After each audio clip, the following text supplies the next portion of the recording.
In a realm where the transcendent traveler Su Bai established the Heavenly Dao Sect, he was fortuitously linked to the strongest sect in history system, allowing eager aspirants to join without any monetary obligations. On the very first day of enrollment, disciples could delve into the mysteries of celestial arts. The sect generously bestowed financial rewards upon its disciples monthly, proportionate to their cultivation levels. The mightier the disciple, the greater the strength returned to Su Bai. Years later, when adversaries dared to invade the Heavenly Dao Sect, they were astounded to discover that even the humble janitors were formidable emperors. "Ding! The system of the strongest sect has successfully upgraded," exclaimed Su Bai, who leapt up in exhilaration, spitting out a blade of dogtail grass he had been chewing. He had traversed into this world for merely 3 days, waiting for the system to load. Soon, a translucent interface materialized before him. Host name, Su Bai. Age, 18. Realm, mortal items, 20 coin. Sect information. Sect name, Heavenly Dao Sect. Sect level, 0 stars. Number of disciples, 1. Sect territory, a radius of 100 meters. Within this domain, the host is invincible. Sect architecture, a dilapidated thatched cottage, the main hall of the sect. Sect assets, 0 sect points, 0. 1-star sect upgrade requirement, recruit 1 disciple, must kneel before the main hall to pay respects. Task, please upgrade to a 1-star sect as soon as possible. Reward, a celestial arts pavilion. Host return, the host strength is 10 times the sum of all sect disciples' power. Recruit 1 disciple, must they really kneel before the hall to pay respects? Su Bai mused, swiftly arriving before the ramshackle thatched cottage, where a sign inscribed with Heavenly Dao Sect hung above the door.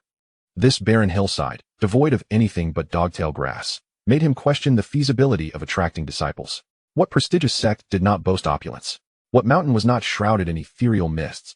Despite his internal musings, Su Bai recognized the necessity of upgrading the sect and fulfilling his tasks. An hour later, he found himself in the talent market of Yinshui City, although in this world, it was referred to as the 100 Sects Assembly. This assembly served as a convergence point for nearby sects and factions seeking to recruit disciples efficiently. Numerous such assemblies existed across the continent, and Su Bai had chosen the one closest to him. In the Ling Shao sect's branch within Yinshui City, a cold voice echoed in a cramped room. "Your formal disciple assessment has not passed. You may attempt again in 6 months." Zhuge Feng raised his gaze to the middle-aged man seated before him, who did not even glance in his direction, simply stating, "Next." "Deacon Wang, I ranked first in all 6 assessments of the Ling Shao sect. How could I have failed?" Zhuge Feng protested. "Why did senior brother Gan, who performed poorly, pass?" The man known as Deacon Wang turned to cast him a disdainful glance. "Why, does he have a foundational elder for a father like you?" Zhuge Feng fell silent, then queried, "What about junior brother Han? His score was significantly lower than mine. How did he pass?" Deacon Wang chuckled mockingly.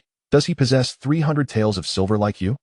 Zhuge Feng had painstakingly gathered 200 taels, exhausting his family's wealth to pay for half a year of menial fees at the Ling Shao sect. He had not a single coin left. Deacon Wang shook his head derisively. "Without money, you may either wait for the next assessment in 6 months or leave." But my talent and comprehension are superior to others." Zhuge Feng attempted to argue further. Deacon Wang interrupted with a derisive laugh. "This world is teeming with self-proclaimed geniuses like you. There are at least 80 contenders for your position as a menial. If you refuse, there are many ready to take your place."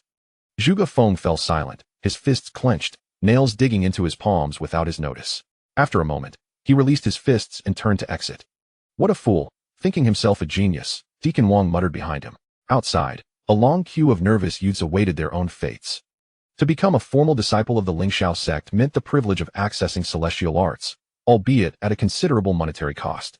Yet, such arts held the promise of transforming one into a powerful being capable of commanding nature. These individuals were children of ordinary families, many of whom had sacrificed everything in hopes of securing a place in the Ling Shao sect. Thus, their anticipation was palpable, mirroring Zhuge Feng's earlier hopes of attaining immortality. Zhuge Feng grappled with the dilemma of whether to inform them of the futility of their aspirations. Should he reveal that the positions had already been predetermined, and the assessments were mere formalities? Those destined to pass were likely observing from afar, amused by the unfolding drama.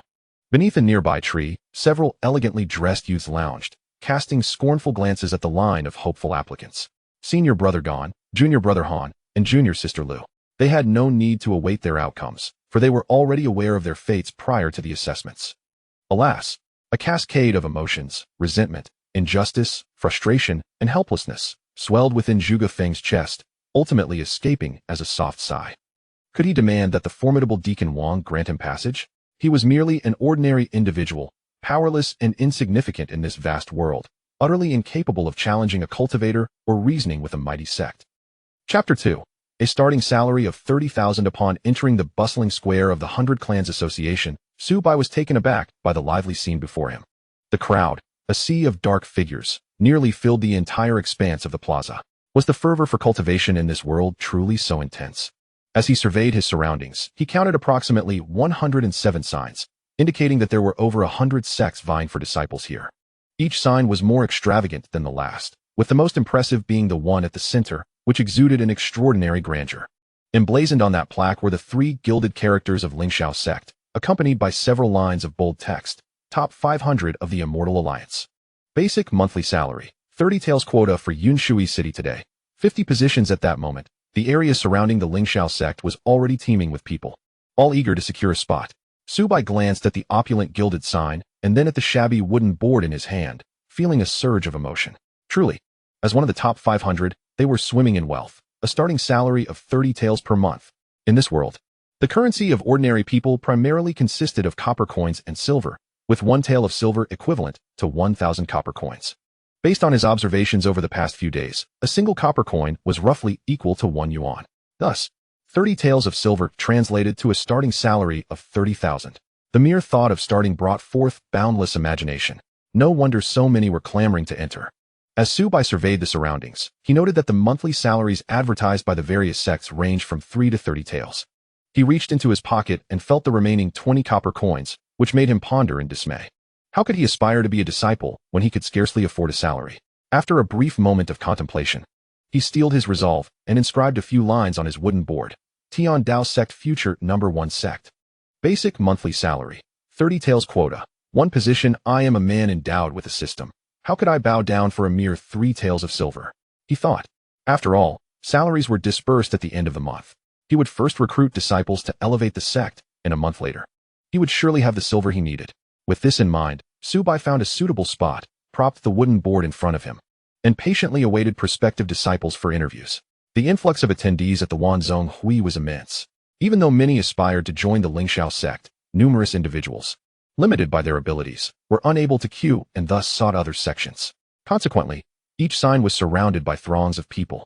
Come and see the future number 1 sect in the world, don't miss out. Su Bai called out from his position, a smile gracing his face, embodying the basic etiquette of an interviewer. What?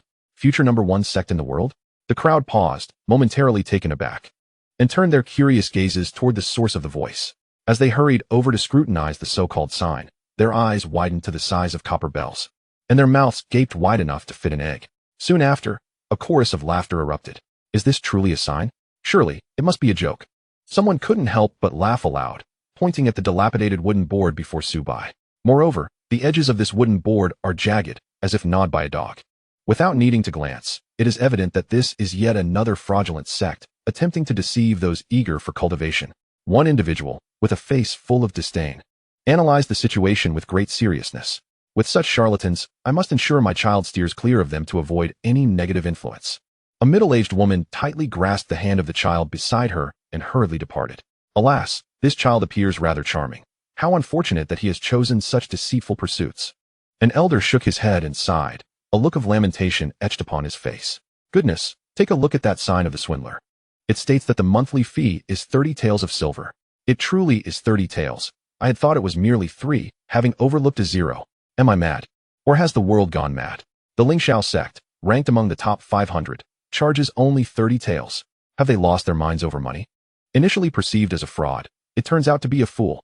A crowd gathered, their laughter drawing the attention of more passers-by. When they observed a youth recruiting disciples with a tattered wooden board, demanding 30 taels, amusement spread among the onlookers. Setting aside whether you are a fraud, even if you were genuine, do you truly understand the situation? What right do you have to demand 30 taels? Are you among the top 500 sects? Or do you possess a multitude of disciples like the Ling Shao Sect? Listening to the chatter of the crowd, Su Bai slightly furrowed his brow. Why does it feel increasingly amiss?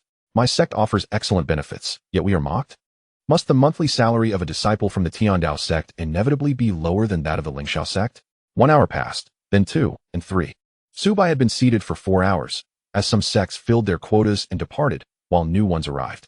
Passers-by came and went in a continuous flow, many pausing at his stand. However, every individual who lingered faltered upon seeing the sign, only to erupt into laughter soon after. Especially upon hearing or seeing the demand for 30 taels, their gazes reflecting the incredulity reserved for a fool. Not a single exception. Su Bai remained unperturbed, quietly waiting in place. Zhuge Feng trudged down the mountain with a stiff gait, resembling a mere shell of a person, unknowingly arriving at the disciple recruitment fair. Only 10 spots remain. Hurry, time is of the essence. The stewards responsible for recruiting disciples at the Ling Shao sect shouted, igniting a frenzy among the crowd as they surged forward, fearful of missing their opportunity. Immortal, here are some local specialties. Please take a look. A middle-aged man pushed his way forward, respectfully presenting an opaque sack and pulling his son alongside. Immortal, what do you think of my son? One steward accepted the bag, weighed it in his hands, and then reached inside to feel its contents, a smile breaking across his face. This young lad seems promising. You are the one. The middle-aged man and his son were instantly filled with joy, kneeling on the ground, tears of gratitude streaming down their faces. Thank you, Immortal. Thank you, Immortal. Merely an errand boy, yet he finds such joy in this situation. The so-called local specialties in that bag are worth at least 20 taels of silver. This has become an unwritten rule for recruiting errand boys. Without silver and some form of bribe, how can one expect to secure a position? Given the multitude of individuals aspiring to become errand boys, the stewards can choose whomever they please. Without any benefits to offer, why would they select you? The middle-aged man before him is dressed in patched clothing, indicating a modest background. It is highly likely that this silver has been painstakingly saved over the years. Zhuge Feng silently observes from the side, as if he is witnessing a reflection of himself from half a year prior. 6 months ago, he sold his only house and scrambled to gather 200 taels of silver. Of that, 20 taels were used as a bribe for an errand boy position, and 180 taels were paid for 6 months of errand boy fees. Remarkably, the position does not even include meals or lodging. With no money to his name, he had no choice but to assist senior disciples after completing his own tasks, barely earning a few coins to cover his basic needs. After 6 months of hardship, he never anticipated such an outcome. The sect mandates that to join and become a formal disciple to cultivate celestial arts, one must first serve as an errand boy for 6 months. Errand disciples are assigned various tasks daily, such as sweeping steps, fetching water, or planting spiritual herbs, with no breaks for half a year. Moreover, each month, they must submit 30 taels of silver to the sect to remain, or they will be expelled. After all, if you lack funds but occupy a spot, how can others enter? Sigh. Another light sigh escapes Zhuge Feng's lips as he ponders his uncertain future. He has lost his home, failed the assessment, and lacks the funds to continue as an errand boy, completely destitute. If he cannot become an immortal, how can he avenge his parents? Perhaps, in this lifetime, he will never achieve revenge. Just as he prepares to leave, his peripheral vision catches sight of a sign. Heavenly Dao Sect, meals and lodging provided. Join the sect to learn celestial arts. Monthly basic fee, 30 taels. Quota, 1 person. Join the sect to learn celestial arts? Zhuge Feng cannot help but halt his steps, his gaze riveted to the sign. The thought of becoming an immortal, once it arises, spreads through his mind like wild grass, overwhelming him with urgency. For a long while, he takes a deep breath to quell the turmoil within, before stepping toward the sign. Chapter 3. Abandoning the desire to help. Respecting others' fate, Su Bai waits a bit longer, adding another line to the sign. Meals and lodging provided. Join the sect to cultivate celestial arts. He discards grandiose claims about becoming the #1 sect in the future, focusing solely on practical matters. He only needs 1 disciple to elevate the sect and open the celestial arts pavilion. What celestial arts would then be lacking? As the sky gradually darkens, Su Bai lets out a soft sigh, preparing to gather his belongings and find a bridge to sleep under for the night. Excuse me, master. Is it true that joining the sect allows one to cultivate celestial arts? At that moment, a voice calls from behind him. Su Bai turns to find a young man in a green robe standing there, visibly anxious. A hint of weariness lingered between his brows, yet his gaze radiated determination and longing.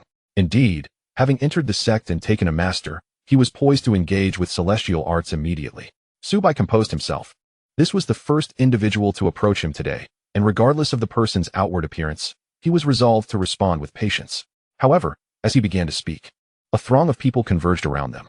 He's a fraud. How can you trust him? Indeed, such crude tricks are reminiscent of a decade ago. Young man, earning 30 taels of silver is no easy task. Beware of being deceived.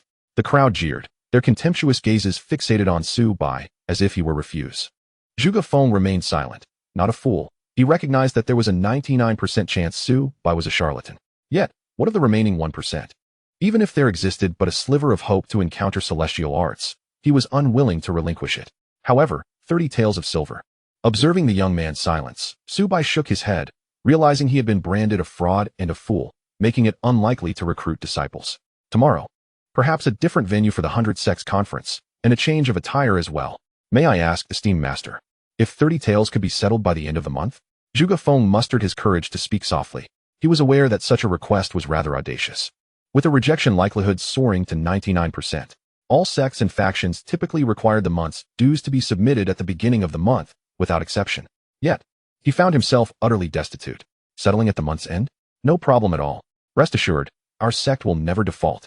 Su Bai assured, patting his chest. Before transmigrating, he had harbored a disdain for companies that delayed salaries. Now as a sect leader, while he could not guarantee much, the treatment of his disciples would be paramount. Only those who have endured the rain can truly appreciate its discomfort.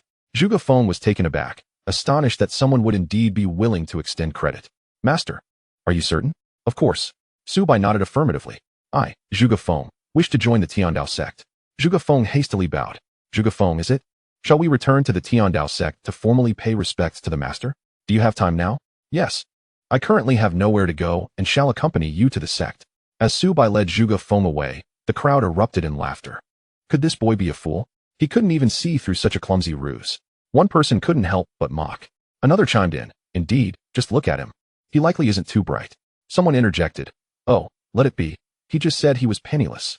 Even if he wanted to deceive, he probably couldn't take anything of value. Heh, who says deceit is solely for the sake of wealth? What if he covets his kidneys instead? One quipped.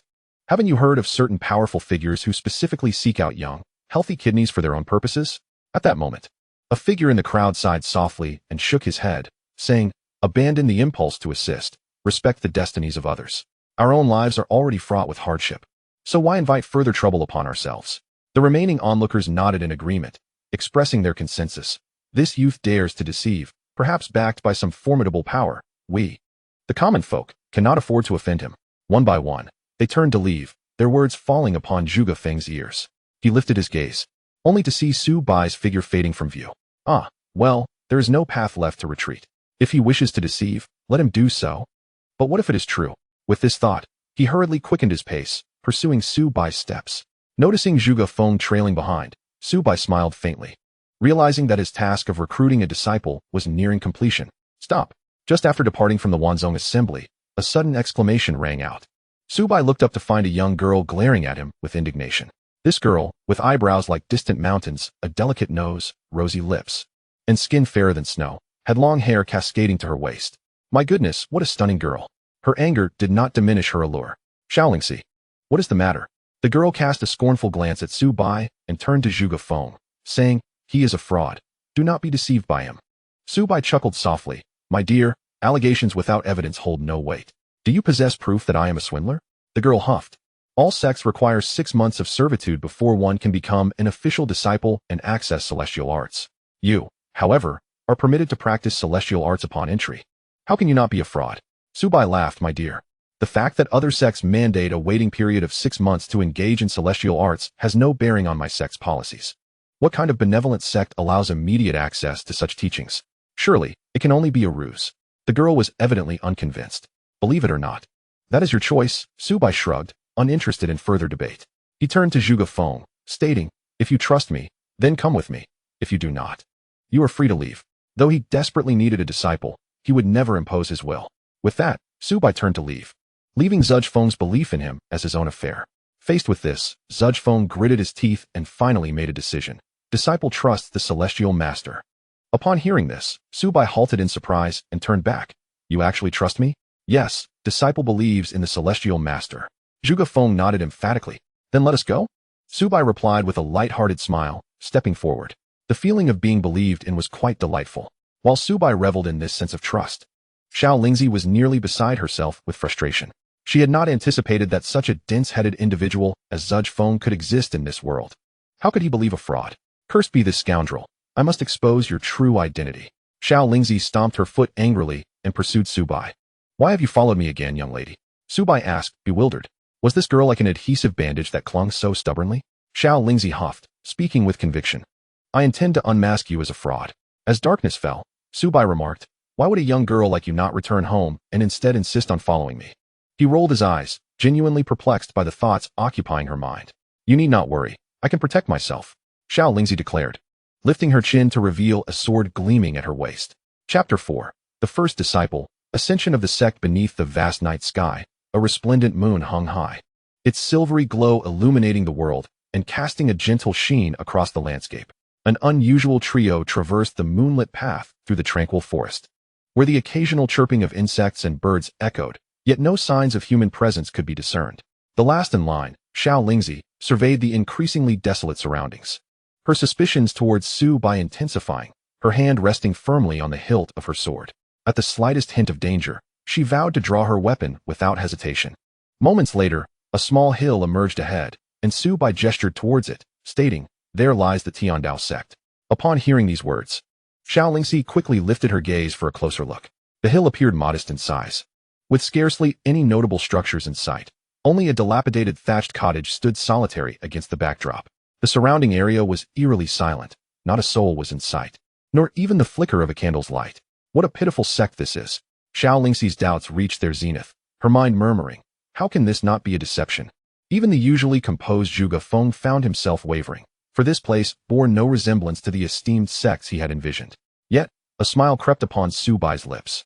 The moment his foot crossed the threshold of the sect's territory, his power had already rendered him invincible.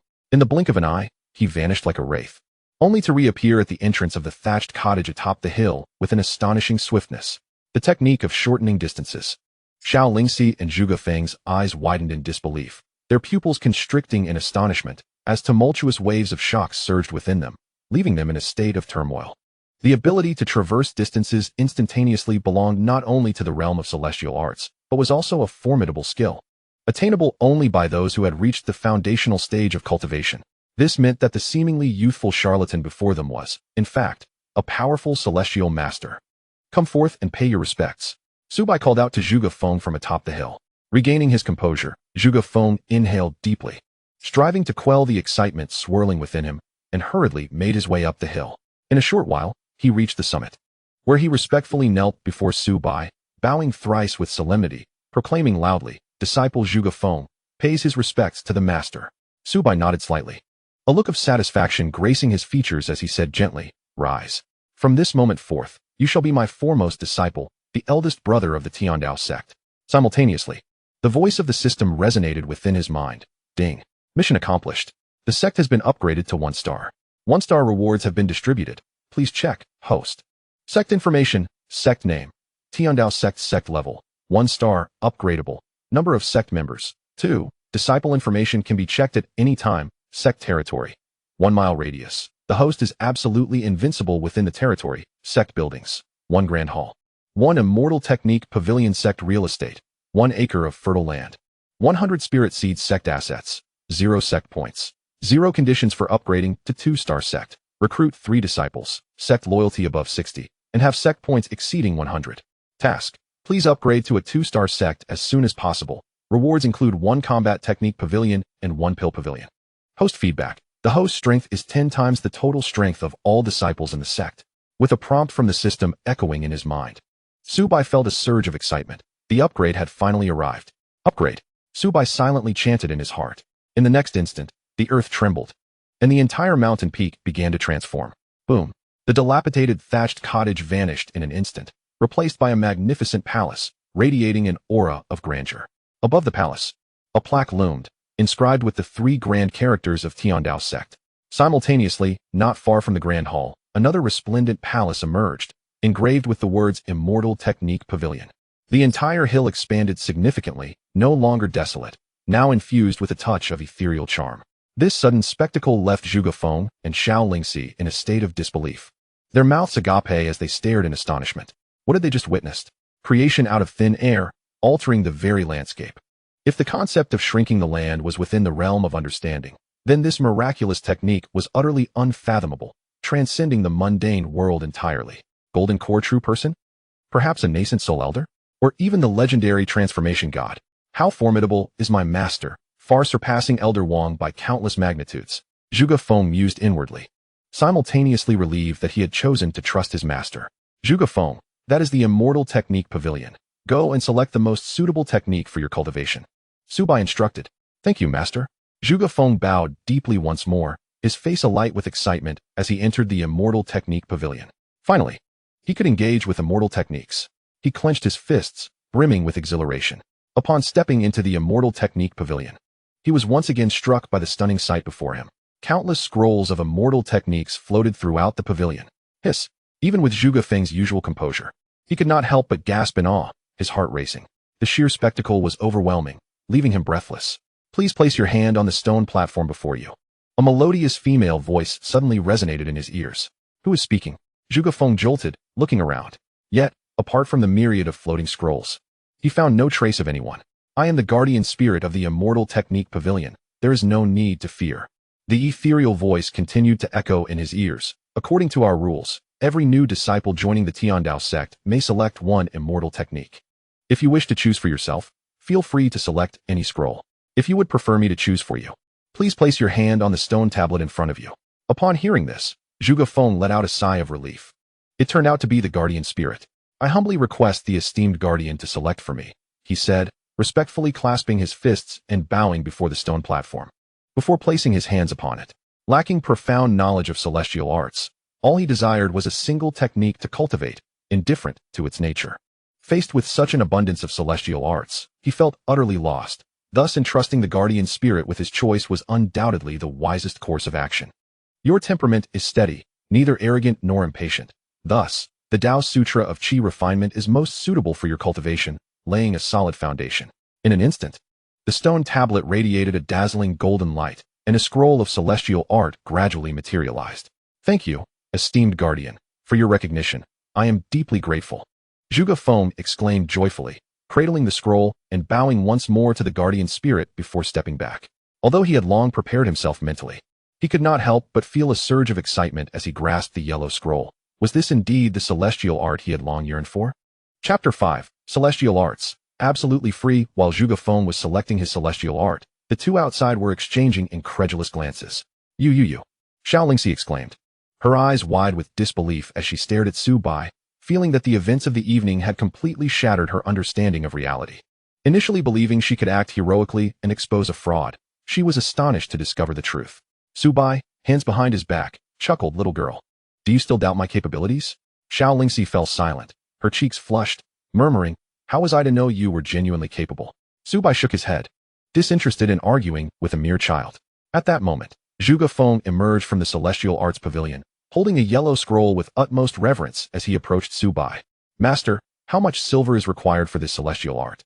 And how much would it cost for the first level of Qi refinement?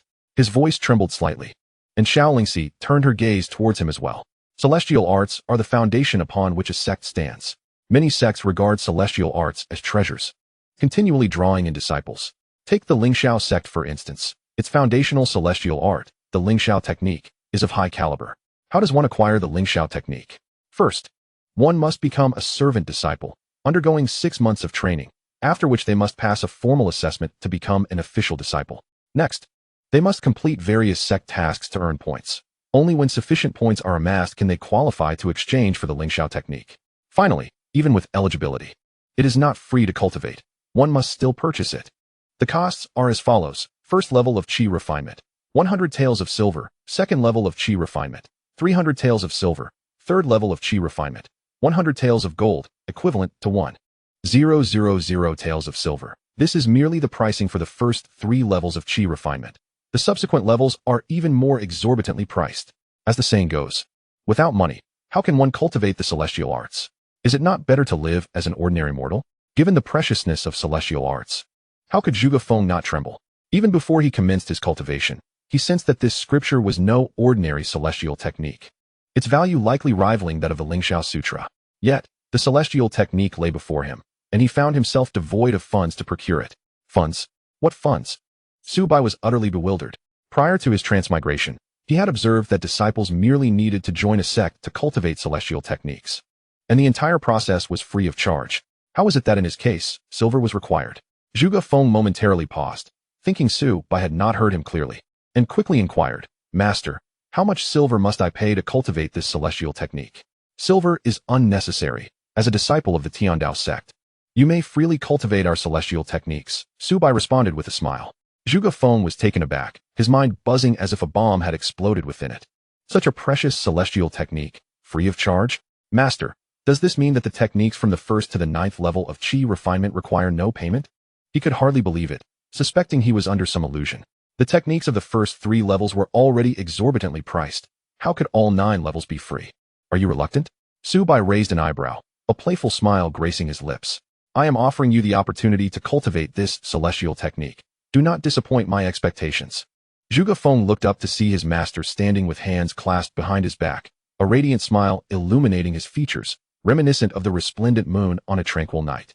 The moonlight cascaded like liquid silver, casting him as a celestial being descended to earth, as if he were a deity come to save the world. Reflecting on his arduous days as a menial worker in the Ling Shao sect, and the oppression he endured, he felt an overwhelming contrast to his current situation. His body trembled as if electrified. A torrent of fervent blood surged within him, erupting like a volcano, surging straight to his head. Thud! He found himself kneeling, bowing deeply. His voice resolute as he proclaimed, Disciple Zhuge Feng, expresses profound gratitude to Master. Witnessing this, Su Bai could not help but smile. Meanwhile, Xiao Lingxi stood in stunned silence. Her wide, watery eyes agape, her mouth opening and closing without producing a sound. Her heart was filled with immense shock and disbelief. A complete celestial technique for the full 9th level of Qi refinement, free of charge? Surely. Even her family would have to expend considerable resources to acquire a complete set of techniques at this level. Was this truly not a deception? Master, may I inquire what daily tasks I must complete? Zhuge Feng asked, looking up.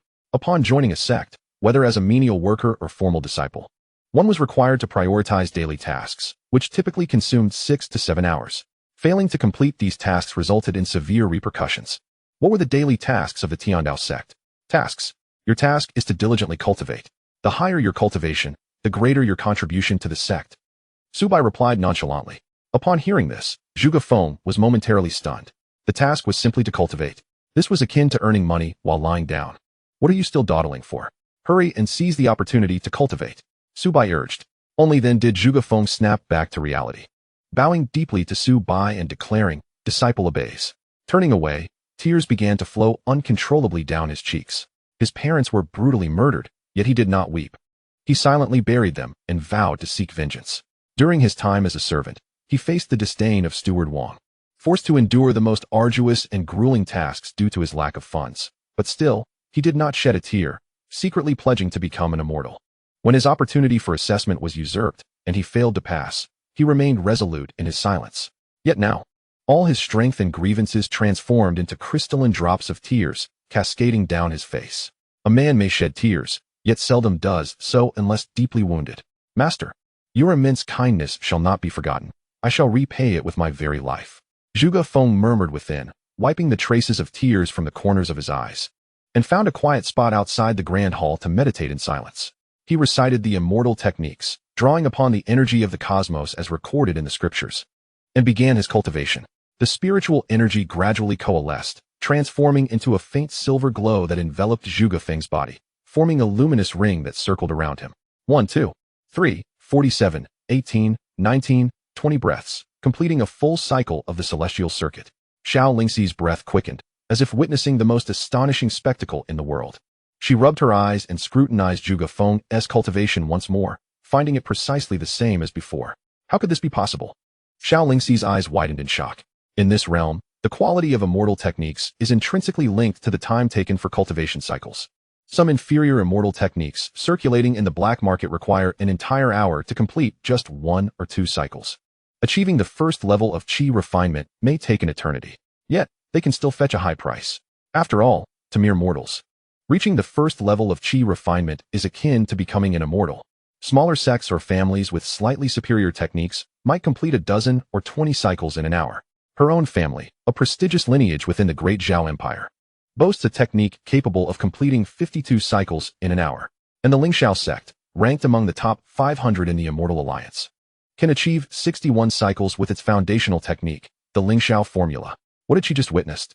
Chapter 6. No?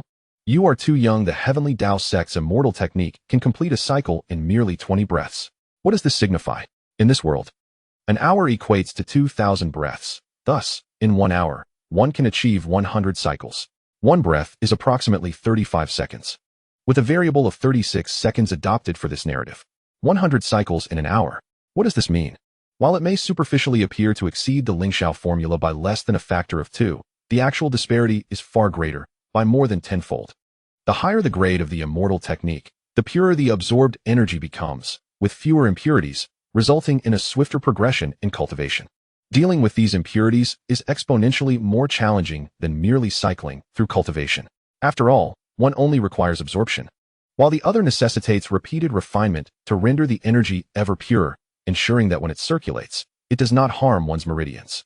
Thus, the more times a celestial technique cycles within an hour, the greater its quality becomes. In the end, even a single additional cycle can lead to a significant disparity, rendering its value exceedingly precious. A celestial technique like the Ling Shao formula, which cycles 61 times in an hour, is sufficient to support a top 500 sect. Just imagine the strength of a technique that cycles 100 times in an hour. Initially, I believed the Ling Shao formula to be invincible, but in the face of the celestial technique before me from the Heavenly Dao Sect, it seems to have become a mere joke. To Xiao, such celestial arts are akin to the most exquisite gown in the world, possessing an incomparable allure. Master, do you still lack disciples? Xiao approached Su Bai, her beautiful eyes sparkling, gazing intently at him with a hopeful expression. Su Bai chuckled softly. Little girl, you previously doubted my integrity. What? Now you wish to join the sect of a so-called fraud? Xiao's cheeks flushed slightly, a hint of embarrassment crossing her face, but she quickly adopted a serious demeanor. Sincerely stating, Master, Lingxi acknowledges her mistake and hopes you can forgive me. Oh, pray tell, what was your error? Su Bai inquired with interest as he scrutinized Xiao. This little girl had a penchant for chivalry, displaying remarkable courage by confronting him and daring to venture into this desolate wilderness alone. It was inappropriate for Lingxi to have doubted her master or spoken out of turn. With her head bowed, Xiao assumed the demeanor of a contrite child, which instantly caused Su Bai to suppress a smile. He bore no ill will towards her. It was merely playful banter, and he thought it unnecessary to harbor any grievances against the young girl. Such trivial matters I do not wish to hold against you. Nor is there a need for me to engage in a battle of wits with a child. He waved his hand dismissively, indicating he was not bothered. Thank you, master. You are truly kind. Upon hearing Su Bai's words, Xiao's eyes brightened, forming crescent shapes as a smile graced her lips. Master, may I join the Heavenly Dao Sect? She implored, her large eyes filled with anticipation as she looked at Su Bai. Su Bai cast a discerning gaze over her from head to toe before shaking his head. Not at this time. Ah, why not? Xiao pouted, her voice tinged with a hint of grievance. Master, I can wash your clothes, serve tea, and even give you massages. I can do anything, so please accept me. Not possible. You are too young, Su Bai reiterated after another scrutinizing glance at Xiao. Too young? Xiao lowered her head, following Su Bai's gaze to her chest. While it wasn't particularly ample, it certainly wasn't insignificant either. Does master prefer something larger? Not at all. I meant your age. Our sect does not accept minors, Su Bai clarified. Young? Xiao muttered in astonishment before her cheeks flushed. It seemed she had misunderstood her master. Master, let me clarify. I completed my coming-of-age ceremony 3 days ago, so I am of age now. She protested earnestly, puffing up her cheeks. Su Bai was taken aback. Has this little girl reached adulthood? Oh, I almost forgot. In this world, maturity is not defined by the age of 18, but rather by 16. Little girl, it's quite late. Aren't your family worried about you? Su Bai reminded her. Xiao pouted and muttered. Who wants to go home? Oh. Su Bai raised an eyebrow, seemingly intrigued. A rebellious girl who has run away from home? That makes it even more unthinkable to take her in. If I accept her now, what if her parents come looking for trouble in a few days? If you wish to join the Heavenly Dao Sect, that is fine, but your parents must accompany you. Otherwise, I certainly do not wish to be seen as a trafficker. Su Bai said with a stern expression, then with a swift step, he entered the grand hall and slammed the door shut behind him. Hey you. This left Xiao standing there, dumbfounded. Rising at 6 after sleeping at 3, the king of hell praises my good health. Early in the morning, Su Bai stretched lazily, loosened his muscles, and prepared to check on his disciple's progress from the previous night. However, as soon as he opened the door, he was taken aback by the scene before him. The entire mountain peak was immaculate, not a single dried blade of grass or fallen leaf in sight. The buildings shone brightly, reflecting no trace of dust. Numerous pots of fresh flowers adorned various places on the mountain, filling the air with their fragrant aroma, mingled with an unusual delicious scent. Braised pork. Following the enticing aroma, Su Bai spotted a small wooden table laden with an array of delectable dishes. At least 7 or 8, each exuding an alluring fragrance. Particularly, a large bowl of braised pork in the center. Its rich juices and luscious fat immediately awakened Su Bai's appetite. Master, you're awake? Xiao Lingxi suddenly emerged from somewhere, and upon seeing the spread, she beamed and rushed to Su Bai's side, saying sweetly, I made this myself. Master, do try it. What a delightful experience it is to awaken to such a delicious meal. Before crossing over, as a reclusive man who lived on takeout, Su Bai felt overwhelmed by this unexpected happiness. He picked up his chopsticks and took a piece of braised pork into his mouth, instantly freezing in place as if his movements had been halted. How is it? Is it good? Xiao Lingxi asked, her cheeks adorned with charming dimples. She was immensely confident in her culinary skills. Her mother often said that the best way to capture a man's heart is to first win over his stomach. Delicious. Absolutely delicious. No need to make it again next time, Su Bai declared, swiftly vanishing from the scene. Water, water, where's the water? Was it so delectable that he flew away? Watching Su Bai disappear in a flash, Xiao Lingxi scratched her head. Is it really that good? She skeptically picked up a piece of meat and placed it in her mouth. Upon tasting it, her expression mirrored Su Bai's earlier reaction. The fragrance of the meat and the sweetness of the seasoning were lost. All that lingered in her mouth was a singular, overwhelming flavor. It felt as though she had swallowed a mouthful of salt, which relentlessly assaulted her taste buds, leaving her unable to recover. Tears welled up in Xiao Lingxi's eyes. As if dining at a northeastern restaurant, one might express dissatisfaction with the meager portions. A Cantonese individual, blindfolded, inadvertently samples a devilishly spicy pepper. A cup of pearl milk tea, please, without pearls and with an extra pinch of salt, thank you. Chapter 7. Unable to pass the formal assessment of the celestial route? You stayed out all night. Have you given a thought to your family's feelings? Su Bai admonished sternly. I, Xiao Lingxi, lowered my head and murmured. Did they ever consider my feelings? What parent is not concerned for their child? Su Bai sighed in resignation. Xiao Lingxi was not his child. He had no authority to interfere excessively. If it were his own child behaving so mischievously, he would undoubtedly spare no effort to provide them with a perfect childhood. Ding. The host's cultivation level has broken through. Suddenly, a voice resonated in Su Bai's mind. Host name, Su Bai age, 18 realm. Qi refining stage 3 items. 20 coins Qi refining stage 3? Su Bai's gaze instinctively shifted to the side, where Zhuzh Feng continued his cultivation. As the sect leader of the Celestial Path sect, his cultivation level was tenfold that of all the disciples combined. Yet now, Zhuzh Feng stood as the sole disciple of the Celestial Path sect. His cultivation was thus intrinsically linked to Zhuzh Feng's. In other words, should Zhuzh Feng break through, then ding. The disciple's cultivation level has advanced, granting 10 sect contribution points. Bang! A crisp sound erupted from within Zhuge Feng, followed by a sudden surge of energy around him, a powerful aura exploding forth. Swish! He opened his eyes, radiating brilliance, full of vigor.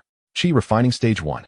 Zhuzh Feng exhaled a breath of turbid air, slowly clenching his fist, a series of cracking sounds emanating forth, and a faint azure glow enveloped his knuckles.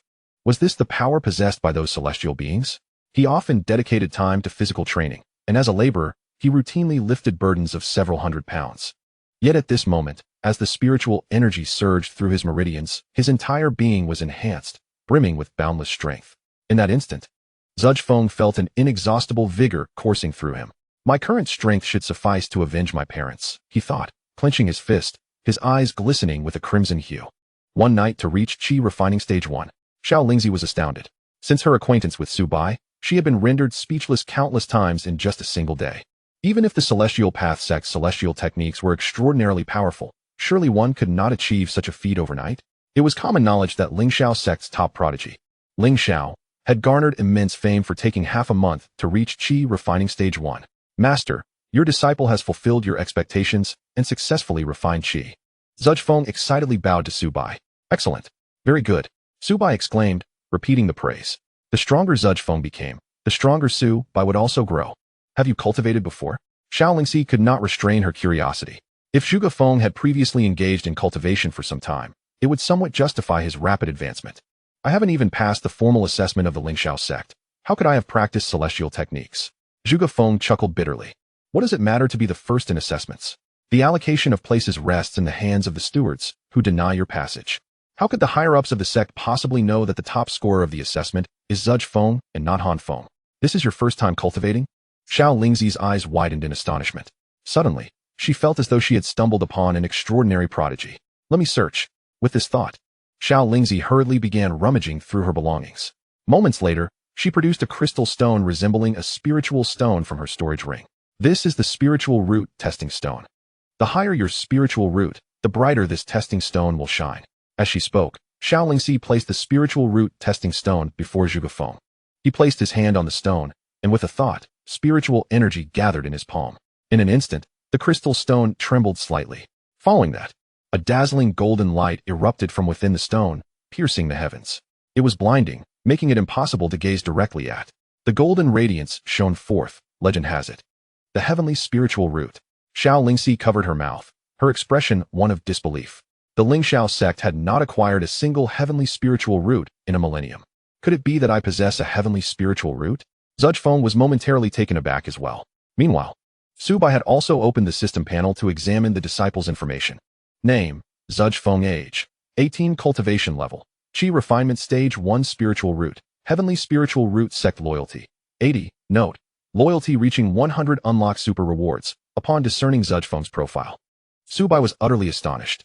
Even as a transmigrator, he understood the extraordinary nature of a heavenly spiritual root. Such individuals were akin to children of destiny. The very first disciple he casually accepted was this formidable? How splendid. The stronger the disciple, the stronger he becomes. Wait. You possess a heavenly spiritual root, yet did not pass the official disciple assessment of the Ling Shao sect? Am I mistaken? Recovering from her shock, Xiao Lingxi incredulously probed further. In this region, my assessment results were the best. However, I lacked 300 taels of silver, thus failing to pass.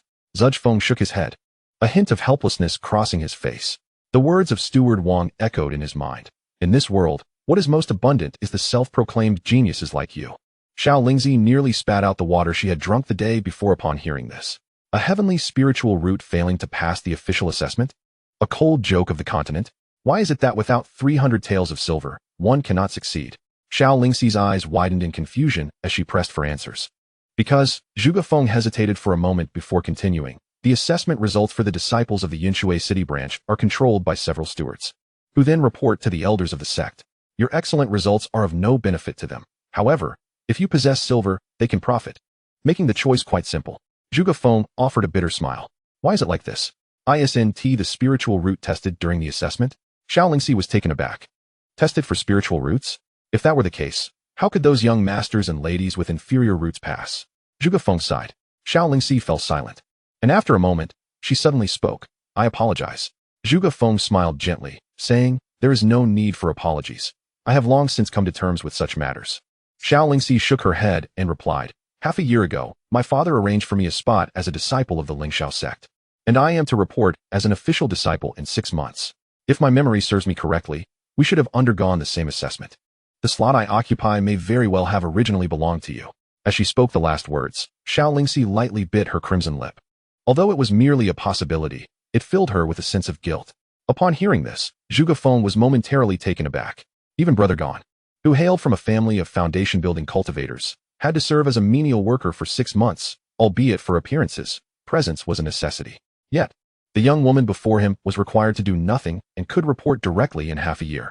However, as he contemplated this, Zhuge Feng chuckled lightly. Do not concern yourself. There are many slots available, and the one you occupy is unlikely to be mine. Besides, I am now a disciple of the Heavenly Dao Sect. My master's willingness to accept me is the greatest reward from the heavens. Indeed, Xiao Lingxi nodded slightly. In truth, I never wished to join the Ling Shao sect. After this incident, my reluctance has only increased. She then turned her gaze towards Su Bai, her beautiful eyes shimmering. Master, please tell me. What conditions must be met for me to join the Heavenly Dao Sect? Su Bai remained silent, instead directing his gaze towards the foot of the mountain. At that moment, a group of individuals was rapidly approaching. What's this? Xiao Lingxi followed Su Bai's gaze, and her expression changed slightly. Before long, the group arrived at the Heavenly Dao Sect and stood before Su Bai and the others. Miss Lingxi, we have finally found you. Chapter 8. Su Bai strikes. Instantaneously defeating a 9th level Qi refinement. Miss Lingxi, your departure yesterday truly caused us great concern. The group consisted of 5 people, led by a middle-aged man who appeared to be a steward. He strode forward with a cold demeanor, by the order of young Master Bao Xiao. We are to ensure your safe return to the Ling Shao sect. Miss Lingxi, please come with us. His tone was frigid, leaving no room for negotiation. I will not go. Xiao Lingxi firmly rejected. The middle-aged man cast a dismissive glance at Zhuge Feng and Su Bai, ignoring the two entirely.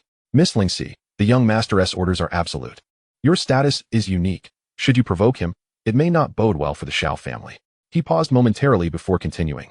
The young master is a direct disciple of the revered Tian Xiao, possessing extraordinary talent and an immeasurable future. Upon hearing his words, Zhuge Feng furrowed his brow. It was evident that these individuals were from the Ling Shao sect, especially the steward leading them. However, what troubled him was the mention of the young master, Xiao Baoxiao. Xiao Baoxiao was the most gifted disciple of Ling Shao, yet he was notoriously spoiled and extravagant.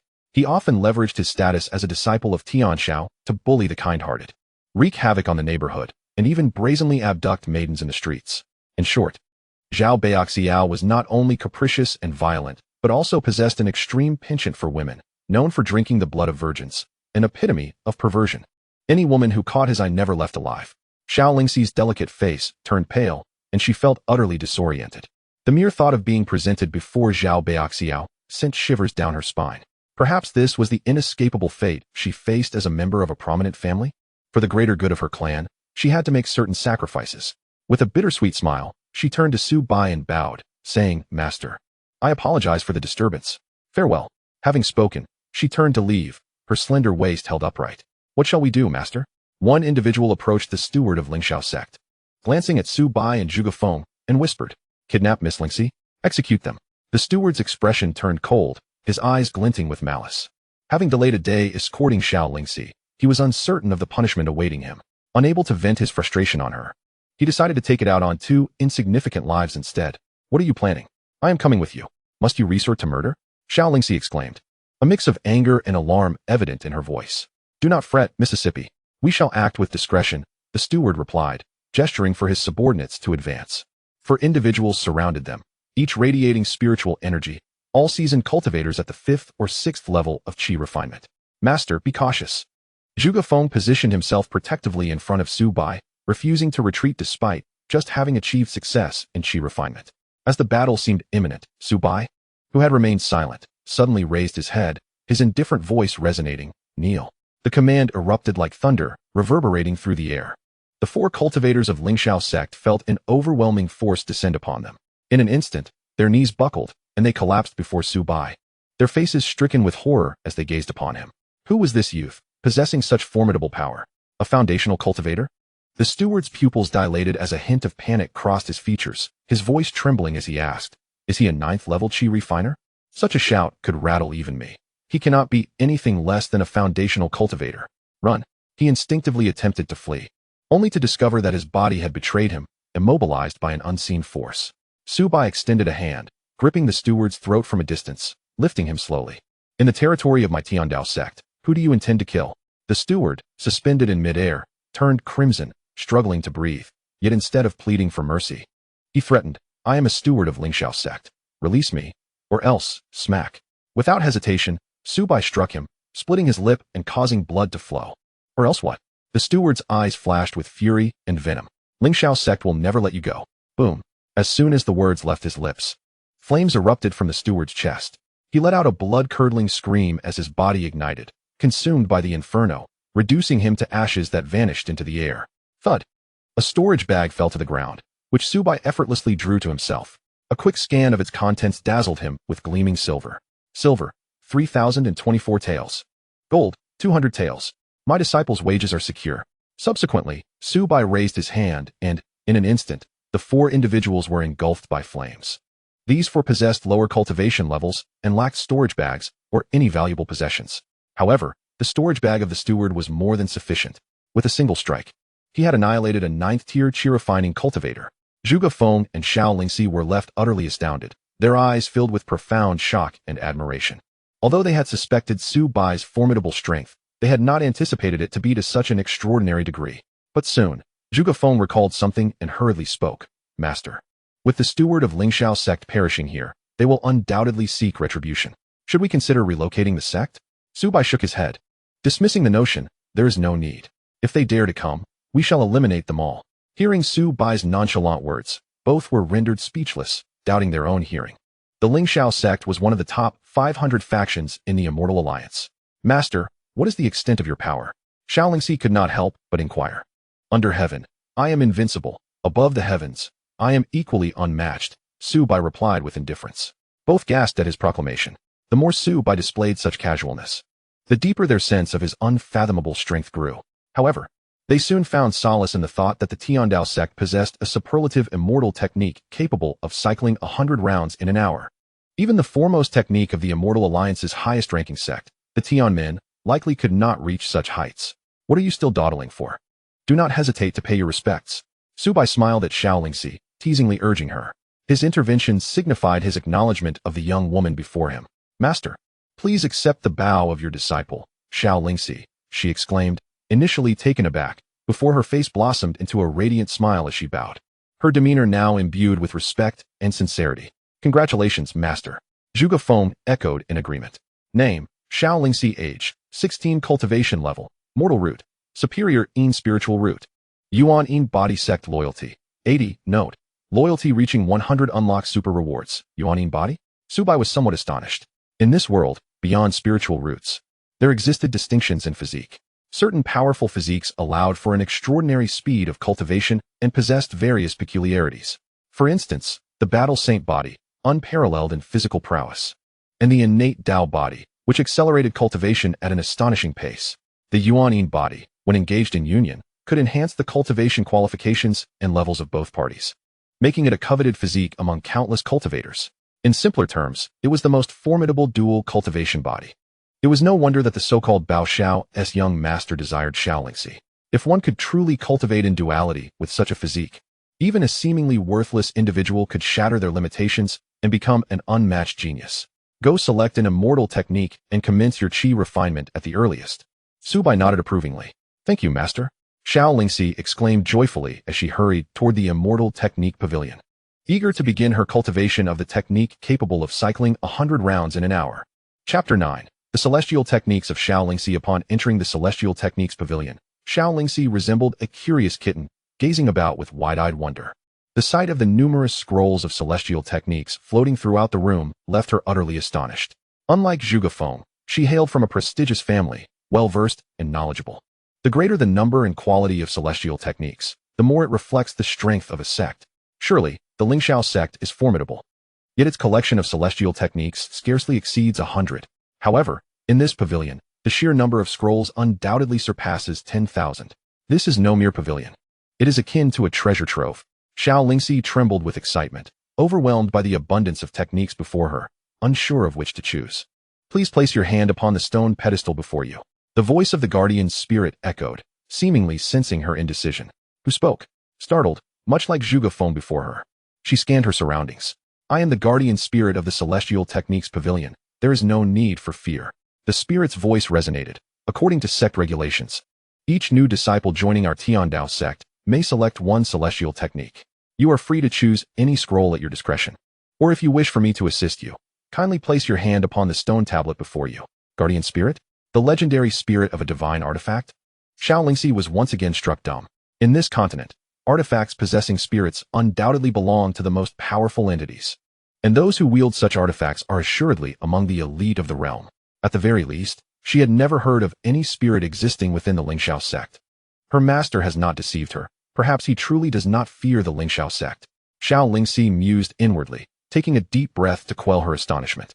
Once her emotions settled, she cautiously approached the stone pedestal, placing her hand upon the stone column. With a gentle hum, the pedestal vibrated, illuminating with brilliance as a scroll slowly emerged. The guardian spirit's voice echoed once more.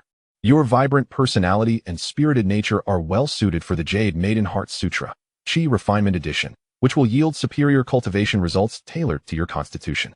Jade Maiden Heart Sutra? Is this the same technique that senior brother Zhuge practices? She pondered aloud. No. Its name suggests it is more suited for women. After retrieving the scroll, she inquired, Elder Guardian, is this Jade Maiden Heart Sutra the most potent technique of the Dao Sect? Can one achieve 100 cycles in an hour with this? Xiao Lingxi asked eagerly, her mind lingering on the notion of 100 cycles. There is no such thing as the strongest celestial technique. Only the one most suited to you. If one blindly pursues strength without adhering to the techniques that align with their nature, how far can they truly go? The guardian spirit's voice conveyed wisdom. Understood. I appreciate your guidance, Elder Guardian. Xiao Lingxi bowed earnestly before the stone pedestal and departed. How did it go? Have you found a suitable celestial technique? Su Bai inquired with a smile as Xiao Lingxi emerged joyfully, already anticipating the answer. I have found it, master. I shall begin my cultivation now, Xiao Lingxi replied, her voice ringing with delight. After speaking, she eagerly bowed to Su Bai and sought a quiet place to commence her cultivation of the celestial technique she had just acquired. This girl certainly exhibits a sense of impatience, Su Bai mused with a smile and a shake of his head. Zhuzh Feng then interjected, Master, since junior sister has begun her training, I too wish to seize the opportunity to cultivate diligently. I implore you to grant me permission. Su Bai nodded and replied, If you wish to cultivate, then do so. The sect has no tasks at present. There is no need to seek my approval. Yes, master. With the blessing received, Zhuzh Feng turned and departed, seeking a remote corner to quiet his mind and focus on his training. Observing his two disciples entering their meditative states, Su Bai's gaze shifted to the requirements for upgrading the sect. To elevate from a 1-star to a 2-star sect, 3 disciples with a loyalty of 60 and 100 sect points were needed. A loyalty of 60 is not particularly high. Both Zhuzh Feng and Xiao Lingxi had already reached 80. No, wait, now it is 85. Su Bai realized that, in such a short span of time, the sect loyalty of both Zhuzh Feng and Xiao Lingxi had increased. As for the sect points, Zhuzh Feng had been rewarded with 10 points for his breakthrough, suggesting that disciple advancements yield sect points. However, it remained unclear whether each breakthrough awarded 10 points or if the points varied with different levels of cultivation. Thus, to upgrade to a 2-star sect, he would need to recruit another disciple with a loyalty exceeding 60. Watching as Zhuzh Feng and Xiao Lingxi settled into their practice, Su Bai shook his head, contemplating that he would wait for them to stabilize their cultivation before seeking new disciples. 18, 19, 20. As Xiao Lingxi cultivated, she murmured to herself. Upon reaching 20, the spiritual energy she absorbed completed a full cycle through her meridians. 1 hour, 100 cycles. Another extraordinary celestial technique. Moreover, she discovered that the spiritual energy entering her body required no refinement or purification whatsoever. This meant that 1 hour of 100 cycles represented the pinnacle of celestial techniques. The absence of a need for purification saved tremendous time. No wonder senior brother Zhuzh could refine qi overnight. Xiao Lingxi's astonishment was palpable. Such a remarkable celestial technique was coveted by countless powerful sects, yet the Tiandao sect possessed 2. No, surely more than 2. The celestial technique pavilion harbored numerous celestial techniques and undoubtedly concealed many more extraordinary ones. With this thought, she opened her eyes and gazed in a certain direction, where she beheld Su Bai standing beneath the sunlight, hands clasped behind his back, gazing toward the clouds. The sunlight illuminated Su Bai, casting a golden radiance around him, making him appear exceptionally resplendent. In that moment, Xiao Lingxi's heart skipped a beat. Such precious celestial techniques were not reserved for one's own kin. It turned out that her master was indeed so magnificent. 3 days later, at Ling Shao sect, in a certain chamber. Where is everyone? I ask you. Where is Xiao Lingxi? A pallid young man was bellowing in fury, his face etched with an unhealthy shade of white. Before him knelt several stewards, trembling and bowing their heads, too fearful to raise their gazes. Young master, stewardly spoke, Xiao Lingxi has fled. He took a few disciples to search for her. But now, it has been 3 days without any news. One steward, steeling himself, cautiously replied. Upon hearing this, the pallid youth erupted in fury. Incompetent fools! All of you are worthless. I commanded you to bring her back, and you have allowed her to slip away from me. The chastised stewards quaked even more. They were acutely aware of this young scion's temper. He could easily dispose of them without a second thought, and no one would come to their aid. Where did she go missing? Go find her. No matter the cost. Even if you must dig 3 feet into the ground, you must retrieve her for me. If you fail to find her, do not return. The youth commanded vehemently. At his words, the stewards trembled in fear. Not returning did not merely imply failing to locate her, but rather, it meant never returning to this world. One steward, breaking the oppressive silence, stammered, "It shall be done, my lord." The others, not daring to hesitate, quickly rose and departed. Once they had all left, a vicious glimmer ignited in the eyes of the pale-faced youth. Damn that wretched girl for daring to escape. When I capture you, you shall beg for mercy and find no solace. You will experience the full extent of my wrath. Humph, the woman I desire shall be found. No matter how far you flee, you will ultimately become my plaything. No one can escape my grasp. No one. Chapter 10. Do not underestimate the youth in poverty. Time passed swiftly, and 5 days slipped away. At Tiandao sect, Xiao Lingxi slowly awakened from her meditation. Exhaling a breath of stale air, I have finally reached the 2nd level of qi refinement. Am I considered a prodigy now? She mused, a glimmer of joy and excitement flashing in her eyes. 5 days to attain the 2nd level of qi refinement. This was a feat unparalleled throughout the entire Zhao Empire. Even the esteemed Ling Shao of Ling Shao sect, with his top-tier spiritual roots, required over a month to achieve this level. This was entirely due to the formidable efficacy of the Jade Maiden Heart Sutra, which eliminates the need for refining spiritual energy, thus saving an immense amount of time. Hehe. My cultivation has now caught up with Brother Zudge. Before Xiao Lingzi could finish her thought, she heard a commotion nearby. She turned to see Zudge phone breaking through once more. The third level of Qi refinement. She gasped, her delicate face contorting in astonishment. The thought of the heavenly spiritual roots failing to pass the Ling Shao sect's assessment made her want to laugh. Oh, Ling Shao sect. You shall never know what kind of genius you have missed out on. Moreover, Brother Zudge not only possesses exceptional talent, but also works harder. He devotes 12 hours a day to cultivation, wishing he could practice for 24. Host name, Su Bai age, 18 realm. Qi refinement 6th level items, 200 taels of gold. 30-20 taels of silver. As Xiao Lingzi ascended to the second level of Qi refinement, Su Bai's cultivation naturally reached the 6th level of Qi refinement. This exemplifies the formidable efficacy of having 10 disciples. One need not exert effort in cultivation, merely reclining allows for advancement. However, this pace of cultivation is unsatisfactory. The number of disciples is too few, and it is imperative to recruit more. Rising from his seat, Su Bai found himself dissatisfied with his current level of cultivation. At this moment, the sect's points had reached 90, just a step away from the conditions for advancement. Xiao Lingzi's progress from the first to the second level of Qi refinement contributed 10 and 20 points respectively to the sect's score. Zudge Feng's ascension from the second to the third level yielded an additional 20 and 30 points. Thus, it is evident that each breakthrough in a disciple's cultivation enhances the sect's points, with higher levels yielding greater increments. The current utility of the sect's points remains unclear to him, yet it is presumed they will be necessary after the next sect upgrade. Moments later, the three of them descended the mountain slowly, heading towards Yinshui City. Master, did I receive the veil I purchased yesterday? Xiao Lingzi suddenly turned, her eyes sparkling with curiosity. Upon hearing this, Su Bai promptly retrieved a delicate violet veil from his storage bag. Indeed, this was personally selected by your master, Su Bai replied with a gentle smile. Xiao Lingzi accepted the veil, nodding in satisfaction, a subtle smile gracing her lips. Junior sister, what prompted you to wear a veil today?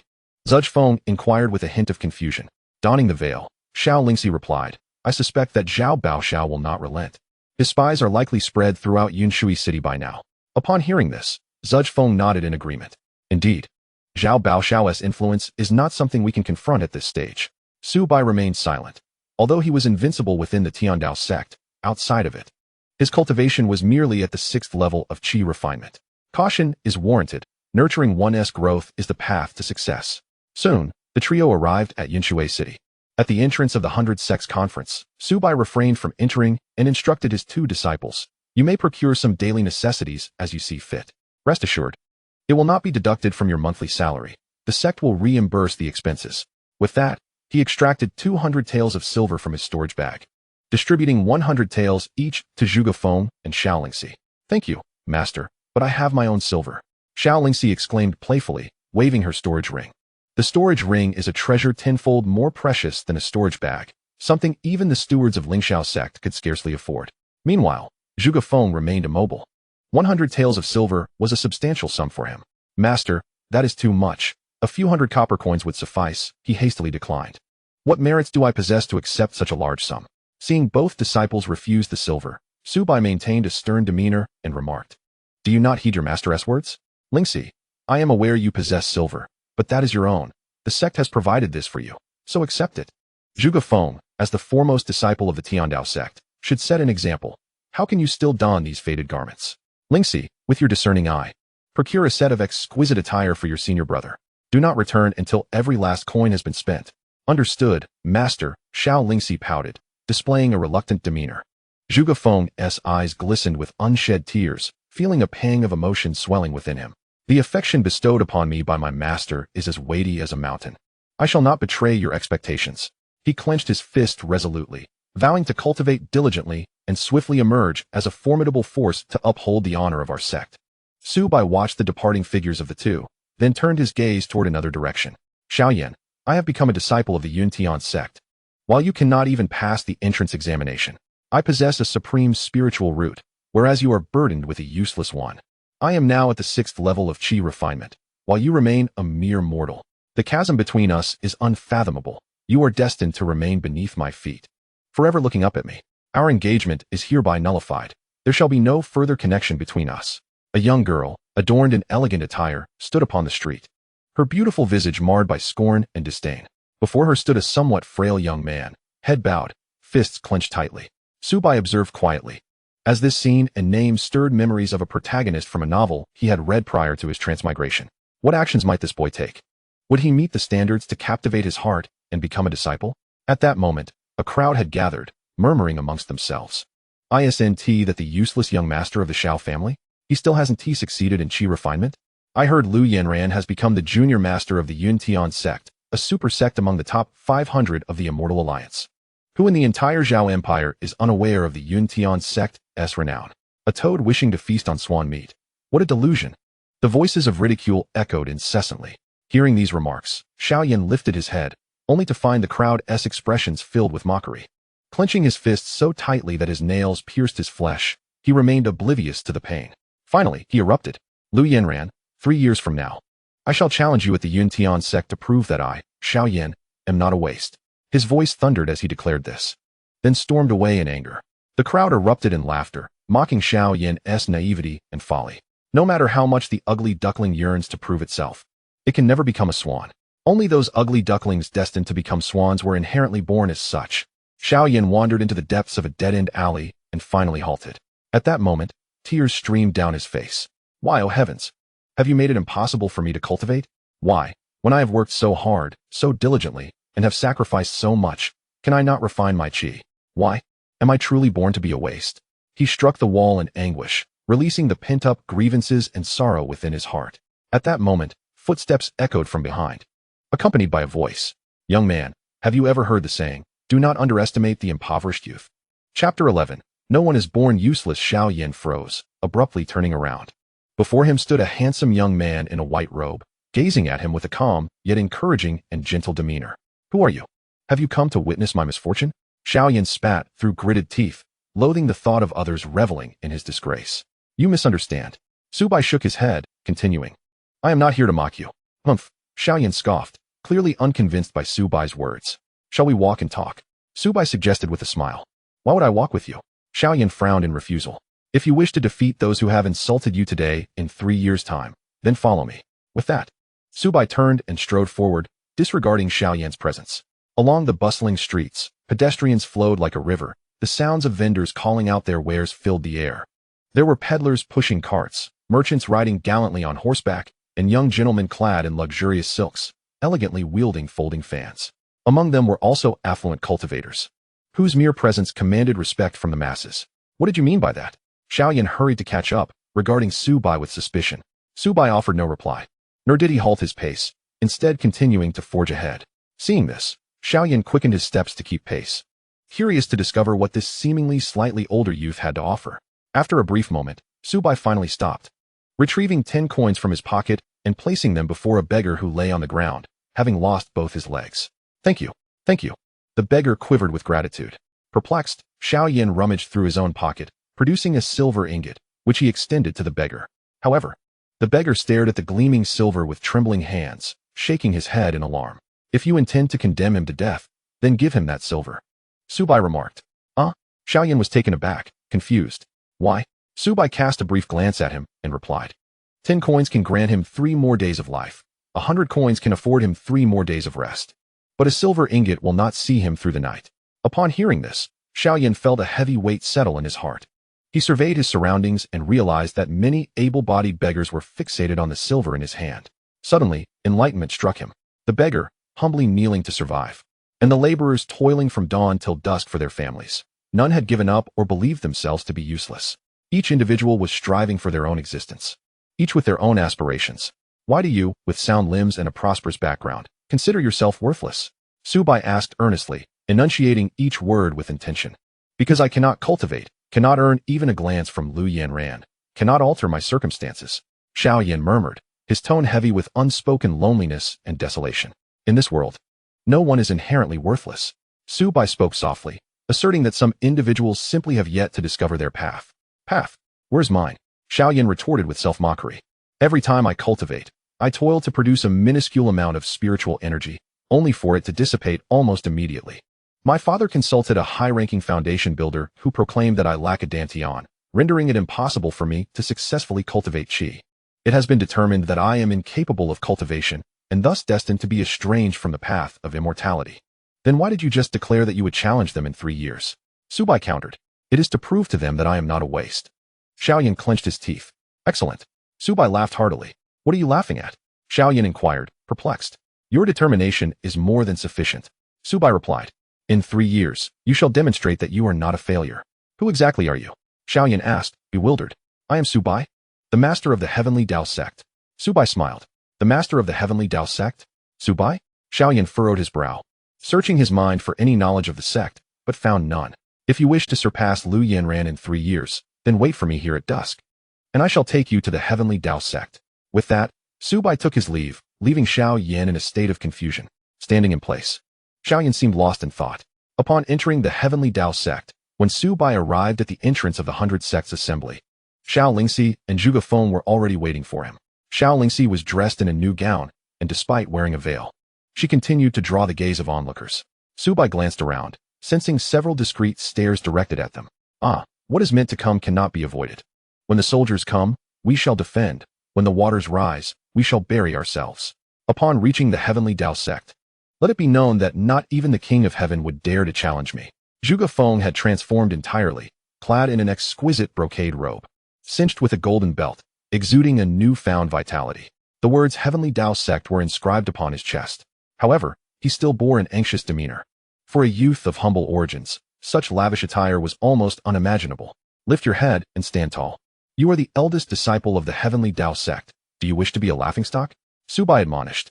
Look at Lingxi, poised and spirited. Does she resemble someone timid like you? You must learn to be confident, or how shall you become a formidable force in the future?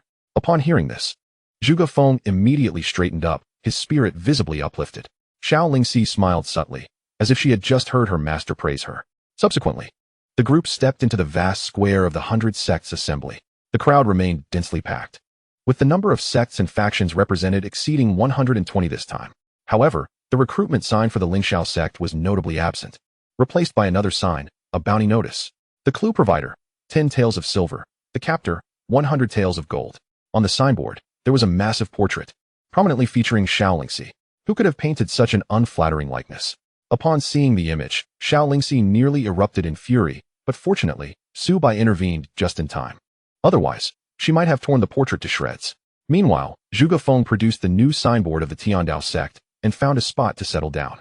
It must be said, with the influx of silver, the new signboard was quite impressive, significantly better than the previous one. Coupled with Zhuge Feng's attire that unmistakably marked him as a true disciple of the celestial sect, he effortlessly attracted a multitude of onlookers, avoiding the ridicule that Su Bai had faced previously. However, despite the throngs of spectators, when they realized that the monthly basic fee required 30 taels, many shook their heads in disbelief. An unheard-of sect charging the same as the Ling Shao sect? With 30 taels of silver. Why would one choose this obscure Tiandao sect over the Ling Shao sect? Even a dog would turn its nose up at that. Chapter 12. When endurance is exhausted. There is no need for further restraint. Oh, isn't that Zhuge Shidi, who ranked first in the assessment? Why hasn't he reported to the Ling Shao sect, and instead ended up here? I heard from the deacon that you looked down upon the Ling Shao sect, and mocked us as worthless? Tiandao sect? What a pitiful sect to forsake Ling Shao for. Zhuge Xixiao. Your attire is quite dashing. It must have cost a pretty penny, right? I remember you previously struggling to afford meals. You haven't resorted to becoming a furnace for a pleasure-seeking sect, have you? A group approached, and upon sighting Zhuge Feng, they unleashed a barrage of mockery, their words dripping with disdain. It was evident from their derisive expressions that they were well aware of Zhuge Feng's failure in the assessment and had come specifically to taunt him. Hearing their jeers, Zhuge Feng's expression shifted slightly. Guan Shixiao, Lin Shixiao, Han Shidi, and Lu Shimi. These individuals were all privileged scions who had successfully passed the Ling Shao sect's assessment to become formal disciples. As mere servant disciples, Zhuge Feng had previously outperformed them. Yet now they reveled in his misfortune. Stay calm, stay calm. Zhuge Feng reminded himself internally, taking a deep breath to steady his agitated heart. Zud Shixing. Why the silence upon seeing us? Have you turned mute? Ha ha ha. Could it be that the Tiandao sect truly practices the art of pleasure? Perhaps our speculation was not far from the truth. No. We are now formal disciples, so we should refer to you as Zhuge Shidi. With Zud Feng remaining silent, the group grew increasingly brazen, relentlessly ridiculing him. You may insult me, but do not insult my sect. Zhuge Feng clenched his fists tightly. Oh, still feeling feisty, are we? Zhuge Feng, I won't keep it from you. Your spot was snatched away by me, Ganhua. One among them proclaimed with smug satisfaction. This individual was none other than Gan Shixiang, the one with a father in the foundation establishment stage. At these words, Zhuge Feng abruptly lifted his gaze, fixating intently on Ganhua. His place had indeed been usurped by him. This realization caused Zhuge Feng to grip his fists even tighter, his nails digging into his flesh. Drawing forth droplets of blood, he could not restrain the urge to rush forward and mercilessly beat them to a pulp. However, reason held him back. For he was now the esteemed disciple of the Heavenly Dao Sect, representing its honor. Unable to bear the sight any longer, Xiao Lingzi, her delicate face clouded with frost, prepared to step forward and reprimand the group, but was restrained by Su Bai. This is a matter for your senior brother. He can handle it himself. Su Bai's eyes glinted coldly. How could his disciple endure such humiliation? There comes a point when one can no longer endure. If he were to act, any consequences would be borne by his master. He spoke, directly transmitting his thoughts to Zhuge Feng, urging him to act without hesitation, to strike fiercely. For while one may be impoverished, one's spirit must never be. Upon hearing his master's words, Zhuge Feng felt a surge of warmth enveloping his entire being, filling him with boundless courage and motivation. Everything would be shouldered by his master. Taking a deep breath to steady his chaotic energy, he slowly raised his gaze to the individuals before him. You may say I am weak, but you dare to insult my sect. His eyes glimmered with intensity as he spoke in a low voice. Ha ha, you crack me up, Zhuge Feng. Do you truly consider yourself important? This Heavenly Dao Sect is unheard of, is it not a trash sect? And 30 taels of silver a month? A sect even inferior to refuse. The group laughed derisively, completely dismissing Zhuge Feng. After all, they had already become official disciples of the Ling Shao sect, belonging to a different echelon entirely. Boom. In the next moment, Zhuge Feng struck, delivering a swift kick toward the foremost figure, Ganhua, with astonishing speed. Ganhua's expression changed dramatically as he attempted to dodge, but it was far too late. Although they had become official disciples of the Ling Shao sect, they had yet to encounter celestial techniques, and were still mere mortals at this moment. Meanwhile, Zhuge Feng had already reached the third level of qi refinement. Ganhua let out a piercing scream, collapsing to the ground, clutching his groin in agony. Rolling in pain, Zhuge Feng paused momentarily. This was the first time he had truly harmed another. From a young age, his parents had taught him to be a kind and polite child, a lesson he had always upheld, never provoking others. As he grew older, after his parents were murdered, he attempted to reason with others, only to be beaten severely himself. From then on, he learned the art of patience. He could not perish. He sought vengeance for his parents. Serving as a menial worker in the Ling Shao sect for half a year, he endured countless injustices. Due to his excellent performance, his poverty, and lack of connections, he became a target for bullying. The spiritual herbs he had painstakingly cultivated were destroyed overnight. He was punished with the dirtiest and most laborious tasks. His clothes stolen, and he was kicked down.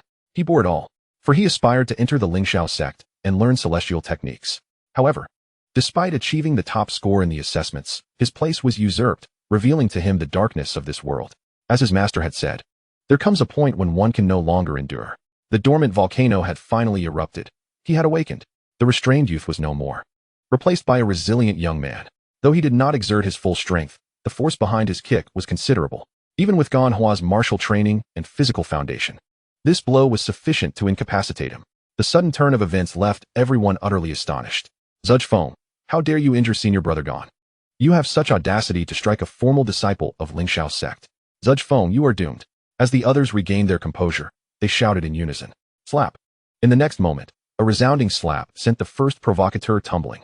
His cheek instantly swelled, teeth scattered, blood gushing, as he lay on the ground lamenting in agony. Bang! Bang! Bang! In the blink of an eye, several had been knocked down, wailing incessantly. To Zhuge Feng, these mere mortals appeared as insignificant as farmyard fowl. Have you truly succeeded in refining your qi?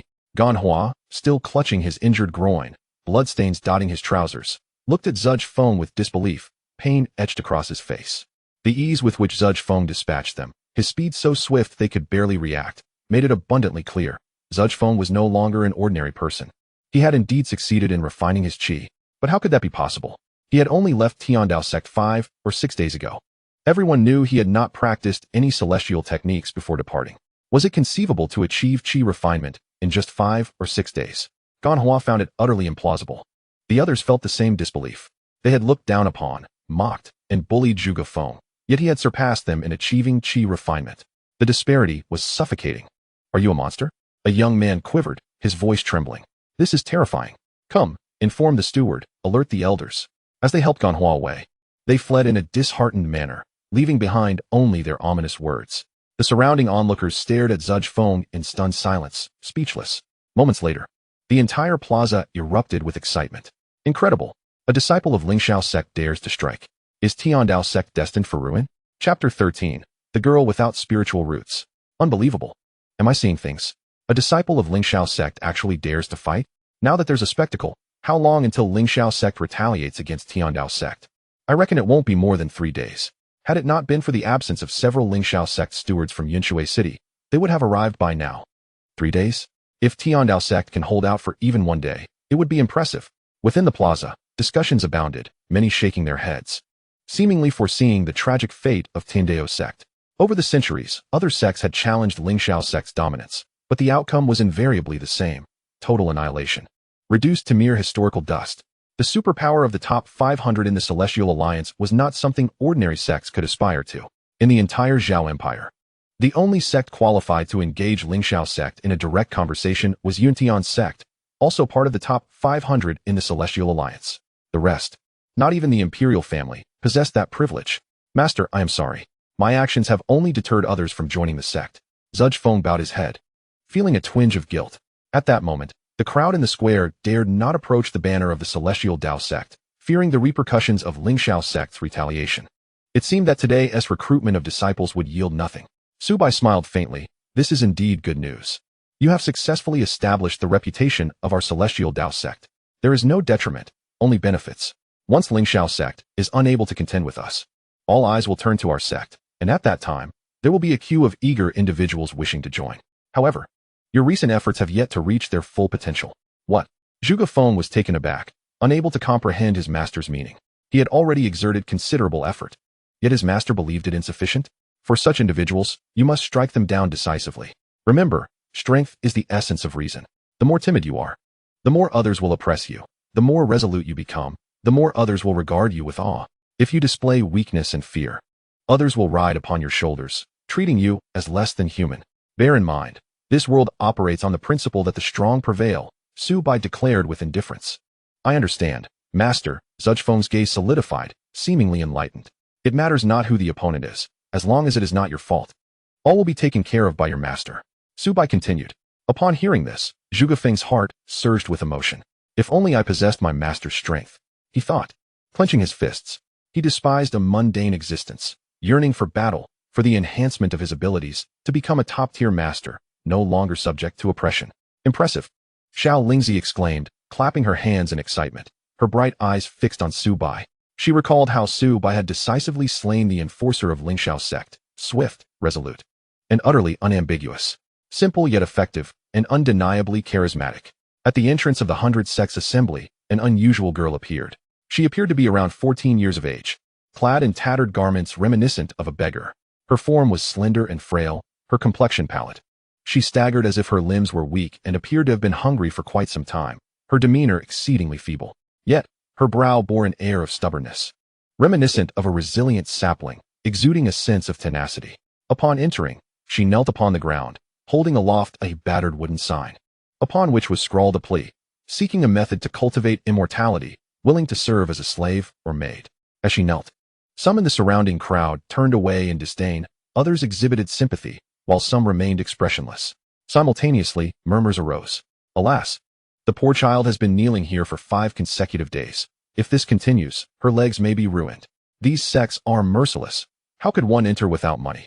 I have seen this child before. She seems to have an older sister. Why is she alone now? 3 days prior, a chivalrous immortal, moved by her plight, sought to take her as a disciple, only to discover that she lacked a spiritual root and possessed no aptitude for cultivation. Such a pity. This girl is unfortunate indeed. Abandoned as an infant and now left to fend for herself after her sister's fate remains unknown. In this world, where can one find a free lunch? Without wealth or power, how could one expect to encounter celestial fortune? The crowd sighed incessantly. Hearing the murmurs around her, the girl with murky eyes stirred slightly, yet remained resolutely kneeling, not moving an inch. Little did she know that her actions would elicit nothing beyond a modicum of sympathy from ordinary passers-by. At the disciple recruitment signs of various sects, several disciples observe the spectacle. Tisk, tisk, even a random passerby possesses a hint of spiritual root. A pure lack of spiritual root signifies a mere mortal existence, destined to a lifetime of insignificance. A lack of spiritual root does not preclude cultivation, but the pace of such cultivation would confine one to the early stages of qi refinement for a lifetime. If she had money, it would be one thing. Perhaps with ample resources, she might touch the later stages of qi refinement. The crux of the matter, however, is that she is penniless. Which sect would accept such a financial burden? They would inevitably face ruin. If she were a bit more attractive, she could sell herself at a brothel for some silver. Yet, with her pale and emaciated visage, who would take her in? They spoke openly and without restraint, entirely disregarding whether the girl could hear them. After all, they were celestial beings. How could they be concerned with the opinions of mortals? This scene did not escape the notice of Su Bai and his companions. This poor girl, sighed Xiao Lingzi. Master, shall we take her into our sect? I can look after her, may I? Yet, when she turned to glance at Su Bai, she found him already absent from sight. Upon looking back, Su Bai had appeared before the girl who knelt before him. Su Bai regarded the girl on the ground and inquired gently, "What is your name?" The girl lifted her head, her face smeared with dirt, unremarkable in appearance, save for a pair of weary eyes that held a flicker of light. In a daze, she replied, "Yi Qinjiao, Yi Qingyao, a rather pleasant name. Would you consider joining my sect?" Su Bai asked kindly. Me? Yi Qingyao was taken aback, seemingly questioning whether she had misheard. Was there truly someone willing to accept her? Yet the celestial being had declared her devoid of spiritual roots, unworthy of entering the immortal gates. Biting her lip, she struggled to articulate her thoughts. Previously, another celestial being had shown her pity, only to test her for spiritual roots and shake their head in sorrow as they departed. That celestial had firmly stated that she would have no connection to the path of immortality in this lifetime, extinguishing that hope. But if she were to have no connection to the path of immortality, where then could she seek her sister? Chapter 14. Ascending the pinnacle of the immortal path with a mortal body. Who says a mortal body cannot ascend the path of immortality? What of the lack of spiritual roots? What of being a mere mortal? As long as one harbors a heart aspiring to the celestial realm, one day, upon the path of immortality, your most resplendent figure shall surely leave its mark. So will you join my sect? Su Bai spoke softly. In that fleeting moment, the girl was momentarily stunned, as a glimmer of brilliance flickered within her dim eyes. The youth before her, clad in a robe as white as snow, was strikingly graceful, exuding an extraordinary aura, truly like a celestial being descended from the heavens. She felt a sense of disorientation, inexplicably overwhelmed by a profound sense of security emerging from deep within her heart. Can I truly cultivate? Yi Qingyao managed to utter, her voice trembling. Once, there was an individual much like yourself, a mere mortal devoid of any innate talent for cultivation, Su Bai remarked. What became of her? Yi Qingyao inquired nervously. She harbored a heart yearning for immortality. Despite being an ordinary being, she ascended to the pinnacle of the immortal path through her unparalleled talent and unwavering determination. Su Bai replied slowly. An ordinary mortal achieving immortality? Surely you jest. Huh. The pinnacle of the immortal path you speak of must merely be the first or second level of qi refining, right? Ha. If a mortal could ever step into the third level of qi refining in this lifetime, I would stand on my head and consume 2 buckets of excrement. The crowd erupted in laughter, their disbelief palpable. To them, Su Bai was weaving fanciful tales, indulging in absurdity. Cultivating immortality is arduous. Even those with spiritual roots find it challenging. What of a mortal without any? For millennia, there has never been a record of a mortal reaching the foundation establishment stage. As Yi Qingyao stood in a daze, she murmured, "Could I also achieve this?" Unfazed by the skeptics, her anticipation only grew, her eyes gleaming with hope. The future is filled with uncertainties. All is possible. I see in you a tenacious spirit and an indomitable will. Your path is destined to be extraordinary. Hence, I have decided to accept you as my personal disciple, Su Bai declared, extending his hand before Yi Qingyao. After a moment of hesitation, she slowly placed her hand upon his. A gentle warmth enveloped her, coursing through her entire being. This was the first time she had felt such a sensation since her sister's departure. This warmth, emanating from the human realm, dispelled the chilling winds that clung to her. She wished to kneel, but found her legs unresponsive. The strength of her will had sustained her thus far. A miracle in itself. "Thank you, master," she exclaimed, but it was then that her strength faltered, and darkness engulfed her as she collapsed into a warm embrace. Su Bai gently lifted her and carried her beside Xiao Lingzi. Without needing a word from Su Bai, Xiao Lingzi stepped forward to catch Yi Qingyao, disregarding the potential stains on her newly purchased dress. "Take her back. I shall return later," Su Bai instructed Xiao Lingxi and Zhuge Feng. Understood. The two nodded and departed with Yi Qingyao. After the disciples left, Su Bai quietly concealed his presence and followed behind. Outside Yinshui City, on the road to Dao Sect, for shadowy figures trailed Xiao Lingxi and Zhuge Feng, their eyes glinting with avarice. Are you certain? Is she the second miss of the Xiao family that Ling Shao sect seeks? I cannot say with absolute certainty, but it is highly likely.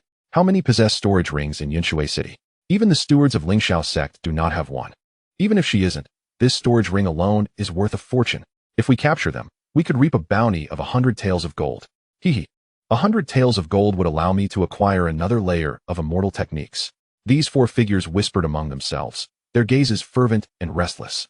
However, just as they prepared to strike, a figure clad in white suddenly appeared before them. Gentlemen, please halt. Su Bai smiled at the group. As Su Bai made his entrance, a wave of astonishment swept over the group. However, they soon recognized the youth, having overlooked him during his previous appearance, likely a disciple from some sect.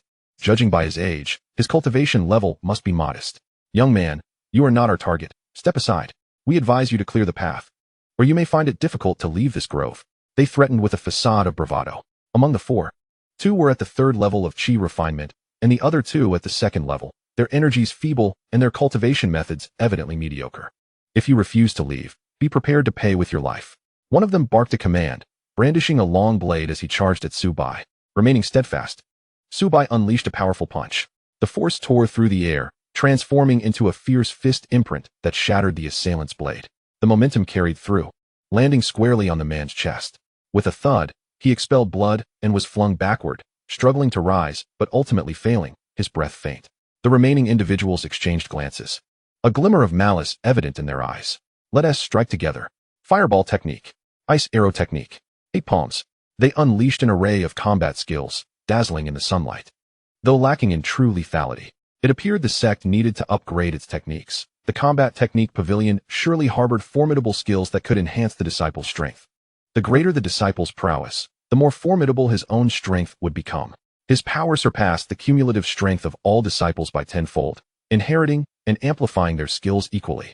Su Bai's figure blurred into an afterimage. Despite lacking combat techniques, his overwhelming realm allowed him to dispatch them effortlessly, one after another. Once the confrontation concluded, he dusted off his hands and resumed his journey toward Yinshui City. As the sun dipped below the horizon, two figures stood together not far from the entrance of the 100 Sects Conference. One was Xiao Yan, whom Su Bai had encountered previously. "Sheer, what brings you here?" Xiao Yan inquired, gazing at the girl beside him with a rueful smile. "Brother Xiao Yan, do you know what sect the Dao Sect is? Are you planning to join?" The girl, named Sheer, asked, her brow furrowed. I don't know, but even if there is a sliver of hope, I cannot give up. I must grow stronger and defeat Lu Yanran," Xiao Yan declared, clenching his fists, his eyes flickering with hatred and fervor. Such humiliation would be etched into his memory for a lifetime. Sheer observed Xiao Yan's determined expression with a slight frown and sighed softly. "All right, since Brother Xiao Yan wishes to go, I will support you. However, to ensure your safety, I too must accompany you," she stated earnestly. Xiao Yan regarded Sheer with a complex mix of emotions, his heart a tumult of feelings. "Rest assured, Brother Xiao Yan, I will not allow any harm to befall you," Sheer vowed solemnly. Chapter 15. The third disciple Su Bai approached leisurely, pausing momentarily upon noticing the girl beside Xiao Yan. This was becoming increasingly intriguing. "Master, you have arrived?" Suddenly, Xiao Yan spotted Su Bai, and an excited smile illuminated his face as he hurried over. "I must see who it is." Upon witnessing Xiao Yan approach, Sheer also turned her gaze in that direction. Not far off stood a remarkably handsome young man in a flowing white robe, with his hands clasped behind his back. He exuded an ethereal elegance, adorned in a moon-white long robe cinched with a jade belt. His tall figure and billowing garments evoking the image of a celestial being descended from the heavens. A smile graced his lips, and his eyes sparkled like a galaxy, bright and clear, reminiscent of stars scattered across the night sky. What a youthful immortal. "Uncle Ling, can you discern his cultivation level?" She silently pondered, uncertain of whom she was addressing. Moments later, an aged voice echoed in her mind. "Miss, I cannot see through his cultivation." "What? Even you cannot discern it?" Her eyes widened in disbelief. She was well aware of Uncle Ying's formidable abilities. Although he may not be deemed particularly powerful within her family, he certainly stood at the pinnacle within the vast Zhao Empire. If even Uncle Ying could not see through him, what level of power did the leader of the Dao Sect possess? "Uncle Ying, have you uncovered any information regarding the Dao Sect?" She continued to inquire. Indeed, there is no information about the Dao Sect or Su Bai within the entire Immortal Alliance, nor among the hundreds of sects in the Zhao Empire. It appears as though the Dao Sect has emerged from thin air, Uncle Ing replied thoughtfully. Emerging from thin air? Xia exclaimed in astonishment. This thought only deepened her suspicions towards Su Bai. She had discreetly asked Uncle Ing to investigate Xiao Yan's unique constitution, yet no conclusions had been drawn. If Uncle Ing was unaware, then no one else in the entire Zhao Empire could possibly know. Even if someone did, such formidable power would surely have left a record. Master, this is my cousin Xiao Xie, and she also wishes to join the Dao Sect. What do you think? Xiao Yan cautiously addressed Su Bai. Su Bai glanced at Xiao Xie, understanding everything with a mere look, and nodded lightly. If you wish to go, then go. Hearing this, a joyful expression spread across Xiao Yan's face as he hurriedly expressed his gratitude. Thank you, master. Subsequently, the four of them set forth towards the Dao Sect. Along the way, Su Bai maintained his composed demeanor with his hands behind his back, while Xiao Xie continuously scrutinized him, unable to perceive anything of note. This fellow, does he truly possess abilities, or is he merely pretending? If Xiao Yan were not present, she might have been tempted to test his strength herself. The Dao Sect was not far from Yunshui City, and soon they arrived at the foot of the mountain where the sect was located. Is this really the Dao Sect? As she surveyed its scale, doubts crept into Xiao Xie's expression. For no matter how she looked at it, the Dao Sect seemed far from being a major sect. At best, it resembled a ragtag establishment. At the Dao Sect, Zhuge Feng and Xiao Lingxi awaited Su Bai's return, and upon seeing him accompanied by two individuals, their faces lit up with excitement. Master, are these your new junior brothers and sisters? Xiao Lingxi exclaimed, her beautiful eyes wide with wonder. Yes, this is Xiao Yan. Su Bai indicated toward Xiao Yan. Senior brother, senior sister, my name is Xiao Yan. Xiao Yan politely clasped his hands and greeted them. Junior brother Xiao? Welcome to the Dao Sect, Xiao Lingxi said with a radiant smile. Xiao Yan shyly scratched his head and replied, Senior sister, there is no need for such formality. Xiao Lingxi then turned her gaze towards Xiao Xie, asking, and who is this junior sister? I do not intend to join your Dao Sect. I am merely here to observe, Xiao Xie replied coldly, a hint of skepticism flickering in her eyes. The two disciples of Dao Sect, one at the second level of qi refinement and the other at the third, what great sect could they possibly represent? Noticing the doubt in Xiao Xie's eyes, Xiao Lingxi offered a knowing smile. She understood that the young girl before her was questioning the sect's strength. Hadn't her own expression mirrored that skepticism in the past? It was only after witnessing her master's prowess that she came to understand what true strength entailed. Master, Yi Qingyao is still unconscious. We have placed her in the side chamber of the Great Hall, Zhuge Feng reported. No matter, let her rest well, Su Bai replied, pondering the situation. With the increasing number of disciples in Dao Sect, accommodations for them were still lacking, which was untenable. The next upgrade of the sect must include the construction of a magnificent palace specifically for disciple habitation. Otherwise, it would not bode well if rumors of disciple mistreatment emerged. Let us proceed to the initiation. Only after that will you truly belong to the Dao Sect, Su Bai said as he turned to enter the Great Hall. Leaving those words behind, Junior brother Xiao, hurry along, urged Xiao Lingxi. Xiao Yan momentarily paused, then quickly regained his composure. Filled with excitement as he followed Su Bai into the Great Hall, Xiao Xie, on the other hand, merely curled her lip in disdain. Inside the Great Hall, Su Bai sat at the head, with Zhuge Feng and Xiao Lingxi flanking him respectfully. Xiao Yan knelt on the ground, prostrating himself 3 times, and then spoke clearly. Disciple Xiao Yan pays respects to master. Rise, Su Bai nodded slightly, indicating for Xiao Yan to stand. From this moment on, you shall be my third direct disciple. The third disciple of Dao Sect. Thank you, master, Xiao Yan said as he stood up and reached into his storage bag, producing a wooden box.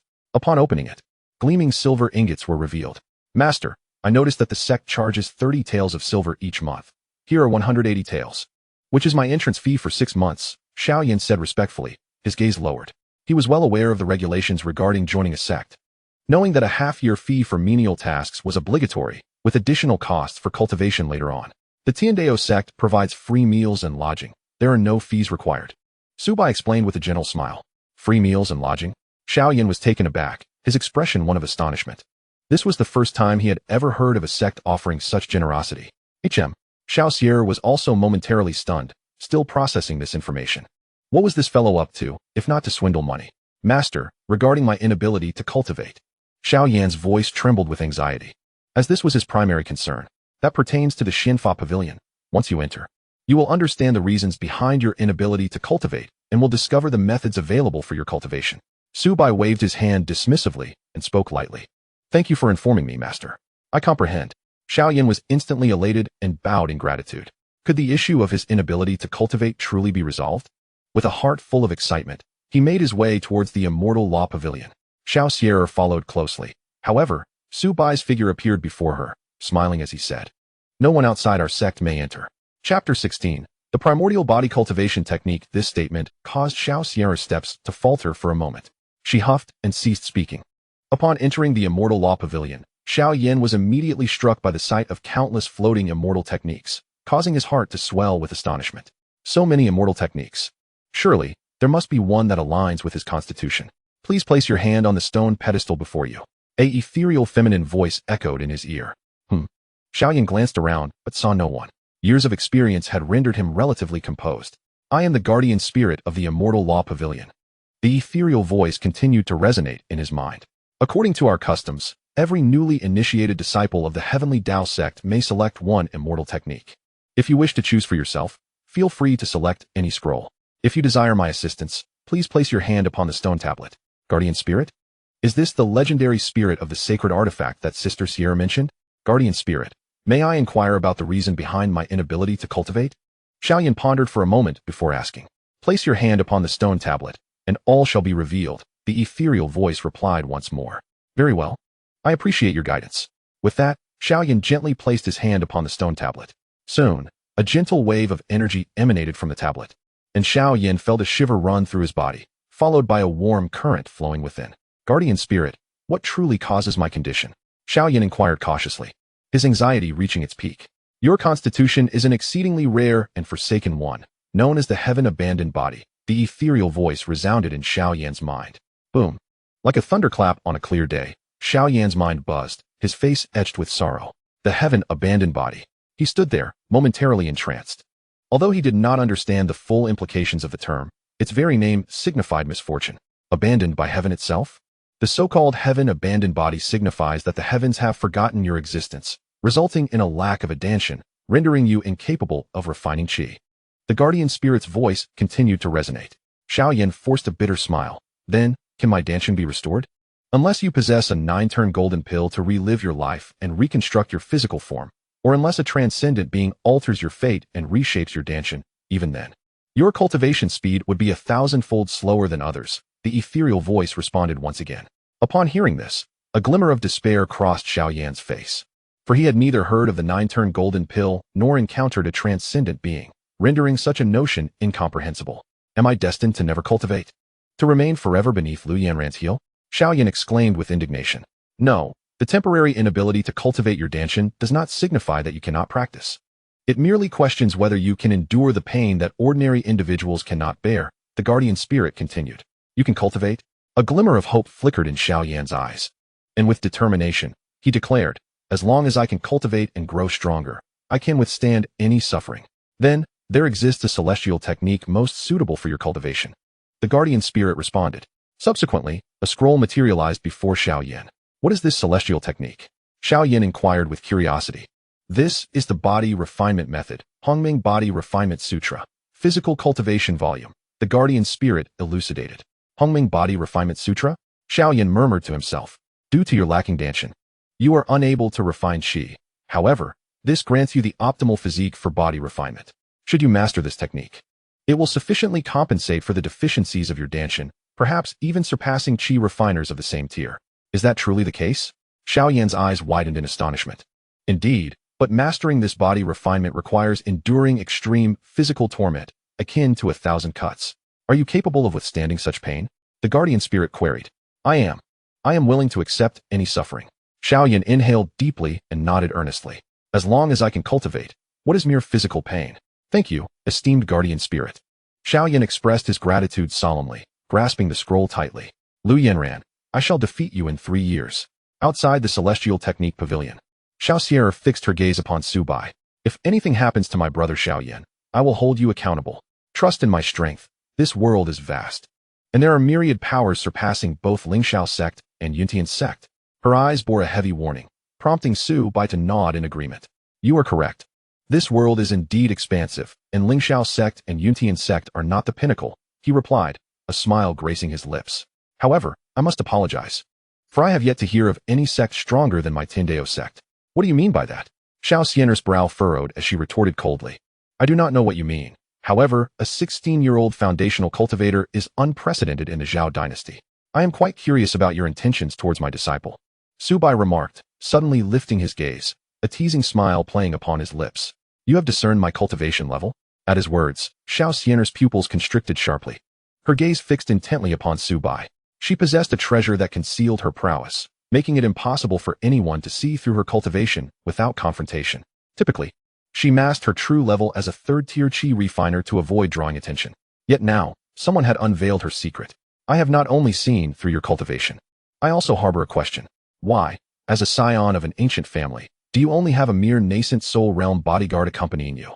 Su Bai's gaze drifted to a certain point in the void, his expression a blend of amusement and intrigue. Deep within the clouds, a shadow stiffened under his scrutiny. Discovered. Xiao Yan involuntarily stepped back, shock etched upon her face as she regarded Su Bai. Not only had he seen through her, but he had also perceived Uncle Ling. Moreover, he was aware of her origins from an ancient family. Who, exactly, is this person?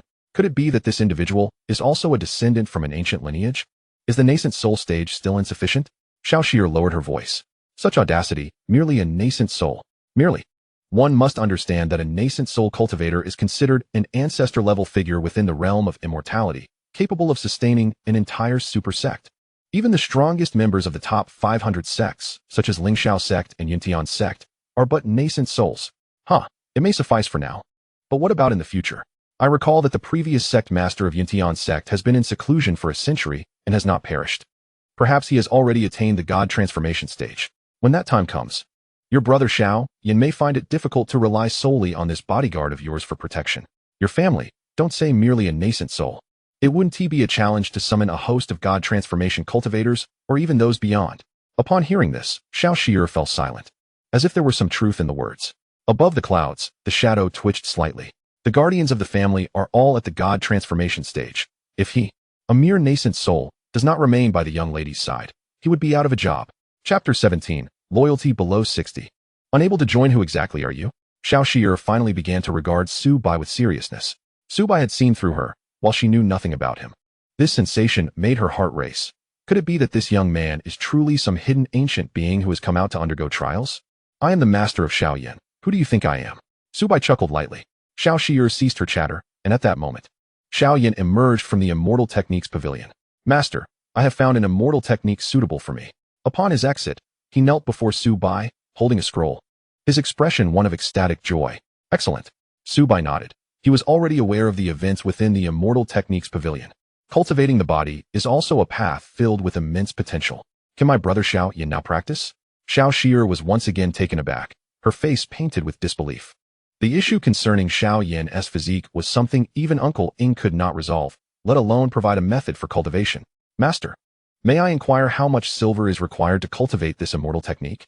Xiao Yan asked eagerly. Though he understood that the Hongming body refining technique was quite precious and the cost might be beyond his means, he was willing to try anything for the chance to cultivate. Every disciple who joins the sect may select one immortal technique for free, thus no silver is required. Su Bai shook his head. Free? Xiao Yan was momentarily stunned, then overwhelmed with excitement. He hastily knelt before Su Bai. Master, I bow to you once more. All right. You may begin your cultivation. Strive to reach the body refining stage as soon as possible. Su Bai waved his hand. The realm of body refinement begins with the physical body, and the body refining stage contains 9 levels, corresponding to the 9 levels of qi refinement. Thank you, Master. Xiao Yan rose respectfully and departed. He then sat cross-legged and began to carefully study the Hongming body refining technique in his hands. However, upon seeing the first page, he gasped in shock. One must run 10 miles while carrying 100 pounds for a quarter of an hour, perform 100 consecutive push-ups while bearing 100 pounds, endure 100 lashes from a whip. Only by achieving a certain level of physical strength can one qualify for formal cultivation. Note, in the realm of cultivation, the physical constitution of ordinary individuals is somewhat superior to the norm. After enduring this rigorous regimen, even with Xiao Yan's tenacity and perseverance, beads of sweat began to form on his forehead. Upon seeing the training content, Xiao Yan felt a shiver run through her entire body. Is this something an untrained ordinary person can accomplish? Xiao Yan, perhaps it would be better if you refrained from cultivating? she implored with concern. Following this routine, one might risk losing half their life. Even Xiao Yan felt a twinge of fear, having grown up under the peculiar gazes of others. He had never truly faced hardship and could hardly endure such torment. Su Bai glanced at the two of them and smiled faintly, saying, "What? Do you wish to remain beneath Lu Yanran's heel 3 years from now?" Gritting his teeth, Xiao Yan's fists cracked ominously. Ultimately, he clenched the scroll tightly and declared, "Word by word, I will grow stronger. I will defeat Lu Yanran. I shall prove that I, Xiao Yan, am not inferior to anyone." His eyes reddened, and his face turned a shade of purple from the effort it took to shout those words. Having spoken, he immediately rose and began to run around the foot of Dao Sect's mountain, driven by the desire to prove himself and to gain strength. At that moment, Su Bai's gaze drifted to Zhuge Feng and Xiao Lingzi, who were observing nearby. "Go and cultivate. The strength of the sect relies on your diligence," he said. Upon hearing this, Zhuge Feng and Xiao Lingzi did not prepare to train, but directed their attention to Xiao Xie. It was evident that their cultivation techniques were extraordinary. And if seen by outsiders, no worries. The cultivation techniques of my Dao Sect are neither stolen nor snatched, and there is no need to shy away from anyone. Su Bai reassured them with a smile. Hearing Su Bai's words, Zhuge Feng and Xiao Lingzi finally felt relieved and turned to leave. Xiao Xie, however, was in a daze, struggling to comprehend the situation. Must one hide while practicing cultivation? How could your techniques be superior to those of my family? It is known that her family is an unimaginably colossal entity across the continent. Even a mere gatekeeper from her lineage could reign supreme in the great Zhao kingdom. She couldn't even be bothered to glance at the techniques of Ling Shao sect and Yuntian sect, let alone concern herself with such trifles. Pretentiousness. I shall see just how remarkable the cultivation techniques of Dao sect truly are, she thought to herself. Her beautiful eyes fixed intently on the practicing Zhuge Feng and Xiao Lingzi, afraid to miss any detail. 1, 2, 3. By the time she counted to 3, her expression shifted dramatically. Her perspective was far superior to that of Xiao Lingzi, and she possessed a deeper understanding of some extraordinary cultivation techniques. It's too fast. The flow of spiritual energy is astonishingly rapid. Such a swift circulation of spiritual energy indicates an almost complete absence of impurities, with a quality that is beyond imagination. Moreover, the colors and attributes of the spiritual energy they were channeling were distinctly different, clearly indicating two entirely different cultivation methods. The cycle lasts for 20 breaths, which is what my father referred to as the legendary supreme law, and it's two different techniques. How could this be? Xiao Xie was utterly astonished. Her delicate face flushed with excitement. This is utterly remarkable. Moreover, is it not the case that such a celestial art, defying the heavens, can only be cultivated by direct blood relatives? For instance, the supreme celestial technique of her family is exclusive to her father and herself, with others practicing different arts to prevent the leakage of their secrets. Yet here, at the Heavenly Dao Sect, a mere disciple may cultivate such a remarkable celestial art? Is the sect truly this benevolent? Can I join the Heavenly Dao Sect? She suddenly inquired, her gaze filled with trepidation as she looked at Su Bai. He regarded her with mild surprise before shaking his head. Before him appeared a script: loyalty to the sect below 60, unable to join. Note: the term loyalty may not sound appealing. It will gradually be changed to affinity after about 40 chapters.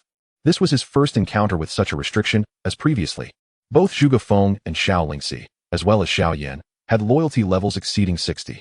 Particularly, Xiao Yan had a loyalty of 70 upon entering the sect, which soared to 80 after obtaining the celestial art, indicating that a loyalty level of 60 is rather low. In other words, lacking even 60 in loyalty implies a disregard for the sect. How could such individuals possibly join the sect? Sighing, Xiao Xie expressed her disappointment, but refrained from pursuing the matter further, for her time here was limited. Family disputes awaited her, demanding her mediation. Meanwhile, Su Bai observed Xiao Yan racing at the foot of the mountain, alongside Zhuge Feng and Xiao Lingzi, who were engrossed in their cultivation. And he could not help but smile. The task of recruiting 3 disciples had been completed, with only 10 points remaining for the 100 sect points needed for the sect's upgrade. All preparations for the sect's advancement were in place. Only the points were lacking. Chapter 18. The mortal's path to immortality. At the break of dawn the following day, Su Bai was roused by the sound of a whip cracking. He rose to see Zhuge Feng wielding a small whip, striking a bare-chested youth. Crack, crack. The whip landed repeatedly on the boy's back, leaving behind red welts that seeped with droplets of blood. Yet the boy seemed impervious to the pain, gritting his teeth and enduring. Zhuge senior brother, apply more strength. I can take it. The boy insisted determinedly. Zhuge Feng frowned and asked, Xiao Yan, are you certain? Yes, I'm certain. Xiao Yan nodded vigorously. Continuing to be upon hearing this, Su Bai revealed a smile and swiftly made his way towards the grand hall. Yi Qingyao slowly opened her eyes, and what greeted her was an exquisitely adorned chamber, its ceiling embellished with glazed tiles, while the air was imbued with a refreshing fragrance. Had she not been residing in a dilapidated temple? She recalled that a celestial being had intended to take her as a disciple. She had thought it merely a fleeting illusion at the brink of death. As she reflected upon this, a figure suddenly materialized before her. It was a strikingly handsome young immortal, clad in white robes, his appearance leaving a profound impression. I pay my respects to the immortal. Yi Qingyao attempted to rise, but was gently halted by Su Bai. How is your health now? He inquired. Thank you for your concern, immortal. I am feeling much better, Yi Qingyao replied hastily. Indeed. Her condition had improved significantly compared to the previous day, likely due to the celestial's healing arts. However, as she glanced down at her tattered garments, now replaced by a beautiful new dress, a faint blush crept across her cheeks. Had this immortal provided her with this attire? Junior sister, I chose this dress for you. Isn't it lovely? Xiao Lingxi chimed in, peeking from behind Su Bai and grinning at Yi Qingyao with a playful wink. Yes, it is beautiful. But it must be quite expensive, Yi Qingyao murmured, her fingers nervously twisting the hem of her dress. How could she possibly afford such a splendid garment? Oh, come now. Junior sister, you are my kin now. A mere dress is nothing. Xiao Lingxi waved her hand dismissively. Yi Qingyao hesitated. Once you enter the sect, we are family. Even the master has said nothing. Xiao Lingxi took Yi Qingyao's hand affectionately. Family, Yi Qingyao whispered, seemingly lost in thought. It had been a long time since she had heard such warm words, aside from her sister. Sister, I must find my sister, no matter the distance. With this thought, she lifted her gaze to Su Bai and asked timidly, Immortal, can I truly cultivate celestial arts? She posed the question cautiously, fearing he might refuse. Why not? Su Bai countered. But I am of mortal body, with no spiritual roots, Yi Qingyao replied, her heart sinking. I have previously stated that even a mortal can ascend to celestial heights. From this moment on, you shall be my fourth disciple, Su Bai affirmed earnestly. Really? This isn't a dream, is it? Yi Qingyao was taken aback. She had initially thought this was all an illusion, a beautiful dream, yet it appeared to be undeniably real. Junior sister, you should express your gratitude to the master. Xiao Lingxi urged eagerly, her eyes sparkling with excitement. Disciple Yi Qingyao pays her respects to the master. Yi Qingyao knelt upon the ground and bowed deeply, her eyes glistening with tears. At last, she had a revered master and a place to call home. Name, Yi Qingyao. Age, 14. Cultivation, mortal spiritual roots, none, mortal body sect loyalty, 90. Note, loyalty reaching 100 unlocks special rewards. Upon reviewing Yi Qingyao's information, Su Bai felt a twinge of surprise. It is noteworthy that today, Xiao Lingxi and Zhuge Feng have just elevated their sect loyalty to 90, while Yi Qingyao, before even obtaining the celestial arts, has already achieved such a high degree of loyalty. Lingxi, take her to the celestial arts pavilion to select a suitable technique. Su Bai instructed. Yes, master. Xiao Lingxi took Yi Qingyao's hand and approached the celestial arts pavilion. Junior sister, please enter. Inside, there is a stone tablet and a guardian elder. You may ask him any questions you have, Xiao Lingxi said. Thank you, senior sister. Yi Qingyao nodded and pushed open the door. Please place your hand on the stone tablet before you. The guardian's voice resonated. Thanks to Xiao Lingxi's reminder. Even in the absence of others, Yi Qingyao felt no fear and obediently placed her hand on the tablet. Moments later, a flash of light appeared, and the guardian's voice echoed once more. Though you possess a mortal body and lack spiritual roots, your resolve is steadfast, and your dedication to cultivation is unwavering. In the future, you may achieve great things. Yi Qingyao lifted her head and asked, Guardian Elder, can I also cultivate? The guardian nodded affirmatively. Upon hearing this response, Yi Qingyao's eyes glistened with tears as they cascaded down her cheeks. She could cultivate. A scroll materialized on the stone tablet. This is the mortal cultivation technique. Qi refinement chapter. The path has spirit. May you never forget your initial intentions and strive upward, the guardian imparted. Thank you, Guardian Elder. Yi Qingyao bowed respectfully. Subsequently, she exited the Celestial Arts Pavilion, scroll in hand. Master, thank you for allowing me to see hope once more. Yi Qingyao knelt before Su Bai, her voice choked with emotion.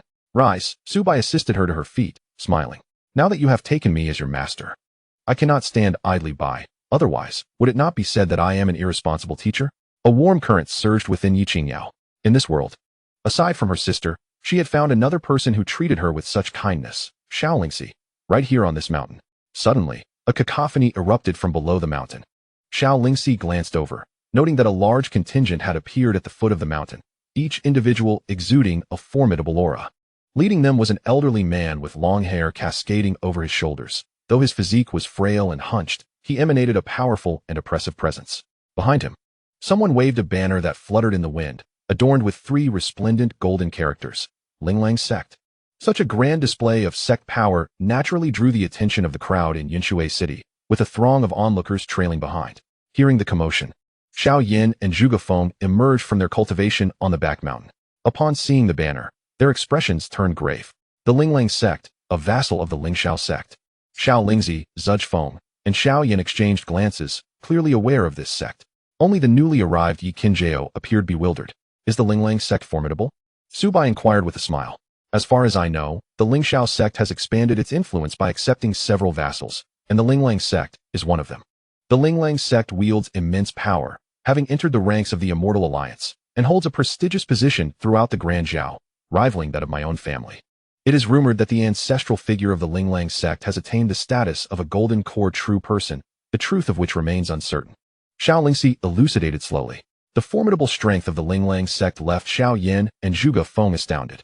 My Xiao family, a prominent clan in Yinshui City with several qi refinement practitioners, pales in comparison to the Ling sect, akin to mere ants. Xiao Yan inhaled sharply. If the Ling sect is this formidable, how powerful must the Ling Shao sect be? What shall our master do? Zhuge Feng pondered gravely. Fear not, Su Bai remarked nonchalantly. His demeanor remained unchanged, gazing down at the mountainside, a gentle breeze swirling around his garments, creating an ethereal silhouette. In that moment, he resembled a transcendent being, surveying the mortal realm.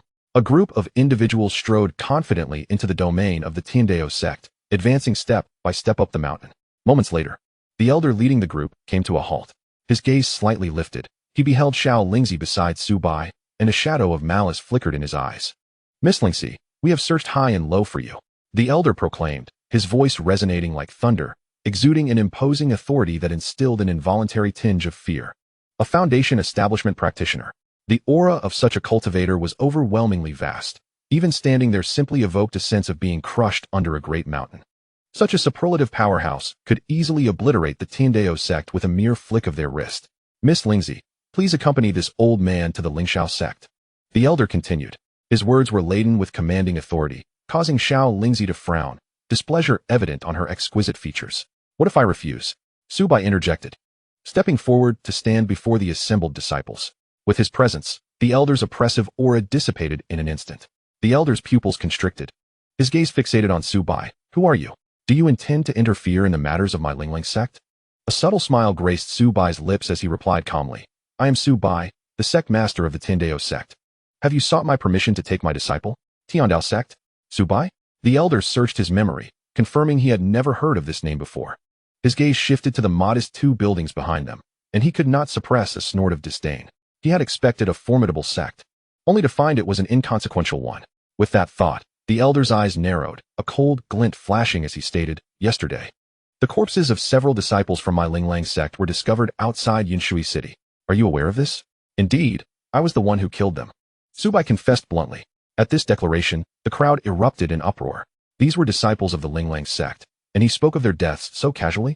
The members of the Ling sect were immediately engulfed in fury, brandishing their magical artifacts, their swords drawn menacingly at Su Bai and his companions. The elder's face also darkened with anger as he bellowed. You dare to slay my Ling sect's people? Are you not afraid of inciting our wrath? Ha ha ha. Su Bai laughed heartily, his laughter resonating with exuberance. What is the mere Ling sect? What do they amount to? Provoking my Dao Sect. Do not think that merely slaying a few disciples is enough. Even annihilating them would be of no consequence. As these words left his lips, the crowd fell silent. Taken aback, to speak so casually of obliterating the Ling sect. Such arrogance, who does he think he is? At the foot of the mountain, a throng of onlookers heard Su Bai's declaration, their expressions shifting dramatically. Who does not know the illustrious name of the Ling sect? And how many are familiar with the Dao Sect? Ah, the Dao Sect. Wasn't he that the ragtag sect that had clashed with the Ling Shao sect's disciples just yesterday? Bold indeed, first striking the Ling Shao sect, and now daring to provoke the Ling sect, regardless of their actual might. Such audacity alone is enough to carve a name in history. Yet, that was an elder of the Ling sect, a foundational cultivator. Surely, the Dao Sect would not survive the day. The onlookers buzzed with speculation. Seeking death, The members of the Ling sect fumed with rage, wishing nothing more than to reduce this arrogant fool to ashes. Disciples, unleash your auras and declare to the world, our Ling sect is not to be trifled with, commanded an elder, his voice deep and commanding. Boom. In an instant, a torrent of overwhelming energy surged forth. 1 foundational cultivator, 2 at the 9th level of Qi refinement, 3 at the 8th, and 5 at the 7th. There were fully 30 cultivators at the mid-level of Qi refinement, and the rest were also practitioners of Qi refinement. More than 100 cultivators' auras erupted, tearing through the clouds and stirring the very winds. Above, thunder rumbled and lightning flashed, as if the apocalypse had arrived. Everyone felt a shiver run through their bodies, as if they had been plunged into a frozen abyss. Quickly retreat. The spectators below hastily withdrew several hundred meters. The clash of so many cultivators could easily shred any ordinary person to pieces. Yet, before such formidable opponents, Su Bai maintained an air of nonchalance, showing not a trace of panic. Strike, and level the Dao Sect. Show no mercy to anyone but Xiao Lingzi, roared the foundational elder, leading the charge. Swish, swish, swish. Blades of energy, sword lights, palm strikes, and fist force surged forth. These assaults coalesced into a dazzling torrent, raining down like a celestial chain. Su Bai stood with his hands clasped behind his back, motionless. He merely extended a finger and flicked it toward the void. Whoosh. In an instant, all the attacks collapsed, and the backlash sent the Ling sect's members reeling, blood spurting from their mouths as they staggered backward. Then, Su Bai moved, raising a hand and pressing it forward toward the Ling sect. Boom. With that single gesture, an invisible pressure surged toward the Ling sect. Crack, crack. The disciples of the Ling sect felt their bodies grow heavy, as if burdened by a colossal mountain. Suddenly, their knees buckled, and with a thud, they all knelt upon the ground. This included the foundational elder, to suppress a foundational cultivator with a mere gesture. Chapter 20. Those who offend my Dao Sect shall die without mercy. Silence. A deathly stillness enveloped the scene. Eyes widened in disbelief as everyone gazed at the astonishing spectacle before them. How is this even possible? A foundational cultivator was unexpectedly subdued with a mere gesture. At this moment, an overwhelming tide of disbelief surged within the hearts of the onlookers. They had anticipated that the Heavenly Dao Sect would vanish under the wrath of the foundational elder from the Ling Sect, yet the outcome was entirely contrary. The cultivators of the Ling Sect appeared as fragile as children before Su Bai. Master is so handsome. Behind him, Xiao Lingxi's beautiful eyes shimmered with tears, her heart racing fervently. After all, everything Master did was for her. Master is incredibly powerful. Zhuge Feng marveled in astonishment, although he had long known of his master's prowess. Witnessing it firsthand was still profoundly shocking. So formidable. It seems my choice was indeed correct. Xiao Yan quietly clenched his fists. Lu Yanran, in 3 years. Your defeat is certain. When will I possess such strength as my master, so that I may seek my sister? Yi Qingyao murmured, her eyes reddening, a single tear eventually trailing down her delicate cheek. The plight of her sister had lingered in her heart, and Su Bai's emergence reignited her hope. Who on earth are you? The old man stammered, struggling for breath and filled with dread. The pressure was overwhelming, rendering him immobile. He had once glimpsed the ancestor, but even that figure did not exude such formidable might. The sect master of the Heavenly Dao Sect, Su Bai. Do I need to repeat it a third time? Su Bai replied nonchalantly. Why, you are a golden core true man. The old man's eyes widened in disbelief, as if he had encountered a ghost. A golden core true man could easily establish a sect, effortlessly recruiting countless disciples and wielding influence for miles. Yet this individual merely occupied a small hill. The sect master of the Heavenly Dao Sect was, astonishingly, a golden core true man. Heavens! The Heavenly Dao Sect harbors a master of the golden core level? The implications were staggering. A sect of this caliber should possess a technique capable of cycling 50 times in an hour, right? This Heavenly Dao Sect was well concealed, harboring such a powerful expert. Rumor had it that the ancestor of the Ling Sect had also broken through to the golden core. Did this mean the Heavenly Dao Sect stood at the same level as the 300-year-old Ling Sect? The spectators at the foot of the mountain gasped in shock upon hearing the old man's words. From this day forth, the name of the Heavenly Dao Sect would resonate throughout Yinshui City. Brash youth, even if you are a golden core true man, you cannot kill me. Behind me stands the Ling Sect, which also possesses golden core experts. Moreover, the Ling Sect has the Ling Shao Sect as its backing. The might of the Ling Shao Sect is not something you can provoke, the old man declared, his voice trembling with rage. He was confident that invoking the Ling Shao Sect would instill fear in his opponent. After all, it was one of the top 500 in the Immortal Alliance. Huh? The Ling Shao Sect? At these words, a mocking smile curved Su Bai's lips. What if I were to slay you? What can the Ling sect do to me? And what could the Ling Shao sect possibly do? The old man was rendered speechless, his chest heaving with fury. Meanwhile, the disciples of the Ling sect shouted angrily, "Release us, or you shall meet a most dreadful end. Our master is a formidable cultivator in the late foundational stage. Arrogance, utterly blind to reality. If you possess any sense of propriety, I suggest you release us promptly. My Ling sect may still consider sparing your Tiandao sect. Furthermore, surrender Shao Lingzi, otherwise, Ling Shao sect shall not show you mercy." The disciples of Ling sect, accustomed to flaunting their status and power, could hardly bear such indignity. Consequently, they began to shout in an attempt to intimidate Su Bai into hesitance with the might of their sect. Previously, invoking the name of Ling Shao sect allowed them to resolve any matter with ease. Alas, today they faced Su Bai? Unfazed by their bluster, Su Bai remained impassive, his demeanor cold. "Let the name of Tiandao sect, from this day forth, take root across the realm." His words resonated like a chilling gust sweeping from the mountainside to the valley below. "Since you seek death, do not blame me. Henceforth, any who trespass against Tiandao sect shall meet with ruthless retribution." As he spoke, a terrifying aura of death erupted, enveloping the heavens. With the utterance of the command to kill, all disciples, including the foundational elders of Ling sect, found themselves engulfed in heavenly flames. In an instant, they were incinerated, and the wind carried away the ashes to the sacred grounds of Ling sect. The cremation was Su Bai's way of ensuring that the blood of his enemies would not tarnish his sect's territory, for they were unworthy. The battle concluded with remarkable swiftness. In mere moments, over 100 fierce disciples of Ling sect lay lifeless. The onlookers were left in a state of shock, unable to comprehend the scene before them. They could hardly believe that Su Bai had truly annihilated the people of Ling sect with such formidable ferocity. This was undoubtedly news of monumental significance for the entire Dazhao Empire. Once again, provocations were directed towards Ling and Ling Shao sects. These two formidable sects would surely retaliate, and it would be astonishing if they did not obliterate Tiandao sect. A storm was brewing. Would Tiandao sect withstand the impending vengeance from these two powerful forces? If Tiandao sect could endure, then our Yinshui city would possess a grand sect to rely upon.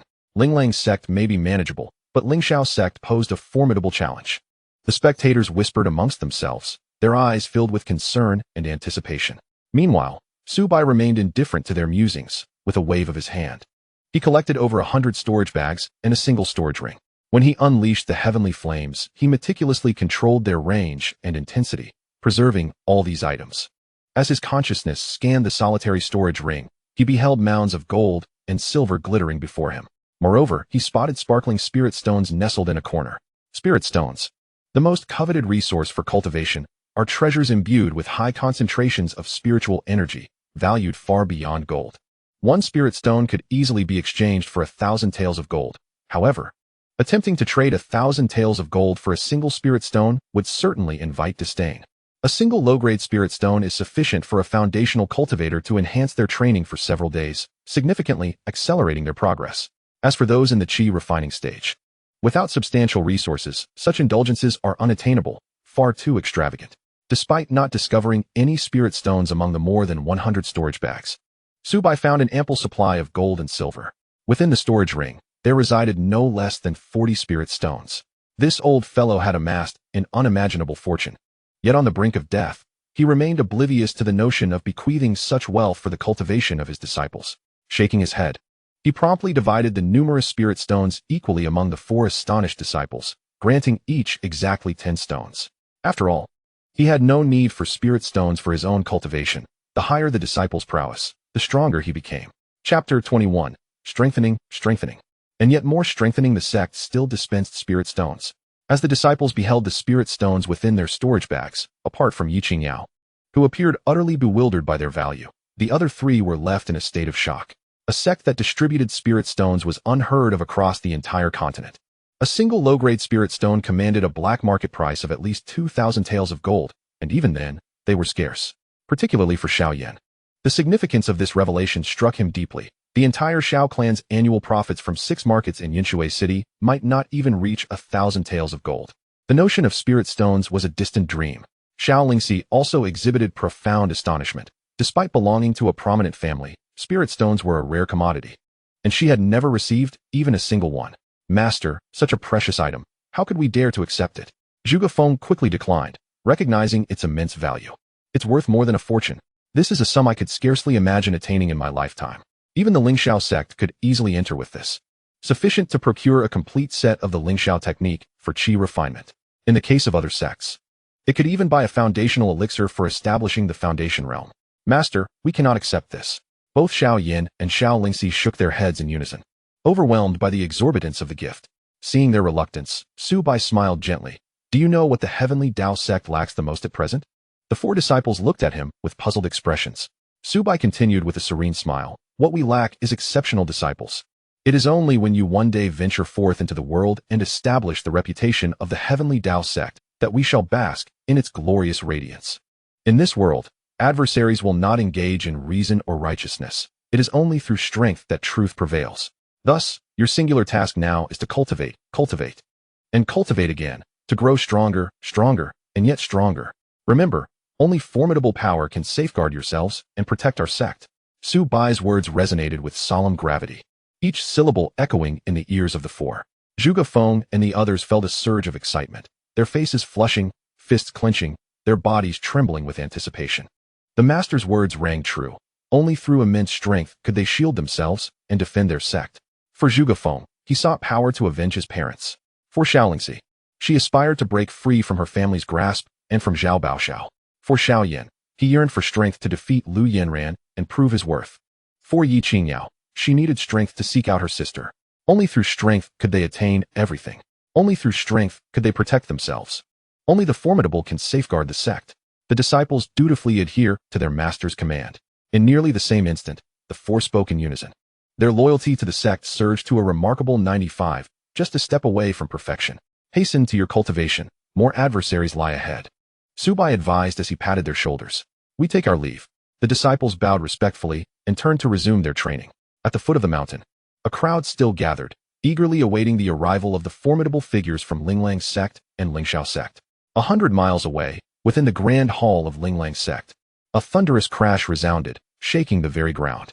This is outrageous. It is utterly intolerable. A man clad in gray robes, exuding a fierce aura, expressed his ire.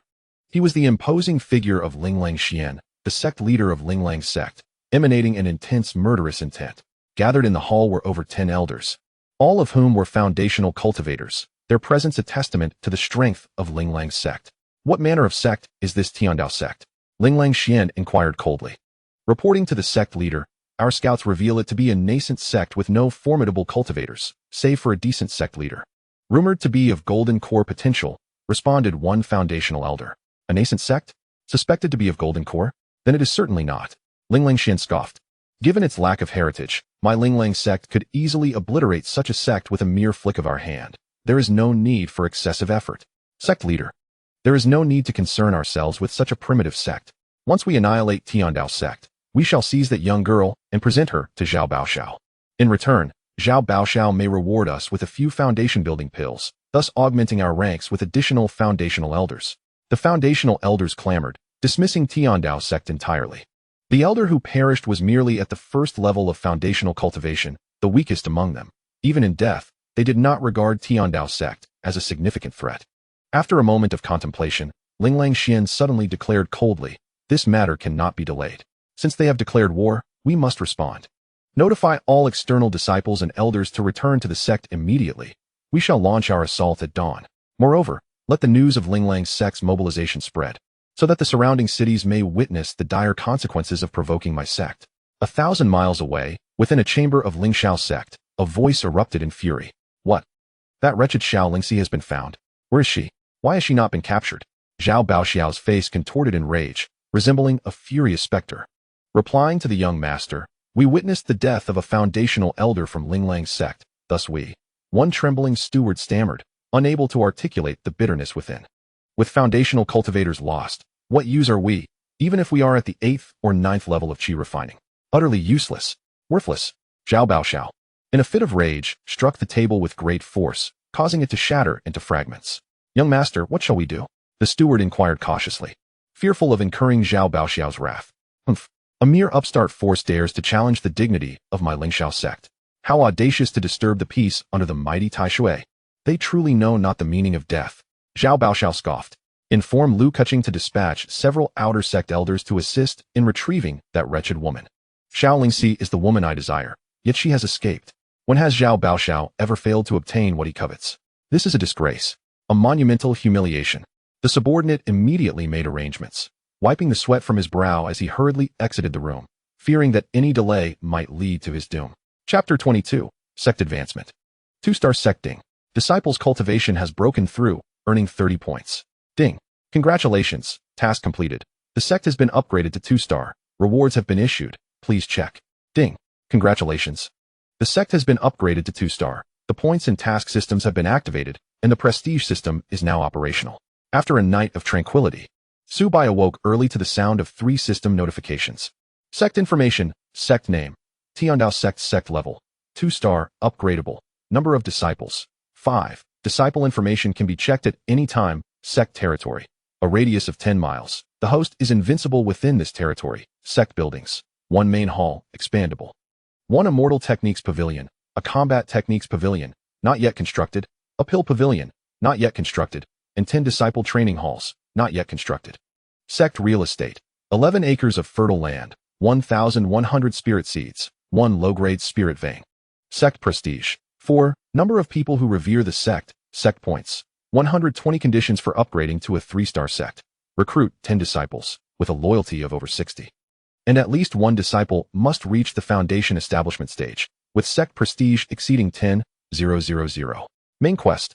Please upgrade to a 3-star sect as soon as possible. Reward. 1 artifact pavilion, 1 formation pavilion. Host feedback. The host's strength is 10 times the sum of all disciples' strength. As the system notifications echoed in his ears, Su Bai opened his eyes, gazing at the series of messages displayed before him. We have leveled up. The 30 points indicated that a disciple had broken through to the 3rd level of Qi refinement. Among the disciples at the 2nd level of Qi refinement, only Xiao Lingxi remained. It was clear who had achieved the breakthrough. Looking over, he saw Xiao Lingxi seated cross-legged outside the hall, her posture straight. Her aura markedly transformed compared to before. Her entire presence exuded a different vitality. 3rd level of Qi refinement. In her palm, the sheen of the low-grade spirit stone had diminished somewhat, clearly indicating considerable depletion of its spiritual energy. Based on its luster, it could last for about 2 more days, suggesting a consumption rate of 1 spirit stone every 3 days. The rate of spirit stone consumption was more than 10 times faster than that of an ordinary Qi refinement practitioner. The result was a significant enhancement in her cultivation speed. With the spirit stones, Xiao Lingxi's pace of advancement surpassed even that of Zhuge Feng, who possessed a heavenly spiritual root, highlighting the immense assistance that spirit stones provided in cultivation. Master, this celestial technique is extraordinarily powerful, absorbing only pure spiritual energy, requiring no refinement or purification. As long as the concentration of spiritual energy is sufficiently high, breaking through becomes as effortless as drinking water. Xiao Lingxi opened her eyes, filled with excitement.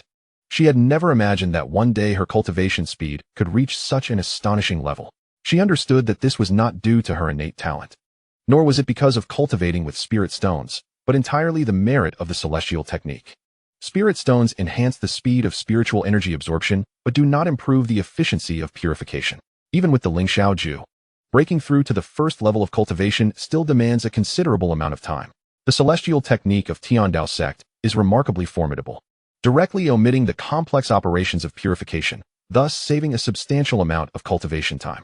Meanwhile, Zhuge Feng, who was also in meditation, opened his eyes. Although he had not yet broken through, he had already reached the pinnacle of the 3rd level of Qi refinement, and a breakthrough to the 4th level was not far off. Yi Qingyao had diligently cultivated all day, being a mortal body with no spiritual roots. Her cultivation speed was exceedingly slow. Even with spirit stones and the assistance of the mortal cultivation technique, achieving the 1st level of Qi refinement was still a distant goal. The saying that a mortal body is destined to be estranged from the path of immortality is not mere rhetoric. It requires 10-fold or even 100-fold effort, and success is not guaranteed. There was once a young master from a prominent family in the empire, also a mortal body with no spiritual roots. His family had expended vast resources, nearly bankrupting the entire family, and it took a whole year for him to succeed in Qi refinement. However, witnessing her senior brothers and sisters grow increasingly powerful, her resolve grew more steadfast.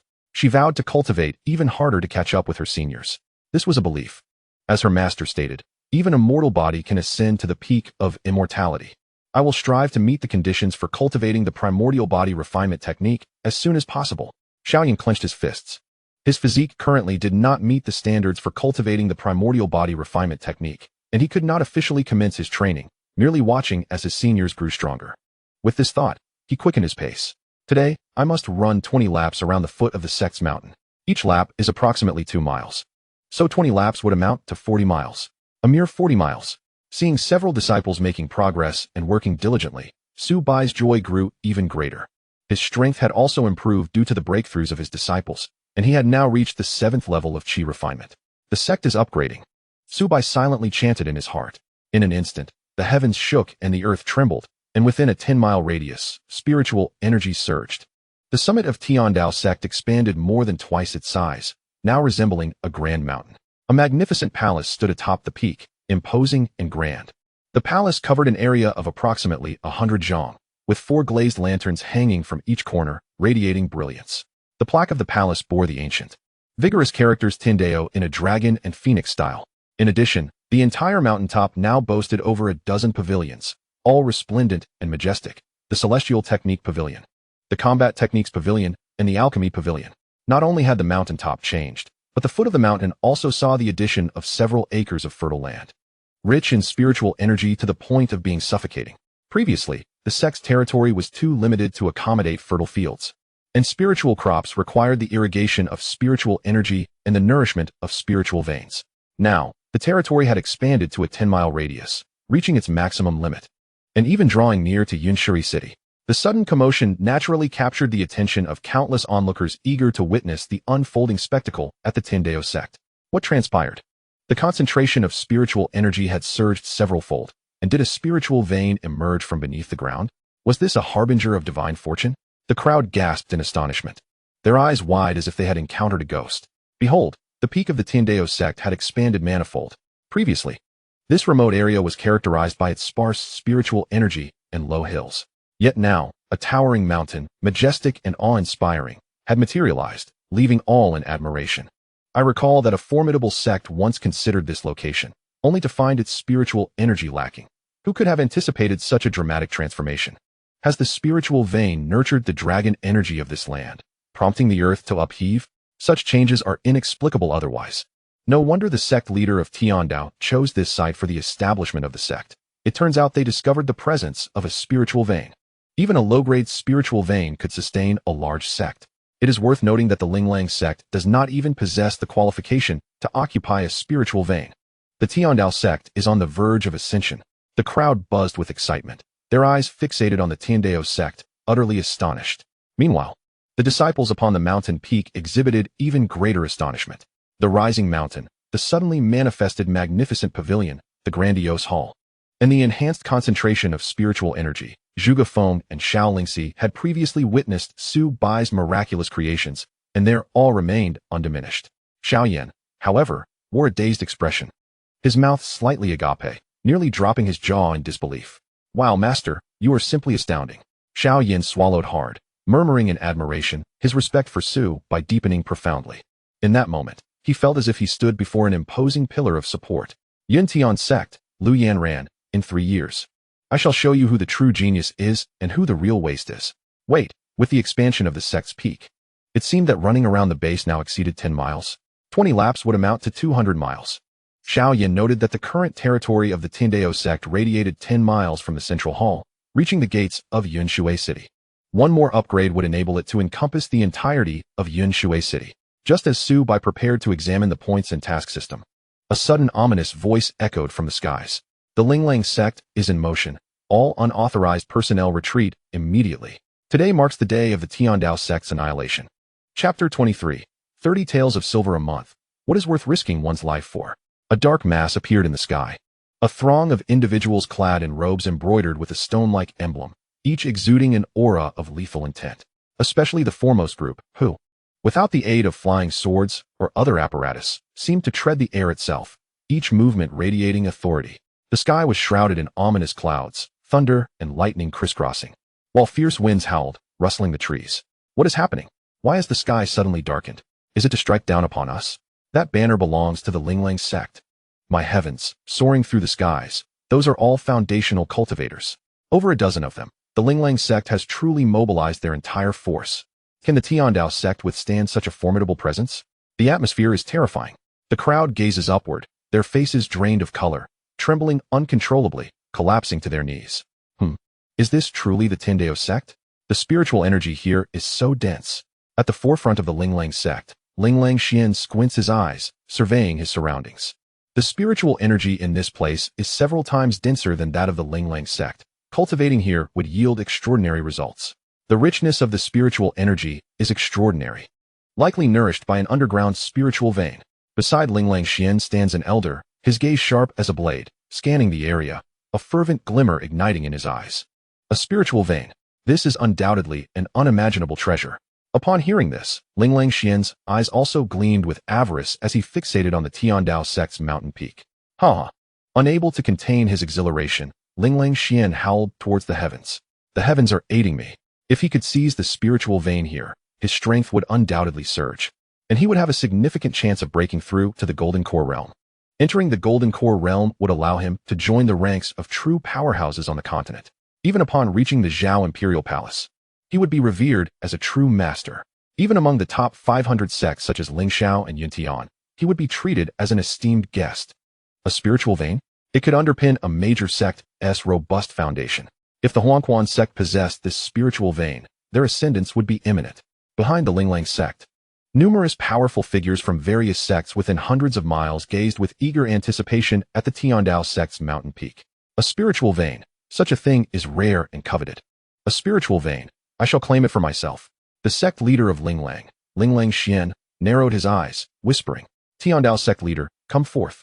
In the next moment, he bellowed, his voice resounding like thunder, deafening and piercing through the layers of mist, echoing throughout the heavens and earth. Ling Sect, Ling Xian has arrived. Do not delay in presenting yourself.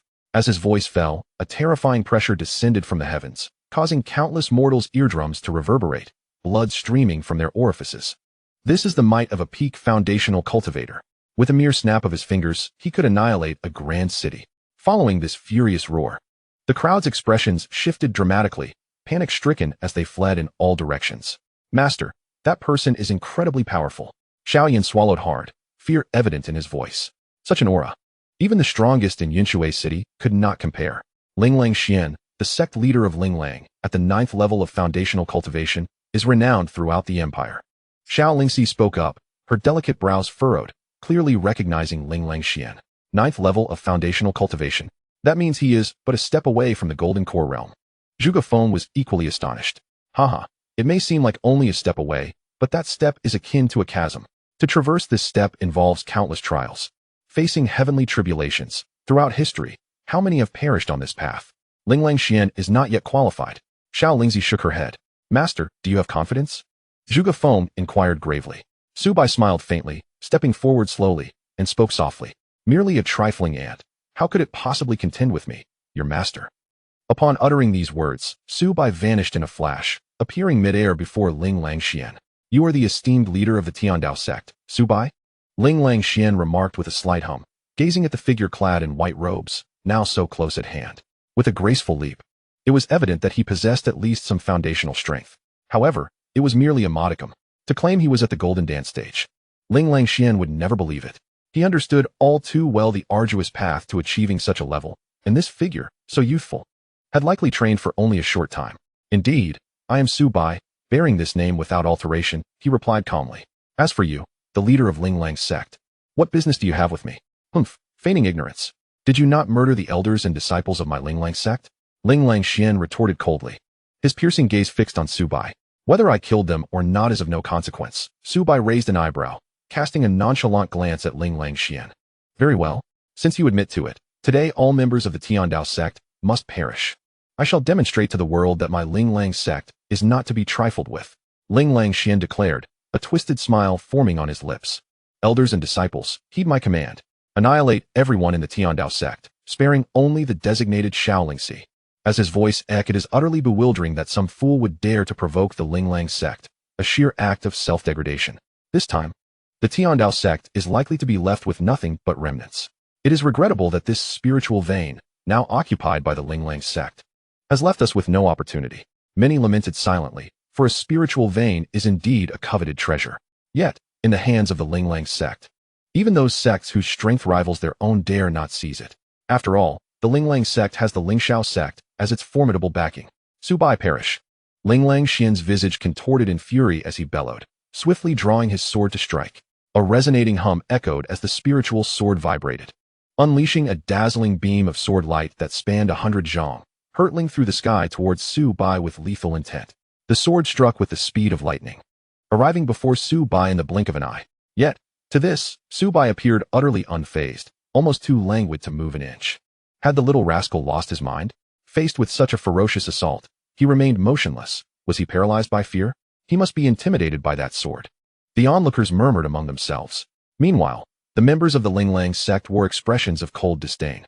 In their minds, Su Bai, the leader of the Dao Sect, despite possessing some skills, was merely at the foundation establishment stage.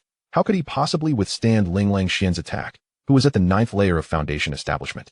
Just then, an unexpected turn of events unfolded. Su Bai raised his right hand, extending his index finger to gently point forward. His finger, crystalline and translucent, radiated a hazy celestial glow. As he pointed, Ling Xian's sword appeared as fragile as tofu. Snap! The sword shattered into countless fragments, cascading to the ground.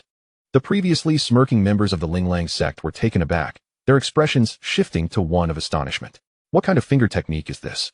To break the sect master's sword with a single gesture? This must be a jest.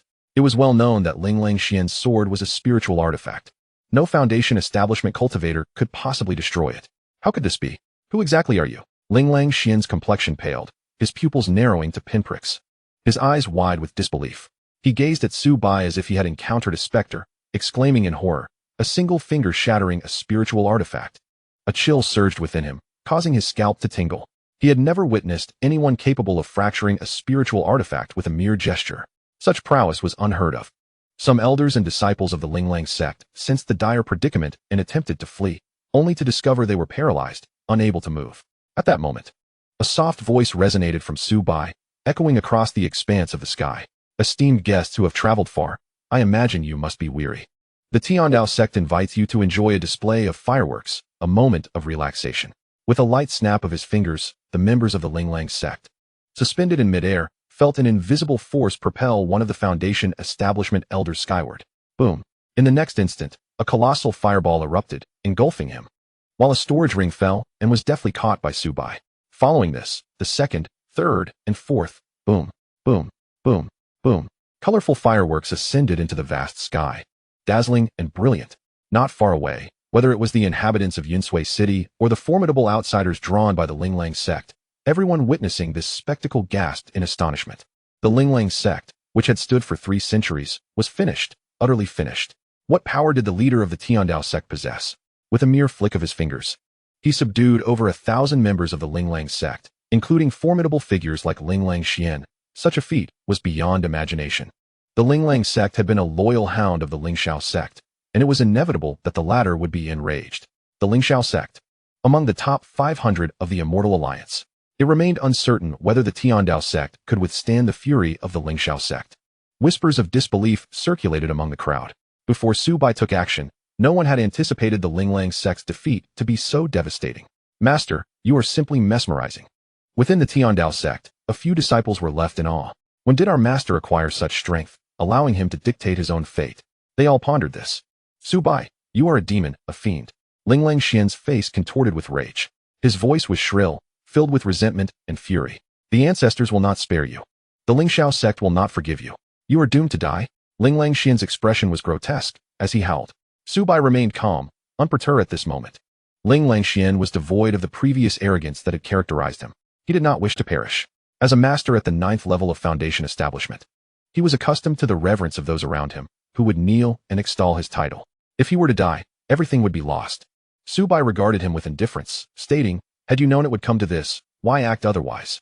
With a flick of his finger, Su Bai unleashed a force that transformed Ling Xian into a fiery sphere, soaring towards the heavens, only to explode violently in a spectacular display of fireworks. Ling Xian was no more. Chapter 25, Tasks and Points System Dao Sect Reputation, 1870-27-18-19 before Su Bai. Numbers indicating an increase in reputation continuously floated by. He had nearly obliterated the Ling Sect, and many had witnessed the event. Even if only a fraction chose to revere the Dao Sect, his reputation would surge exponentially. Each of you may select a pavilion. It shall serve as your future abode, Su Bai announced as he descended before his 4 disciples.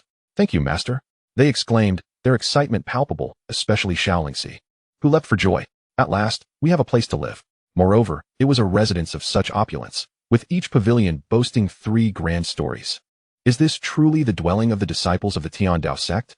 Gazed Zhuge Feng and Yi Qingyao, momentarily stunned by the palace-like pavilions. During their time as servants in the Ling Shao sect, Zhuge Feng could scarcely afford decent lodging, resorting to constructing a makeshift shelter of thatch, which still cost him dozens of copper coins daily. Yi Qingyao's plight was even more dire, as she was forced to endure hunger and cold in a dilapidated temple. Yet now, in the Dao sect, they found themselves residing in such magnificent palaces, it felt dreamlike. Even the stewards of the Ling Shao sect did not inhabit standalone palatial abodes. Master, what would be the cost of living here for a month? Zhuge Feng hesitantly inquired, while Yi Qingyao turned her gaze to Su Bai, apprehensive that the expenses might be beyond their means. In other sects, sustenance and lodging came at a price. However, within the Dao sect, entry was free, as were the celestial arts, and even meals were complimentary. Surely, the accommodations would incur a fee, especially of such grandeur. Upon hearing his question, Su Bai was momentarily taken aback, then shook his head. I have stated that all meals and lodging are entirely free. Thus, it is indeed complimentary. He replied with a gentle smile. Free. Zhuge Feng and Yi Qingyao were taken aback, momentarily doubting the accuracy of their hearing. Such a luxurious place being offered without charge seemed too surreal to comprehend. Reflecting on their past hardships, they could hardly reconcile it with the treatment they now received from the Dao sect. Master, with free entry, celestial arts, meals, and even allowances for clothing. Is your own wealth sufficient? Xiao Lingxi inquired with wide, innocent eyes, gazing at Su Bai. You need not concern yourselves with finances. Your focus should solely be on your cultivation, Su Bai replied with a calm smile. Not only had he yet to exhaust the considerable wealth gifted to him by the elders of the Ling sect, but Ling Longshuan's delegation of over 1,000 disciples had also bestowed upon him ample resources. His wealth had accumulated into a mountain, likely exceeding 100,000 taels. Mountains of gold have amassed, exceeding 100,000 taels. Even spirit stones number in the hundreds. Host name, Su Bai age, 18 cultivation level, Qi refinement 7 stage items, low-grade spirit stones, 678, gold, 182, 134 taels, silver, 2, 761, 245 taels suddenly. He found himself affluent. After dispatching several disciples for their cultivation, Su Bai finally had the leisure to explore the changes following the sect's upgrade, particularly the task and point system. Su Bai first accessed the task system. Task 1. There exists a bandit den 15 miles outside the southeast gate of Yinshui City. Eradicate it. Task difficulty, Qi refinement 5th stage. Task reward, 50 points. Can be accepted in a team. Task 2. Capture the flower thief of Yinshui City. Task difficulty, Qi refinement 4th stage. Task reward, 40 points. Can be accepted in a team. Task 3. Plant 10 spirit seeds and successfully cultivate them. Task difficulty, Qi refinement 1st stage. Task reward, 10 points. Can be accepted repeatedly, with a limit of 10 times per individual. Task 4. Clean the entire sect's mountaintop. Task difficulty, mortal level. Task reward, 10 points. Can be accepted in a team. Upon reviewing the list of over 10 tasks, Su Bai contemplated and discerned that these tasks were likely designed to inspire the disciple's ambition. He then proceeded to examine the point system, discovering 2 options, the disciple points mall and the host points mall. Su Bai first opened the disciple points mall. Dan Pavilion, Qi refining pill, a medicinal concoction for Qi refinement cultivation, price, 1 point. Vitality pill, restores consumed spiritual energy of Qi refinement, price, 1 point. Healing pill, a medicinal remedy for injuries in Qi refinement, price, 1 point. Foundation establishment pill, a premium pill enhancing the success rate of foundation establishment, price, 10. 100 points, depending on quality. Combat techniques pavilion, fireball technique, a fundamental spell for Qi refinement, price, 1 point. Ice technique, a fundamental spell for Qi refinement, price, 1 point. Godspeed step technique, first level, 10 points. Artifact pavilion, unopened formation pavilion, unopened talisman pavilion, unopened gasp. Su Bai inhaled sharply. The items available for points redemption were astonishingly inexpensive. Even the most basic Qi refining pill, vitality pill, and healing pill sell for over 100 silver taels in the outside world.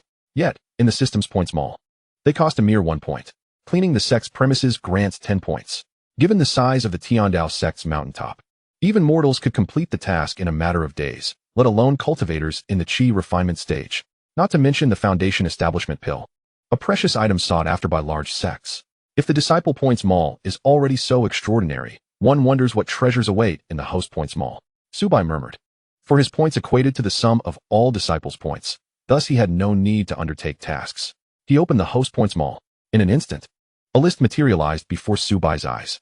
In the Host Points Exchange Mall, for hosts only, there exists several intriguing items. The Teleportation Talisman, which allows one to disregard distance and transport items to a disciple's side for the price of 10 points. The Communication Talisman, enabling the transmission of information across distances for the same price. And the Instantaneous Movement Talisman, which permits one to instantly appear beside a disciple, available for 100 points. It appears that all the items I can redeem are intrinsically linked to my disciples, pondered Su Bai, stroking his chin. Though there are no items that directly enhance my strength, their relevance to my disciples is undeniable. The greater their prowess, the stronger I become, creating a harmonious synergy. Meanwhile, at the Ling Sect, a great upheaval was occurring. Who has destroyed my Ling Sect? An elder thundered within the spirit hall. His gaze fixed upon the shattered name tablets above, filled with rage. The elder ancestor of Ling, the revered Ling Jinren, stood there, a formidable figure of the Golden Core realm. Elder ancestor, the sect master has taken all the elders and disciples away, instructing me to guard the spirit hall. I just discovered that the sect master's name tablet has shattered, prompting me to summon you. A trembling disciple responded, kneeling on the floor. Who possesses the audacity to slay so many of my Ling sect? Ling Jinren's eyes blazed crimson, radiating a terrifying aura. Elder ancestor, I know not who it was. Only that the sect master mentioned he was heading to a place called Dao Sect. The disciple stammered, his face pale and lips quivering. Dao Sect. I shall raze it to the ground. Ling Jinren roared skyward. All are dead. What use is there in leaving you alive? With that, he violently shattered the entire spirit hall, consigning the last disciple of Ling sect to oblivion. Then, he soared into the sky, heading towards the Ling Shao sect, seeking the aid of its powerful beings to annihilate the so-called Dao Sect. Chapter 26. Dao Sect is our home. Early in the morning, Su Bai summoned several disciples to the Grand Hall, elucidating the relationship between tasks and points. A massive task board adorned the wall beside them, displaying a plethora of tasks alongside their corresponding points for completion. These tasks are available for you to undertake, allowing you to earn points to exchange for cultivation elixirs and martial arts techniques. Each task bears a difficulty rating. Assess your own capabilities before proceeding. And do not overexert yourselves, Su Bai cautioned earnestly. Understood. We shall heed the Master's teachings. The 4 disciples replied respectfully, clasping their fists in unison. Subsequently, they approached the task board, contemplating which tasks to accept. Su Bai observed intently as they made their selections. Planting spiritual herbs. I have experience in this from my time as a servant at Ling Shao sect. It's not too difficult, though it requires 3 months for them to bear fruit. Each of us can undertake it 10 times. When the time comes, I will teach you how to plant and water them, and after 3 months, we shall each earn 100 points. Zhuge Feng's eyes sparkled with enthusiasm, for he had considerable experience in cultivating spiritual herbs. He had excelled as the top servant disciple in the assessment of spiritual herb cultivation. Then I must express my gratitude to the senior brother, Xiao Yan said, cupping his fists in thanks. Thank you, senior brother. Xiao Lingxi and Yi Qingyao also graciously accepted their respective tasks of planting spiritual herbs, each taking on 10 assignments. No need for such formality. We are all from the same sect. Zhuge Feng chuckled. Let us beautify the sect and tally up the points based on completion. Leave this to me. Xiao Lingxi giggled as she accepted one of the tasks. Sister Lingxi has always had a good eye. By the end, our sect will surely look pristine and resplendent. Xiao Yan remarked with a smile. Indeed. Xiao Lingxi replied proudly. Laughter erupted among the group. I'll carve a stone tablet for the sect. 10 points. This will also serve to hone my physical strength. Xiao Yan selected another task. The others nodded in agreement, and while Xiao Lingxi smiled, her gaze turned towards Yi Qingyao. Among these tasks, apart from planting spiritual herbs, most were beyond the capabilities of a frail mortal girl. After a moment of contemplation, she grasped Yi Qingyao's hand and proposed, Sister Qingyao, let us team up to take on the task of cleaning the sect. We can split the points evenly. Yi Qingyao hesitated for a moment, then looked up to see Xiao Lingxi beaming at her. Sister, I fear I may hold you back, Yi Qingyao murmured softly, biting her lip. After all, She was merely immortal, and her physique was frail from long-term malnutrition. Silly girl, what are you thinking? Tiandao Sect is our home. You are my junior sister, which makes you my sister. Xiao Lingxi cheerfully replied. The term sister made Yi Qingyao's nose tingle with emotion. Since her sister had been taken away, this was the first time someone had called her sister. Tiandao Sect is our family. Yes. Yi Qingyao nodded earnestly, her face lighting up with a radiant smile. Su Bai observed the harmonious interaction among the disciples and nodded slightly. Such an atmosphere in the sect truly resembled a family. Shortly after, he performed a teleportation and appeared outside the city gate of Yinshui City. At present, the boundary of Tiandao Sect had reached the city gate. As long as he did not enter the city, he was invincible. The recruitment of disciples by Tiandao Sect was on a first-come, first-served basis, with limited spots available. Times had changed. Previously, Su Bai had been ridiculed for wanting to recruit disciples, but now it was entirely different. As soon as he spoke, a long line formed at the city gate. Immortal Master, here are some local specialties. Please accept them, a young man at the front said, handing Su Bai a cloth bag. Without needing to open it, Su Bai knew it contained several dozen taels of silver. Was this meant to test him? Who could withstand such a test? Apologies, but I'm not accustomed to local specialties. Please take them back. Our sect's assessment neither considers qualifications nor wealth, only fate. Su Bai replied coolly, returning the bag of specialties. Was he the sort of person who lacked such trifling money? Not considering qualifications? Can even mortals cultivate? Someone questioned in confusion. Generally, when sects recruited disciples, they could not afford to have poor qualifications. If the qualifications were too low, even with abundant resources, there would be no promising future, merely wasted effort. In Tiandao Sect, even mortals can achieve greatness. Su Bai stated calmly. His words left the surrounding crowd astonished. In Su Bai's eyes, cultivating a genius into an unparalleled powerhouse signifies little.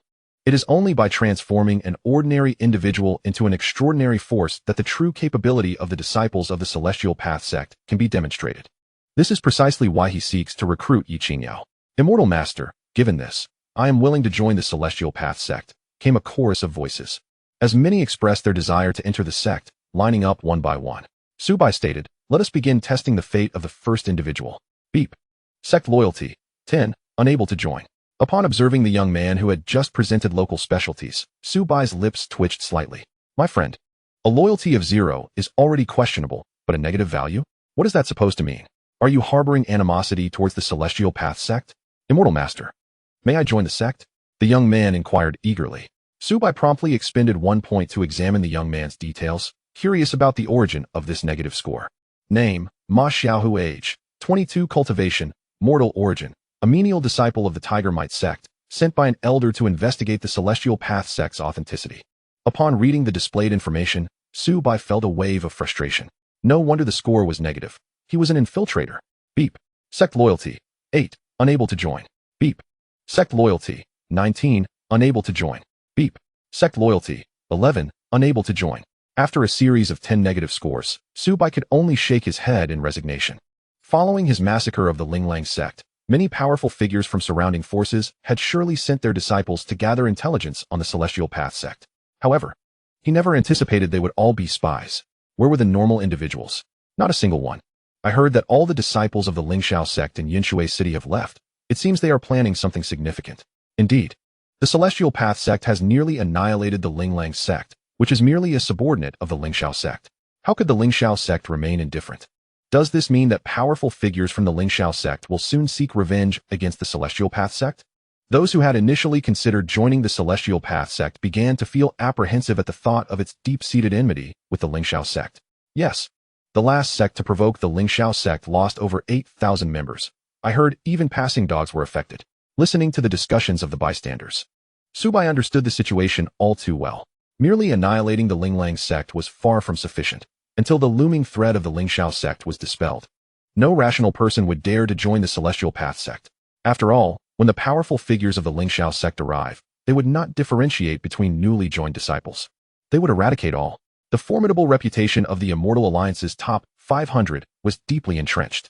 Chapter 27. Master, please allow me to fight once. Beep. Sect points increased by 40. Beep. Sect points increased by 20. Beep.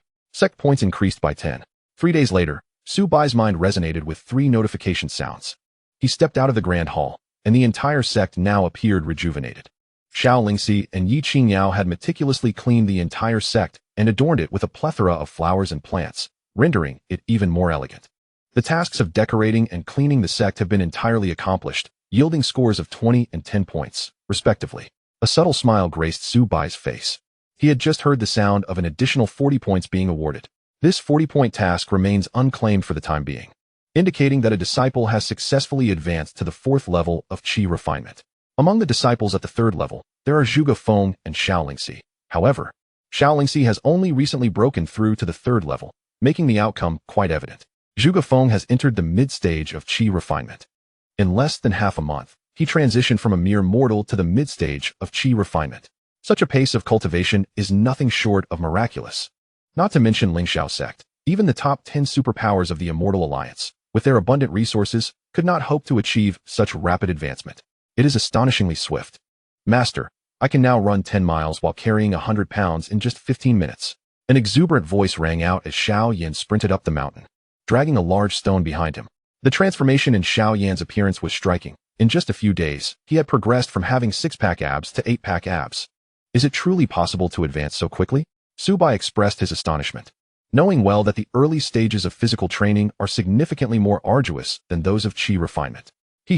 I completed the task of crafting the sect's stone tablet and exchanged it for some blood Qi pills and spirit awakening pills.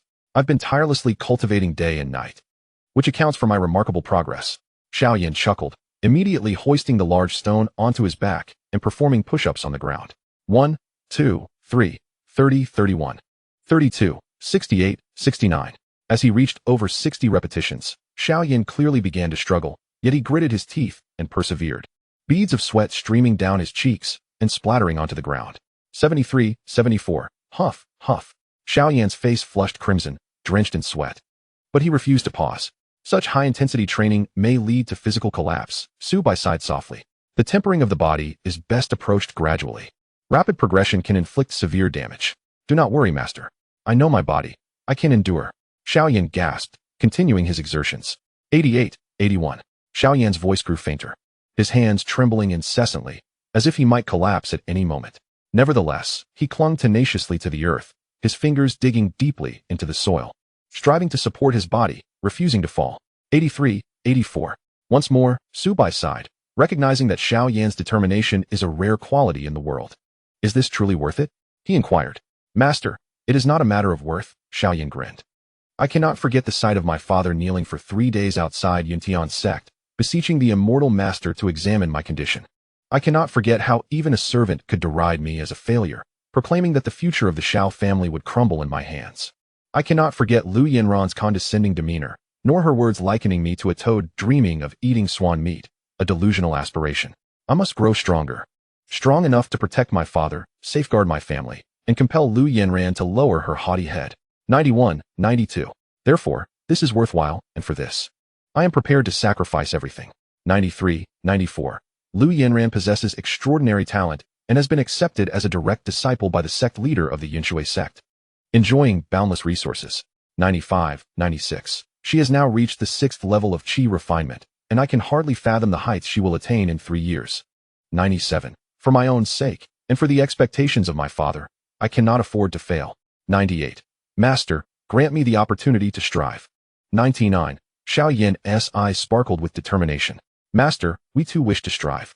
3 more voices echoed, as Zhuge Feng, Xiao Lingxi, and Yi Qingyao approached, their expressions resolute. They were unwilling to settle for mediocrity. They sought to alter their fates, and even the slightest chance was worth pursuing. In that moment, Su Bai was moved, reminiscent of his former self, who believed that destiny was dictated by oneself, not by the heavens. Born as a waste, they would rise against the odds, defying fate. No matter how lofty the heavens or how thick the earth, what of it? Indeed, no one can dictate your future. The path ahead is yours to carve.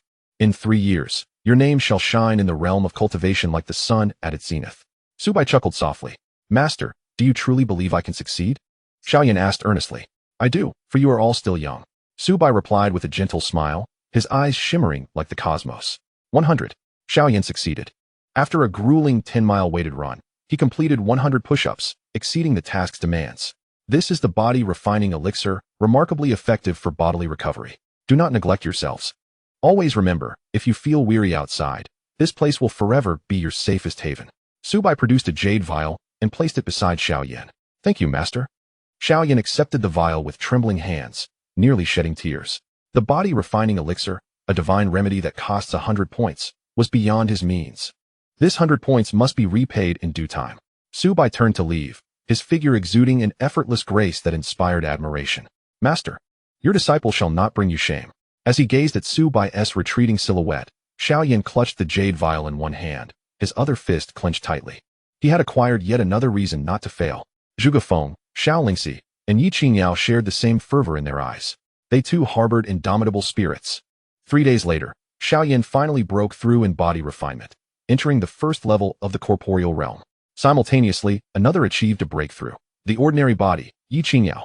Through her diligent cultivation and the application of the mortal cultivation technique, she successfully refined her qi. The widely held belief that ordinary bodies could not cultivate now seemed a mere jest. Astonishingly, Yi Qingyau's cultivation speed was not only rapid but astonishingly so.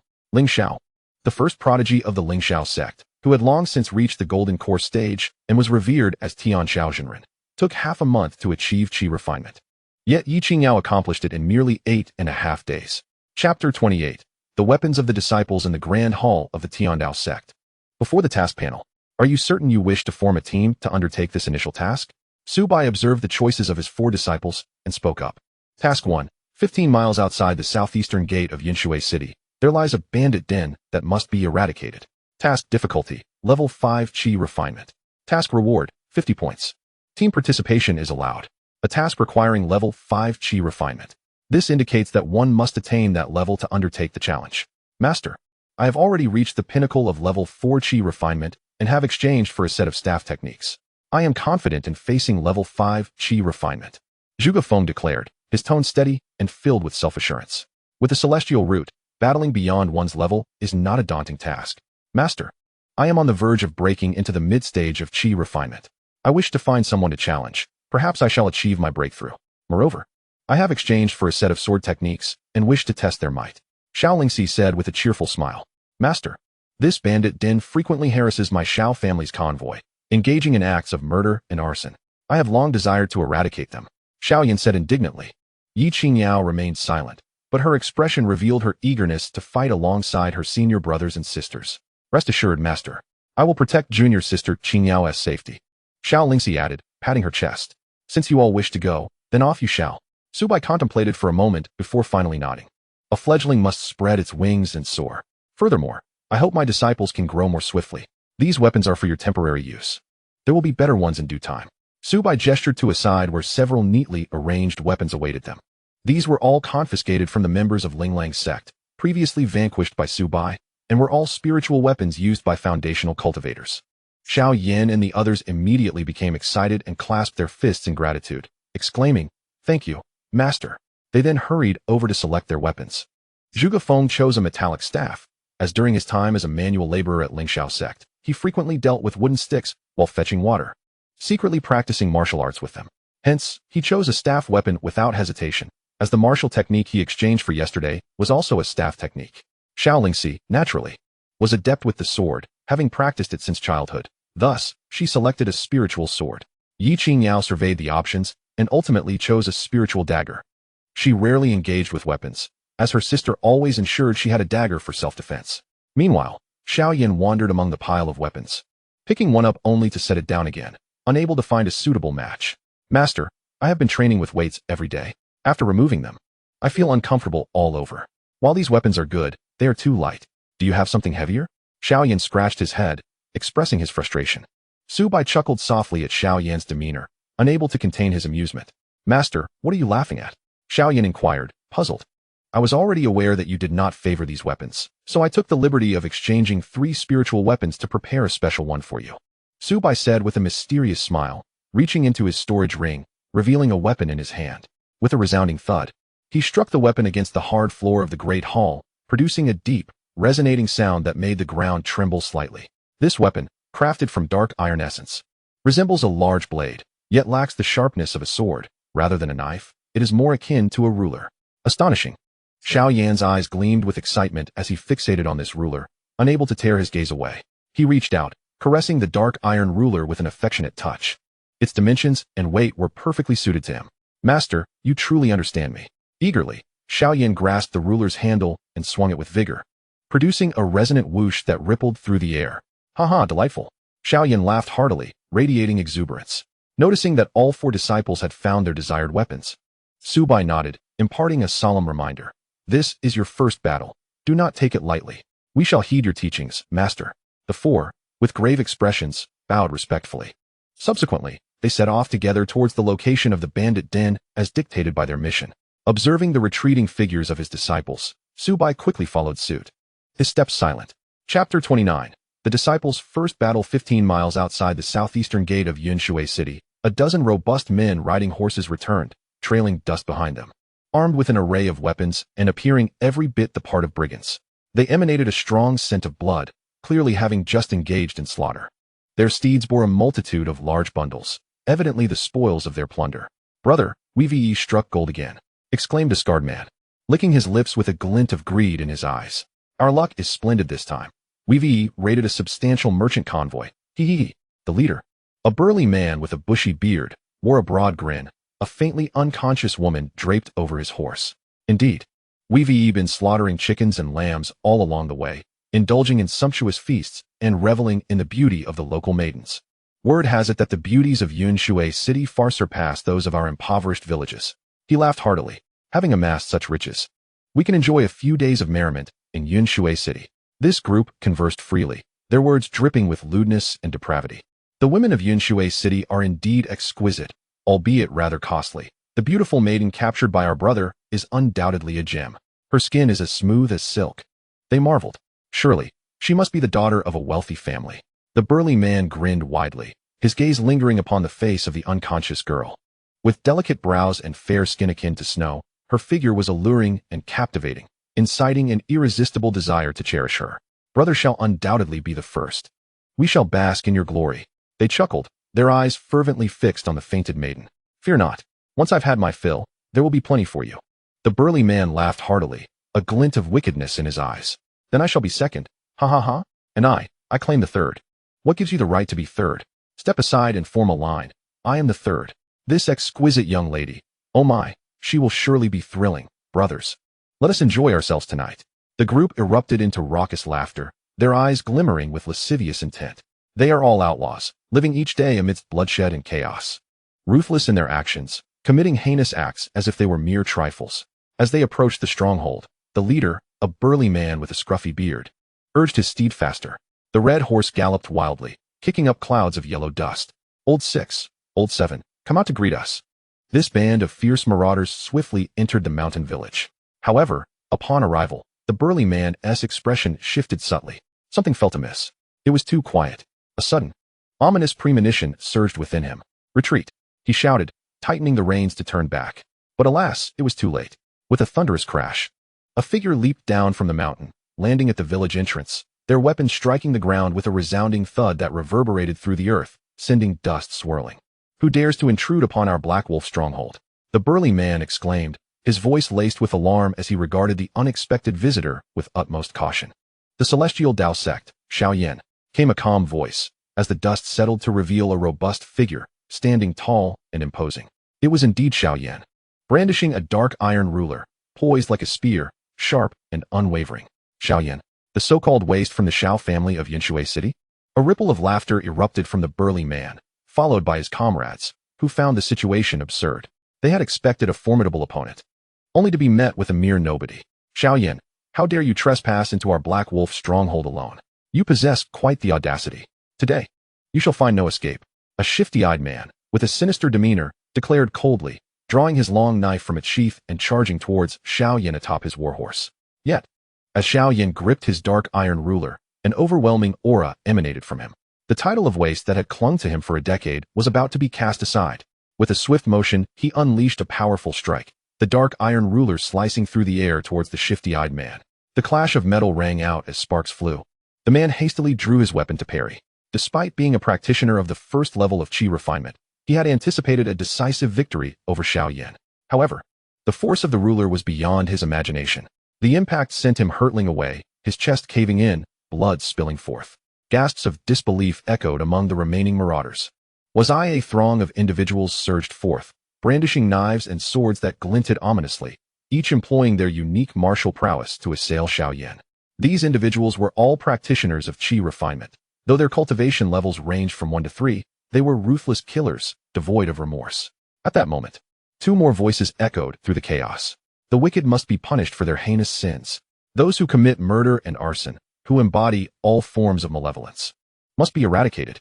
Two figures burst forth from behind Xiao Yan, one wielding a massive iron rod and the other a long sword. These two were none other than Zhuge Feng and Xiao Lingxi. Dog-beating staff technique. Wind-chasing sword. Zhuge Feng and Xiao Lingxi shouted in unison, their spirits surging dramatically. Zhuge Feng swung his arm, propelled himself with a forceful push of his legs, and shot forth like a released arrow, rapidly closing the distance to the scarred brute at Qi refinement level 3. He swept his iron rod horizontally, aiming for the man's head. Xiao Lingxi, with equal decisiveness, brandished her sword, lightly touching her toes to the ground, resembling a crimson cloud dancing gracefully. She thrust her blade forward, targeting another formidable adversary at the same cultivation level. Xiao Yan also joined the fray, wielding a dark iron ruler with ferocity, creating a howling wind as he struck, sending the three assailants reeling to the ground, incapacitated. Simultaneously, the ground abruptly cracked open, revealing a small figure that shot forth, a glint of cold steel flashing in her hand. Whoosh! Splatter!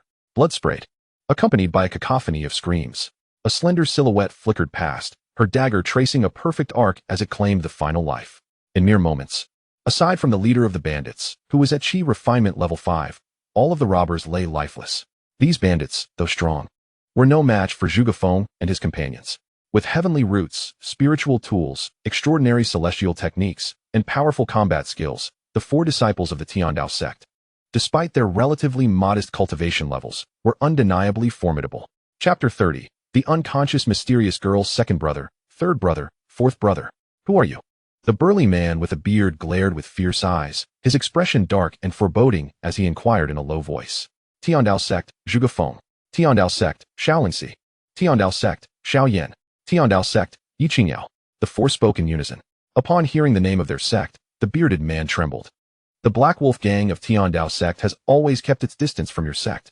Why do you seek to annihilate my Black Wolf gang? He gritted his teeth, fully aware that he had encountered formidable foes.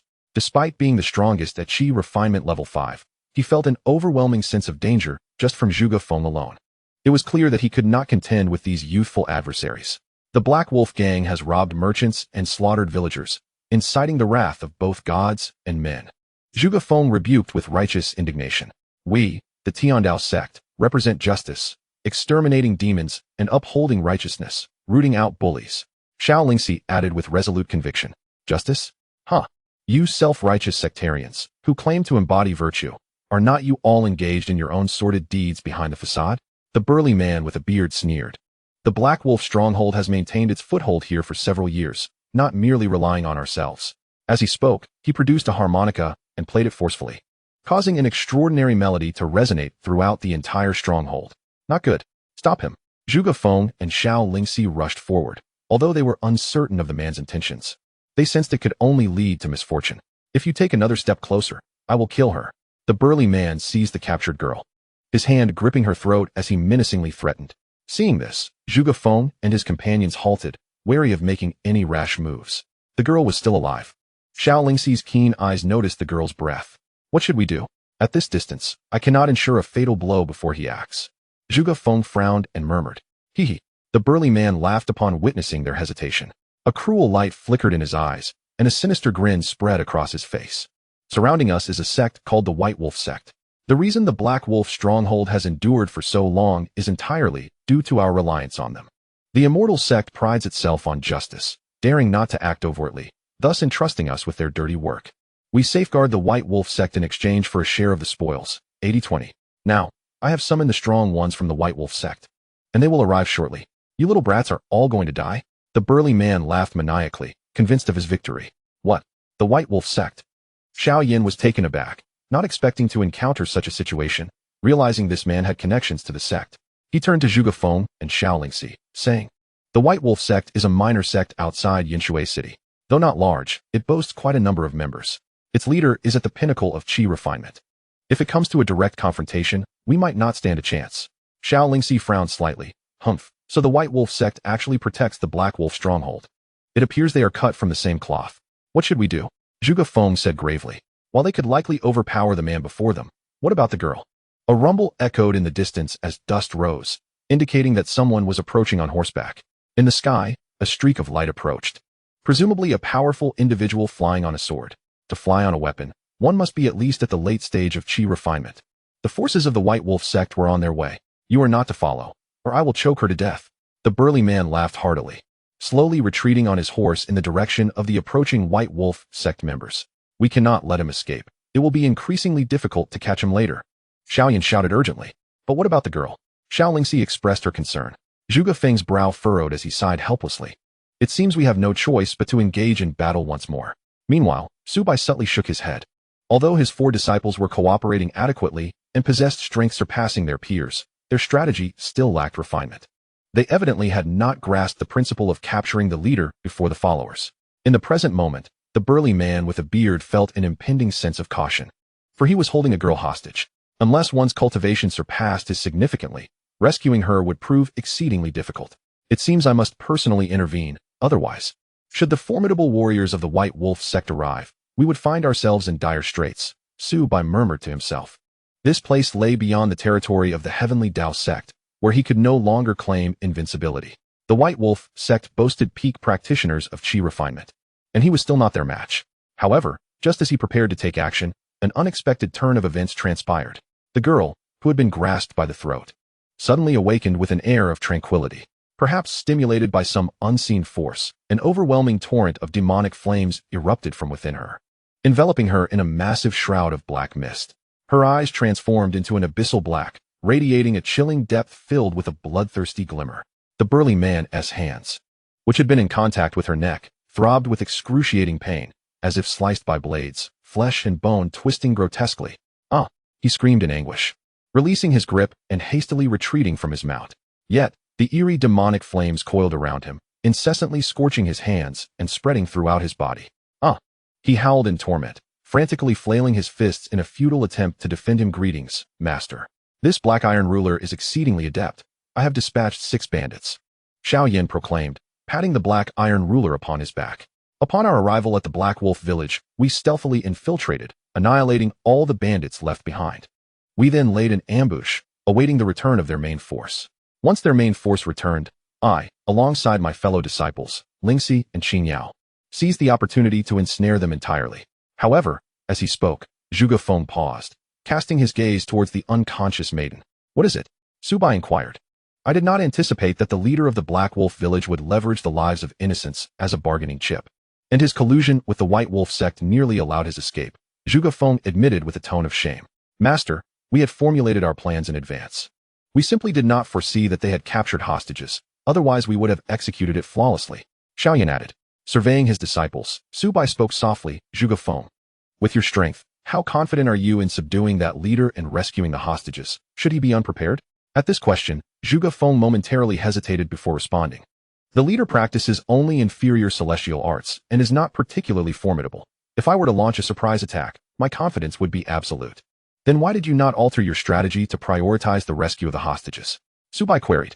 "I feared that if there were any flaws in our plan, our defenses might falter, allowing some to escape," Zhuge Feng replied after a moment's contemplation. Xiao Yan then stepped forward, saying, "Master, in our planning, we did not consider that they had taken captives, which led to our oversight." Xiao Lingxi also lowered her head, admitting, "I too failed to think ahead. Please punish me." "Master." Su Bai's gaze swept over the group before he spoke. "The battlefield is ever-changing. There is no perfect plan that can account for every possible outcome. This reflects your ability to respond in the moment. Your performance this time was lacking, resulting in a deduction of 10 points from your task completion score. Do you have any objections?" he questioned. "None. We shall heed your teachings, Master," Zhuge Feng and the others replied in unison, without dissent. Seeing this, Su Bai nodded, his expression softening. "This is your first mission, and to have completed it satisfactorily is worthy of celebration. I shall reward you 10 points. Does that not mean the 10 points deducted are restored?" Xiao Yan exclaimed in surprise. Su Bai waved his hand, stating, "As disciples of the Tiandao sect, merit must be rewarded, and faults must be punished." Zhuge Feng and Xiao Lingxi felt warmth in their hearts. Such a master was truly rare to find. At that moment, the unconscious maiden finally opened her eyes, emitting a soft groan of pain. The instant she awoke, a peculiar demonic flame surged forth from her being. This flame was immensely powerful. A single spark could incinerate the surrounding flora, leaving blackened pits in the earth. Calm. Su Bai swiftly drew a talisman, channeling it directly into the maiden's body to suppress the demonic flames. Otherwise, those closest to her, Yi Qingyao and Xiao Lingxi, would likely be unable to escape. Despite the maiden being merely immortal, the might of this demonic flame could easily reduce a Qi refinement practitioner to ashes. Master, what is this flame? It is truly terrifying. The leader from the 5th level of Qi refinement was burned to death by this very flame. Otherwise, our mission would likely have failed. Master, do you understand the circumstances surrounding this? Xiao Yan and the others gazed in profound shock at the demonic blaze that had just erupted, their faces etched with confusion. It is overwhelmingly powerful. If that demonic flame could be harnessed, it would be extraordinarily formidable. This is the 9 nether demonic flame, Su Bai stated. What? The 9 nether demonic flame. Xiao Yan's eyes widened in astonishment. What is the 9 nether demonic flame? Zhuge Feng and Yi Qingyao wore expressions of utter bewilderment. Clearly unfamiliar with it. I know, for it is said that within the world, some exceedingly potent flames are born, among which the 10 most powerful are referred to as the primordial flames. The primordial flames are capable of incinerating the heavens. Their might is awe-inspiring. Consequently, numerous powerful cultivators have instigated bloodshed to obtain the primordial flames. It is said that within the Yuntian sect, there exists a type of primordial flame known as the Yuntian flame, and this 9 nether demonic flame is one of the top 10 primordial flames. Xiao Lingxi spoke, her eyes reflecting shock. It is actually a primordial flame. Zhuge Feng was equally astonished. He had heard of the primordial flames, but was unaware of their specifics. However, the fact that it could rival the Yuntian flame of the Yuntian sect speaks volumes of its extraordinary nature. Yet, the conditions for the birth of a primordial flame are exceedingly harsh. How could it manifest within a mortal? Xiao Lingxi furrowed her brow. Indeed, the conditions for the birth of primordial flames are quite stringent, but there is one exception, a special physique. Su Bai interjected. A special physique? Zhuge Feng and the others were taken aback. The world is vast and filled with wonders. Certain powerful physiques possess the ability to alter the very fabric of reality and wield cataclysmic power. For instance, the legendary Chaos physique, regarded as one of the most formidable, innately controls the Chaos flame, rendering it immensely powerful. If my conjecture is correct, her physique must be the exceedingly rare celestial demon physique. Otherwise, it would be impossible for her to harbor such a terrifying demonic flame. Su Bai pondered aloud. Master, the celestial demon physique sounds incredibly potent. Does that mean she could become immensely powerful in the future? Xiao Yan glanced once more at the girl, who, at that moment, was gradually regaining consciousness as the demonic flame within her was subdued. Perhaps sensing something, the girl curled up in a corner, cradling her head, repeatedly pleading, "Don't come near. Don't come near." Upon witnessing this, Su Bai sighed softly. If a powerful being possesses the celestial demon physique, it undoubtedly enhances their strength. However, if she is merely a frail girl, then this celestial demon physique becomes a curse upon her. When she turns 18, the 9 nether demonic flame will erupt forth, and her life will come to an end. Upon hearing Su Bai's words, the faces of the crowd changed dramatically. Does this mean that the girl before us will not live beyond 18? Chapter 32, The Army of Ling Shao Sect. Master, your strength is unparalleled. Is there no way to save her? Observing the girl's pitiable state, Xiao Lingxi, unable to bear it, inquired. Within the Heavenly Dao Sect, I can suppress the demonic flame within her, but outside the sect, even I cannot do anything. Su Bai shook his head. Must she simply await her demise? Upon hearing Su Bai's words, a shadow of sorrow enveloped the faces of all present, their hearts heavy with unspoken grief. Yet, it is not unfathomable. Should she manage to step into the foundation building stage before the age of 18 and construct the celestial demon Dao platform, she could suppress the demonic flames within her and survive this calamity. Su Bai elucidated. Master, how long does she have until she turns 18? Whispered Zhuge Feng. 2 more years, Su Bai responded, glancing at the information of the young girl before him. Name, Mu Lingxian age, 16 cultivation, mortal physique, celestial demon body. Upon hearing this, everyone felt a suffocating weight in their chests. 2 years to establish a foundation was nothing short of a fantastical dream, an utterly impossible endeavor. However, Xiao Lingxi interjected. What if we could have her join the Tiandao sect and practice their celestial arts? Is there not a chance that she could establish her foundation in 2 years?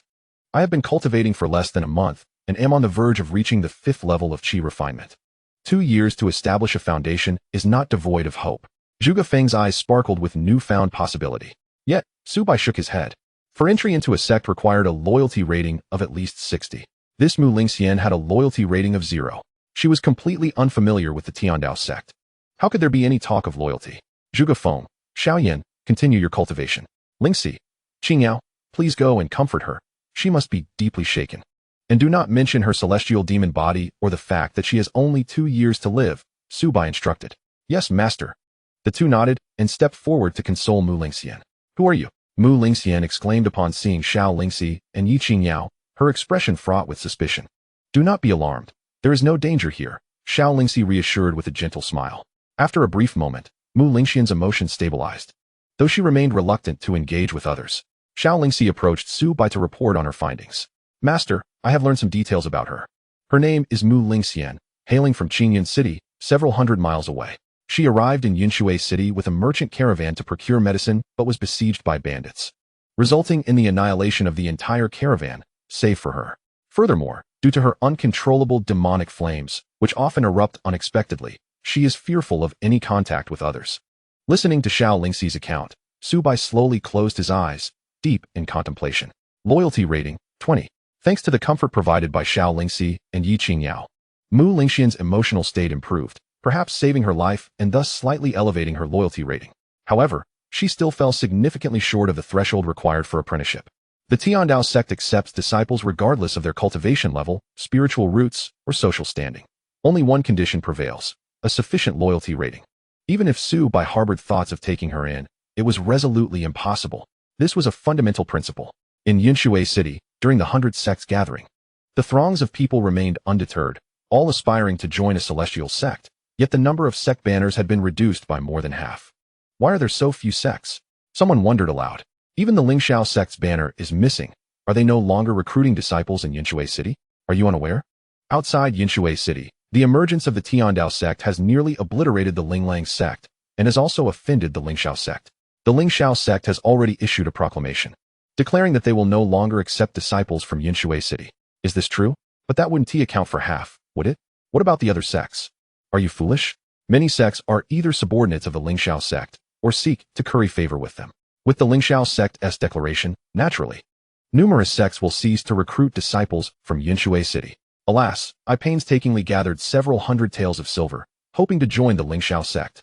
The Tiandao sect's leader may be formidable, but it is unfortunate that he has antagonized the Ling Shao sect, leading to our misfortune in Yunshui City.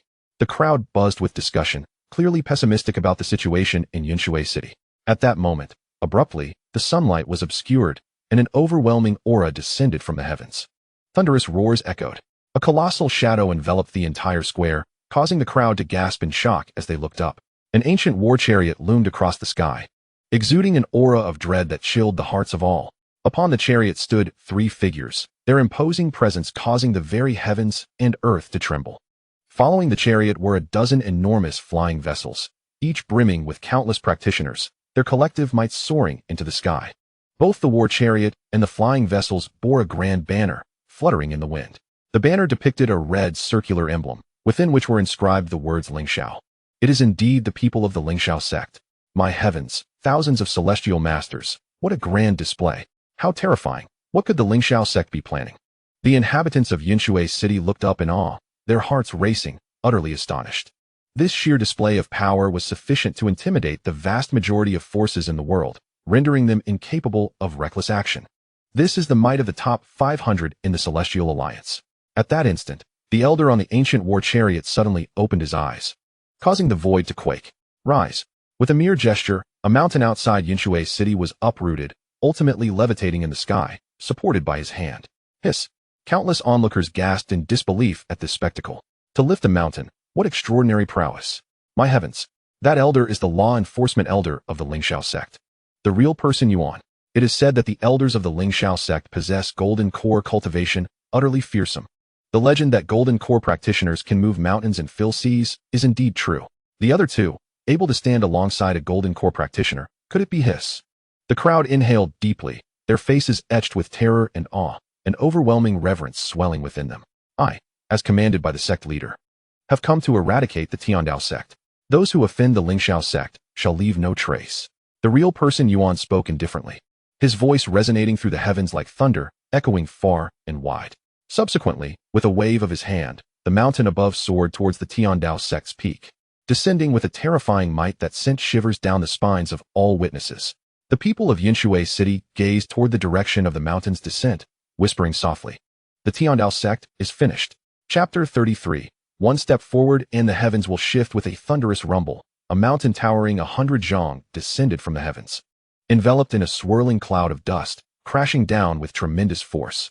Such overwhelming might, should it strike Yinshui City without protection, would bury the entire metropolis beneath its weight, erasing the lives of millions within. This is the power of the golden core, true man. This is the might of the Ling Shao sect. As long as the Ling Shao sect exists, the Tiandao sect's aspirations for growth shall inevitably falter. Fortuitously, I did not align myself with the Tiandao sect, otherwise I would surely meet my demise today. Indeed, what a stroke of luck. Though the Tiandao sect is formidable, how could it ever be compared to the Ling Shao sect? Many lamented, believing the Tiandao sect was destined for ruin. The prowess of the Ling Shao sect is unmistakable. It is beyond the capability of the Tiandao sect to contend with. As the mountain drew ever closer, its descent hastening, even the Yuan true man revealed a cold smirk. He had once thought the Tiandao sect formidable, only to realize it was nothing of the sort. However, just as the mountain was about to crash upon the Tiandao sect's peak, it inexplicably halted in midair. The Yuan true man furrowed his brow slightly, extending an arm to inscribe a talisman in the air.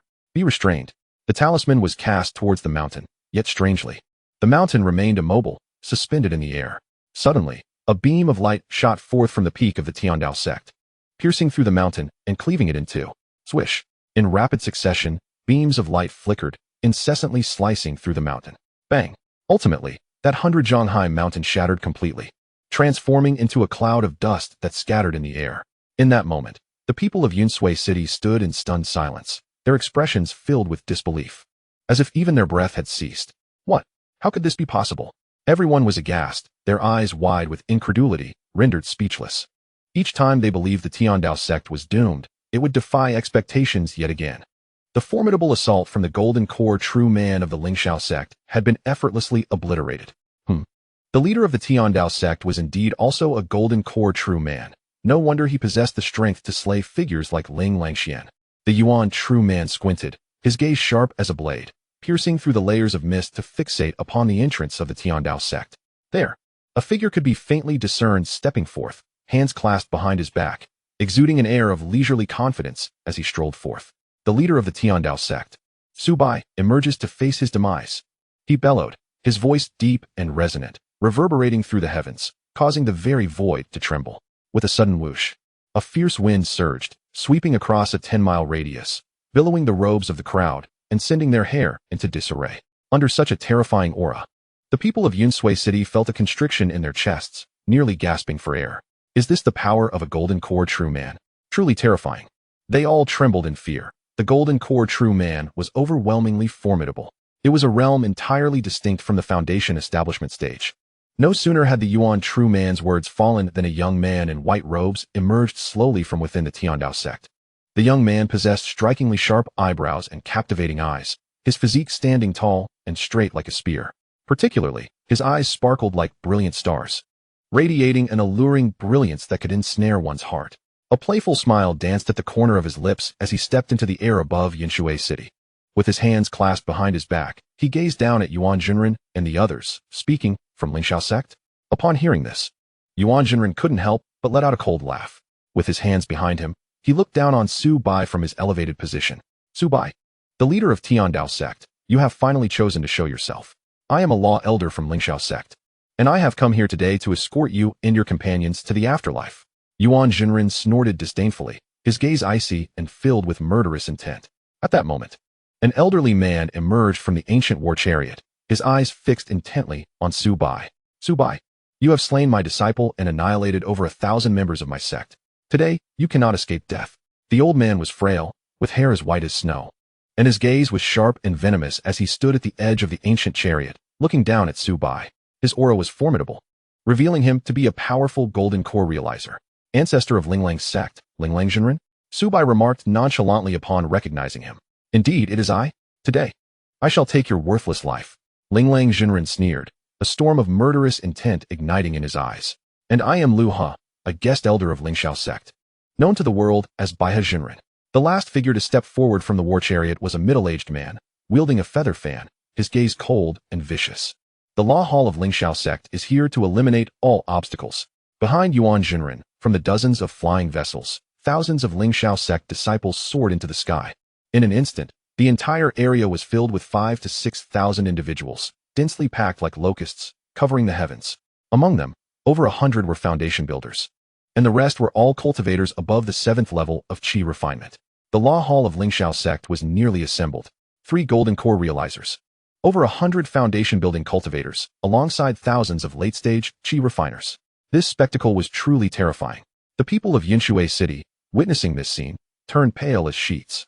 Many could not help but close their eyes, shaking their heads in lamentation. With 3 golden core realizers gathered, the Tiandao sect was in grave peril. Although the leader of Tiandao sect was powerful, he stood alone. No matter how extraordinary his abilities, he could hardly reverse the situation. Indeed, Ling Shao sect was determined to eradicate Tiandao sect, and no one could obstruct them. Numerous residents of Yinshui City secretly shook their heads, filled with regret. Even though they were not members of Tiandao sect, it ultimately belonged to the vicinity of Yinshui City. The stronger Tiandao sect became, the higher the status of Yinshui City would rise, attracting more visitors and significantly enhancing its power. Moreover, a stronger Tiandao sect would ensure greater safety for Yinshui City. Regardless of Tiandao sect's true nature, they at least appeared to maintain a semblance of order. The rampant bandit dens surrounding Yinshui City would diminish greatly. Unlike the current situation where no formidable sects existed nearby, leaving the bandits unchecked. The rampant banditry has rendered the external merchant caravans' ventures to Yinshui City exceedingly perilous, leading to devastating losses from frequent assaults. Consequently, the economy of Yinshui City has been in a continuous decline over the years. Yet, the Heavenly Path sect has provocatively drawn the ire of one of the 2 dominant powers of the empire, the Ling Shao sect. Su Bai, surrender yourself, lest we be compelled to take matters into our own hands. Yuan Jinren gazed at Su Bai with a mocking smile, his eyes glinting with disdain and contempt. A 3-to-1 advantage lies with us. Su Bai stands no chance against them. His demise is inevitable. Such excessive chatter.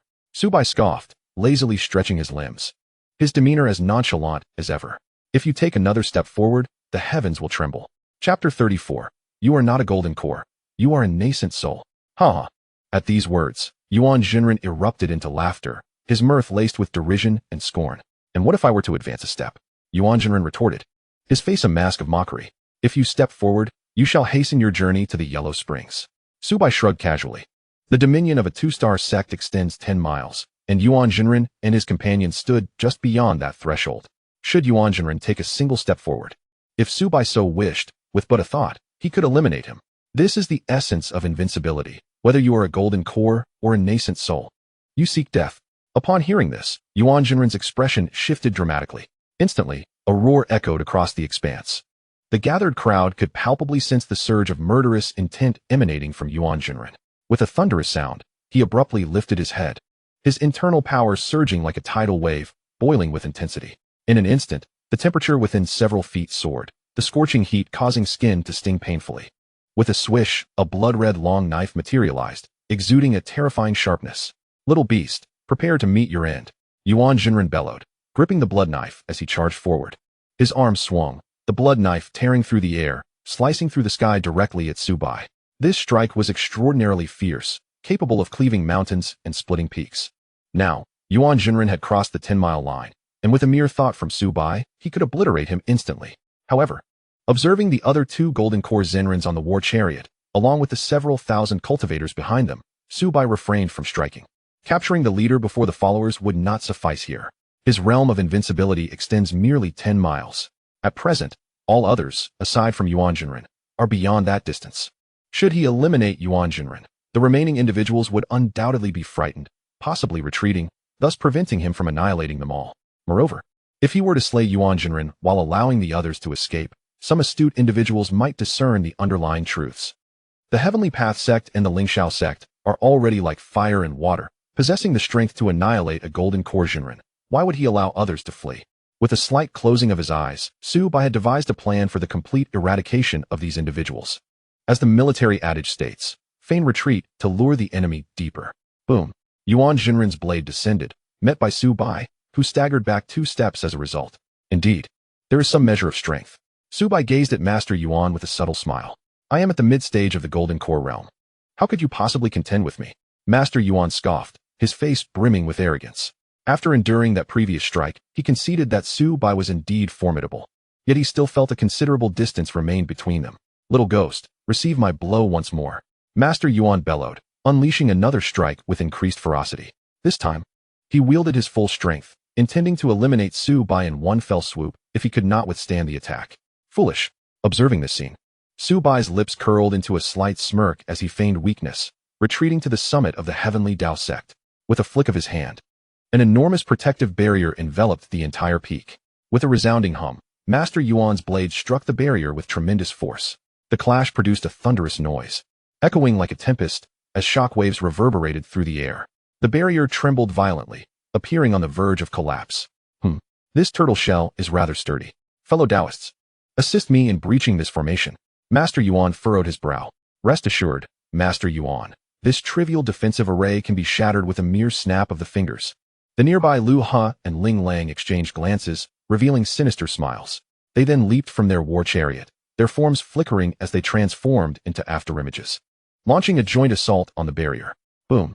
The combined strikes of the three Golden Core Masters collided with the barrier, generating an explosive sound that shook the very ground.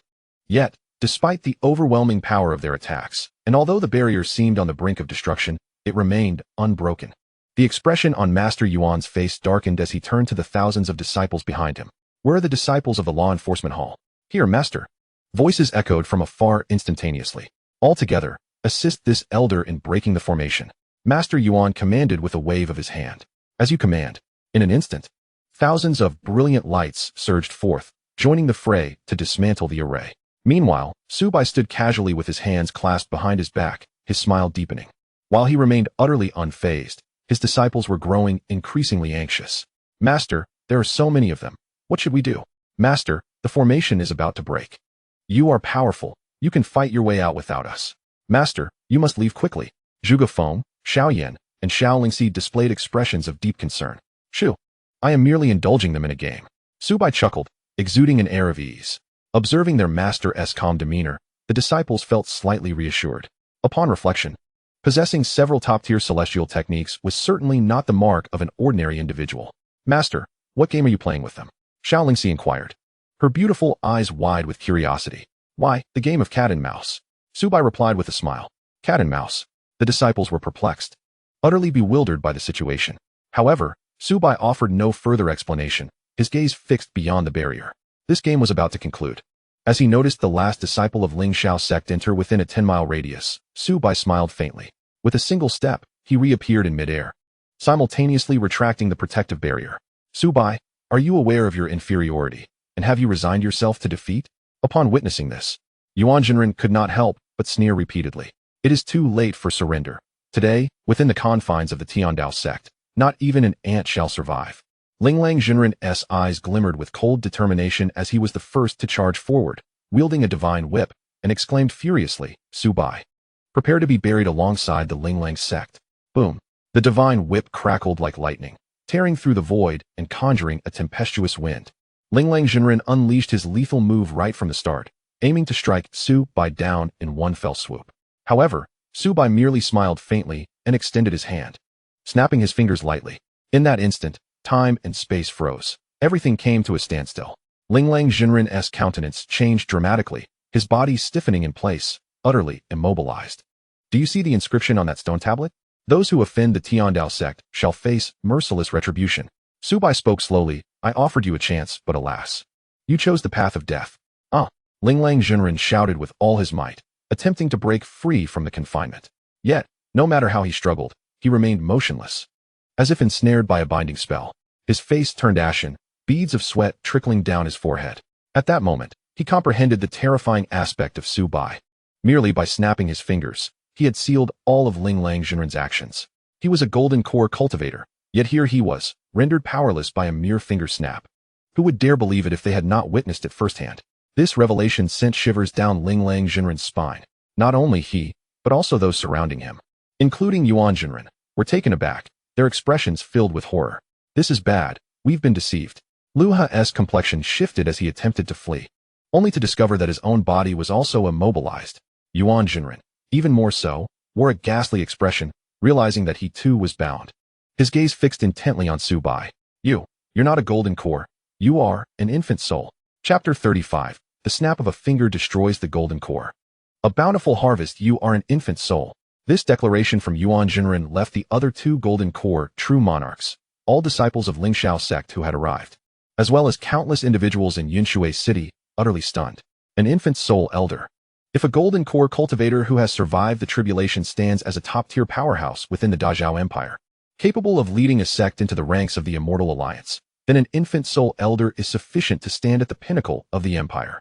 Within the vast expanse of the Dazhao Empire, there are scarcely a handful of cultivators who have reached the infant soul stage. Aside from the two dominant sects, there exists only one extraordinary figure from the royal family of Dazhao. Even among the top 500 sects of the Immortal Alliance, Ling Shao sect, which could dominate the entire empire, has merely two infant soul cultivators. The other prominent sect, Yuntian sect, also possesses only two. Moreover, the elder of Yuntian sect has been in seclusion for a century, based on the lifespan of an infant soul. He is likely nearing the end of his days and may have already passed away. In essence, within the Dazhao Empire, there are at most 4 or 5 infant soul elders. And now, there is one more. Su Bai, unexpectedly an infant soul elder. Such a terrifying existence. Who would dare provoke him? An infant soul elder. We have inadvertently drawn the ire of an infant soul elder? How could this be? No wonder he was so fearless. It turns out he is not a golden core cultivator. Damn it. The expressions of Yuan Jinren and the others turned pale, filled with dread. Especially the esteemed Ling Jinren, who was utterly petrified. Just moments ago, he had contemplated the audacity of slaying a Yuaning elder. The mere thought sent him crashing to the ground in terror. Had he known that Su Bai was a Yuaning master, he would not only forego seeking revenge, but might even have come bearing gifts, praising the obliteration of Ling sect. The disparity between Yuan Ying and Jin Dan may seem but a single realm. However, in the world of cultivation, that distinction is akin to the chasm between heaven and earth. To eliminate a Jin Dan master, Ling Shao sect could muster the resources to achieve such an end. Yet, to vanquish a Yuaning elder would be a Herculean task, even if Ling Shao sect exerted every ounce of its strength. Particularly, should a Yuaning powerhouse choose to flee, no one within Ling Shao sect could hope to detain them. With an adversary of Yuaning caliber lurking in the shadows, the days ahead for Ling Shao sect would be shrouded in unprecedented darkness. Thus, it was inconceivable for Ling Shao sect to provoke a Yuaning elder, for the outcome would surely lead to mutual destruction. Spare me. Ancestor, please spare me. If you grant me mercy, I shall devote my life to serving you. In that moment, Ling Jinren was engulfed by a tumult of regret, lamenting his choices to the utmost degree. Had he foreseen the consequences, he would rather have faced death than trouble Su Bai. I have no interest in beasts. Su Bai replied, shaking his head. Since you have chosen to obliterate Ling Dao sect, be prepared for your own annihilation. With a swift motion of his arm, a plume of violet flames erupted, engulfing Ling Jinren. As the flames danced, they consumed him entirely. A once mighty Jin Dan master had fallen. Gasp. Witnessing this spectacle, all present inhaled sharply, their faces etched with fear. Ling Jinren was a formidable Jin Dan cultivator, capable of cleaving mountains and parting rivers. In the eyes of the crowd, he was a transcendent being, akin to a deity. Yet now, he was dispatched with such alarming ease. Beside them, Yuan Jinren and Lu He, both Jin Dan masters, were left aghast, their pupils shrinking to the size of pinpricks at the sight of Ling Jinren's demise. What folly is this? They could barely contain their disdain for those who had previously claimed that the sect leader of Ling Dao sect was merely at the Jin Dan stage. Had they known the truth of the Yuaning realm, they would never have ventured into this perilous situation. But now, it was far too late for lamentation. With a flourish of his hand, Su Bai ignited yet another celebration of fireworks outside Ling Dao sect. This display was even more resplendent and awe-inspiring than the last. If the previous obliteration of Ling sect had sent shockwaves through the reputation of Ling Dao sect, the annihilation of Ling Shao sect as elders and disciples would firmly establish Ling Dao sect's supremacy. Even the Yuaning forces, despite their desire to eradicate Ling Dao sect, would have to consider reconciliation. Otherwise, should conflict arise between the two powers, it would be Yuntian sect that would reap the benefits. The greatest joy, however, belonged to the denizens of Yunshui City. The presence of a Yuaning force established right beside them heralded immense wealth. All could envision the forthcoming surge of prosperity that would elevate Yunshui City to unprecedented heights. Reputation 234, Reputation 198, Reputation 176. Reputation 169. The prestige of the Heavenly Dao Sect surged, swiftly surpassing 10,000, thus completing the requirements for the upgrade tasks. In the sky, Su Bai waved his hands, collecting more than 100 storage rings and thousands of storage bags. Gold, silver, spirit stones, elixirs, magical treasures, and weapons piled up like small mountains. In a short span of time, the Heavenly Dao Sect found itself devoid of any shortages. Master, you're so impressive. Even the elders of the Ling Shao sect are no match for you. Xiao Lingxi rushed over, her beautiful eyes brimming with admiration. The other disciples also gazed at him with awe, their excitement palpable. This is the essence of a true powerhouse. With a mere flick of his fingers, he could suppress all foes. The revered Golden Core realms seemed like ants in his presence, bereft of even the chance to flee. How wonderful it would be if one day they could possess such strength. Even Mu Lingxian, looking at Su Bai, revealed a glimmer of divine light in her eyes. This flicker of hope appeared as if it were a beacon amidst the depths of despair. Perhaps, with him, one could glimpse a solution. Host name, Su Bai age, 18 realm. Qi refining level 8 items. Medium-grade spirit stones, 214. Low-grade spirit stones, 56, 378. Gold, 5,002. 134 taels, silver, 99, 999. 999 taels. In the Grand Hall, Su Bai gazed at his information, particularly the line regarding his possessions, and his heart soared with joy. Just half a month ago, he was troubled by the 30 taels monthly salary of his disciples, yet now he possessed an inexhaustible wealth of silver. The disciples of the Ling Shao sect were indeed affluent, unlike those of the Ling Lang sect, who were impoverished beyond measure. A smile played upon his lips.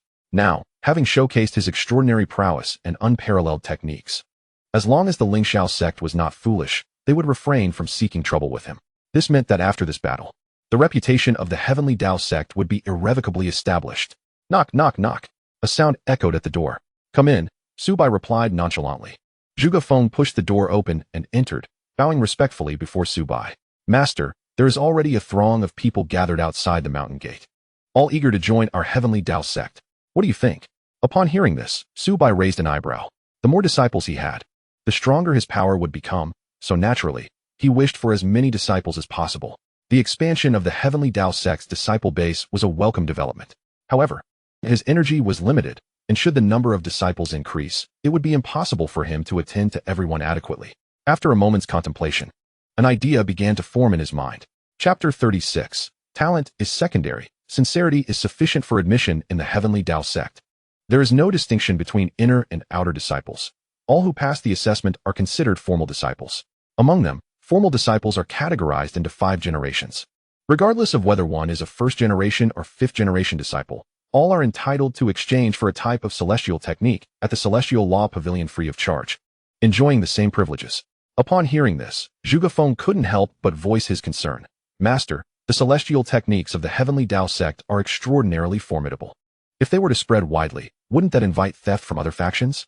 Zhuge Feng's apprehension was not unfounded. With an increase in numbers, a variety of individuals would emerge, and the appearance of traitors would not be surprising. With a faint smile, Su Bai calmly acknowledged that he had anticipated this matter long ago.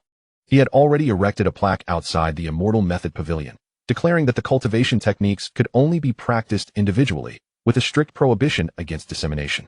Any transgressor would face the forfeiture of their cultivation and memory of the immortal methods, resulting in expulsion from the sect. I have considered every aspect, Su Bai stated, reflecting on the countless times he had heard of disciples causing their masters to starve.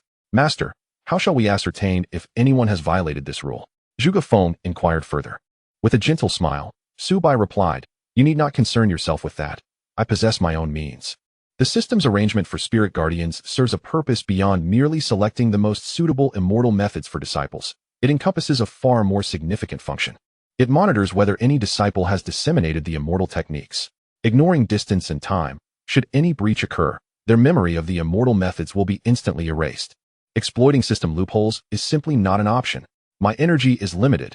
Thus, the sect will issue new tasks, allowing for the teaching of new disciples in exchange for points, which you all may undertake. Understood. Zhuge Feng nodded, preparing to take his leave when another thought struck him. Master, how do we differentiate between the 5 generations of disciples? He asked, puzzled. With a slight smile, Su Bai gestured, and a pristine jade staircase appeared at the mountain gate. This is the ascending staircase. The entrance examination for the sect involves ascending this staircase. Those who surpass the 60 steps shall be recognized as fifth-generation disciples. Surpassing 70 steps designates one as a fourth-generation disciple, 80 steps as a third-generation disciple, 90 steps as a second-generation disciple. And those who reach the summit will be first-generation disciples. Zhuge Feng gazed at the staircase, realizing it consisted of 100 steps. This public assessment method was a novel sight for him. In essence, to join the Celestial Path sect. Even those with power and influence could not falsify their performance in the examination. It was far more equitable and just compared to other sects' assessment methods. Dare I ask, Master, does this ascending staircase evaluate spiritual roots or innate talent? He could not help but inquire. Neither. Su Bai shook his head with a smile. In my Celestial Path sect, anyone and any being may participate in the examination, regardless of wealth or status, age or gender. Perhaps you possess unparalleled talent, yet may find yourself unable to ascend even a single step. Conversely, one of humble origins, perhaps living by begging, might reach the pinnacle of the staircase. In my Celestial Path sect, it is sincerity that allows disciples to enter, rather than innate gifts. Upon hearing this, Zhuge Feng was momentarily taken aback. Such a method of assessment was unprecedented, not evaluating spiritual roots, talent, or background, but rather sincerity. How many impoverished individuals could now glimpse the hope of cultivating immortality? How many without connections could now aspire to enter the realm of immortals? After a long pause, he took a deep breath and respectfully bowed to Su Bai. I shall arrange for the examination at once. Go ahead. Su Bai gently waved his hand, watching Zhuge Feng depart. The 100 steps of the staircase correspondingly represented the loyalty of the sect. 60 steps equated to a loyalty level of 60, fulfilling the criteria for joining the sect.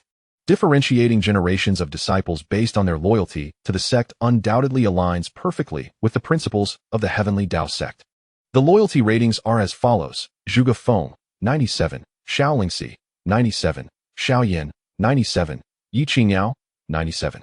Once loyalty surpasses 90, further enhancement becomes exceedingly challenging. Thus, even the likes of Zhuge Feng and others remain classified as second-generation disciples. However, Su Bai is confident that it will not be long before they all surpass the 100 mark, ascending to first-generation disciples. One wonders what exceptional reward awaits those whose loyalty reaches 100. An hour later, Su Bai found himself atop the mountain, gazing at the celestial ladder outside the sect's gate. This ladder is vast, capable of accommodating thousands of climbers simultaneously. Yet, even such capacity proved insufficient, as the queue extended all the way to Yinshui City. Of course, despite the throngs, the vast majority could not even ascend to the first tier. After all, most had merely heard of the emergence of a nascent soul powerhouse within the Heavenly Dao Sect, their loyalty to the sect being virtually non-existent. Even among those who admired the sect, their loyalty seldom exceeded single digits. Fewer than 1% could ascend to the 10th tier. Fewer than 10 had reached the 20th tier, and not a single soul had surpassed the 30th tier. Damn it, I possess a top-tier spirit root. What sect could I not enter? Why can't I even ascend the first tier of this wretched ladder? What nonsense is this Heavenly Dao Sect? Even if no other sect accepts me, I shall never join your ranks. Discontent grew among the crowd. Many felt humiliated at their inability to ascend even a single tier. Just then, a diminutive figure suddenly soared up to the 60th tier. Moreover, she did so with remarkable speed, showing no signs of slowing down as she progressed to the 70th, 80th, and 90th tiers. In that moment, all those who had been cursing came to a halt, their eyes riveted on the figure at the 90th tier. It was none other than the girl from the previous 100 Sects conference. The one who had knelt for 5 days, proclaimed by a celestial master to be devoid of any affinity for the immortal path. Some recognized her and gasped in astonishment, their expressions filled with disbelief. A girl without spiritual roots, truly the epitome of a waste. Yet she had managed to ascend to the 90th tier. That tier corresponds to the second-generation disciples of the Heavenly Dao Sect, by the classifications typical of other sects, such as miscellaneous disciples, outer disciples, and inner disciples. Second-generation disciples would certainly be considered core disciples. How could a mere waste without spiritual roots achieve such a feat? Such a thing had never been heard of or seen before. The master had once stated that the assessment of the ladder only considers sincerity. As long as one possesses a sincere heart, even those without spiritual roots, like herself, can succeed. Ask yourselves, are you truly sincere? Yi Qingyao gazed down at the throng below, her expression resolute. Upon uttering these words, the previously raucous atmosphere fell into an immediate silence. Her statement struck at the hearts of many who could not ascend even the first tier, leaving them filled with shame. Yet, there were still those unwilling to accept this. The previously vociferous genius with top-tier spiritual roots retorted coldly. What utter nonsense about sincerity!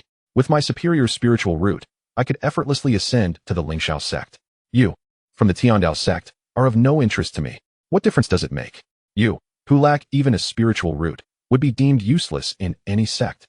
You mere mortals will forever remain ineffectual, regardless of your location. He gazed at the crowd with a look of disdain, exuding an air of arrogance. His superior spiritual root was the source of his pride.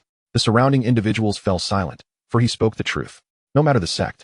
Possessing a weak spiritual root ultimately renders one worthless, looked down upon, even with ample resources. Yet, Yi Qingyao could not help but chuckle. The words of her master echoed in her mind. She raised her hand, conjuring a great fireball that floated in her palm, her melodious voice resonating throughout the venue. Who says mortals cannot cultivate immortality? Chapter 37. Xiao Yan takes action, instantaneously defeating a Qi refinement level 2 foe. Who says mortals cannot cultivate immortality?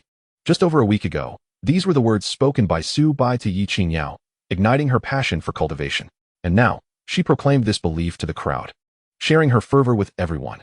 What of lacking a spiritual root? What of being a mere mortal, with a heart of an immortal? How can I be confined by my mortal form? Fireball technique. She had successfully refined her Qi. How could that be?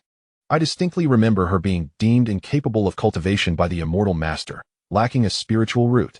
It has barely been half a month, has it? Even those with exceptional spiritual roots cannot claim to have achieved Qi refinement in such a short time. Am I mad, or is the world gone mad? The crowd below erupted in disbelief. Countless eyes widened in astonishment. The record for the fastest Qi refinement, set by the Ling Shao sect, had been shattered.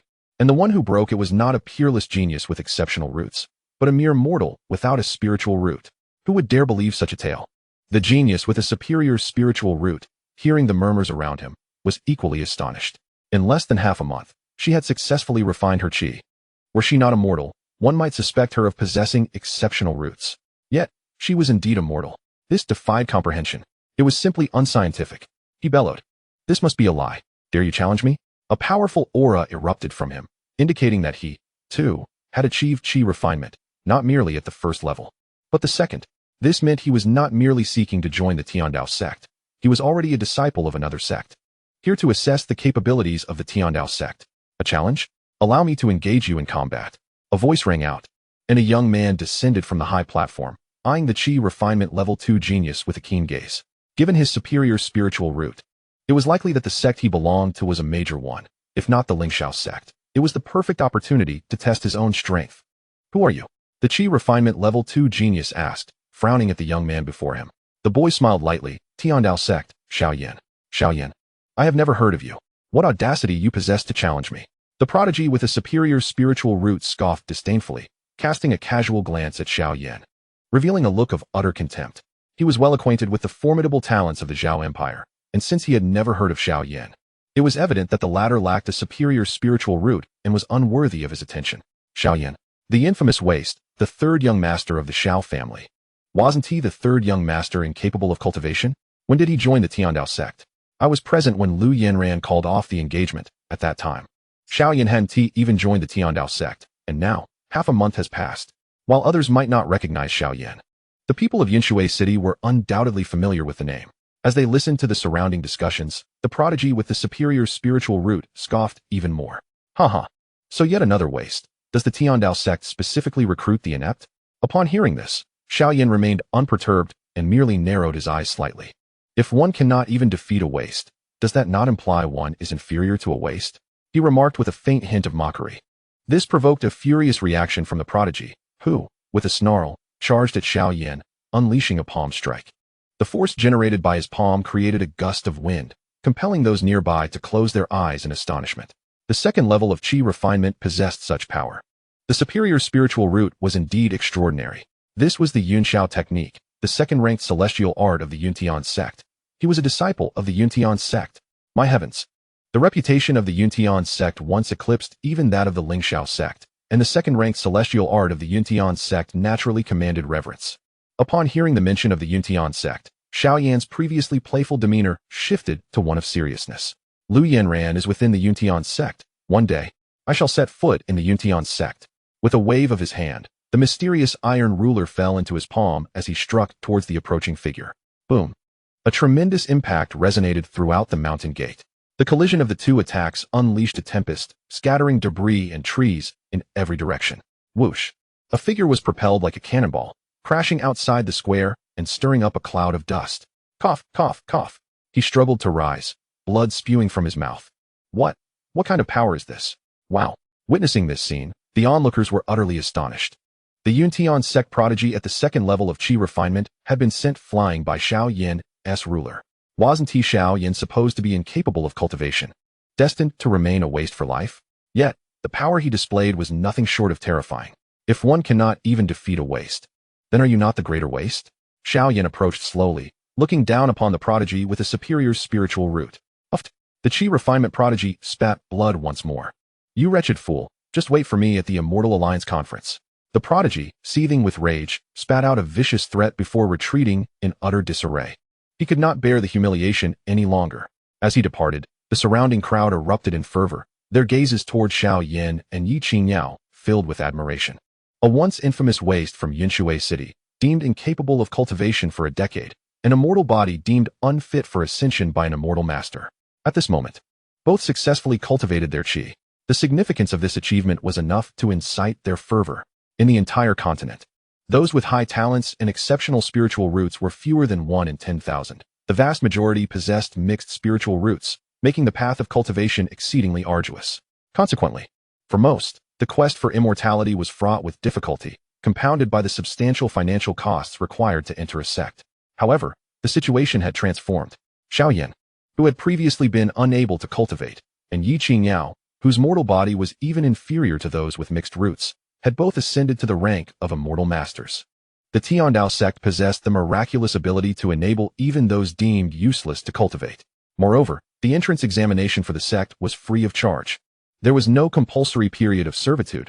One could begin practicing immortal techniques immediately upon joining. Such revelations were enough to drive people into a frenzy.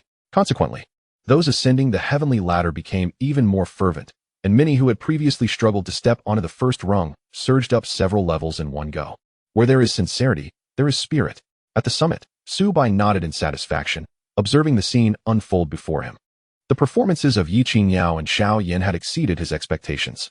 Their growth was remarkable, and they had begun to exude the aura of formidable beings. Xiao Yan could now face others who labeled him as waste, showcasing a tremendous improvement in his character.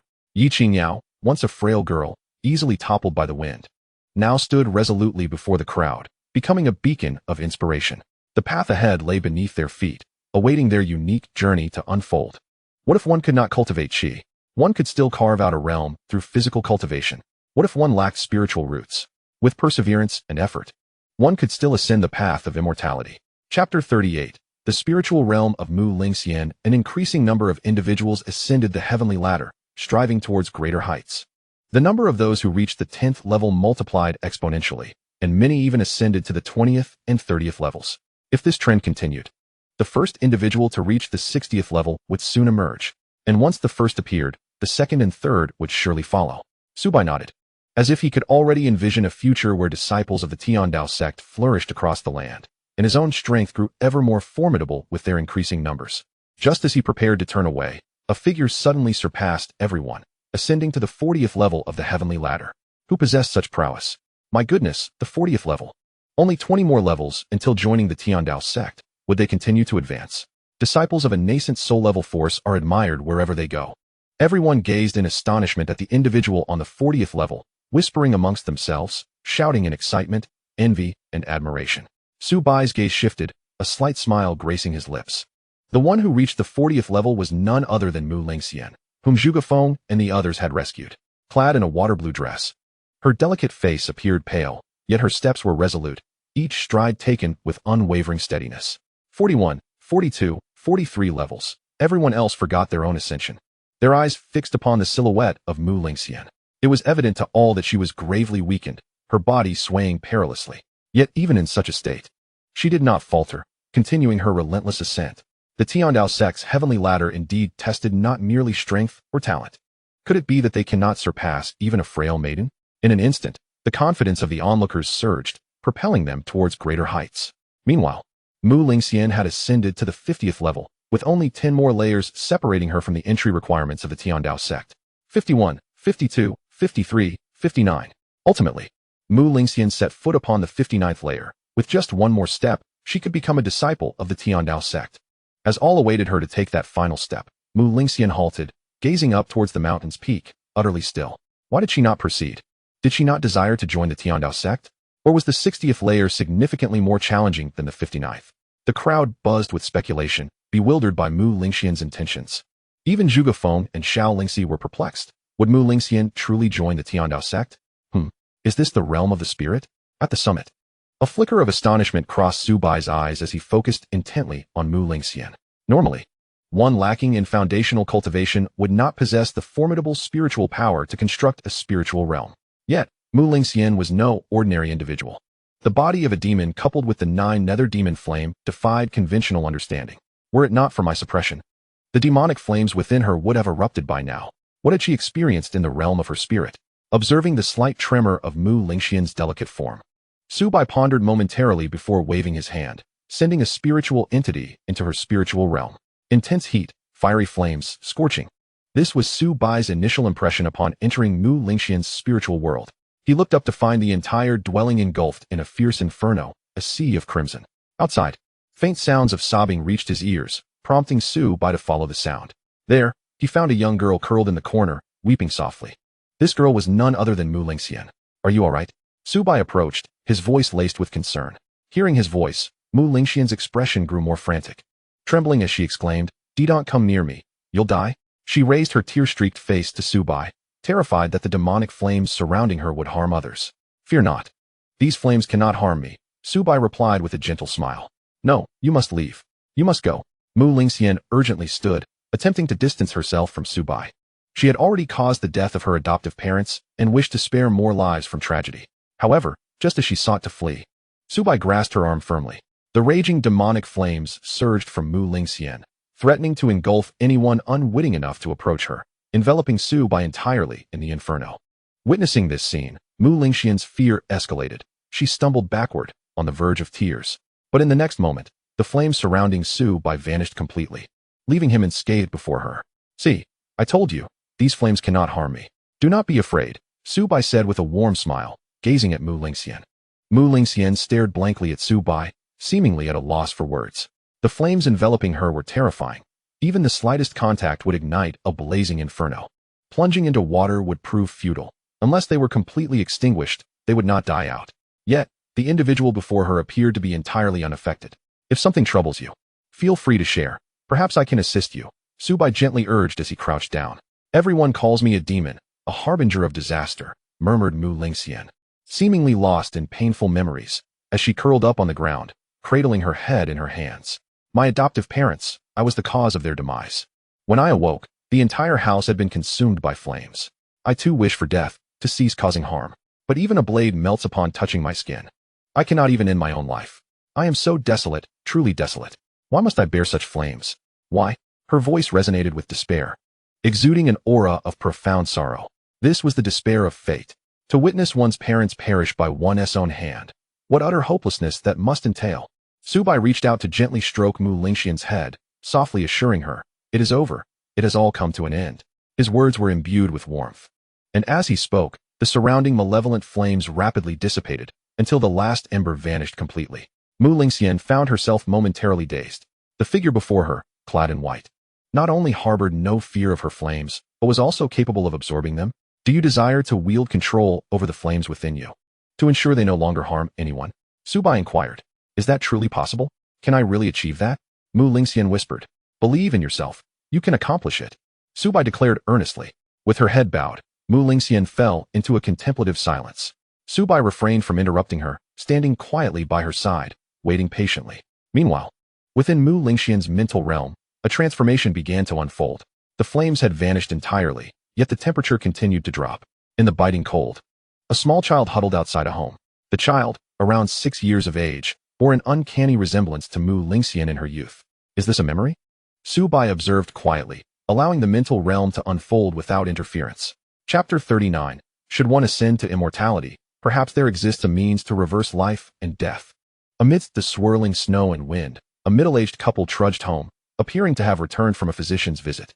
"Oh dear, whose child is this? Where are her parents?" The woman gasped upon discovering the small girl lying outside, hastily rushing to embrace her. She's burning hot. The moment the woman cradled the child in her arms, her hands were scorched. The middle-aged man approached, feeling the child's forehead, and was immediately alarmed. This child is running a high fever. If this persists, she will not last long. The woman, clutching the girl, dashed indoors, the embroidered curtains rattling in the cold wind. The man retrieved a silver needle from their medical kit. But as it touched the girl's skin, he was taken aback to see the needle tip turn crimson, not from a fever, but from the demonic flames surging from her very essence. Dear, the needle. Before the woman could finish her sentence, the silver needle melted into a pool of molten metal. Fortunately, perhaps sensing the warmth of a comforting embrace, the spirit of little Mu Lingxian was consoled, and her temperature gradually subsided. Ultimately, due to her unclaimed status, she was adopted by a couple who named her Mu Lingxian. Her adoptive father, a renowned physician in the city, selflessly provided medical care to the impoverished, earning immense respect. He taught her to read, while her adoptive mother held her close, and the three of them shared a harmonious existence. Had she been an ordinary child, this happiness would have persisted indefinitely. However, fragments of memory began to distort, time elongated, and before she knew it, little Mu Lingxian was nearing her 10th birthday. Su Bai observed her in the courtyard, chasing butterflies, her fingertips inadvertently brushing against a locust tree. Suddenly, the withered yellow leaves ignited into crimson flames, the fiery tongues spiraling up the trunk toward the heavens. By the time her adoptive parents rushed over with water buckets, the ancient tree had been reduced to a charred skeleton. This marked the first instance of the infernal flames within her spiraling out of control. Fortunately, without causing harm to anyone.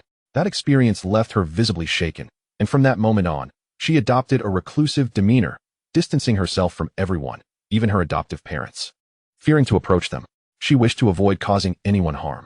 Since that initial loss of control, the infernal flames within her had become increasingly unruly. The second, third, and fourth incidents occurred with escalating frequency and potency. You are a monster. Your actions will endanger us all. Get out. Each episode of uncontrolled flames incited chaos, instilling fear in those around her, who even banded together to expel her. Yet, her adoptive parents, enduring tremendous pressure, chose to keep her. Albeit she could no longer venture outside, confined to solitude within the home.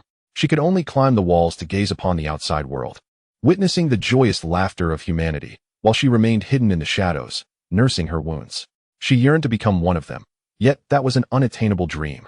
She was a harbinger of disaster, a demon, destined to languish in a world devoid of light. Her adoptive parents, occupied with their medical practice and often returning late at night, spent less and less time with her. However, fate is inexorable. When she turned 16, a devastating fire consumed everything, engulfing her home. Reality and illusion converged in that moment.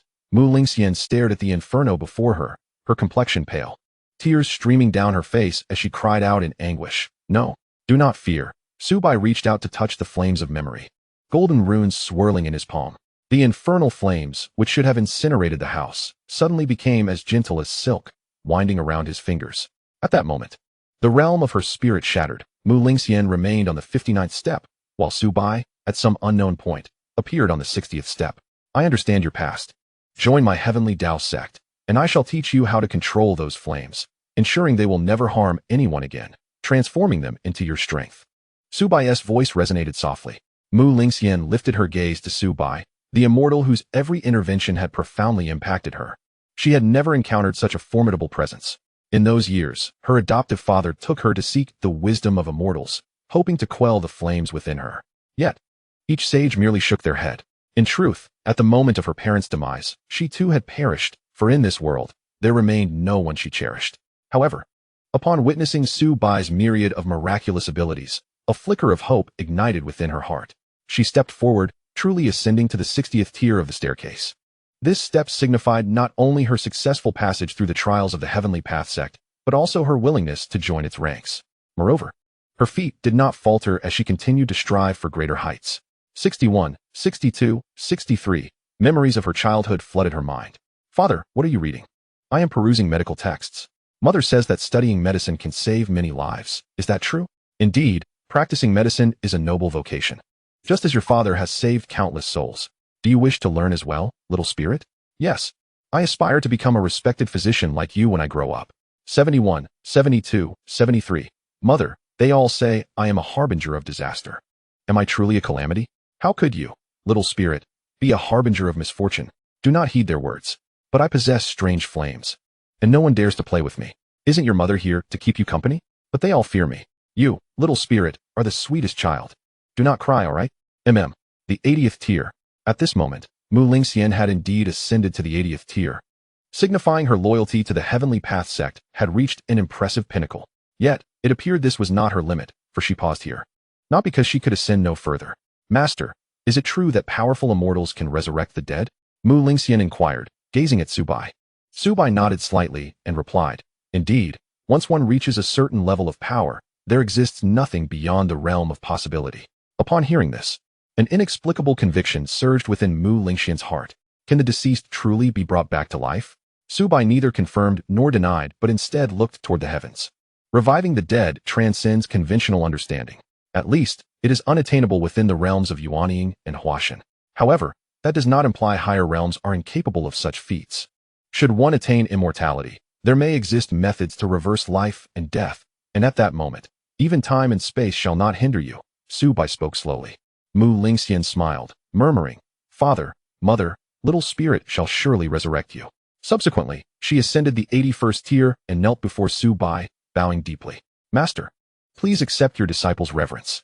Chapter 40. The transformation of the celestial demon. The mysterious visitor, the fifth disciple of the Heavenly Path sect, was successfully received. Moreover, after becoming a disciple, Mu Lingxian still yearned to challenge her limits.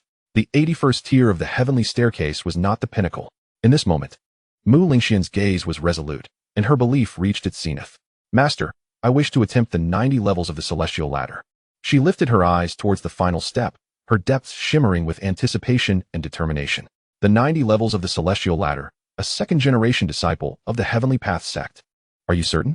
Su Bai inquired, not denying her request. For in that instant of her apprenticeship, Mu Lingxian's loyalty had transcended the 90 mark. Without hesitation, she nodded affirmatively. I am certain. 82, 83, 84. Ultimately, she successfully ascended to the 90 levels.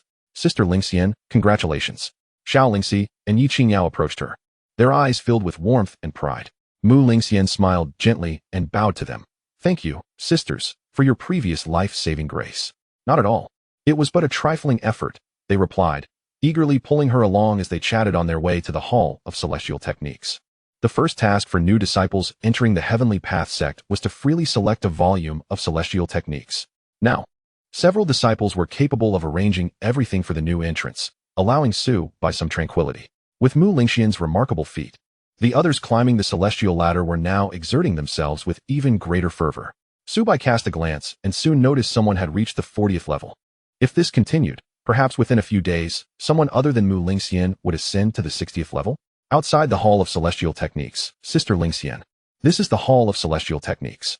As I mentioned before, if you have any questions, inquire with the guardian spirit within, Xiao Lingxi reminded her. The guardian spirit is formless. Do not be frightened if you hear a voice without seeing anyone, Yi Qingyao added. Mu Lingxian nodded slightly. Thank you. Sister Lingxi and Sister Qingyao. I shall enter now. Go ahead. We will await you outside, they encouraged her. Taking a deep breath, Mu Lingxian pushed open the door and stepped into the Hall of Celestial Techniques. Upon entering, her eyes were immediately drawn to the myriad of celestial scrolls floating about. And despite the prior warning, she remained utterly astonished. Her father had once said that the more medical books a physician was familiar with, the greater their medical prowess. Celestial techniques were akin to medical texts. The more one possessed, the stronger the sect's power. Approaching the stone tablet, she respectfully bowed. Esteemed guardian spirit, I, disciple Mu Lingxian, have come to select a celestial technique. With her words, the stone tablet emitted a soft chime, and from the void, a jade slip floated down, hovering before Mu Lingxian and radiating a gentle blue glow. You possess the body of a celestial demon, and within you lies the 9 nether demonic flame. This is the celestial demon transformation refining chi chapter, which can aid you in suppressing the 9 nether demonic flame. The ethereal voice of the guardian spirit resonated, followed by a cryptic and complex mantra emerging from the jade slip, materializing before her.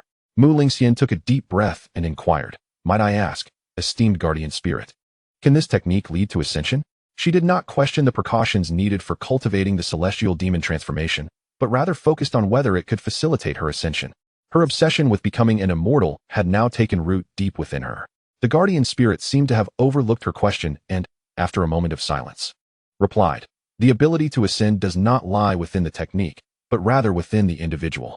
No matter how powerful the technique, if the practitioner is lacking, then not only ascension but even foundational establishment may become problematic.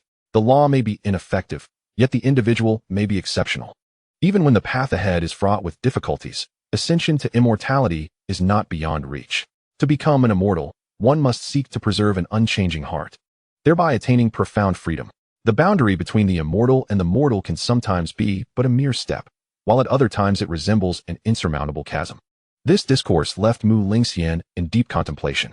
After a considerable time, she finally lifted her gaze, her eyes sparkling with clarity as she expressed her gratitude. Thank you, Senior Guardian, for your teachings. I have attained understanding. Subsequently, Ling Shao grasped the jade tablet. In an instant, the inscriptions within transformed into luminous points, converging upon her brow. With closed eyes, she absorbed the overwhelming torrent of information that flooded her consciousness. After a long while, Ling Shao opened her eyes, excitement illuminating her gaze. The entire heavenly demon transformation chi refinement had been inscribed in her memory. Thank you for bestowing the teachings. I shall take my leave now. She bowed once more to the void before turning to depart. As the sun dipped below the horizon, the day's assessment finally concluded. Aside from Ling Shao, the highest achievement was merely reaching the 50th level, with no one succeeding. However, this did not dishearten the participants. Rather, it ignited their competitive spirit. Particularly noteworthy was one individual who, initially unable to ascend even a single level, managed to rise 10 levels after several attempts. Progressing a little each day, one might eventually succeed. Some vowed to return daily, determined to conquer the 60th level. Once everyone had departed, only 2 individuals remained before Zhuge Feng. The assessment for today has concluded. Please return tomorrow, Zhuge Feng advised, only to be momentarily taken aback when he raised his eyes. Before him stood an elder with an ethereal demeanor and a strikingly beautiful young woman at his side. Zhuge Feng's heart raced. He could instantly discern that these two were extraordinary and possessed considerable influence. However, recalling his master's presence in the Great Hall, he steadied himself. May I inquire as to the purpose of your visit to the Heavenly Dao Sect? Zhuge Feng asked politely, clasping his hands in respect. The elder smiled faintly, responding, I am known as Li Kong. I have heard that a nascent soul expert has emerged here, and I came to observe. He turned to the young woman behind him, saying, Yenner, why don't you give it a try and see how many levels you can ascend? The girl named Yenner playfully stuck out her tongue and cheerfully replied, All right, Grandpa, I shall go now. With that, she stepped towards the celestial staircase. Observing this, Zhuge Feng speculated about their backgrounds. The young woman's cultivation was inscrutable to him. She was either more powerful than he or shielded by some magical artifact. As for the elder, his words indicated an awareness of Zhuge Feng's master being a nascent soul expert, yet he remained composed, suggesting that he himself was at least a nascent soul cultivator, and not an ordinary one at that. Realizing this, Zhuge Feng was taken aback and intended to report to his master, but a voice suddenly echoed in his ear. I have arrived. You may leave now. Su Bai appeared before him without his notice. Yes, master, Zhuge Feng replied, stepping back. You are Su Bai? How formidable the younger generation is. The elder regarded Su Bai with a sense of admiration in his eyes. This is genuine admiration, devoid of any jealousy or other emotions. Pray tell, who might you be? Su Bai inquired, casting an assessing gaze upon the elderly figure before him. The man bore no trace of malice or murderous intent, indicating he was likely not an enemy. Otherwise, Su Bai would have swiftly acted against him. I am Li Kong, the old man replied with a gentle smile as he stroked his beard. You may not have heard of my name, but you surely know of my other title, Elder of the Celestial Alliance. At that moment, a commotion arose from the heavenly ladder, drawing the attention of both Su Bai and Li Kong. The girl named Yin Er had ascended to the 10th tier. Chapter 41, Our Tiandao Sect, not joining the Celestial Alliance. Elder of the Celestial Alliance. In the entire continent, who among those who have encountered the path of immortality is unaware? This title belongs to the unparalleled powerhouses residing at the pinnacle of the cultivation world. What does it mean to be an elder of the Celestial Alliance? The top 32 forces of the Alliance each contribute a representative to form the Elder Council, overseeing the myriad factions within the Celestial Alliance. Thus, an elder of the Celestial Alliance is, at the very least, a figure of elder status from one of the top 32 forces. Such beings are so rare that even the esteemed Ling Shao sect, one of the top 500, would find it challenging to encounter them. Truly the apex of the entire continent. Grandfather, I cannot ascend further. The girl descended from the 10th tier of the heavenly ladder and trotted over to the old man, pouting in dissatisfaction. Now you understand that there are greater heights beyond the heavens and greater individuals beyond mere mortals, do you not? The old man chuckled heartily, ruffling his granddaughter's hair. The girl huffed, turning her head away while muttering, "It's impossible. I have always ranked first in every assessment. I've never performed this poorly." Then her gaze shifted to Su Bai, and she asked, "So, what exactly does the entrance examination for your Tian Dao sect entail?" This time, she had shed her previous mischievous demeanor and regarded Su Bai with a serious expression, still somewhat indignant about her setback. "It is not a matter of talent. The assessment is based on fate and the connection with our Tian Dao sect," Su Bai replied calmly. "Fate? How peculiar as an assessment criterion," the girl exclaimed, a look of bewilderment adorning her face. Having traversed numerous sects with her grandfather, she had never encountered such a method of evaluation. If a genius with a heavenly spiritual root lacks sufficient fate, would you also reject them from joining the sect? She inquired curiously. Indeed, if one cannot ascend beyond 60 tiers, then irrespective of possessing a heavenly spiritual root or even a chaotic body, I would not accept them, Su Bai stated indifferently. The girl blinked and looked at Su Bai, asking, "But what if a candidate lacks a spiritual root and is both old and impoverished? Would you still accept them? Our Tian Dao sect values character and fate above all else. We cast aside any extraneous considerations, even if one possesses no spiritual root. As long as they are virtuous and possess a connection, they are still welcome in our Tian Dao sect," Su Bai replied calmly. "What a commendable disregard for qualifications." The old man interjected, regarding Su Bai with admiration. "At such a young age, to possess such a mindset, your future accomplishments will surely rival our own." "I am in awe. You flatter me," Su Bai humbly responded. "There is no need for modesty. I have wandered the world for over a millennium, witnessing sects and powers as numerous as grains of sand. Yet, all forces, when recruiting disciples, can be categorized into 3 criteria: talent, wealth, and background." The elder continued, "Only your Heavenly Dao sect recruits disciples based solely on the principle of fate, and admission to the sect is entirely free, allowing individuals to select celestial arts without charge. Such a magnanimous spirit is indeed rare in this world." The young girl nodded in agreement. "This is my first encounter with such a principle, and it has left me with a favorable impression of you." Su Bai chuckled softly and remarked, "You did not come here merely to share these thoughts with me, did you?" "Haha, indeed not," the elder replied with a smile as he stroked his beard. "My primary purpose for visiting is to extend an invitation for your Heavenly Dao sect to join the Celestial Alliance." "Oh, the Celestial Alliance?" Su Bai furrowed his brow in response. "What advantages would joining the Celestial Alliance confer upon my Heavenly Dao sect?" The elder smiled mysteriously. "Any force at the Golden Core level on the continent may apply for membership in the Celestial Alliance, though few succeed unless backed by a top 500 faction. However, almost all forces at the nascent soul level are members of the Celestial Alliance. Once you join, whether purchasing celestial arts, elixirs, spiritual tools, or gathering spiritual herbs and trading resources, you can utilize the channels of the Celestial Alliance. Most importantly, joining the Alliance signifies your recognition by it.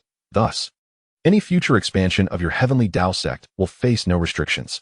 Upon concluding, the elder gazed at Su Bai, awaiting his decision. He believed that there was no one in this world who would refuse an invitation to join the Celestial Alliance. Yet, to his disappointment, Su Bai maintained a calm demeanor. In this realm of cultivation, where the weak are devoured by the strong, the multitude of advantages associated with joining the Celestial Alliance seemed somewhat contrary to reason. Given the plethora of benefits, I must inquire, do sects that join the Celestial Alliance not have to make any sacrifices? Su Bai questioned. The elder paused momentarily, then nodded. Naturally, joining the Celestial Alliance requires a cost. Based on the sect's ranking, an annual payment of certain spirit stones and resources is expected. For instance, Golden Core level forces must pay 50% of their total annual revenue, while nascent soul level forces are required to pay only 40%. For those at the transformation stage, the fee drops to 30%. Should one ascend to the top 32 of the Celestial Alliance, the obligation is merely 10%. Upon hearing this, Su Bai nearly laughed in disbelief. 50% of total revenue? That is quite the extortion. It hardly resembles joining an alliance. It surely feels like being exploited. Observing Su Bai's displeasure, the elder added, "Do not let the annual resource payments deter you. The benefits are substantial. For example, if you have enemies, you can pay a more powerful sect to act on your behalf. If you require spiritual tools, you can directly approach a formidable sect for purchases at discounted rates. Additionally, you can affiliate with a powerful sect to safeguard your own. You may also send your most gifted disciples to study at superior sections. In summary, joining the Celestial Alliance assures your survival in the cultivation world. The resources you spend are not for position, but rather a life-saving talisman." After a moment of silence, Su Bai suddenly raised his gaze and asked, "What if I refuse?" The elder was slightly taken aback, clearly unprepared for Su Bai's potential rejection. Throughout the realm, both great and small factions take immense pride in their affiliation with the Immortal Alliance, emblazoning their recruitment banners with the Alliance's insignia to attract a greater number of aspirants for examination. Joining the Immortal Alliance has become a symbol of formidable power. When a sect declines to join the Alliance, it often goes unnoticed, particularly if it is weak or has little influence. However, I foresee that one day, your Heavenly Dao Sect will grow in strength, and at that juncture, many powerful factions will have justifiable cause to consume your sect under the pretense of purging outsiders. Thus, I propose that your Heavenly Dao Sect join the Immortal Alliance. Although the immediate gains may be modest, preserving your foundational stability is certainly worth it. The elder stated with measured words. Su Bai smiled gently and replied, "Thank you for your guidance, but my mind is resolute. Our Heavenly Dao Sect shall not join the Immortal Alliance." His voice resonated with conviction, firm and unwavering. The elder sighed softly, clearly at a loss for how to persuade him. Meanwhile, the young girl beside him gave Su Bai a thumbs up and said, "You have ambition. I hope we can meet again." Honestly, I don't quite like the atmosphere of the Immortal Alliance either. Yunner, such words should not be spoken carelessly. The elder interrupted her before she could finish, casting a wary glance around and admonishing in a hushed tone, "In a crowd, one must guard their tongue and refrain from reckless speech." All right, I understand." The girl responded playfully, sticking out her tongue. "You at your age still behave like a child," the elder said with a helpless, wry smile. Su Bai observed the duo with keen interest. Then he spoke. "If there ever comes a day when you wish to join my Heavenly Dao Sect, our doors shall always be open to you." Chapter 42. Zhuge Feng's 10,000 character leave request. The elder was momentarily taken aback before bursting into hearty laughter. He had come to invite Su Bai to join the Immortal Alliance, only to find Su Bai extending an invitation to him to join the Heavenly Dao Sect instead. What a reversal of roles. "What about me? Am I not welcome?" the girl exclaimed, feeling neglected. Su Bai glanced at her and smiled. Everyone is welcome. To his surprise, this girl turned out to possess a heavenly spiritual root. Name, Ling Shao, age, 16, cultivation, 9th level of Qi refinement spiritual root, heavenly spiritual root physique, innate spiritual body sect loyalty, affinity, 20, a 16-year-old at the 9th level of Qi refinement. She could easily surpass all the talents of the Zhao Empire. Even the current young lord of the Yuntian sect, Lu Yinran, has only reached the 6th level of Qi refinement. Moreover, Li Shiyan's affinity towards the Heavenly Dao Sect had just been at 10, allowing her to ascend the 10th level of the Heavenly Ladder, yet after this conversation, it soared to 20. Such potential. Since that is the case, I shall take my leave for now, the elder said with a cheerful demeanor, bowing to Su Bai. I look forward to our next encounter. With that, he turned and departed with Li Shiyan. As they ascended into the air, he suddenly halted and looked back, saying, "At present, there is no information regarding your Heavenly Dao Sect within the Immortal Alliance. I have been traveling the world and happened upon this place. Having heard of the deeds of your sect, hence my early invitation, it has come to my attention that you harbor grievances with the Ling Shao sect. It is only a matter of time before your information reaches the Immortal Alliance, at which point there will undoubtedly be individuals dispatched to extend an invitation to you. However, I cannot ascertain the demeanor of the envoy upon their arrival." After articulating this, he and Li Shiyan vanished into the depths of the void. Demeanor? Su Bai gazed towards the horizon, a subtle smile gracing his features. When soldiers approach, one must meet them with arms. When water flows, earth must provide cover. I shall treat others with courtesy and will not smile upon those who greet me with hostility. Yet, should they resort to coercive measures, they cannot blame me for disregarding their humanity. In this world, strength has always commanded respect. Above the 9 heavens, an unadorned flying vessel sliced through the vast expanse. "Grandfather, I recall that you rarely speak to outsiders, yet today you seem particularly loquacious," Li Shiyan asked, tilting her head as she sat within the vessel. "Oh, seeing the Tiandao sect has stirred some memories of days gone by," the elder replied with a chuckle, a glimmer of nostalgia flickering in his eyes. He struggled to recall the events of millennia past, nearly forgetting the visage of that era. It was a time of cultivation and exploration, was it not? Long ago? Li Shiyan continued, her curiosity piqued. "I have heard that you established a sect in the distant past, one that took in those of lesser talent, but it later disbanded. Could you share with me the tales of those times?" Her bright, inquisitive eyes were fixed upon the elder. At her words, a shadow of melancholy crossed the elder's gaze. He glanced at the young girl beside him, initially hesitant to share, yet, pondering the journey ahead, he sighed softly and began. "Eons ago, this land was devoid of cultivators, and humanity dwelled in a primitive age. In the darkness of that era, humanity was exceedingly insignificant, with myriad beasts preying upon them. Through relentless perseverance, humanity devised the methods of cultivation, gaining strength to protect their kin. As centuries passed, the path of immortality for humanity finally began to shine brightly, establishing their presence upon the continent. This ushered in the era of exploration and cultivation, during which I was born. All of humanity pooled their resources, and countless individuals ventured forth, ultimately perfecting the techniques that would elevate the first among them to higher realms. Subsequently, humanity reigned supreme, with countless demon tribes bowing in submission, marking the pinnacle of our civilization. Suddenly, a notification broke the reverie. Sect points, 50. Sect points, 10. Sect points, 40. Early that morning, Su Bai had received 3 notifications regarding an increase in points. I recall that they did not accept any tasks yesterday. Could it be that? Su Bai's mind stirred as he retrieved information about his disciples. Name: Zhuge Feng. Age: 18. Cultivation: 5th level of Qi refinement root. Heavenly Spirit root. Sect loyalty: Affinity 97. Name: Xiao Yan. Age: 16. Cultivation: 4th level of Qi refinement root. Superior Yin Spirit root. Physique: Primordial Yin body. Sect loyalty: Affinity 97. Name: Mu Lingxian. Age: 16. Cultivation: 1st level of Qi refinement root. Demonic Spirit root. 9. Nether Demonic Flame. Physique: Celestial Demon body. Sect loyalty: Affinity 92. In a single night, all 3 disciples had achieved breakthroughs in their cultivation. Zhuge Feng has broken through to the 5th level of Qi refinement, closely followed by Xiao Yan, who has reached the mid-stage of Qi refinement. What astonished Su Bai the most, however, was Mu Lingxian. In just a single day, she achieved success in Qi refinement. Her speed rivals that of Zhuge Feng, who possesses a heavenly spirit root. Is this the power of the heavenly demon body? Indeed, formidable. Knock, knock, knock. A knocking sound echoed. Come in, Su Bai said. Raising his head, the door gently opened, and Zhuge Feng entered. Upon entering, he respectfully knelt on the ground, presenting a stack of papers with both hands. Filled with curiosity, Su Bai reached out and accepted the papers. A leave of absence application? As he perused the documents, he found a total of 8 pages, amounting to over 10,000 words. Does one truly require such verbosity for a leave of absence? Su Bai gazed at Zhuge Feng and inquired, "What is the meaning of this?" Zhuge Feng replied with utmost respect, respectfully reporting to my master, "This is the leave application of your disciple. I have matters to attend to outside for a few days, and am specifically requesting your approval." Must a leave application be this lengthy? Su Bai asked, still perplexed. Zhuge Feng nodded, explaining, "Master may not be aware, but according to the rules of Ling Shao sect, a disciple must submit a leave application of at least 10,000 words. An approval is not guaranteed. Please rest assured, although I have requested leave, I have entrusted all my responsibilities to my junior brother Xiao Yan, who will take over the task of recruiting disciples today. My 100 spirit herbs have been entrusted to junior sister Lingxi for care, ensuring no disruption to the sect's affairs.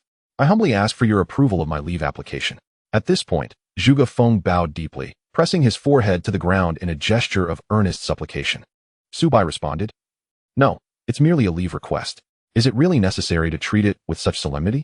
The sheer volume of this leave application could easily constitute a book. No wonder it is called an application rather than a form. Heavenly Dao Sect is not Ling Shao sect. We do not adhere to such stringent regulations, nor are we a prison that restricts the freedom of our disciples. If you wish to take leave, there is no need for a written application. Simply inform me. In cases of urgency, you may leave the sect without my consent." Su Bai waved his hand dismissively. "Master?" Zhuge Feng raised his head, astonished. Leave can be this simple? He had just been concerned that his master might not agree. He had mentally prepared a multitude of words, pleading for his master's approval. Yet, not a single word was uttered before his master consented. "What's wrong? No longer wish to take leave?" Su Bai chuckled. No. I am grateful for your kindness, Master," Zhuge Feng exclaimed, overwhelmed with excitement. "Before you depart, please add the leave application rules to the sect's regulations. Next time someone wishes to take leave, they need only inform me," Su Bai instructed, waving his hand again. "Yes." Zhuge Feng bowed and retreated, his heart brimming with gratitude. The loyalty of the sect increased slightly, reaching a score of 98. Moments later, Zhuge Feng descended the mountain, gazing into the distance, his fist clenched tightly, a deep hatred flickering in his eyes. "Father, Mother, I thank Master for his guidance. I now possess sufficient strength to avenge you." Chapter 43. The grand birthday celebration at the Ouyang residence. Zhuge Feng comes to present gifts. Master. Today someone has already ascended to the 59th step of the heavenly ladder. It seems that tomorrow, new junior disciples will undoubtedly join us. Another day has passed, and with a glimmer of excitement on his face, Xiao Yan approached Su Bai to report. Su Bai nodded, unperturbed. According to calculations, it was indeed time. How is your physical training progressing? He inquired, casting a glance at Xiao Yan. Master, I assure you, I have not faltered in my training these past days. I can now effortlessly lift a massive stone weighing 1,000 jin, and I am not far from achieving the second level of physical cultivation, Xiao Yan replied. Pride evident in his expression. In 3 years, do you believe you can surpass Lu Yanran? Su Bai asked again. Rest assured, master. I am fully confident in defeating Lu Yanran, Xiao Yan declared resolutely. Before joining the Dao Sect, he had felt utterly powerless in the face of Lu Yanran. However, now that he had entered the Dao Sect and witnessed the extraordinary celestial techniques, alongside the effortless breakthroughs of his senior brothers and sisters, his mindset had naturally transformed. Is Yun Tian sect truly formidable? Though it ranks among the top 500 sects of the Immortal Alliance, it pales in comparison to the Dao Sect. Master, I shall take my leave to cultivate diligently, striving to catch up with my seniors, Xiao Yan said, bowing respectfully before sprinting down the mountain. His silhouette, tall and vigorous, conveyed an invigorating energy. Indeed, Su Bai nodded in satisfaction. Xiao Yan possesses exceptional talent and extraordinary comprehension. He is a raw gem that, with proper refinement, will have boundless prospects in the future. Not only Xiao Yan, but all 5 disciples of the Dao Sect embody such potential. Turning his gaze, he observed Xiao Lingxi practicing her swordsmanship nearby, her technique growing increasingly fierce, with her sword's momentum surging like a tidal wave into the void. Yi Qingyao was preparing dinner. Ever since the incident where Xiao Lingxi mistook salt for sugar, Su Bai had not allowed her near the kitchen again. He had no desire to relive that particular culinary experience. Surprisingly, Yi Qingyao's culinary skills rivaled those of a master chef. The aroma had already wafted throughout the entire mountain. Moreover, each day she cooked, she earned points as a reward. With these points, she could exchange them for cultivation elixirs, enhancing her training speed and compensating for her foundational deficiencies. Mu Lingxian assisted nearby, utilizing her magical flames as a substitute for firewood, practicing her precision in controlling flames. First, she manipulated ordinary fire, then attempted to command demonic flames. All the disciples were working diligently, which brought great comfort to Su Bai.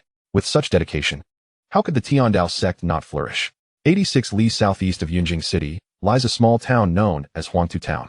At the back mountain of Huangtu Town, Zhuge Feng knelt before 2 tombstones, tears streaming down his face. Father, mother, I am unfilial. I could not provide you with a life of happiness and joy. I have encountered an opportunity and joined the Dao Sect. I have now become a cultivator. A year ago, you departed this world with your eyes unclosed, and I did not avenge you immediately. It was not due to a fear of death, but rather because I lacked the strength at that time and had to endure. If I were to perish, your vengeance would remain forever unfulfilled. Now, the child possesses sufficient strength and will undoubtedly make the Ouyang family pay a grievous price. Avenging his parents. Ouyang family, await your reckoning. Zhuge Feng's eyes blazed with crimson fury as his fists clenched, producing a chilling sound. He knelt before the grave for an entire night, rising only with the dawn. A formidable aura of murderous intent and malice erupted from him, causing the surrounding flora to tremble. Parents, I shall seek vengeance on your behalf. Wiping away the tears from his eyes, Zhuge Feng deeply bowed to his parents' tomb before resolutely departing. In Huangtu Town, the Ouyang residence was adorned with festive decorations, bustling with excitement. Inside, the sounds of gongs and drums filled the air, accompanied by the crackle of firecrackers. A grand birthday banquet was underway, with an abundance of guests.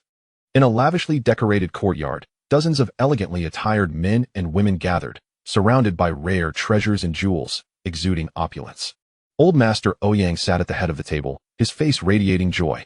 Ha ha ha, today marks my 60th birthday, and I am truly honored by your presence, which brings great glory to my humble abode. He stroked his beard, beaming down at the guests. May Old Master Ouyang enjoy blessings as immense as the Eastern Sea and a longevity that knows no bounds. The crowd offered their congratulations with cupped hands. Indeed, indeed. Old Master Ouyang nodded repeatedly. Then, with a shift in tone, he proclaimed, "It is a rare fortune to have so many esteemed guests celebrate my 60th birthday. The ascent of the Ouyang family to greater heights depends on your continued support. Today, I have prepared fine wines and exquisite dishes, hoping you all relish the festivities." The Ouyang family was the wealthiest landlord in Huangtu Town, with substantial assets and numerous enterprises, ranking among the affluent even in Yunshui City. Thus, the attendees were all prominent figures, merchants, wealthy patrons, and cultivators. Suddenly, the sound of a wine cup shattering echoed sharply, yet it carried an ominous chill. Old Master Ouyang's expression darkened instantly as he cast a scornful glance toward the source of the disturbance. I apologize, Old Master, it was not my intention. I shall compensate you, pleaded a modestly dressed woman, seemingly a servant of the estate. She trembled uncontrollably, her legs shaking in fear. Everyone knew of Old Master Ouyang's volatile temper, often resulting in dire consequences for his servants. Last year's birthday banquet had witnessed a servant being beaten to death for merely breaking a teacup. When her husband had intervened, he too was slain in the street. Typically, these servants navigated their duties with trepidation, fearing any misstep that might provoke the master's wrath. Master, I have elderly parents and young children. My child awaits my return for nourishment, the woman cried, her pleas punctuated by frantic bows, her forehead striking the ground until it bled. However, Old Master Ouyang remained unmoved. Cold and indifferent. Take her out and bury her, he uttered with chilling detachment, sealing her fate with a single sentence. Yes. Two burly men immediately surged forward, dragging the woman away. Master, please spare me. I cannot die. My child is waiting for me, she wailed in despair. Yet, no matter how fiercely she struggled, she could not escape the fate of being dragged away. Old Master Ouyang did not even lift his eyelids, as if the fate of that woman was of no concern to him. Very well, let the banquet continue. I implore you all to drink heartily. He gestured with a hand, donning a smile as if the previous scene had never occurred. Drink. The guests in the hall promptly raised their glasses, toasting and laughing, their merriment resonating throughout the venue. To them, the life of a servant was merely insignificant, just the squashing of an ant. In this world, the strong could act with impunity. Suddenly, two loud thuds echoed from outside, followed by a tremendous crash. The two burly men who had dragged away the woman came hurtling back into the room, blood spewing from their mouths. The once jovial atmosphere fell into stunned silence as everyone turned their gaze toward the entrance. Old Master Ouyang furrowed his brows, his expression darkening. What is happening? A figure emerged at the entrance, raising a colossal object shrouded in black cloth, striding into the courtyard. A detached voice reverberated through the air. At the grand celebration of the Ouyang family, Zhuge Feng has come to present a gift. Chapter 44. It seems you seek your own demise. Bam. Zhuge Feng forcefully slammed the heavy object onto the ground, causing the courtyard to tremble. This spectacle drew the attention of countless onlookers, who murmured amongst themselves. Zhuge Feng. Who is this person? What lies beneath that black cloth? That impact must weigh over 1,000 pounds. Over 1,000 pounds? Did he just lift it with one hand? Hiss, this does not bode well. Foolish scoundrel. Old Master Ouyang exploded with fury, pointing at Zhuge Feng and bellowing. Who do you think you are? Daring to disrupt my Ouyang family?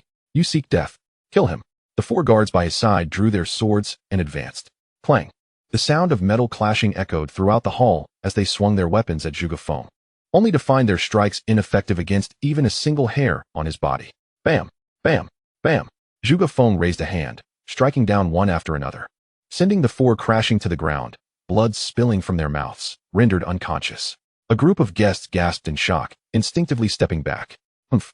Old Master Ouyang coldly snorted, rising to his feet, gazing at Zhuge Feng with a grave expression. The power displayed by Zhuge Feng was certainly beyond that of an ordinary person. The newcomer was, without a doubt, a practitioner of qi. Only cultivators could remain unscathed by mortal weapons, possessing the overwhelming strength to crush the mundane. Yet, he remained unafraid. The Ouyang family had endured for decades. How could they lack any foundation? Not to mention, he himself was also a cultivator. Who are you? Daring to wreak havoc in my Ouyang residence? Old Master Ouyang demanded coldly. His body slight. Old Master Ouyang roared, stamping his foot on the ground, and leapt into the air, executing a whip kick aimed at Zhuge Feng's head. The fourth level of qi refinement. The air became sharp, seemingly capable of tearing through space itself. This move, known as the whip leg of soul severing, was the renowned martial technique of Old Master Ouyang. Although he had merely reached the entry-level realm, its power was astonishing, far beyond what an average cultivator could withstand. Yet, in Zhuge Feng's eyes, it remained insignificant. With a swift motion, Zhuge Feng simply reached out, grasped the attack, and with a forceful flick, sent Old Master Ouyang flying across the room, crashing heavily onto the main seat. The old man stared in bewilderment at Zhuge Feng, his expression one of utter shock. You are at the 5th level of qi refinement. Such youth, and already at the 5th level. Old Master Ouyang's eyes widened in disbelief. At 60 years of age, he had expended countless resources to barely step into the mid-stage of qi refinement. Yet here was Zhuge Feng, appearing to be no more than 20, who had astonishingly reached the 5th level. Who exactly are you? When did the Ouyang family offend a person of your caliber? The gravity of the situation settled heavily on old Master Ouyang's face as he asked in a low voice. He had always acted with caution, possessing keen insight, and would never intentionally provoke someone he could not afford to offend, especially a prodigy so young. Who am I? Ouyang Shuai, have you forgotten so soon? Zhuge Feng scoffed, stepping forward into the center. Huh, what did you say? I don't understand, old Master Ouyang stammered, confusion etched across his face. The guests around them were equally taken aback, some puzzled, others in disbelief, as they struggled to recall any impression of Zhuge Feng. My parents were killed by your men.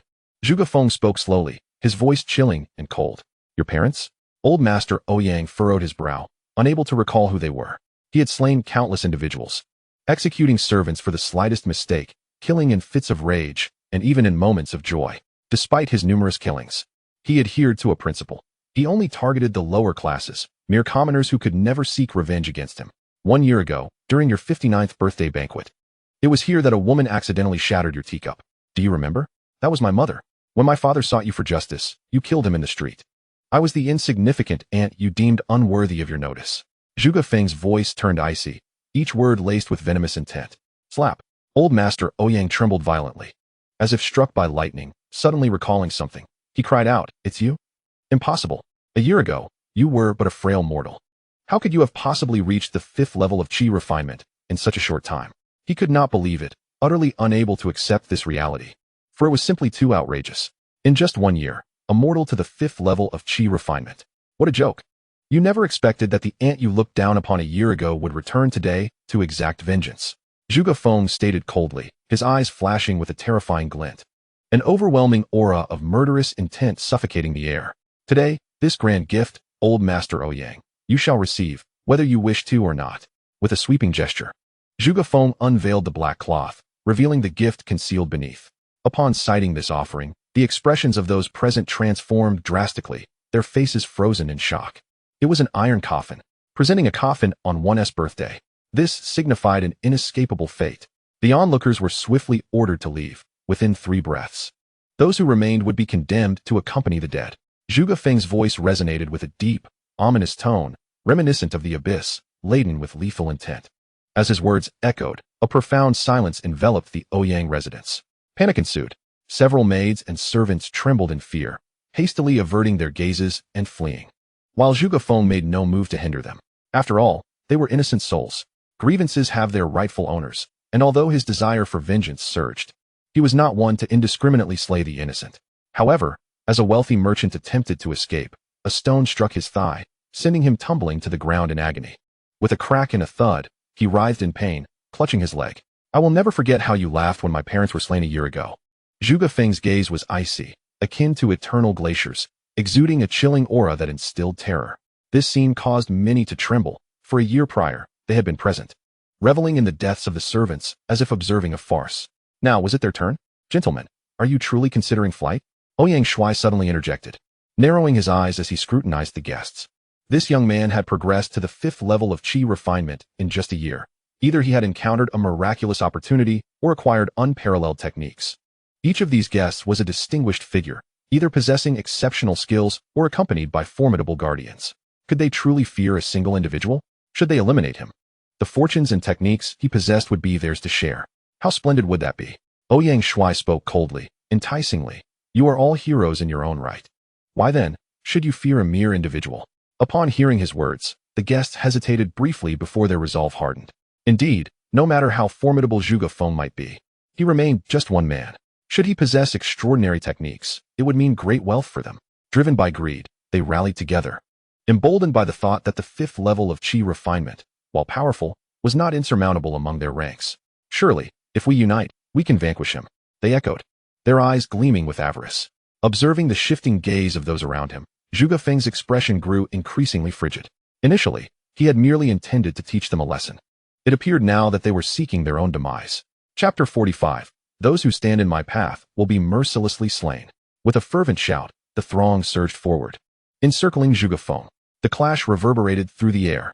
A thunderous wave of terrifying spiritual energy swept through the scene, leaving chaos in its wake. In an instant, wood splintered and dust billowed. In the realm of cultivation, where the strong reigned supreme, the affluent merchants and political figures understood that while wealth is essential, it must be safeguarded by strength. Hence, Many of them had dabbled in cultivation techniques, albeit of inferior quality purchased from the black market.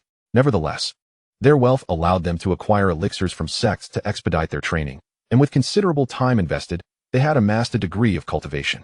Thus, nearly all present possessed some level of power, with a few, like Ouyang Shui, reaching the 4th level of qi refinement. Others, possessing only the 1st or 2nd levels of cultivation, would hire disciples from sects at great expense to serve as their protectors. This resulted in a gathering of individuals, each endowed with a modicum of strength. Some guards, having yet to enter, rushed in upon hearing the commotion. Bang, bang, bang. The sound of fierce collisions resonated as Zhuge Feng moved swiftly, becoming a blur as he plunged into the throng. With each punch he threw, a cry of agony echoed, sending his opponents hurtling through the air.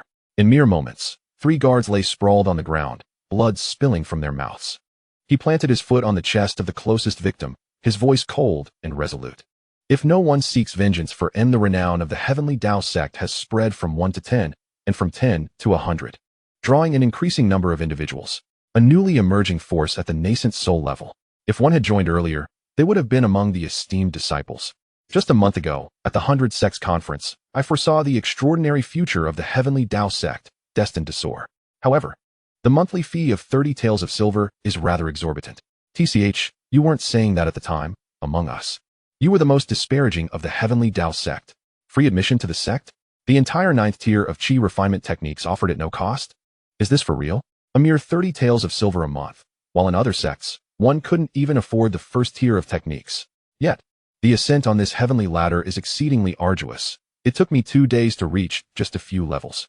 How I wish I could purchase a place in the sect. You think having money makes you special?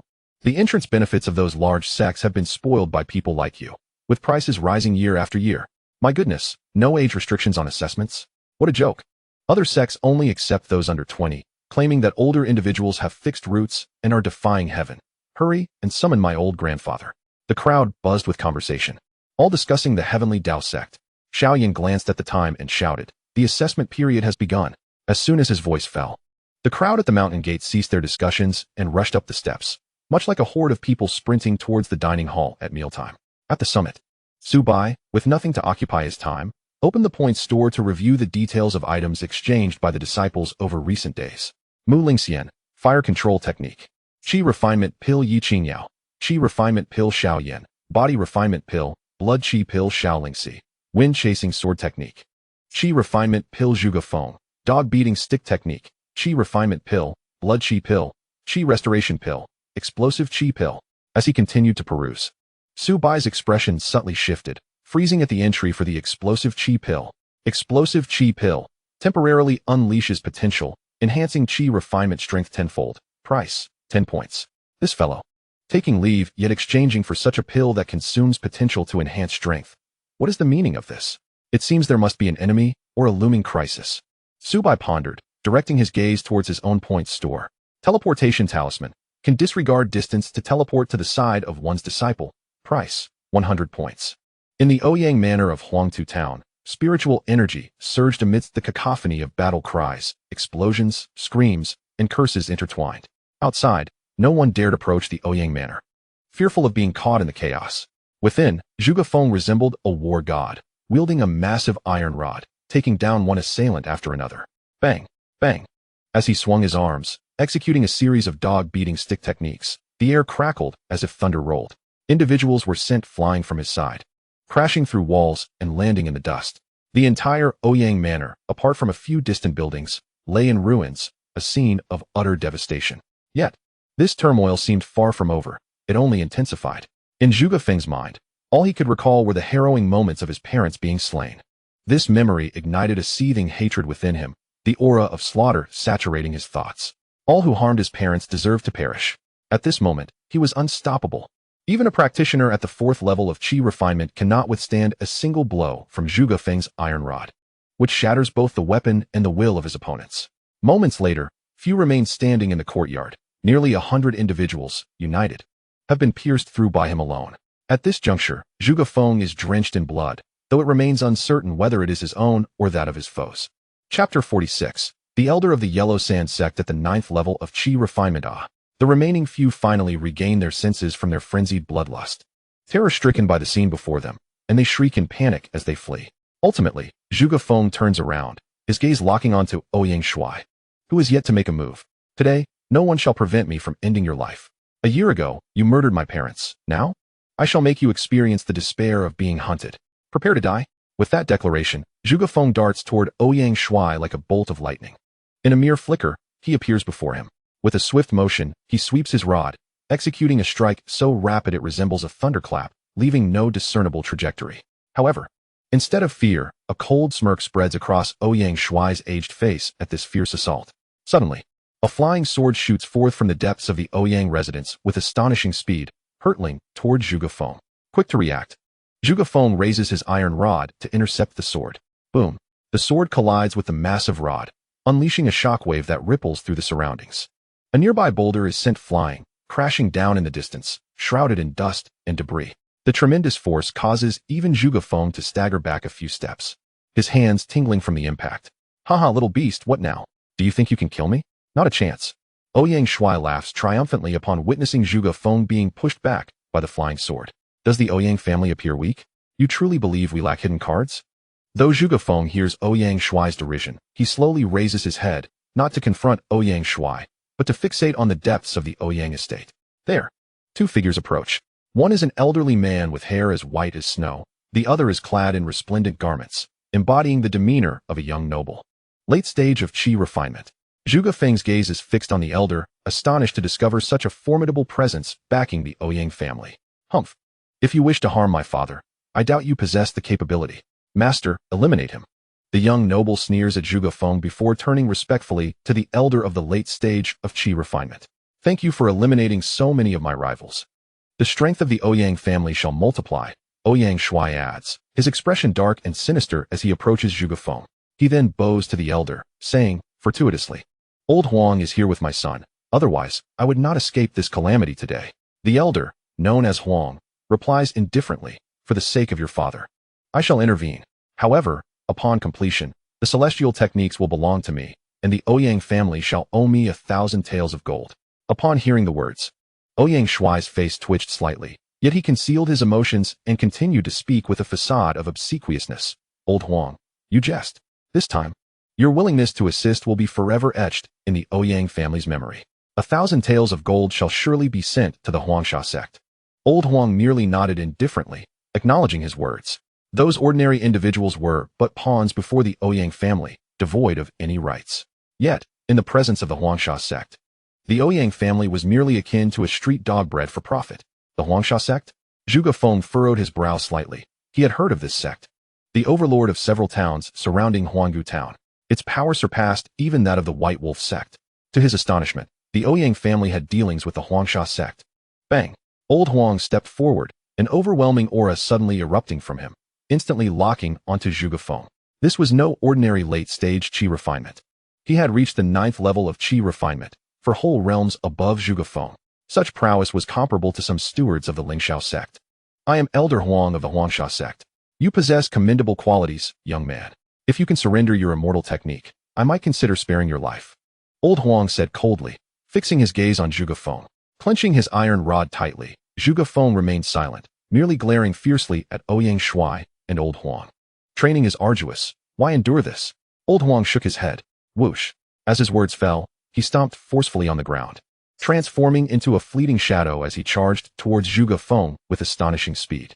Zhuge Feng's eyes narrowed slightly, and he barely managed to cross the iron rod before his chest. Old Huang formed seals with his hands, coalescing them into a powerful strike that landed heavily upon the iron rod. In the next moment, Zhuge Feng felt a searing pain in his chest, and his body was violently propelled backward. Thud! He crashed against the courtyard wall, creating a significant hole. Cough!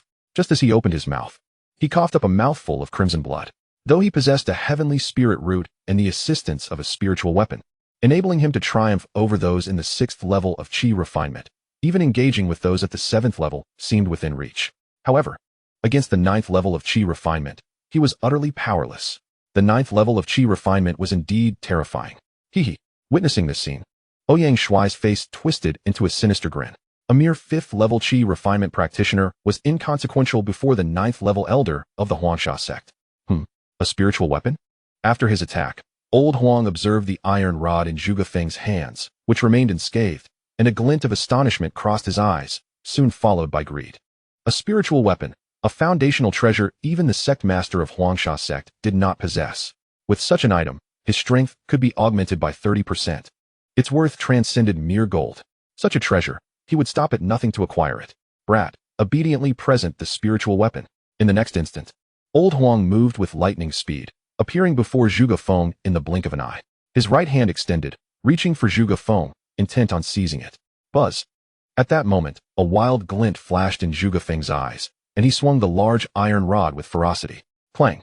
In the next moment, the elder's right hand was struck by the iron rod, producing a crisp sound. He let out a muffled groan, swiftly retreating, his expression a mixture of surprise and suspicion as he gazed at Zhuge Feng. This young man's power had surged tremendously in an instant. Zhuge Feng slowly rose to his feet, fixating intently on Elder Huang, his voice a chilling whisper. Do you intend to obstruct my quest for vengeance as well? His tone was icily frigid, as if the very air had crystallized into frost. Elder Huang's pupils constricted sharply. He could sense that Zhuge Feng was exceedingly perilous at this moment. Qi refinement level 7. This aura emanated from a potential boosting explosive pill. No wonder your strength has escalated so significantly. A flicker of wariness crossed Elder Huang's eyes, yet greed eclipsed it. The explosive pill was potent, but it was merely a medicinal concoction with a limited duration. Besides, what of Qi refinement level 7? He himself was at Qi refinement level 9, having firmly suppressed Zhuge Feng in terms of cultivation. Now, a sum of 5,000 taels of gold is required. Elder Huang spoke in a low tone, proposing a new price. Chapter 47. My existence matters not. I only desire your demise. 5,000 taels. Ouyang Shuai's aged face twitched. For this amount nearly equated to the entirety of the Ouyang family's wealth. Yet now, Elder Huang was their only lifeline. Should the gold be forfeited, they could always start anew. But if life were lost, nothing would remain. Very well, as long as Elder Huang can eliminate this youth, the Ouyang family shall surely present the 5,000 taels of gold within a month. Ouyang Shuai gritted his teeth, realizing he had no other options left. Indeed, Elder Huang nodded, turning his attention back to Zhuge Feng. Young man, no one shall hinder your quest for revenge. It is merely unfortunate that you have crossed paths with me today. Prepare to meet your end. In the next moment, his aura surged violently, fingers weaving an incantation, and he unleashed a palm strike towards Zhuge Feng, Fire Dragon Palm. Instantly, a tempest of flames materialized. With a roar, the inferno transformed into a fire dragon, sweeping through the air, intent on engulfing Zhuge Feng. As the fire dragon surged forth, the air itself ignited. Break! At that moment, Zhuge Feng bellowed in fury. With a sweeping motion of his iron rod, he tore the fire dragon into fragments. In the next heartbeat, Zhuge Feng leaped into the air, brandishing the iron rod with a fierce momentum, striking towards Elder Huang. Boom! The iron rod collided with Elder Huang, producing a deafening sound. A wave of terrifying force sweeping outward. Stumbling back several paces, Elder Huang wore a grave expression. This young man was remarkably formidable. He had assumed that even with Zhuge Feng's ascent to Qi refinement level 7, he could easily subdue him, yet the encounter had defied his expectations. However, this was merely the extent of it. As an elder of the Huangsha sect and a practitioner of Qi refinement level 9, how could he possibly be defeated by a mere youth? Elder Huang, swiftly slay him. Ouyang Shuai shouted from a distance. Fear not, he shall not survive much longer. Elder Huang let out a cold laugh, spitting forth a flying sword that shot from his mouth, transforming into a meteor as it hurtled towards Zhuge Feng. Swoosh! The flying sword sliced through the air with a sharp, piercing sound.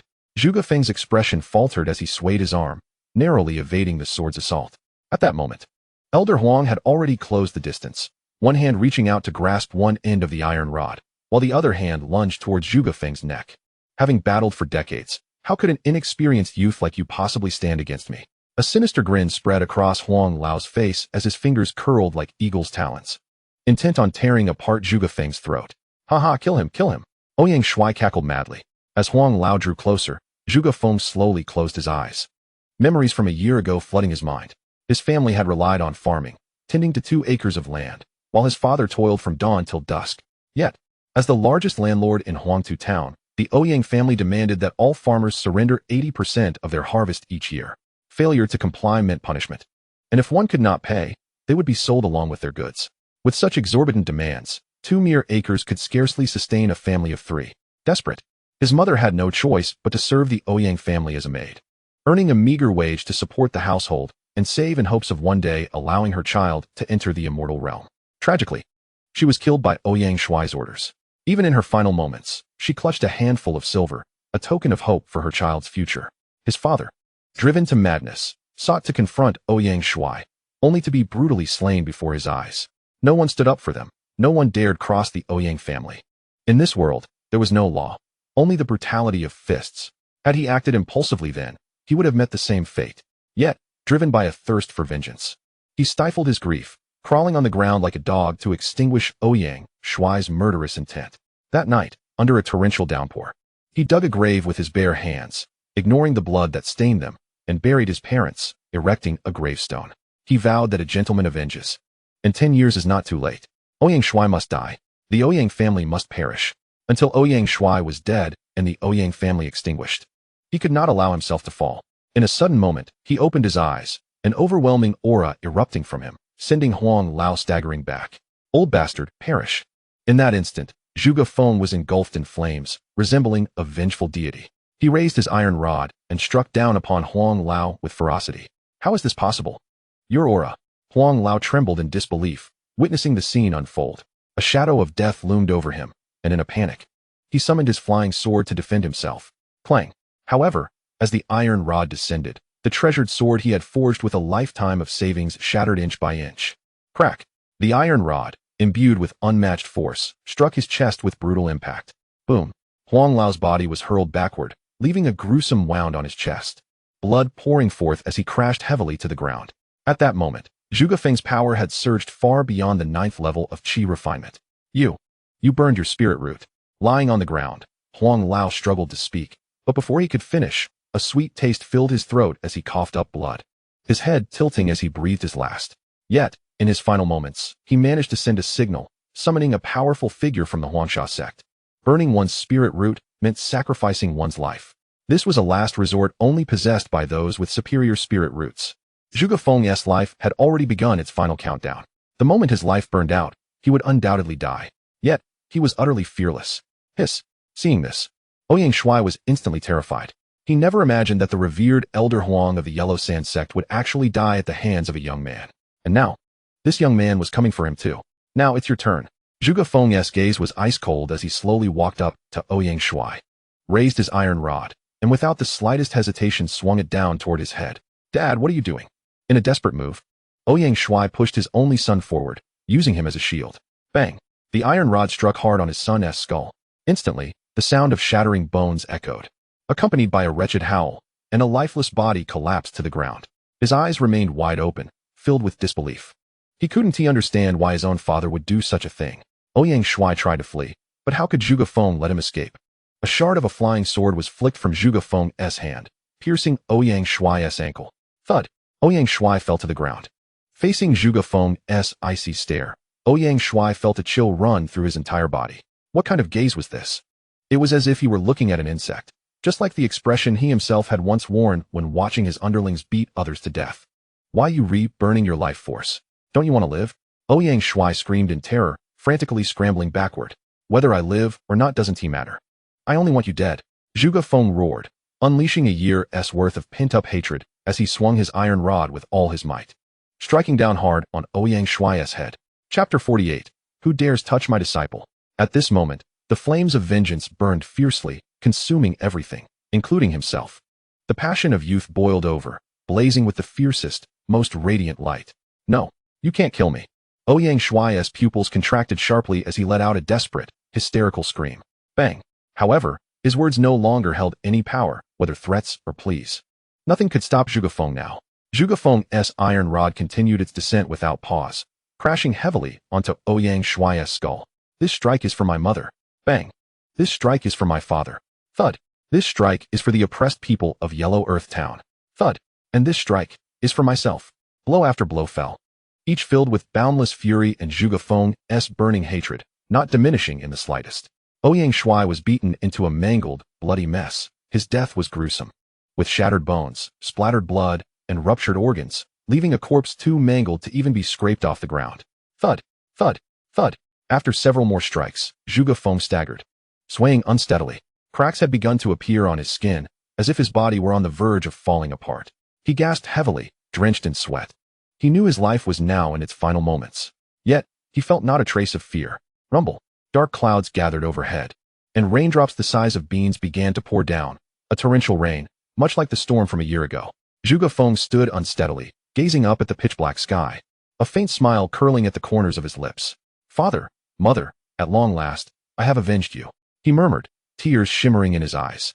Swiftly, figures emerged through the rain, appearing upon the ruins of the Ouyang residence, both on the ground and in the sky. A banner unfurled under a flash of lightning, revealing two formidable characters, Huangsha. You wretched beasts, you dare to slay Elder Huang and annihilate the Ouyang estate. The leader was a towering man, muscular and robust, who served as the vice master of the Huangsha sect, having attained the formidable stage of half-foundation establishment. Accompanying him were a dozen disciples, each exuding an aura of profound depth, possessing at least mid-stage qi refinement combat prowess. Just moments ago, Elder Huang, who was celebrating Ouyang Shuai's birthday in Huda Town, had transmitted a message to him, his weak voice uttering but two words, immortal technique. Immediately, he summoned his disciples and hastened to Huda Town, resulting in this very scene. Surrender the immortal technique, and I shall spare your life. The robust man fixed a piercing gaze upon Zhuge Feng. The immortal technique is the cornerstone of cultivation. If the technique is powerful, even a fragmented version possesses unfathomable might. The Huangsha sect's immortal technique could only circulate 20 times within an hour. Elder Huang's dying words regarding the immortal technique indicated that it far surpassed that of the Huangsha sect. Should the Huangsha sect acquire this immortal technique, their strength would undoubtedly ascend to new heights. It was even conceivable that his own cultivation could advance to the foundation establishment stage. Upon hearing this, Zhuge Feng surveyed the gathered crowd, a profound scorn and disdain etched upon his face. You treacherous lackeys, you are unworthy. Standing tall amidst the turmoil, despite trembling and nearing the end of his life, he remained resolute, unwavering as a spear, rejecting a toast and opting for punishment. If so, do not blame us for our ruthless hearts. The leading burly man's expression shifted slightly, before bellowing, all of you, follow my command, capture him. If he resists, extract his soul, and allow the master to scan the memories within his shattered essence. Yes, Vice Master. The disciples of the Huangsha sect responded, drawing forth various magical artifacts, their murderous intent palpable as they charged towards Zhuge Feng. Haha. Zhuge Feng laughed heartily, having avenged his great grievance. He felt no regrets in this life. With his parents' revenge fulfilled, he, Zhuge Feng, stood proud before his ancestors. Yet, Zhuge Feng's gaze shifted towards the direction of the Tiandao sect. What was promised as a brief leave, it seems I shall have to go back on my word. A gentleman avenges his kin. 10 years is not too long, yet allowing that old scoundrel Ouyang Shuai to live another decade was unacceptable. Why should the wicked be allowed to grow old? What significance does a delayed vengeance hold after so many years? Fortunately, he had encountered the most understanding master, the most pivotal figure in his life. It was his master who had expedited the time of his vengeance tenfold. It was his master who granted him the strength to take revenge. The grace of his master, a debt that could never be repaid in this life. If there is a next life, he shall still be a disciple of the Tiandao sect. If you seek my soul, dream on. In the next instant, Zhuge Feng's eyes suddenly widened, brilliance radiating from them as his body trembled. A low hum resonated. His dantian began to tremble violently, resembling a dormant volcano awakening after millennia. This is bad. He is about to self-destruct. Quickly retreat. The disciples of the Yellow Sand sect exclaimed in alarm, hastily withdrawing. Zhuge Feng's ability to slay Elder Huang, who was at the 9th level of qi refinement, indicated that his strength surpassed that of an ordinary cultivator at the same level. The power of such a formidable being self-destructing was beyond the capacity of these mid-stage qi refinement disciples to withstand. At this critical moment, a fissure in the void appeared behind Zhuge Feng, and a figure stepped through, placing a hand firmly upon his shoulder. In an instant, the tumultuous spiritual energy within Zhuge Feng stilled, returning to tranquility. What foolishness is this? Why must you fight alone? Did I not say that the Tiandao sect would always be your strongest support? The voice carried a hint of reproach, yet was imbued with warmth akin to sunlight. Master? Zhuge Feng looked up in astonishment, his gaze meeting a handsome face. Su Bai, sensing the impending danger to Zhuge Feng, had utilized a teleportation talisman to arrive at his side. His decision proved fortuitous. Had he delayed even a moment longer, his beloved disciple would have perished. Contemplating this, Su Bai's expression turned frigid, his gaze sweeping over the members of the Yellow Sand sect. Who dares to harm my disciple? His icy words, laced with an unmistakable aura of menace, sent chills down the spines of those present, as if they had plunged into an ice cellar. They regarded Su Bai with eyes filled with terror, for they were utterly incapable of discerning his true strength. Moreover, how had he appeared so suddenly? Had he torn through the fabric of space? Did the legendary nascent soul ancestor possess such miraculous abilities? In an instant, they were rendered motionless. Boom.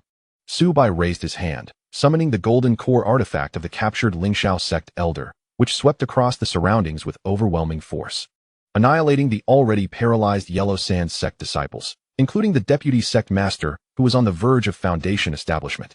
Outside the Dao Sect, Su Bai's strength was tenfold that of all the sect members combined.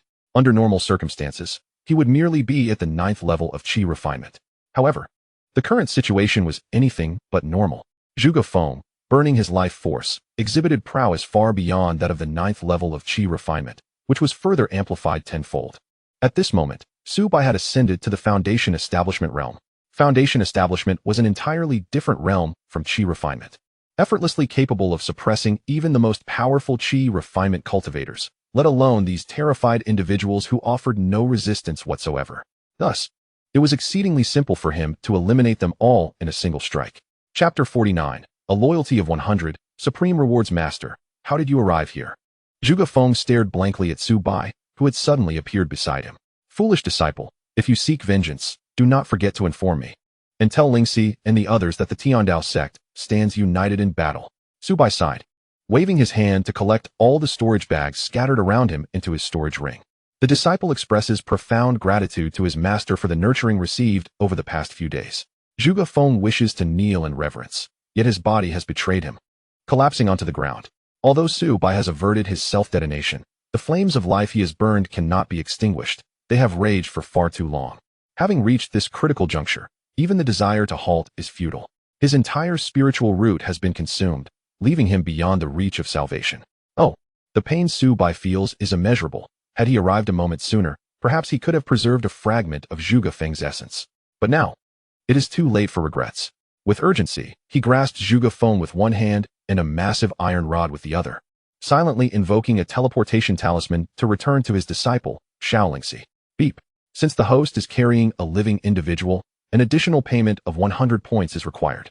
Would you like to proceed with the payment? Hey, teleport now. Without a moment's hesitation, Su Bai opts to exchange for the teleportation talisman. Delaying further might cost not just the spiritual root, but the very life of his disciple as well. Beep. 200 points deducted from the host. Teleportation commencing. A rift in the void envelopes both Su Bai and Zhuge Feng, and in an instant, they vanish without a trace. At the summit of Dao Sect, Ling Xi is practicing her swordplay when suddenly, a gaping tear in the air manifests, through which two figures emerge. Initially startled by the unexpected disturbance, she soon recognizes her master and breathes a sigh of relief. However, her keen eyes quickly detect something amiss with Zhuge Feng.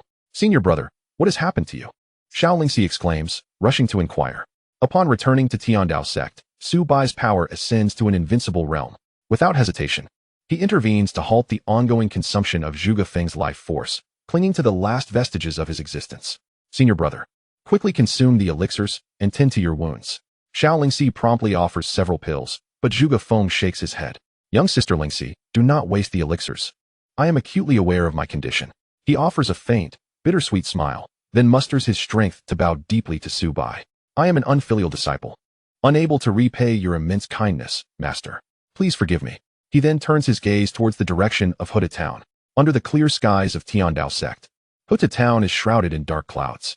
Within those clouds, two ethereal figures seem to materialize, emerging through the torrential rain into the light, beckoning to him.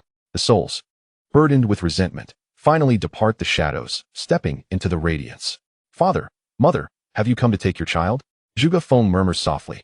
Master, you are so powerful. Surely you have a way to save senior brother. Ling Xi, unable to bear the sight, gazes at Su Bai with hopeful eyes. Su Bai, initially furrowed in worry, allows his brows to relax, and a smile graces his face.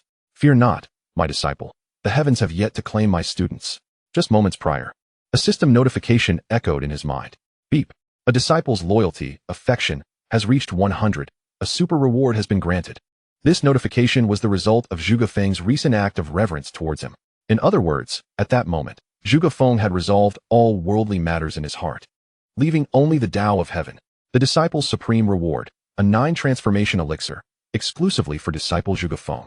The host's supreme reward, a future pill, exclusively for the host. The 9 transformation elixir, an unparalleled elixir capable of remaking one's destiny, resurrecting the dead, rejuvenating the aged, and unlocking one potential to its utmost level. Encompassing but not limited to physique, spiritual roots, and comprehension. The future pill, upon consumption by the host. It allows access to the cultivation strength of his disciple, Zhuge Feng, a century hence, including the martial techniques and divine abilities learned in the future.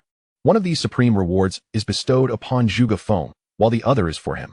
Indeed, these supreme rewards did not disappoint Su Bai. They are all extraordinary treasures. The 9 transformation elixir, a transcendent pill with the power to alter fate, will effortlessly resolve Zhuge Feng's current predicaments. Moreover, the Zhuge Feng that emerges after this transformation will only grow stronger. The future pill is also an astounding trump card, beyond the confines of the Tao of Heaven. His power is limited, but with the future pill, he gains a formidable advantage. After consuming the 9 transformation elixir, how powerful will Zhuge Feng become after 100 years of cultivation? Golden core? Nascent soul? Or perhaps God transformation? My disciple, consume it, and all will be restored. Su Bai presented the 9 transformation elixir to Zhuge Feng. Master, what is this? Zhuge Feng inquired, gazing at the jade vial with perplexity. Although he was unaware of its contents, the mere presence of the vial evoked a sense of the extraordinary within him. Even a brief touch seemed to rejuvenate the long-dormant vitality within him. No need to inquire further. Simply swallow it. Su Bai gestured. Yes, master. Without hesitation, he opened his mouth and inhaled. Instantly, the vial opened, and a crystal-clear elixir was consumed by him. At once, the elixir transformed into a torrent of pure life essence that spread throughout his being. An indescribable sensation coursed through every part of Zhuge Feng's body. Simultaneously, an exquisitely beautiful multicolored lotus flower appeared beneath his feet, its 12 petals slowly folding to envelop him within. The creation of heaven and earth, a rebirth through nirvana. When Zhuge Feng emerges, he will experience a transformative metamorphosis. Master, what is this? It is so beautiful, Xiao Lingxi exclaimed, her bright eyes fixed on the multicolored lotus. This is the lotus of transformation. One day, you shall possess it too, Su Bai replied with a gentle smile. Xiao Lingxi nodded obediently, her eyes already brimming with anticipation for her own lotus of transformation. With a wave of his hand, Su Bai concealed the lotus to prevent any leakage of its aura. Once he completed this task, a resonant voice echoed from the foot of the mountain. The head of the Xiao family from the great Zhao Empire has come to pay a visit to the Tao of Heaven. Upon hearing this, Su Bai remained silent. Yet Xiao Lingxi shivered with trepidation. She gazed down the mountain and beheld a group of figures appearing at the gates of the Tao of Heaven. Upon catching sight of the group, Xiao Lingxi reacted like a startled rabbit, exclaiming, "Oh no, my family has come for me." Chapter 50. I do this for your own good. Within the Grand Hall, Su Bai sat majestically at the head, his gaze calm as it rested upon the assembly before him. Leading the group was a robust middle-aged man, exuding a commanding presence. This was none other than Xiao Lingxi's father, the current head of the Xiao family, Xiao Tianlong. As the patriarch of one of the 10 prominent families of the empire, he possessed formidable strength, placing him among the elite of the realm. Yet, even such a formidable presence, when faced with Su Bai, could not help but take a deep breath and slightly bow, despite the reluctance in his heart. After all, the reputation of the Heavenly Dao Sect had spread far and wide throughout the empire, and these powerful figures had certainly heard whispers of it. To have effortlessly vanquished 3 golden core true persons, such feats had left the Ling Shao sect rendered speechless. Greetings, Sect Master Su, he acknowledged. Indeed, Su Bai replied nonchalantly, choosing not to elaborate further. However, Xiao Tianlong soon grew impatient, hastily clasping his hands in greeting as he asked, Sect Master Su, I have heard that my daughter is training within your esteemed sect. Is that true? His gaze swept across the vast palace, searching for a glimpse of his daughter. Indeed. I am now a disciple of the Heavenly Dao Sect. Xiao Lingxi stepped forward, her exquisite visage radiating determination. Upon seeing Xiao Lingxi, Xiao Tianlong's expression briefly brightened, but then turned stern as he barked, You foolish child, come home with me at once. I refuse to go back. Xiao Lingxi defiantly lifted her chin, unwilling to yield. Foolishness. Are you defying the heavens? Xiao Tianlong roared, extending his hand, channeling his spiritual energy in an attempt to seize Xiao Lingxi. Impudence. A cold voice rang out, shattering the grasp of spiritual energy, causing Xiao Tianlong to stagger back, nearly spitting blood as his vitality surged within him. The power of a mere reprimand left him astounded. The rumors were indeed true. The sect master of Tian Dao possessed the strength of the nascent soul. This is the Dao Sect, not your Xiao family, Su Bai stated coldly. Fixing his gaze upon Xiao Tianlong. Xiao Tianlong seethed with indignation but dared not speak further. The disparity in strength was evident, compelling him to lower his head. Realizing that force would not prevail, he softened his tone slightly, saying, "Daughter, come home with your father." No. Before he could finish, Xiao Lingxi interrupted him resolutely. "I wish to remain here." Xiao Tianlong's expression shifted dramatically, fury igniting within him, but a glance at Su Bai doused his rage with cold water. Taking a deep breath, he altered his approach once more, asking, "You were always so obedient. Why do you refuse to listen to your father now?" "Obedient?" Xiao Lingxi scoffed, a bitter smile crossing her face. "You have always been excessively harsh and demanding. Mastery of music, chess, calligraphy, and dance, each required perfection. Any minor flaw would lead to punishment. While other children played joyfully, I was forced to practice the piano. While others were cuddled by their parents, I could only kneel and endure punishment. Throughout my life, I have never known freedom or autonomy. Even as I have grown, I have been denied the choice of my own path, destined to serve as a concubine for someone else in the Ling Shao sect. In your eyes, am I truly your daughter, or merely a commodity for your transactions?" Tears welled in Xiao Lingxi's eyes, cascading down her cheeks, her heart heavy with sorrow and indignation. Yet, upon voicing her feelings aloud, it seemed as though the burden within her had found release, and a sense of lightness enveloped her. Xiao Tianlong's countenance darkened, rendering him momentarily speechless. He had never anticipated that the obedient Xiao Lingxi would utter such words. Were it not for Su Bai's presence, he might have struck her without hesitation. "You are my daughter, the cherished jewel of the Xiao family. It is only natural for me to aspire to make you even more exceptional. I arranged for you to join the Ling Shao sect, not only for the opportunity to cultivate its formidable celestial arts, but also to secure the support of the esteemed Tianxiao Zhenren. This is for your benefit. Tianxiao Zhenren is undoubtedly the most distinguished prodigy of the Zhao Empire in a millennium, with his ascendance to the nascent soul stage all but guaranteed. Do not be deceived by the frivolous nature of his disciple, Zhao Baoxiao. His innate talent is undeniable, and Tianxiao Zhenren is willing to invest substantial resources in him, promising boundless potential for the future. Becoming Zhao Baoxiao's concubine would be advantageous for you and the Xiao family." Xiao Tianlong spoke with conviction. Yet his words struck Xiao Lingxi's ears as particularly harsh.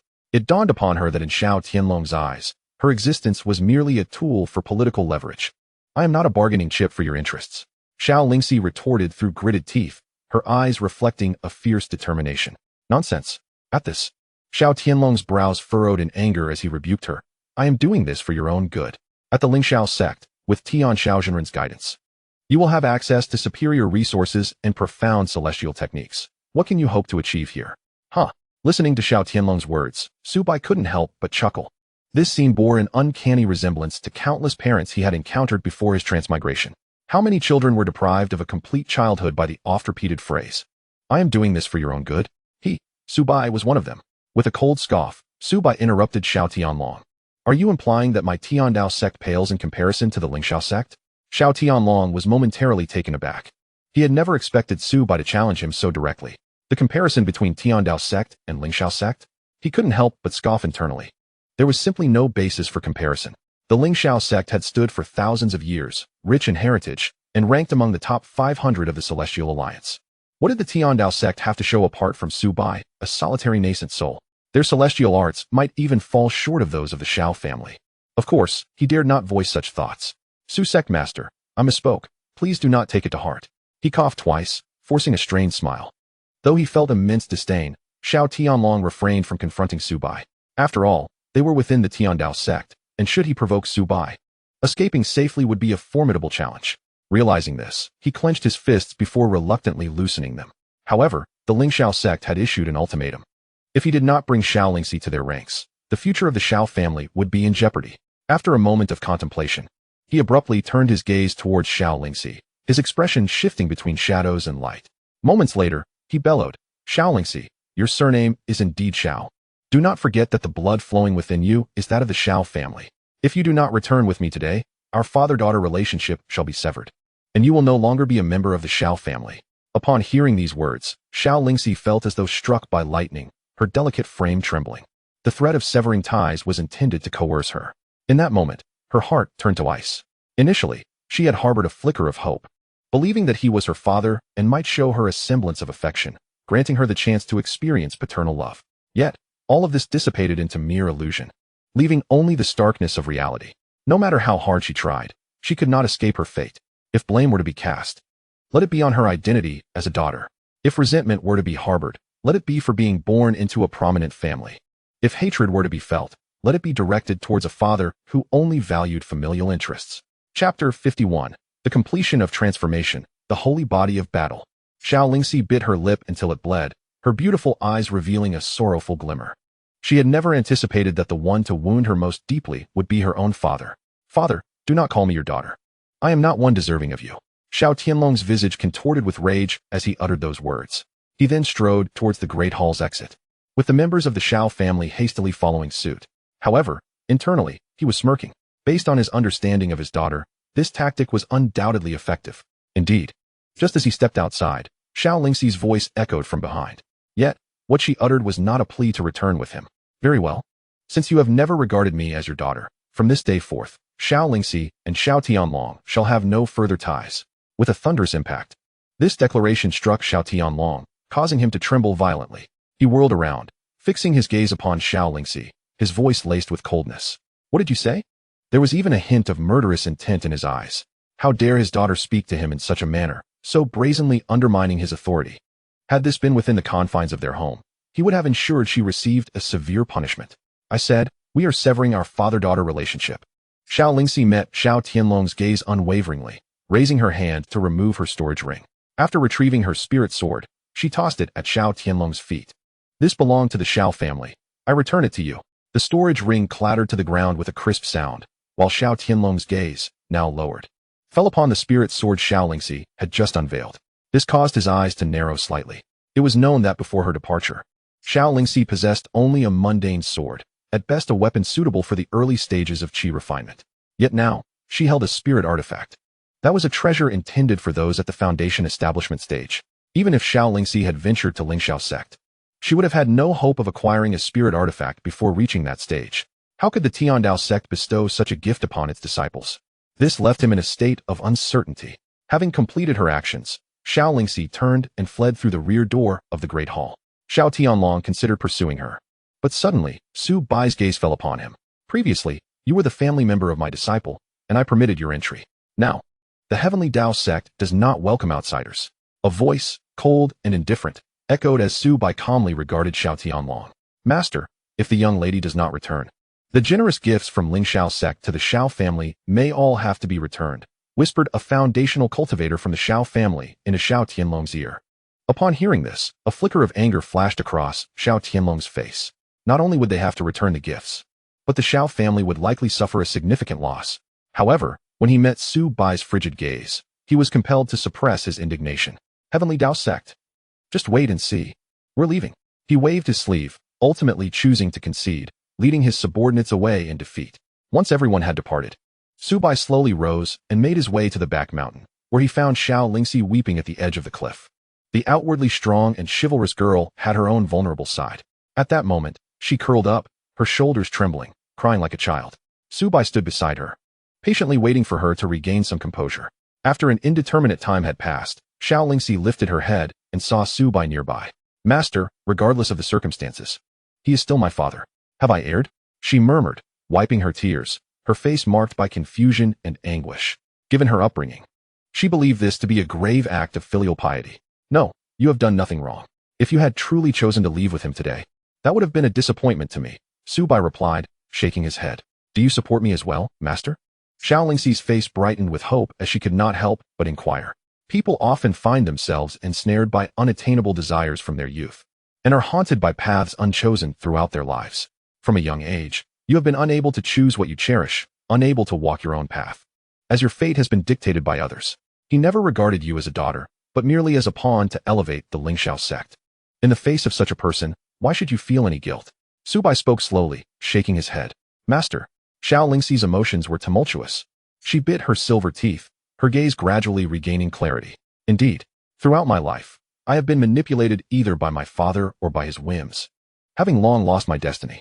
A year ago, during my father's grand celebration, Zhao Baoxiao from the Ling Shao sect visited the Xiao family, and after meeting me, he became relentlessly persistent. Just the thought of such a person makes me feel disgusted. The very notion of becoming his concubine is unbearable. The future seems suffocating. No, It is not suffocating. There is simply no future. From this moment forth, you shall be the master of your own life. No one shall interfere with your future again. Remember, in a single lifetime, what matters most is not what one possesses, but how one lives freely and joyfully. As long as I remain, as long as the Heavenly Dao Sect endures, neither the Xiao family nor the Ling Shao sect can impose anything upon you. Su Bai's gaze was profound and distant, as if he were speaking to Xiao Lingxi while simultaneously addressing himself. Now, his own life too could no longer be disturbed, could it? Yes, I shall remember, master. Xiao Lingxi nodded, a flicker of determination illuminating her face, the sorrow that once clouded her expression dissipating significantly. She inhaled deeply, reinvigorating her spirit. Indeed, from this moment forth, she, Xiao Lingxi, would no longer live for the Xiao family. She would live for herself, for the Heavenly Dao Sect. At this instant, liberated from familial constraints, her loyalty surged to an impressive 99, tantalizingly close to a perfect 100. A notification chimed, indicating a breakthrough in her cultivation, rewarding her with 60 points of sect contribution. Another notification followed, congratulating her on advancing into the Foundation establishment realm. Suddenly, the voice of the system echoed in Su Bai's ear, stirring a flicker of emotion within him. He had just received an additional 60 points, signifying that a disciple had ascended from the 5th level of Qi refinement to the 6th. This advancement could only be attributed to Zhuge Feng, who had consumed the 9 transformation creation immortal pill. Su Bai's power amounted to tenfold that of all others within the sect. Except for Zhuge Feng's temporary elevation to the Foundation establishment realm through the burning of his life force, under normal circumstances, his level should have been the 9th of Qi refinement. To reach the Foundation establishment realm, the disciples would need to significantly enhance their cultivation. 1 or 2 levels were far from sufficient. The chasm between the 9th level of Qi refinement and the Foundation establishment realm was indeed vast. Yet, he had made a breakthrough. This meant that Zhuge Feng had not only advanced to the 6th level of Qi refinement, but had also experienced a remarkable augmentation in combat prowess, capable of contending with peak Qi refinement without sacrificing his life force. Crack, crack. From the space previously sealed by Su Bai, faint sounds emerged. In a flash, Su Bai appeared beside the lotus of creation. At that moment, the lotus had lost its vitality and began to crumble, revealing the figure within. Zhuge Feng, clad in a golden armor of spiritual energy, emanated an overwhelming aura, akin to a war god, instilling awe in all directions. As he opened his eyes, a brilliant light surged forth, slicing through the air like a blade, ascending towards the heavens. Such boundless vitality ignited a spark in Su Bai's eyes. Zhuge Feng's remarkable transformation manifested in his previously weak physique. His body had now ascended to the utmost pinnacle, becoming one of the most formidable and extraordinary physiques known to the world. With such vast vitality and formidable combat will, Su Bai needed little contemplation to discern the nature of this physique, the renowned battle saint body, famed throughout the realms. Chapter 52. Surge in disciple numbers upon awakening. Zhuge Feng immediately sensed Su Bai's presence and hastily knelt, bowing in gratitude. Thank you, Master, for saving my life. Had it not been for your assistance, I would surely have perished today. Su Bai smiled gently, helping him to his feet. Having taken you as my disciple, I would not abandon you. How does your body feel? Zhuge Feng, upon hearing this, promptly closed his eyes to thoroughly assess his physical state. Moments later, he opened his eyes wide in astonishment, slowly clenching his fist, producing a series of crisp sounds. Master, I feel an incredible strength within me. Is this power bestowed upon me by you? Overwhelmed by the immense force coursing through him, Zhuge Feng was filled with exhilaration. It's truly astonishing. At this moment, he felt an overwhelming surge of strength, far surpassing his previous capabilities. The mere breakthrough to the 1st level did not grant such extraordinary enhancement, indicating a monumental transformation within his physical form. The augmentation was profound. If he possessed such power during his quest for vengeance, what need would there be for elixirs or the sacrifice of his life force? This time, I can save you. But next time, it may not be so, Su Bai admonished. In the future, refrain from acting impulsively and do not recklessly burn away your life. Yes, I shall heed my master's teachings. Zhuge Feng promptly replied, bowing deeply. Subsequently, Su Bai's gaze shifted towards the mountain gate, where individuals had already ascended to the 60th level of the assessment ladder. Haha, I have succeeded. I have finally succeeded. Mother, father, can you see me? Your child is about to enter the immortal gate. A young boy, unremarkable in appearance and attire, shouted with overwhelming excitement as he approached the mountain gate. With the first success, a wave of enthusiasm surged among others, as more individuals rushed forward, eager to ascend. Entering the immortal gate, and practicing celestial techniques would grant them the status of immortals. Soon, the second, third, and fourth individuals followed suit, and by sunset, a total of 7 had successfully reached the 60th level, passing the assessment. Moments later, Xiao Yan led these 7 individuals to the mountain summit, gathering them before Su Bai. Among them were 3 young men, 3 young women, and even an elder whose hair had turned half white. Master Immortal, I have long surpassed the age for cultivation. Can I still join the Heavenly Dao Sect? The elder asked, somewhat apprehensively. The others, too, appeared nervous. Some came from impoverished backgrounds, others had inferior spiritual roots, and some were unfortunate enough to possess both, having faced scorn from various sections. Would they be cast aside once again? Those who ascend beyond the 60th level may join the Heavenly Dao Sect. However, there are 5 sect rules. Let us see if you can accept them. Su Bai stated calmly. The group eagerly strained to listen, fearful of missing any detail. First, do not kill the innocent indiscriminately. Second, do not bully the weak with your strength. Third, do not harm fellow disciples. Fourth, do not betray the sect. Should anyone violate these principles, their cultivation will be revoked, and they will be expelled from the sect. In severe cases, execution will follow. Lastly, the monthly dues must be settled before the last day of each month. Can you accept this? Upon hearing Su Bai's words, the group was taken aback. Is this truly what constitutes sect rules? Aren't these merely the fundamental moral standards of being human? If one cannot adhere to these few principles, do they even deserve to be called human? Moreover, while other sects require payment at the beginning of the month, some even demand payment for the upcoming 3 to 6 months in advance. The Heavenly Dao Sect allows payment until the end of the month, coupled with the fact that joining the sect is free and that the celestial techniques are also free. Does this not imply that even those without a single coin can cultivate celestial techniques? If the celestial techniques are genuine, then gathering 30 taels of silver by the last day of the month should be feasible, right? So, are these few sect rules unacceptable to you? Su Bai wore a faint smile and spoke softly. No, we accept. As the crowd regained their composure, they eagerly responded, fearful of missing this extraordinary opportunity. From this moment forth, you shall be my 5th-generation disciples of the Tian Dao Sect. Once you ascend to the 70th level, you shall be promoted to 4th-generation disciples. When you reach the status of 2nd-generation disciples, you may take me as your master and become my direct disciples. Each additional 2nd-generation disciple will be meticulously described, hence the designation of direct disciples. Now, let your senior brother guide you in selecting your celestial techniques. Devote yourselves diligently to your cultivation, Su Bai instructed. Understood. The crowd responded in unison, hastily following Xiao Yan to the celestial technique pavilion. Subsequently, each individual emerged from the pavilion with expressions of astonishment and delight. The celestial techniques were indeed real.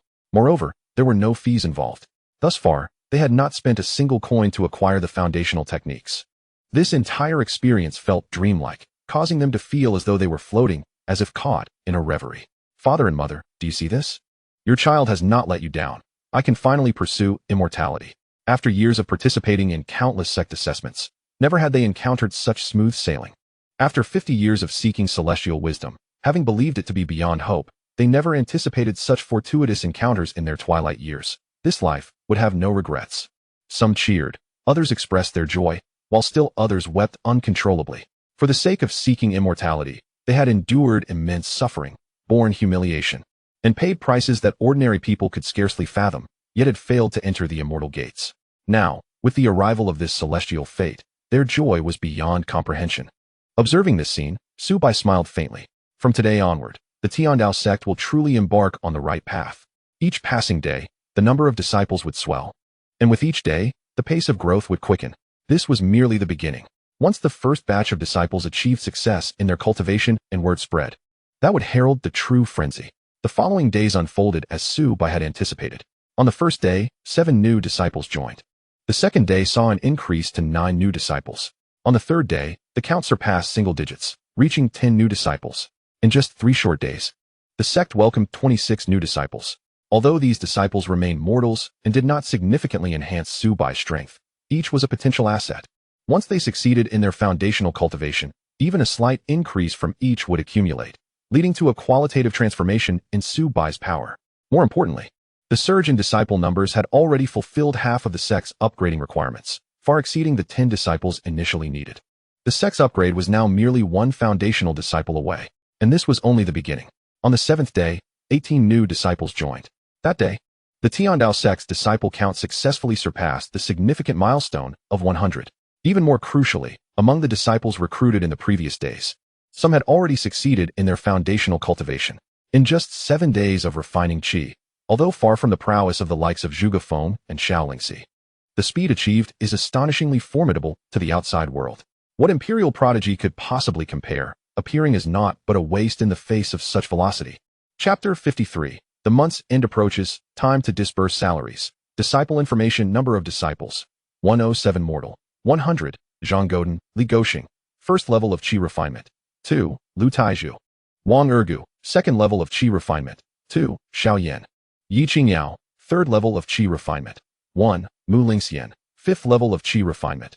1, Xiao Lingxi, seventh level of qi refinement.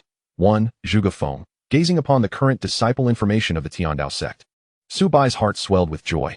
In the span of merely a week, not only had over 100 disciples been recruited, but the cultivations of Zhuge Feng and others had all advanced.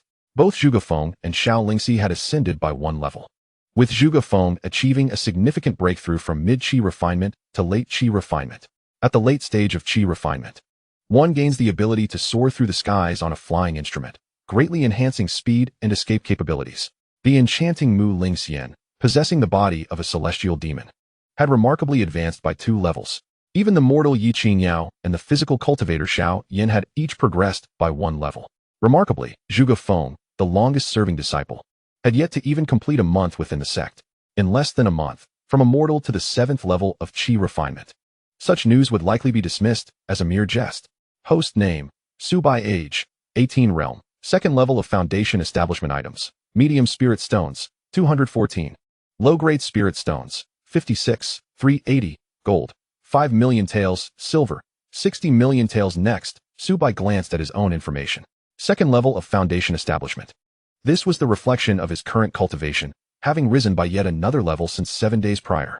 Although the increase was modest, it is essential to note that this was an elevation within the foundation establishment realm, which is inherently more formidable and far more challenging to cultivate than the qi refinement realm, with each level representing a monumental leap. Many languish for over a century in the foundation establishment realm, unable to break through even a single level, awaiting the end of their lifespan. It is precisely due to the difficulty of such breakthroughs that the Golden Core realms hold unparalleled prestige within the empire, as few manage to ascend to that exalted state. Soon after, Su Bai's gaze shifted to the items within his storage ring. He stroked his chin, lost in contemplation. As the month draws to a close, it is time to distribute the salaries. How should this first salary be allocated? Excitement coursed through him. This marks the inaugural disbursement at Tiandao sect, a significant event where he surely must not disappoint the disciples. With a base salary of 30 taels of silver, should those of higher cultivation receive a little more? After all, he found himself with an abundance of gold and silver that he could hardly exhaust. After a brief moment, he had formulated an allocation plan in his mind. The sect leader has summoned us all to the main hall. What could it be about? Are you foolish? Have you not realized today is the last day of the month? Ah, I see now. It's time to pay the silver, and I am unprepared. What have you been doing all these days? Allow me to borrow a little from you. How much do you need? Voices of discussion echoed throughout various locations of the Celestial Path sect, prompting many disciples to set aside their tasks and gather in the grand hall. Some had already prepared their silver, striding confidently with heads held high, their faces radiant with excitement. Others were slightly short on funds.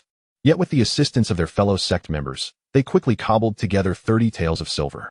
Many even laughed heartily, making a friendly wager on who would reach the hall entrance first. Although they were about to part with their money, each individual radiated uncontainable joy, a stark contrast to what one might witness in other sects, where disciples would surely feel a pang of regret at the thought of such expenditure. In those sects, acquiring celestial techniques often demanded an exorbitant amount of silver in advance, and many had been expelled after parting with vast sums without ever glimpsing a celestial technique. However, at the Celestial Path sect, one could first obtain the techniques and then pay the silver, an utterly delightful scenario for all involved. Moreover, the celestial techniques offered by the sect were genuinely cultivable, not mere dross, but formidable methods that significantly accelerated one's progression. Such extraordinary techniques were worth far beyond 30 taels of silver. Even 300 taels would be a trivial amount in comparison. This was the collective sentiment of the disciples of the Celestial Path sect. Zhuge Feng and others also received a transmission from Su Bai. After a brief calculation, they realized the significance of the day. Soon, the entire group arrived at the grand hall of the Celestial Path sect, forming orderly lines. Before long, a figure appeared at the main seat. We pay our respects to the sect master. The crowd reverently bowed, kneeling before Su Bai, whose presence inspired profound admiration. It was Su Bai who had set them on the path of cultivation. We pay our respects to the master. Zhuge Feng, Xiao and others also bowed with utmost respect.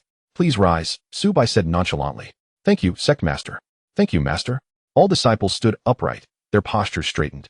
The purpose of gathering you all today is to announce an important matter, Su Bai began, and as he spoke, the hall fell into a hushed silence. Every eye fixed upon him, hesitant to interrupt. The Celestial Path sect had been established for nearly a month, growing from an empty shell to a community of 107 disciples. I have witnessed and appreciated your efforts during these days, Su Bai continued, and his words brought forth expressions of joy among the disciples below. However, the Celestial Path sect is still in its infancy, and the road ahead is long, he added. At this, all eyes remained glued to Su Bai. Thus, you must strive harder to enhance your own strength and that of the sect. His gaze swept across the assembly of disciples. Yes, we shall heed the sect master's teachings. Yes, we shall heed the master's teachings. The disciples echoed in unison, their voices resonating with fervor. Observing their enthusiasm, Su Bai smiled and nodded. Finally, he spoke. I trust you are all aware of the reason for my summons today? Silver. The disciples shouted in unison, their voices reverberating, causing the very roof to hum. Seeing their excitement, Su Bai could not help but smile. Indeed, when the time for salary distribution arrives, joy radiates from every face, even in the realm of cultivation.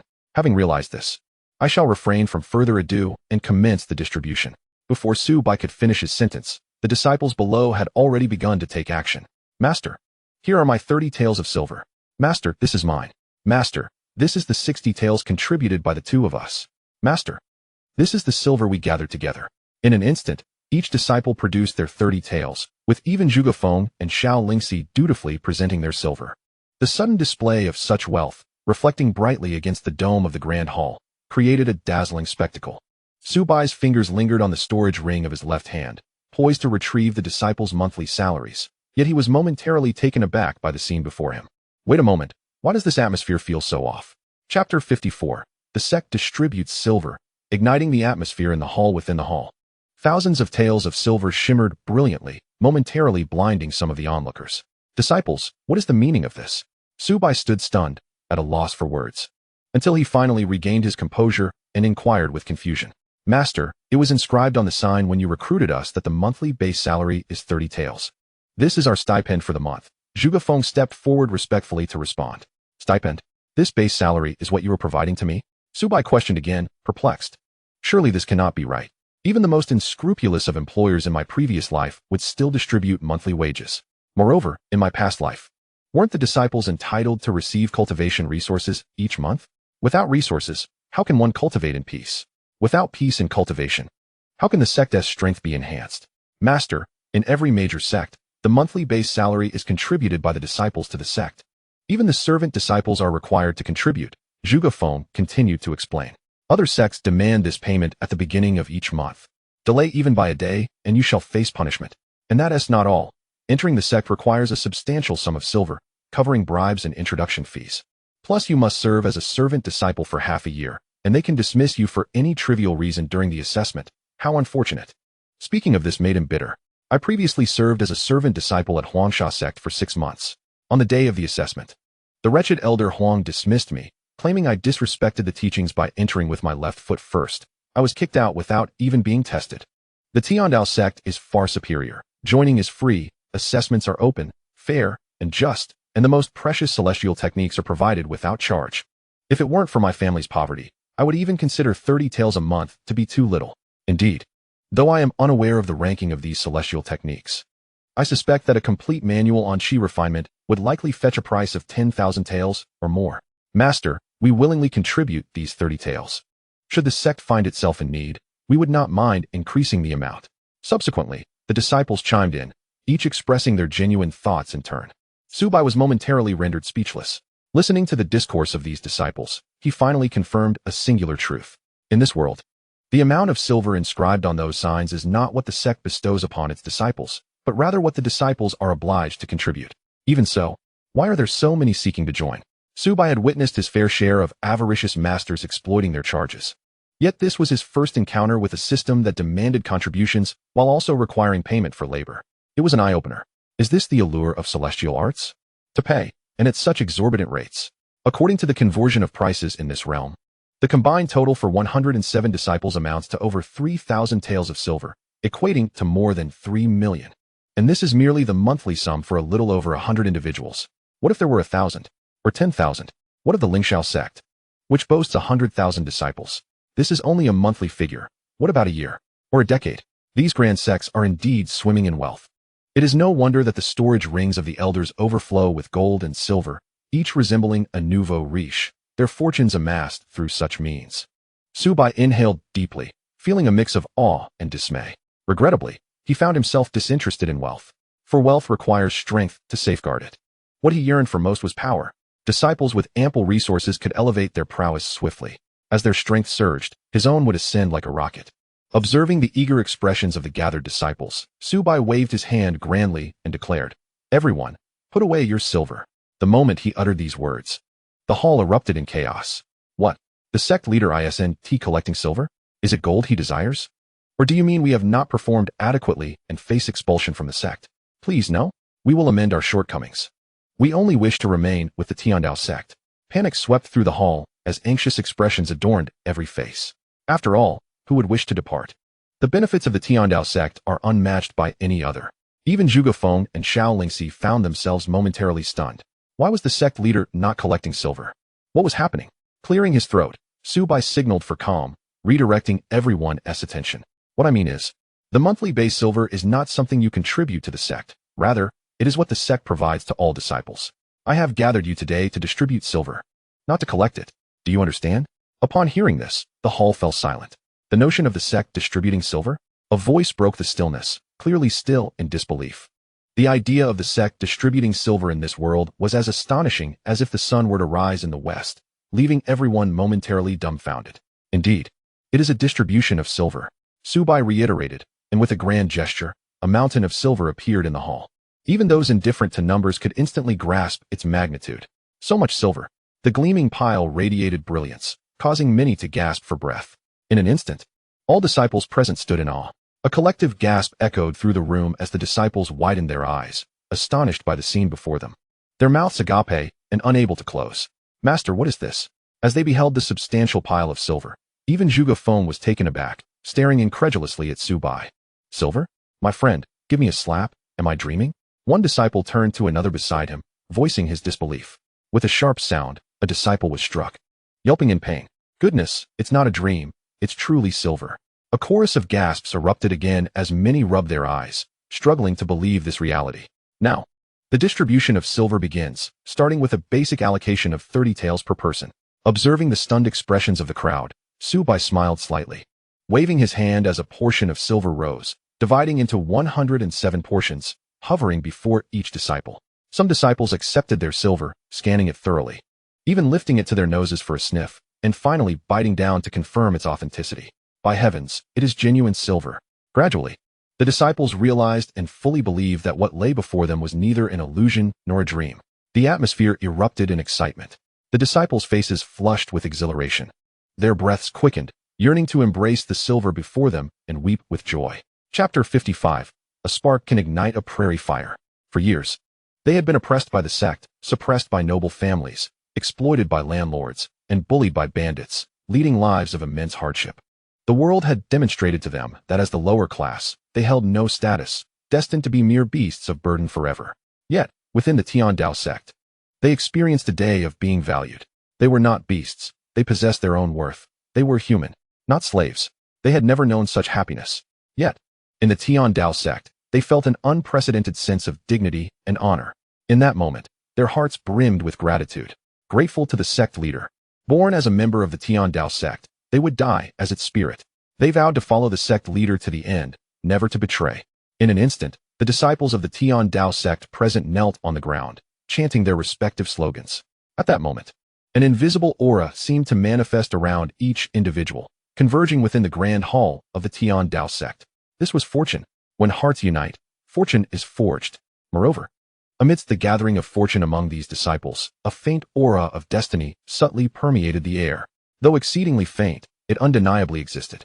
Having distributed the basic silver, it was now time for the additional rewards. Su Bai nodded slowly. Additional rewards?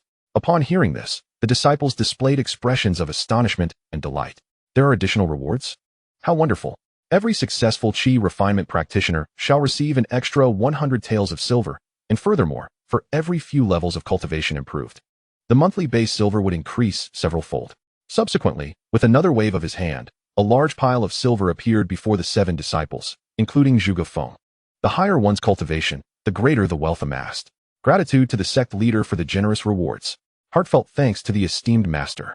The 7 disciples of Qi refinement were overwhelmed with excitement, bowing deeply in reverence to Su Bai. The other disciples, witnessing this scene, could not help but feel envious. The reward for successfully refining Qi was 100 silver coins, with an additional 30 as a base, totaling 130 taels of silver. My family of 3 earns merely a few dozen taels a year. I was so close to success in Qi refinement. Had I known of the extra rewards, I would have persevered through the night to achieve it.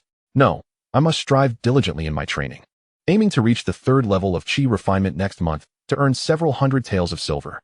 The hall buzzed with fervent discussion among the disciples, their eyes alight with ambition. In that moment, each individual aspired to intensify their training, yearning for further advancement and greater rewards. Their thirst for cultivation had already been insatiable, and now, with the prospect of silver rewards, the atmosphere of training became even more fervent. Zhuge Feng, deeply moved, reflected on the cheers of the disciples, reminiscing about his time at Ling Shao Sect. When he was a mere errand worker, he had the opportunity to visit Ling Shao Sect once, delivering a shipment and encountering some of its formal disciples. Even among them, those with low cultivation or lacking support faced immense hardships. The daily tasks were overwhelming. Without overtime, it was impossible to complete them, leaving no time for cultivation. Yet, the Heavenly Dao Sect was entirely different. Their daily tasks revolved around cultivation. The sect's missions could also be exchanged for points to obtain elixirs, unlike other sects with mandatory tasks that offered no additional rewards. Such a sect could truly flourish. Zhuge Feng envisioned a magnificent future, where at the master's call, millions of disciples would respond in unison, a sight to behold. Moreover, there were awards for diligence, task completion, effort, excellence, and outstanding disciples, among others. Even if the rewards seemed modest, they were invaluable. With another wave of his hand, Su Bai dispersed another bundle of silver coins. This time, nearly half of the disciples received rewards. Additionally, disciples at the Qi refinement stage were entitled to receive low-grade spirit stones each month, based on their cultivation level, 1 stone for the 1st level, 2 stones for the 2nd, and so forth. Shortly thereafter, Su Bai produced 21 low-grade spirit stones, distributing them among the 7 Qi refinement disciples. This scene left everyone in awe, more astonished than by the silver coins. Spirit stones. These were spirit stones, each one valued at tens of thousands of silver coins, a precious resource that could significantly accelerate a cultivator's advancement. Thank you, sect leader. Thank you, esteemed master. In an instant, the entire hall was filled with fervent bows from all, including those who had not yet succeeded in Qi refinement. Such treatment drove everyone into a frenzy. Cultivation must commence with Qi refinement. If you perform well, there will also be year-end bonuses, amounting to at least 3 months' worth of additional rewards. With these words, Su Bai ignited even greater enthusiasm among the crowd. Unbelievable, a year-end bonus? Upon hearing Su Bai's declaration, the previously exhilarated crowd snapped back to reality, now even more electrified. The sect leader is magnificent. The sect leader is magnificent. The sect leader is magnificent.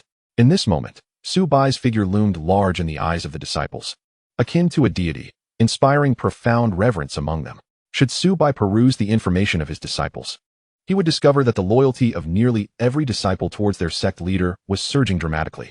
Following this wave, among the 102 new disciples, scarcely any fell below a loyalty rating of 70. However, with rewards come penalties. Each month, every disciple must ascend the heavenly ladder anew. Should they falter in their position, all rewards would be forfeited.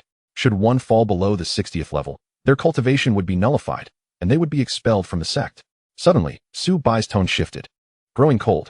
A decline in loyalty within the sect surely indicated the emergence of dissent. Should it drop excessively, defection would ensue, an outcome he could not abide. The disciples understood. Instantly, they stood in solemn respect, speaking with utmost reverence. Very well, you may disperse. Su Bai inclined his head slightly and gestured for them to leave. We take our leave, sect leader. The crowd bowed in unison and gradually departed. Groups of disciples meandered together, each face alight with joy and excitement. What fortune it is to join the Tian Dao sect in this lifetime. I never anticipated our sect would distribute silver. I am so moved that I would brave mountains and seas at a mere word from our leader. Previously, my family had incurred significant debt to facilitate my entry into the immortal realm. I shall return this silver to repay them and share this joyful news. I must also revisit home. My family has endured hardship for years, and my parents have not savored the taste of meat in ages. I shall bring back a large piece of meat. The disciples chattered animatedly, smiles gracing their faces as they walked into the distance. All these words reached Su Bai's ears, and observing the departing figures of his disciples, he smiled faintly. He could foresee what would transpire once these disciples returned to Yinshui City and spread the news of the sect's silver distribution.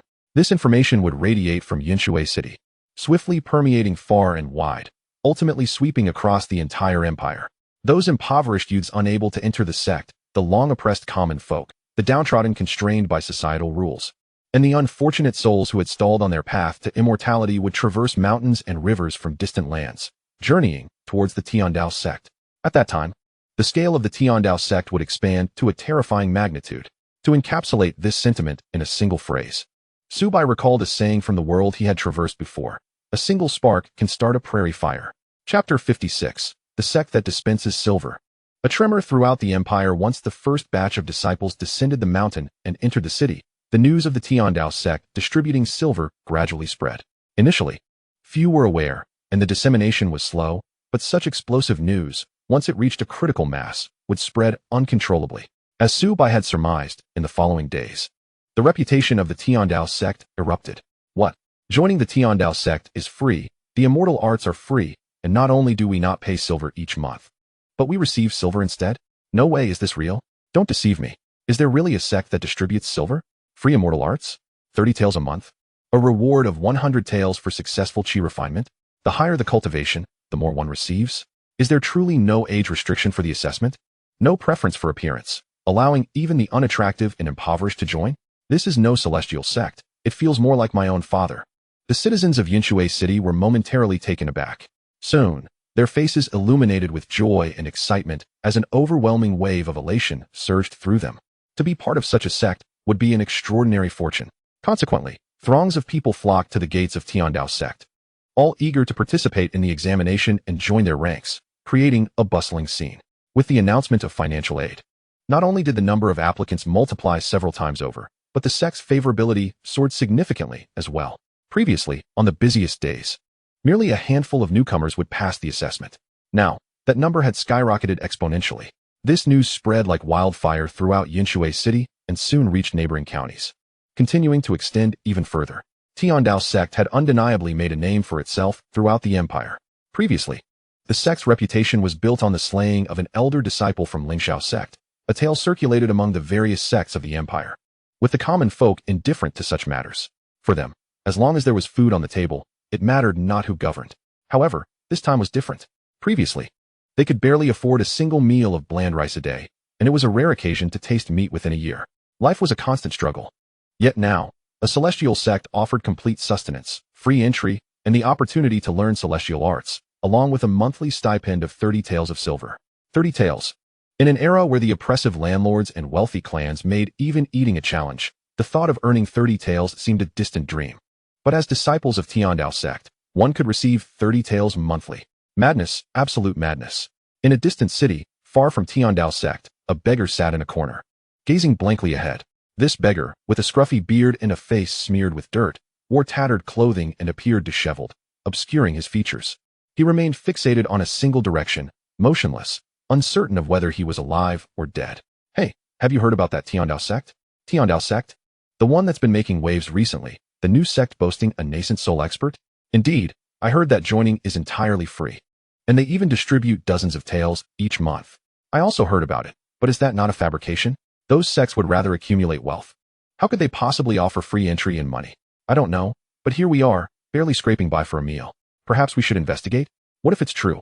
A few passers-by strolled by, animatedly discussing Dao Sect, exchanging words with palpable excitement.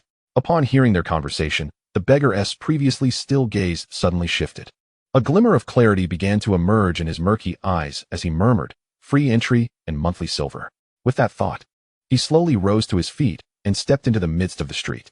Amidst a torrent of frustration, a richly dressed young man, aggrieved by some unknown slight, bellowed with wrath, strike him down. Instantly, a cadre of sycophants trailing behind him surged toward the beggar. Even if the king of hell descends today, he cannot save you. Beware in your next life for obstructing my path. The young man proclaimed with haughty arrogance, a sinister smirk gracing his lips. Bang! Several wooden sticks struck the beggar's head with force, yet he remained unscathed, while the sticks shattered upon impact. Gradually, the beggar turned his head, his profound gaze leisurely sweeping over the young man and his lackeys. In that moment, both the young man and his followers seemed to be ensnared by an invisible force. Frozen in place, their eyes widened in terror, yet the brilliance within them gradually dimmed. Suddenly, the air beside the beggar was torn asunder, and in an instant, his figure vanished. With a resounding clap, the young man and his minions collapsed to the ground, devoid of life.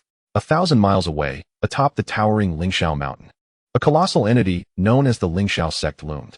At this moment, on the summit of the sect, two figures stood.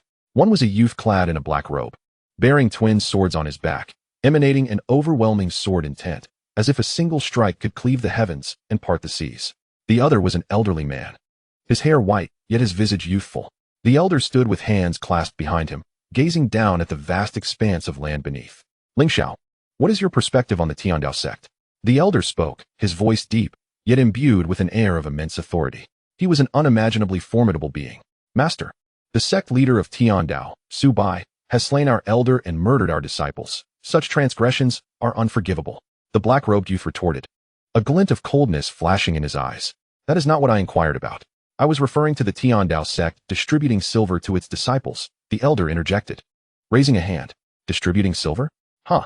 I cannot believe there exists a yuan in cultivator so naive as to shower silver upon mere ants. In my opinion, this is not but a scheme of the Dao Sect. Master, allow me to take action and make the Dao Sect pay for their deeds. The black-robed youth scoffed, his eyes brimming with disdain. Observing this, the elder furrowed his brows and sighed. Ling Shao, though your talent is extraordinary, your path has been too smooth over the past century, fostering an attitude of arrogance. Remember, until the day you ascend to the Yuan-ing stage, never underestimate such powerful beings. The black-robed youth retorted, but is there not a master to rely upon? Can the sect leader of Dao truly defy the heavens? The elder shook his head, though I possess formidable strength. No Yuan-ing cultivator is to be taken lightly. Without the combined effort of 3 equals, capturing him will prove exceedingly difficult. Should we fail to eliminate such a strong opponent at once, allowing him to escape, we will find no peace in our slumber until his demise. The young man in the black robe scoffed. Shall we merely stand idly by and watch the Heavenly Dao Sect flourish, thereby jeopardizing our position? Fear not, for I have devised a plan. The elder's lips curled into a cold smirk. Having offended my Ling Shao sect, how could they possibly escape unscathed? I have already reported to the Immortal Alliance. Soon, they shall dispatch formidable warriors to our aid. Chapter 57, Elevating Strength.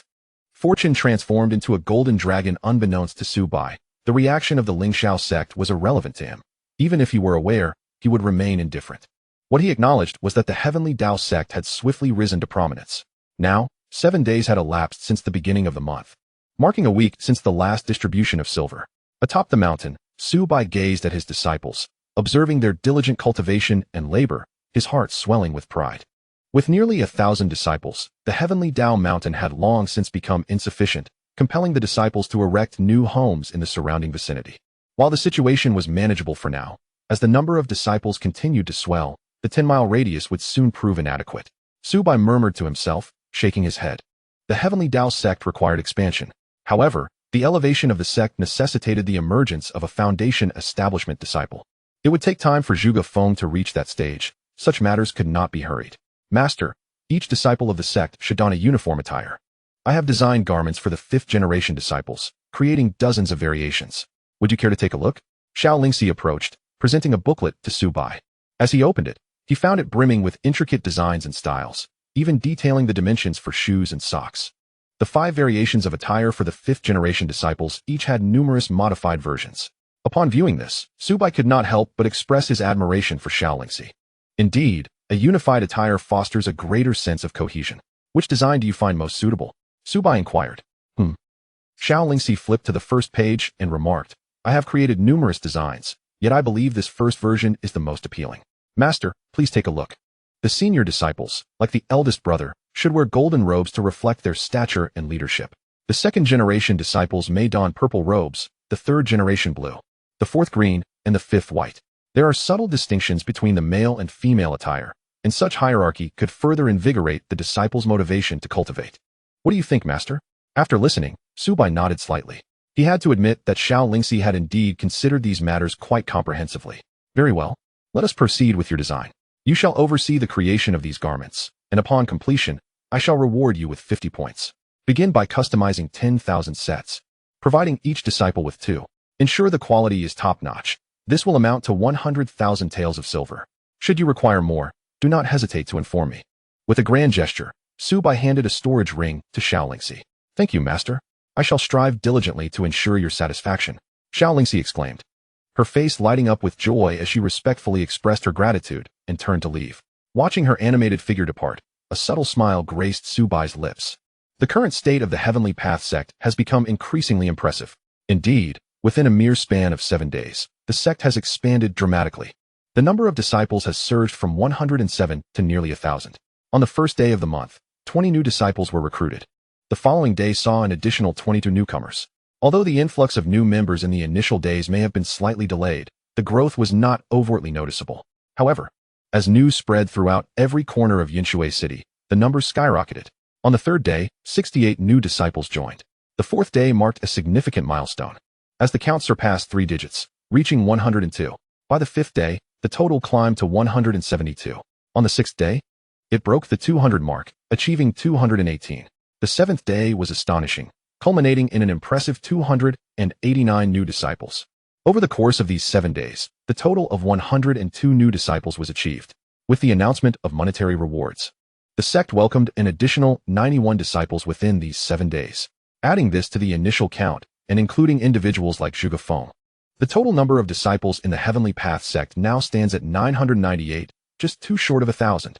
Throughout this week, the cultivation levels of the disciples have also seen significant advancements, further enhancing Su Bai's own strength.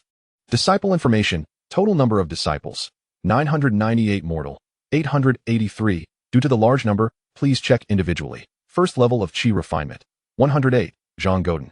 Li Goxing, second level of Qi refinement, 2, Lu Taizhu, Wang Ergua. Third level of Qi refinement, 2, Xiao Yan. Yi Qingyao, fifth level of Qi refinement, 1, Mu Lingxian. Sixth level of Qi refinement, 1, Xiao Lingxi. Eighth level of Qi refinement, 1, Zhuge Feng. In the span of 7 days, over 100 disciples have successfully refined their Qi. Nearly every disciple who achieved this success 7 days ago has advanced by a level. The fastest advancement was seen in Mu Lingxian, who broke through 2 levels once again, now nearing the prowess of Xiao Lingxi. With the addition of so many disciples and their enhanced cultivation, Su Bai's strength has correspondingly risen. Host name, Su Bai. Age, 18 realm. 4th level of foundation establishment items, medium-grade spirit stones, 214, low-grade spirit stones, 56, 348, gold, 5 million taels. Silver, 60 million taels at the 4th level of foundation establishment. The qualitative change brought by quantitative accumulation is evident. With nearly 1,000 disciples, the collective strength has multiplied tenfold, not only breaking through the barriers of foundation establishment, but also advancing to the mid-stage of foundation establishment. At this rate, is the pinnacle of foundation establishment far from reach? Is the golden core realm still unattainable? As Su Bai gazed upon his disciples, a rift in the void appeared in a corner of Yinshui City, from which a beggar emerged. Upon appearing, the beggar turned his gaze toward the direction of the Heavenly Path sect. Before him lay numerous buildings obscuring his view, making it impossible for an ordinary person to catch even a glimpse of the sect. Yet, to his eyes, it seemed as though he disregarded these structures, perceiving the Heavenly Path mountain from several miles away. Upon this realization, the beggar was momentarily stunned. Above the grand hall of the Heavenly Path sect, a magnificent golden dragon spiraled majestically. The golden dragon, vibrant and lifelike, radiated an aura of divine authority. Upon the surface of the true dragon's body, wisps of ethereal mist entwine, resembling threads of auspicious omen. This golden giant dragon, though not a tangible being, exists as a faint specter, imbued with an inexplicable aura of fortune. Ordinary mortals are utterly oblivious to the presence of this majestic dragon. Only those of his caliber, who have grasped the essence of the cosmos, can perceive its true form. What leaves the beggar in awe is the realization that, in this era, he is still able to behold such a phenomenon. He has long forgotten how many years this entity has been absent from the world. This auspicious golden dragon was once witnessed by him many years ago when he was not yet a beggar, but rather a spirited and fervent youth. Alas, when faith crumbles under the weight of unavoidable forces, that fortune dissipates without a trace. He murmurs softly, his voice hoarse, as he slowly reflects that only when faith reaches its zenith can such pure fortune manifest as a golden dragon. Yet, amidst the relentless tide of inevitable forces, how long can your sect endure? Chapter 58. The celestial being of the Immortal Alliance descends at the Ling Shao sect, near the teleportation array. With a flicker, the teleportation array radiates a brilliant light, drawing the attention of those nearby. The continent is vast, with some regions spanning millions of miles. Even the formidable speed of a nascent soul cultivator cannot traverse such distances in a short time. Thus, the teleportation array has become an essential means of long-distance travel. However, due to the exorbitant cost of its construction, most sects cannot afford it, leaving only the top 500 sects of the Immortal Alliance, like Ling Shao sect, to possess such a luxury. At this moment, the brilliance of the teleportation array is exceedingly dazzling, and the commotion grows increasingly pronounced. Generally, the greater the disturbance, the farther the traveler has come. This implies that the being emerging from the Ling Shao sect's teleportation array is likely to have journeyed from thousands of miles away. Given the distance, it is almost unnecessary to speculate on the identity of the visitor arriving in the modest De Zhao Empire. The venerable elder of Ling Shao sect, with hair as white as snow yet bearing the visage of youth, tidied his attire and led a group of formidable warriors, including a black-robed youth wielding a sword, to the exit of the teleportation array. With a dazzling flash, a long rainbow shot forth from within, suspended in the air, lingering for an extended moment. The members of Ling Shao sect bowed, paying their respects to the celestial being of the Immortal Alliance. The elder of the sect bent low in reverence, humbly prostrating before the figure in the sky. The black-robed youth and the others followed suit, kneeling on one knee in respectful homage. As the radiant light dissipated, a corpulent figure adorned in opulent garments emerged, one hand clutching a colossal chicken leg, the other grasping a piece of roasted meat from an unknown beast. His face glistening with grease as he indulged in his feast. His crude manner of eating and plump visage resembled that of a swine. The elder of Ling Shao sect looked up, noticing that the brilliance of the teleportation array had ceased, leaving only the rotund figure before him in midair. His aura radiated the completeness of the golden core stage. There was no nascent soul present. From which formidable force of the Immortal Alliance does this celestial being hail? Are there any elders accompanying him? The elder inquired cautiously, a hint of dissatisfaction creeping into his tone. Yet, the portly figure paid him no mind, continuing to relish his delectable fare. Upon witnessing this scene, the elder of Ling Shao sect felt a twinge of embarrassment, alongside an inexplicable surge of anger within him. Yet, he dared not express his fury lightly, for he was unaware of the profound background of the rotund figure before him. No matter which disciple from the top 32 powers of the Immortal Alliance it might be, they were entities that Ling Shao sect could ill afford to offend. In fact, there were formidable forces so powerful that even Ling Shao sect's backers would not dare to provoke them. Nonetheless, he managed to restrain himself, while the young man in black robes, wielding a sword, could no longer contain his outrage. "You fatso, my master is addressing you," he bellowed. If the newcomer were a nascent soul, that would be one thing. But how dare a mere golden core perfected being display such arrogance? Finally, the rotund man set down his chicken leg, wiped his greasy mouth, and let out a resounding belch. He then turned to glance at the young man in black, narrowing his eyes to reveal a glint of menace. "Get lost." The single utterance struck the black-robed youth as if struck by lightning, causing his chest to cave in. Pooh! He spat out a mouthful of fresh blood. The previously arrogant demeanor evaporated, replaced by sheer horror. "How is this possible? You are a golden core perfected being, and so am I." "But why?" The black-robed youth clutched his chest, his face contorted with unwillingness, his eyes filled with shock and dread. Though the man appeared lethargic, not even bothering to blink. In that fleeting moment, the youth felt as if he had been targeted by a savage beast, capable of tearing him apart with a mere thought. It is worth noting that he, Ling Shao, was the foremost genius of the empire. His ascension to the nascent soul stage was all but assured, and he was nearly invincible within the golden core realm. "Honorable immortal, please do not be angered. My disciple is impetuous. I beseech you not to hold it against him." The elder of Ling Shao sect hastily interjected, seeking to appease the situation.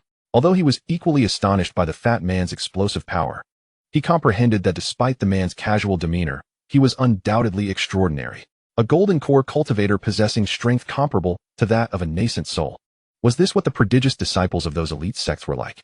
Merely an insignificant insect, it would be as easy as pie for me to annihilate your sect. The rotund man scoffed, averting his gaze. The elder of Ling Shao sect felt a chill run down his spine, beads of cold sweat forming on his forehead. and he repeatedly acquiesced.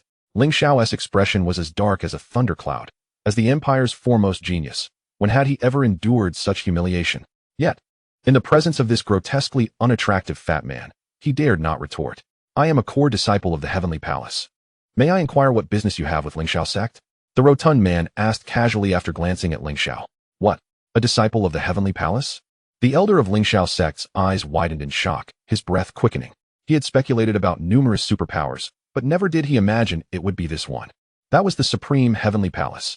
Overwhelmed with excitement, he trembled all over, his heart screaming. The Heavenly Dao Sect, your time is up. Meanwhile, Su Bai quietly observed the newcomers ascending the heavenly ladder, each stepping onto the 60th tier. In just half a day, the number of new disciples reaching the 60th tier had already surpassed the total from the previous day. If this pace continued, the number of new disciples today could potentially exceed 500. With such a rapid recruitment pace, it seems that 10,000 sets of attire would only suffice for a few days' worth. It appears that next time, one must be prepared with 100,000 sets. Su Bai stroked his chin, murmuring softly to himself. It was at this moment that an inconspicuous figure quietly entered the domain of the Tiandao sect. This was a beggar who had emerged from Yinshui City, following the throngs of people to the foot of the Tiandao sect, where he stood beside the heavenly ladder to partake in the assessment. The beggar gazed up at the bustling heavenly ladder and the surrounding chatter of the crowd. The assessment is open to all, regardless of age or status. Even those without spiritual roots may join, he muttered to himself. Such an inclusive approach to sect recruitment left even him astounded. One must understand that even in his era, sects blessed with the auspicious golden dragon would impose restrictions on spiritual roots when accepting disciples. After all, sect resources are finite, and disciples without spiritual roots are simply unsustainable. Yet, the Tiandao sect before him treats all disciples equally, even those without spiritual roots. Such open-mindedness and boldness commanded his admiration. For the Tiandao sect achieved what they could not in their time. Contemplating this, he fell into silence, his expression growing complex. For such a sect, I will do all within my power to ensure its existence for another day. I only hope that regrets do not come too swiftly. Moments later, he ambled towards the heavenly ladder. Chapter 59. The beggar ascends to the 90th level on the 60th level of the heavenly ladder. Yi Qingyao stood there, congratulating each newly arrived disciple at this juncture. The recruitment of new disciples was presided over in turns by the second-generation disciples. And today it happened to be Yi Qingyao's turn. Haha, I made it too. 7 days. Do you know how I persevered through these 7 days? A youth exclaimed as he struggled to climb to the 60th level, exuberantly jumping up and down. The crowd below gazed at him with envy, spurring them to climb even harder. Congratulations, junior brother, for reaching the 60th level. Please step aside and wait. I shall escort you all to the main hall once the assessment concludes. Yi Qingyao nodded, offering a gentle smile. All right. Thank you, senior sister. The youth grinned widely and moved aside to join others who had passed the assessment. Soon, more individuals successfully ascended, and the number of those above the 60th level continued to grow. Congratulations, junior brother, for reaching the 60th level. Please step aside and wait. I shall escort you all to the main hall once the assessment concludes, Yi Qingyao instinctively announced as another person arrived. Commoner? Third stage of qi refinement? A hoarse voice broke through, and Yi Qingyao was taken aback as she looked up to find a beggar standing before her. Though he was indeed a beggar, there was no trace of disdain in Yi Qingyao's eyes. Rather, a flicker of curiosity arose within her. For this man seemed capable of discerning her cultivation level. If so, he must possess strength surpassing her own. Yet how could a cultivator be a beggar? However, she quickly set aside her puzzlement, smiling as she said, You have passed the assessment. Please follow me. The beggar remained rooted in place, his gaze sweeping over those who had already passed, noticing many clad in patched, tattered garments. Over 300 individuals gathered, yet few possessed strong spiritual roots. Most were of the mixed variety. Talents were scarce, while the ordinary prevailed. Among them, he even spotted a beggar who resembled him. The rumors were not unfounded. The Celestial Path sect truly treated everyone equally. His gaze shifted once more to Yi Qingyao, the girl of ordinary physique who had already reached the third stage of qi refinement. She regarded him without a hint of disdain. Can a beggar like me truly enter the sect? The beggar inquired. Certainly. As long as you pass the assessment and adhere to the sect's rules, anyone can join. Yi Qingyao replied. Does a beggar enjoy the same treatment as others within the sect? He pressed further. Yi Qingyao smiled gently and continued. In the Celestial Path sect, all disciples are equal. The more diligently you cultivate, the higher your cultivation level, the better your treatment will be. After a brief pause, she added, Before my master took me in, I too was a beggar. She spoke candidly about her humble origins, unabashed compared to others. Despite her lowly beginnings, she never felt inferior. For her master once told her, while you cannot choose your birth, your future is determined by your choices. The beggar hesitated for a moment, gazing intently at Yi Qingyao before he stepped forward, ascending the 61st step. Yi Qingyao was momentarily taken aback. The beggar intended to continue climbing? However, she chose not to intervene but quietly followed, curious to see how far he could ascend. 62, 63, 64. Before long, the beggar had reached the 70th step. While many had traversed the first 60 steps, it was evident that none had ventured beyond 70.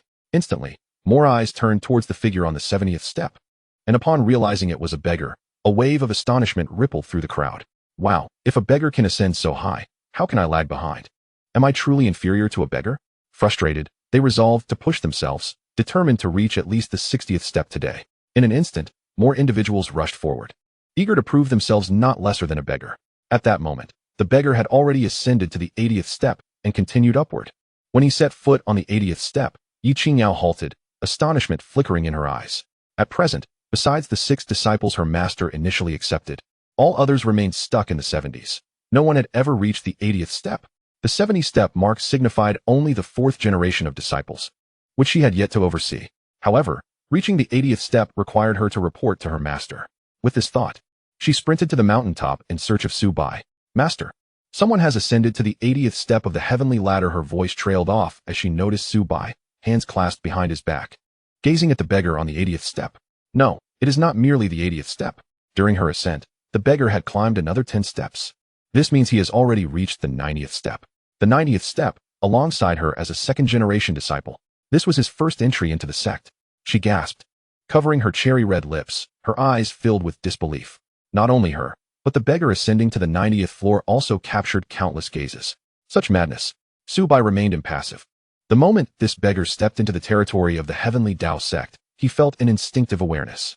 Although the beggar bore no extraordinary traits in appearance, demeanor, or aura, being someone an ordinary person would scarcely notice, Su Bai was different. Within the realm of the Heavenly Dao Sect, he was undeniably invincible. Even the faintest trace could not elude his perception. Had this beggar truly been an ordinary individual, he might not have noticed, but the truth was, he was no commoner. He intentionally suppressed his cultivation, masquerading as a mortal. Yet even so, a subtle essence of Dao still surrounded him. This faint Dao essence, invisible to others, perhaps even undetectable to those of nascent soul stage, was something Su Bai could perceive.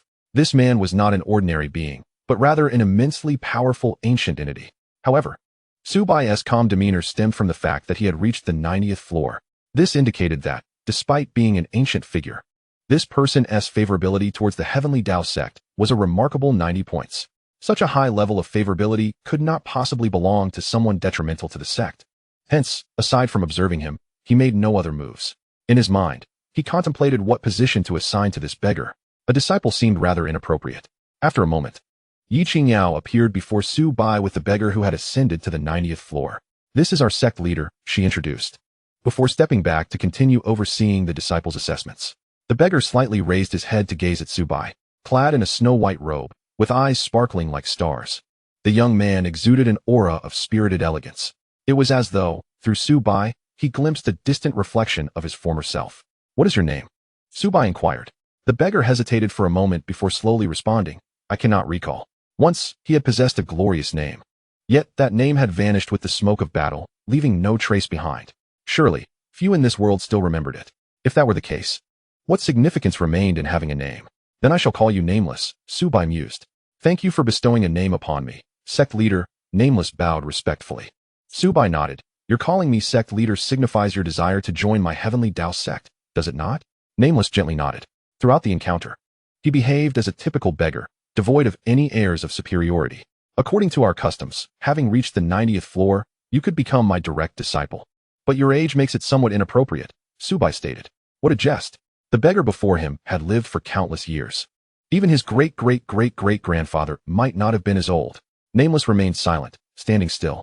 How about this? Su Bai continued. The immortal law pavilion is in need of an elder to oversee it. Would you consider taking on that role? Elder. The nameless one remained still for a moment before responding. Master, the position of elder is too exalted for me. I would be content as a mere janitor. A janitor? Su Bai's expression turned peculiar. Very well. He did not refuse, instead nodding resolutely. The beggar before him must harbor secrets he wished to keep hidden. Since he had secrets, Su Bai chose to respect his decision and let him be, as long as his heart was inclined towards the Heavenly Dao Sect. Subsequently, Su Bai accessed the system to review his cultivation status.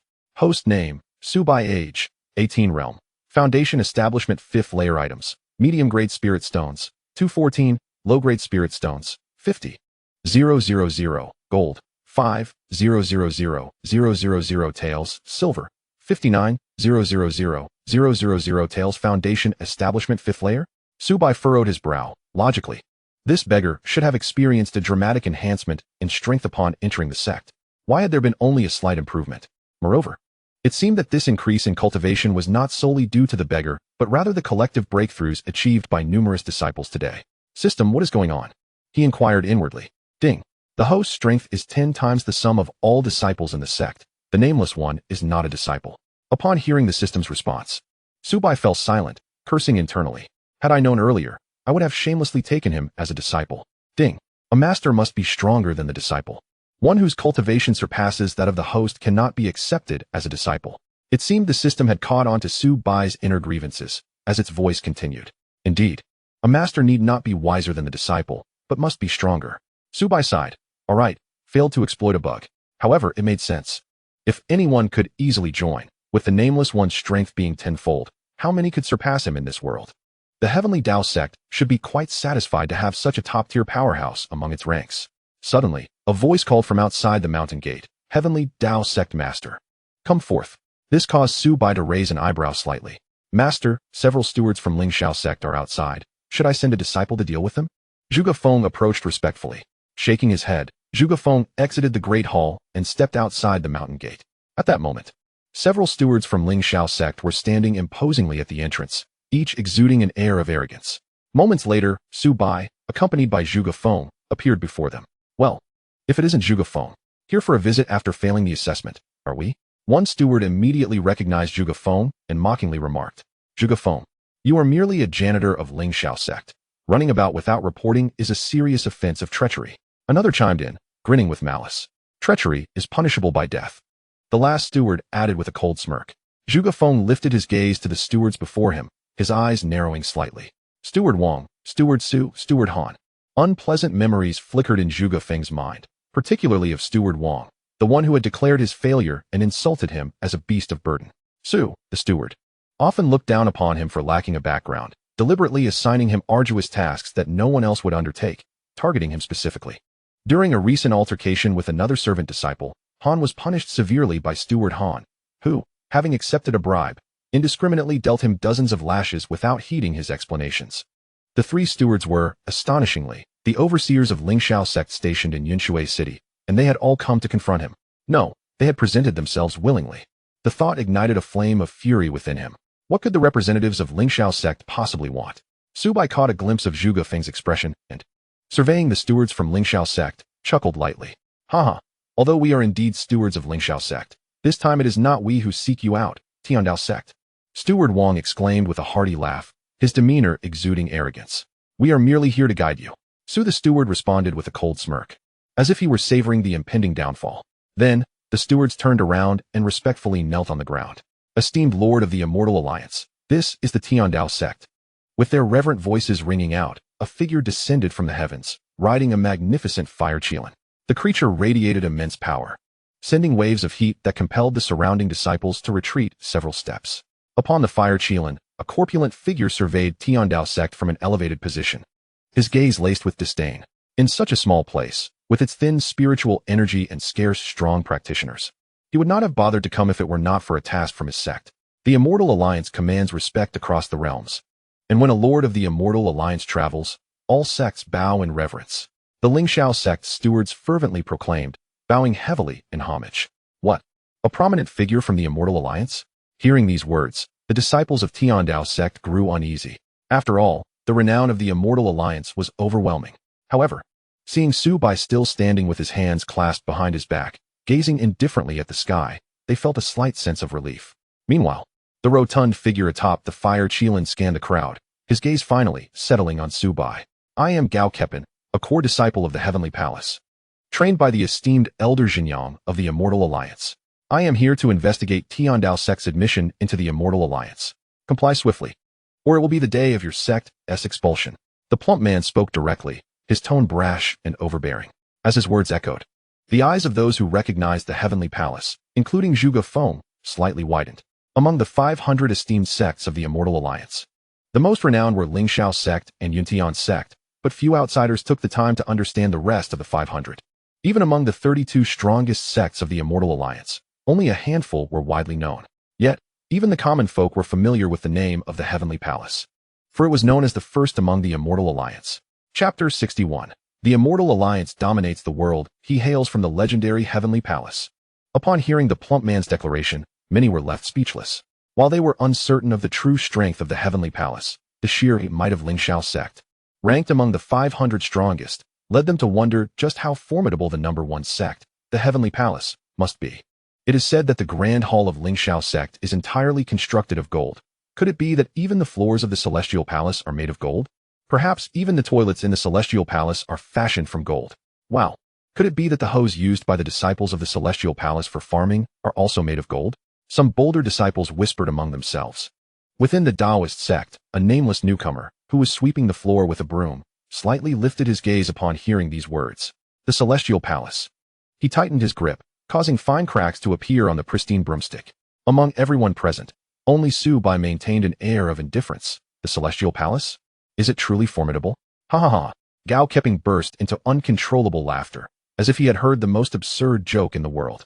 The Immortal Alliance commands respect across the realm, instilling fear in all directions. Under heaven, none dare defy it. And the Celestial Palace, being the foremost among the Immortal Alliance, reigns as the supreme overlord. Do you dare question the strength of the Celestial Palace? Ha ha ha! What a preposterous notion!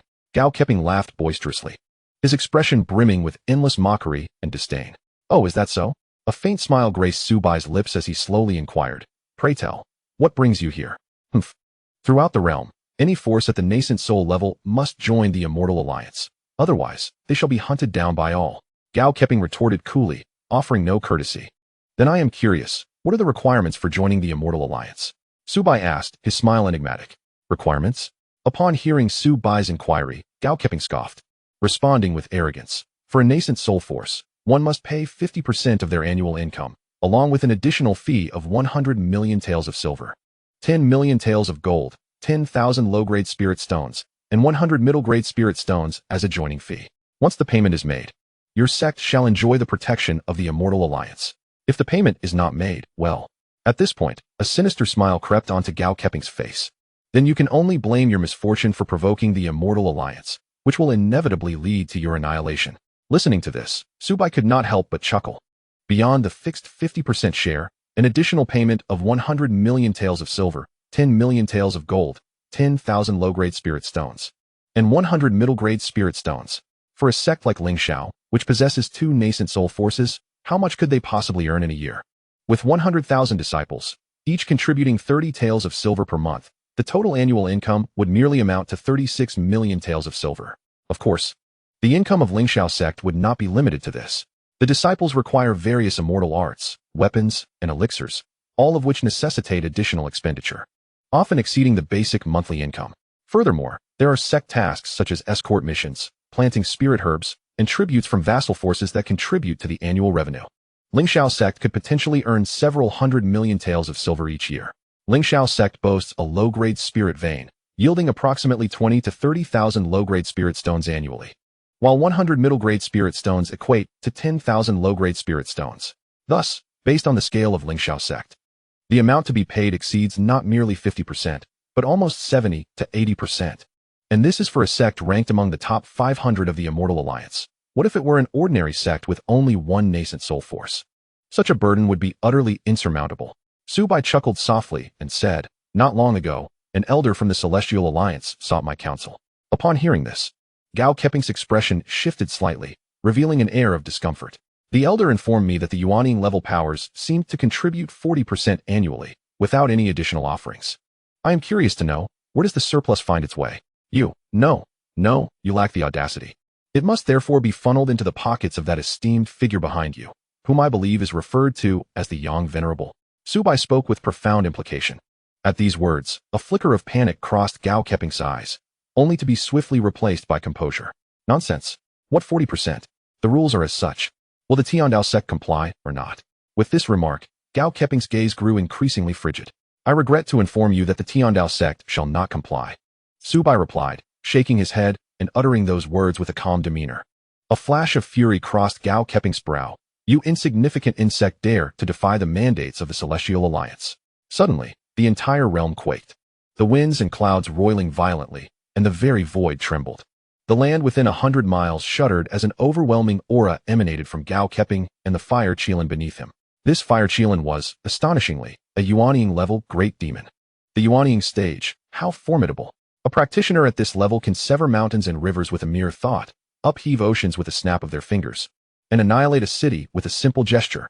This revelation left the crowd astounded. There were only 5 Yuanying powerhouses throughout the entire empire. Yet, this superlative demon, on par with the empire's pinnacle, was merely the steed of a core disciple from the Heavenly Palace. Did this imply that the Heavenly Palace required no elders, as a few core disciples could easily subjugate an empire? Gao Keping, astride the fire Qilin, exuded an icy demeanor laced with murderous intent. The Celestial Alliance's dominance over the world leaves allegiance to the powerful as the sole avenue for survival. Otherwise, despite the vastness of the heavens and the earth, there will be no refuge for you.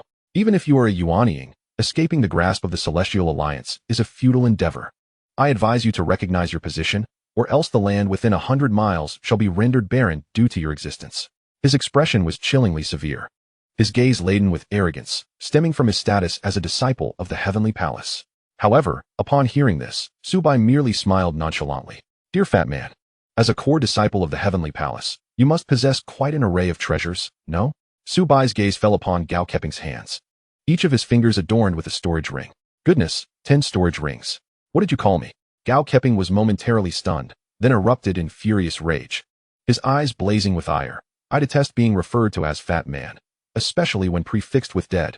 Today, the Dao Sect shall be obliterated. My words are immutable. With that declaration, Gao Keping unleashed a terrifying aura that swept across the arena in an instant. It was a suffocating pressure. The fire Qilin was commanded to extinguish all living beings within 100 miles. With a roar, the fire Qilin charged forth, its flames intensifying to a blinding brilliance, akin to the sun itself. Roar.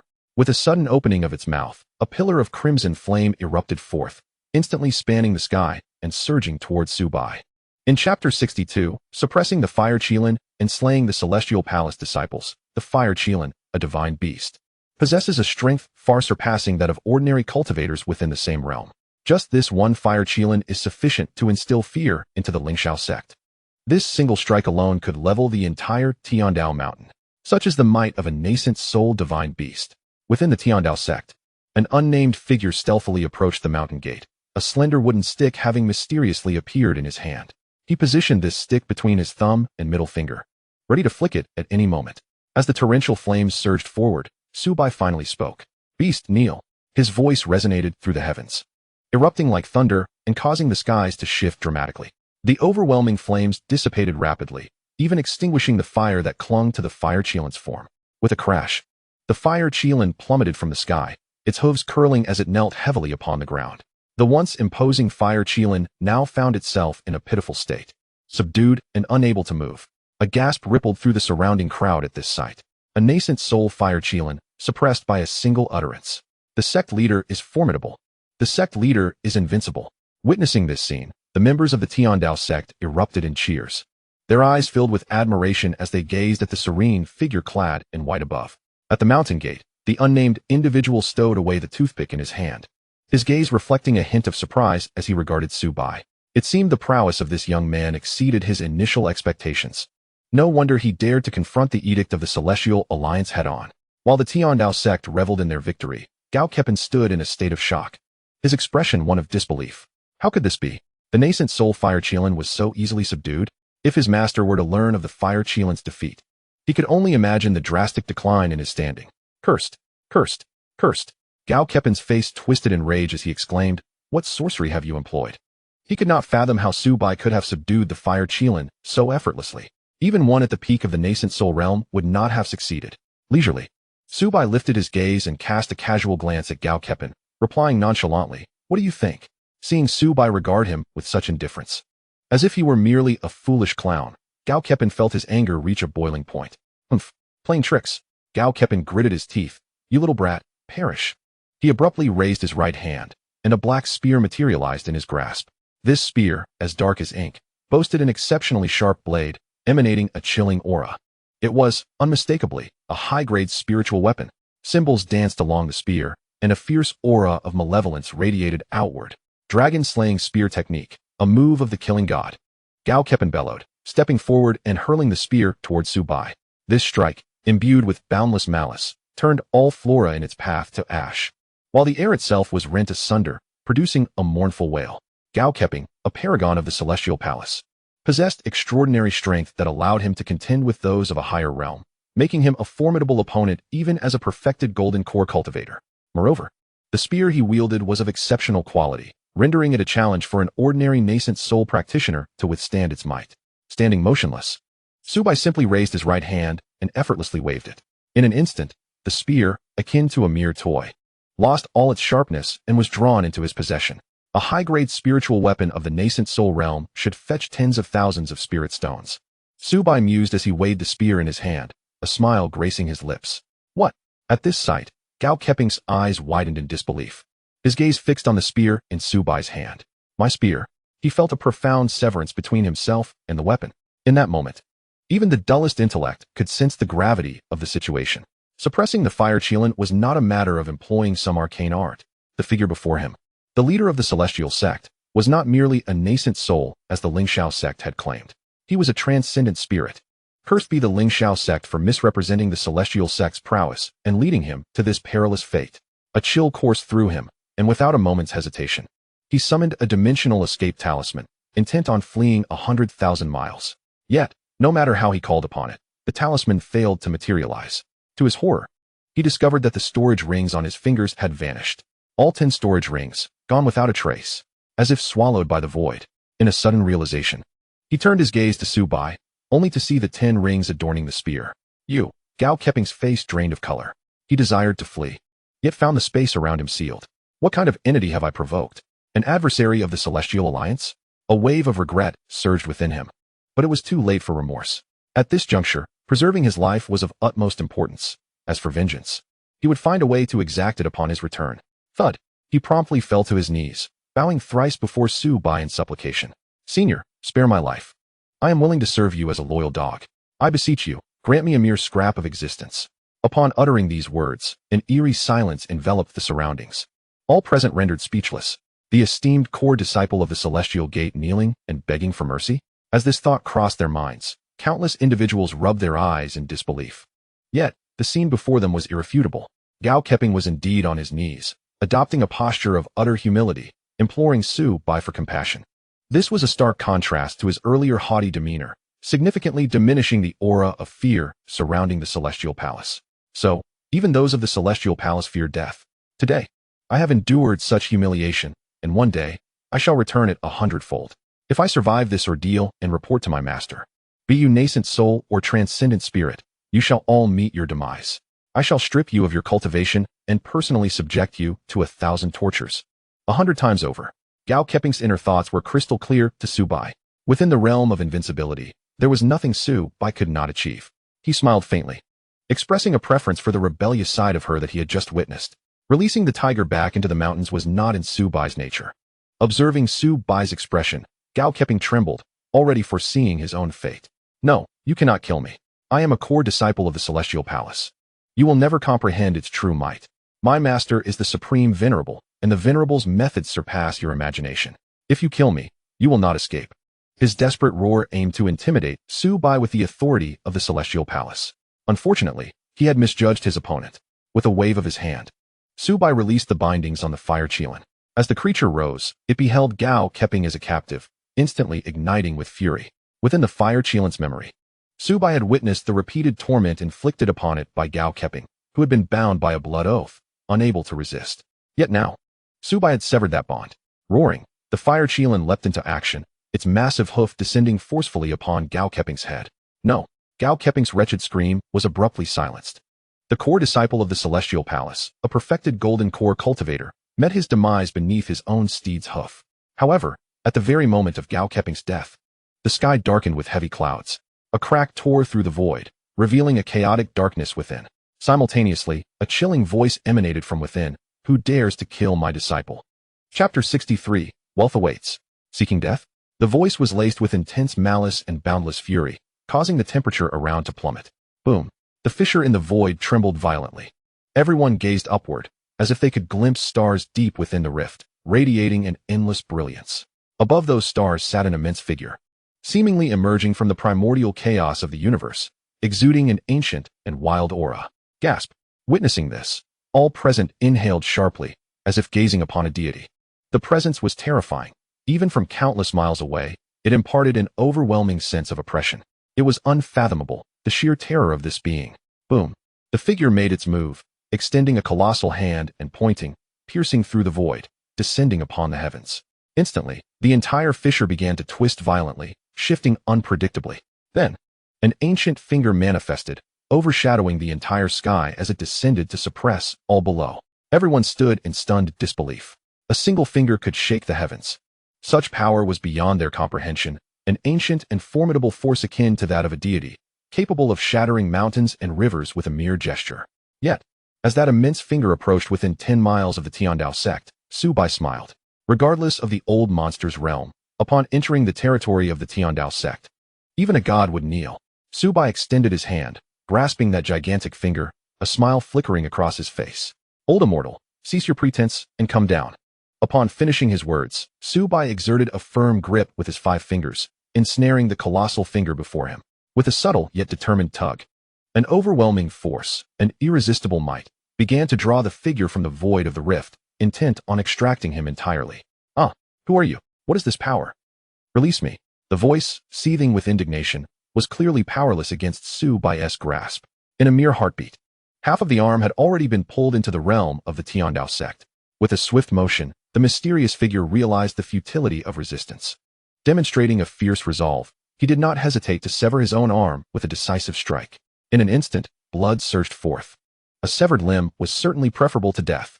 You've got some nerve, lad. There shall be another day. After uttering this remark, the massive silhouette within the rift hastily retreated, taking the void with it, vanishing without a trace. The onlookers stood in stunned silence, utterly flabbergasted. Such a formidable and godlike entity had been compelled by the sect leader to self-mutilate. Incredible. How extraordinarily powerful must this seemingly youthful leader be? The sect leader is invincible. The sect leader is awe-inspiring. The disciples of the Dao Sect, regaining their wits, erupted into jubilant cheers, their eyes brimming with tears of excitement. The sect leader truly was remarkable. Su Bai smiled faintly, extracting the essence of blood from the severed arm, subsequently purging its murderous intent and impurities, before sealing it in a vial and handing it to Zhuge Feng. This is the essence of a venerable one, containing immense energy, distributed among the disciples. It can enhance their cultivation when used in baths, Su Bai explained. Yes, master, Zhuge Feng exclaimed, overjoyed as he reverently stored the essence in his spatial ring. Soon after, Su Bai and Zhuge Feng turned their attention towards the 3 stewards of the Ling Shao sect, standing nearby. The 3 stewards swallowed hard, their bodies trembling uncontrollably. The immortal from the alliance had perished. Their support was gone. In recollection of their previous arrogance, regret consumed them, and their insides twisted in agony. Desperate to save their lives, all 3 fell to their knees, trembling, declaring, "It was not our doing. That fat fool compelled us to guide him. We were merely his lackeys. Noble senior, please overlook our transgressions. Should you spare us, we are willing to serve you like beasts. We were wrong." They wept profusely. Their earlier viciousness utterly vanished. "Defeat my disciple, and you shall live," Su Bai remarked coldly, regarding them with an icy stare. "Master?" Zhuge Feng was taken aback, puzzled as he looked at Su Bai. Su Bai smiled faintly, patting Zhuge Feng on the shoulder. "What? Do you not wish to avenge yourself personally?"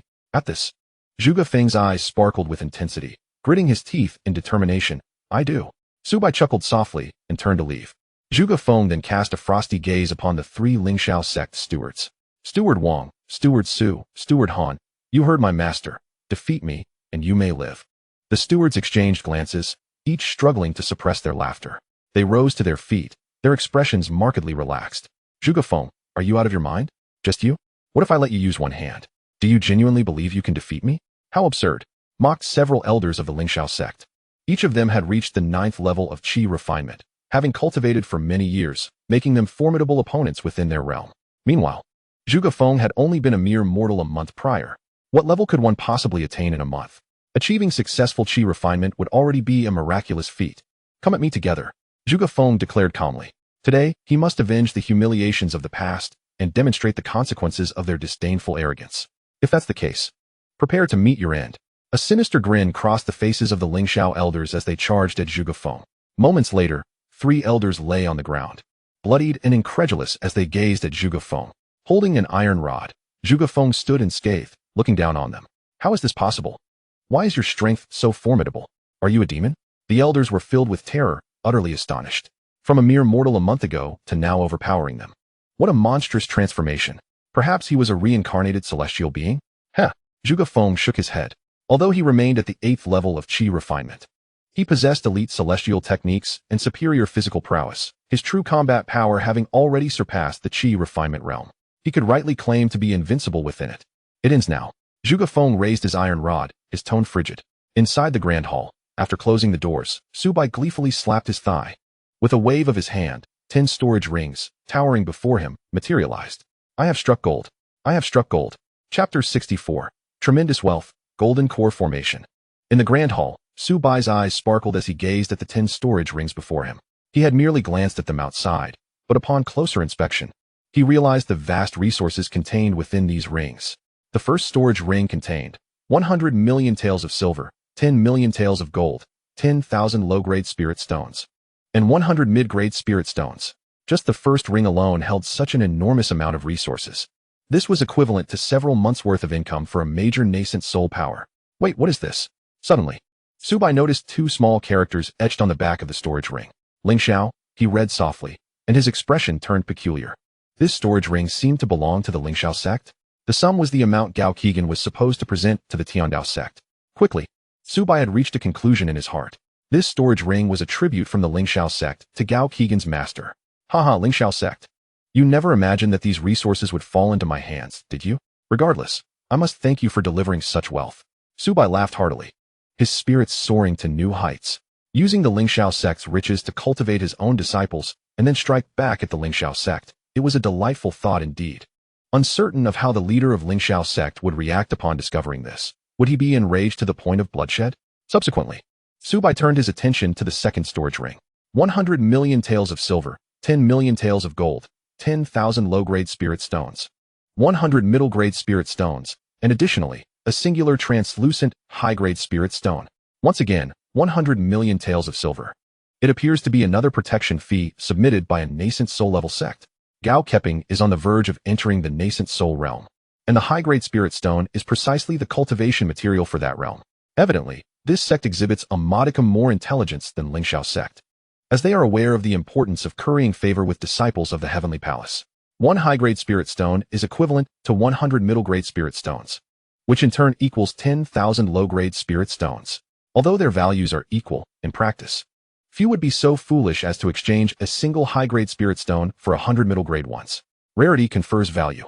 High-grade spirit stones are only produced in limited quantities annually by high-grade spirit veins or the cores of middle-grade spirit veins.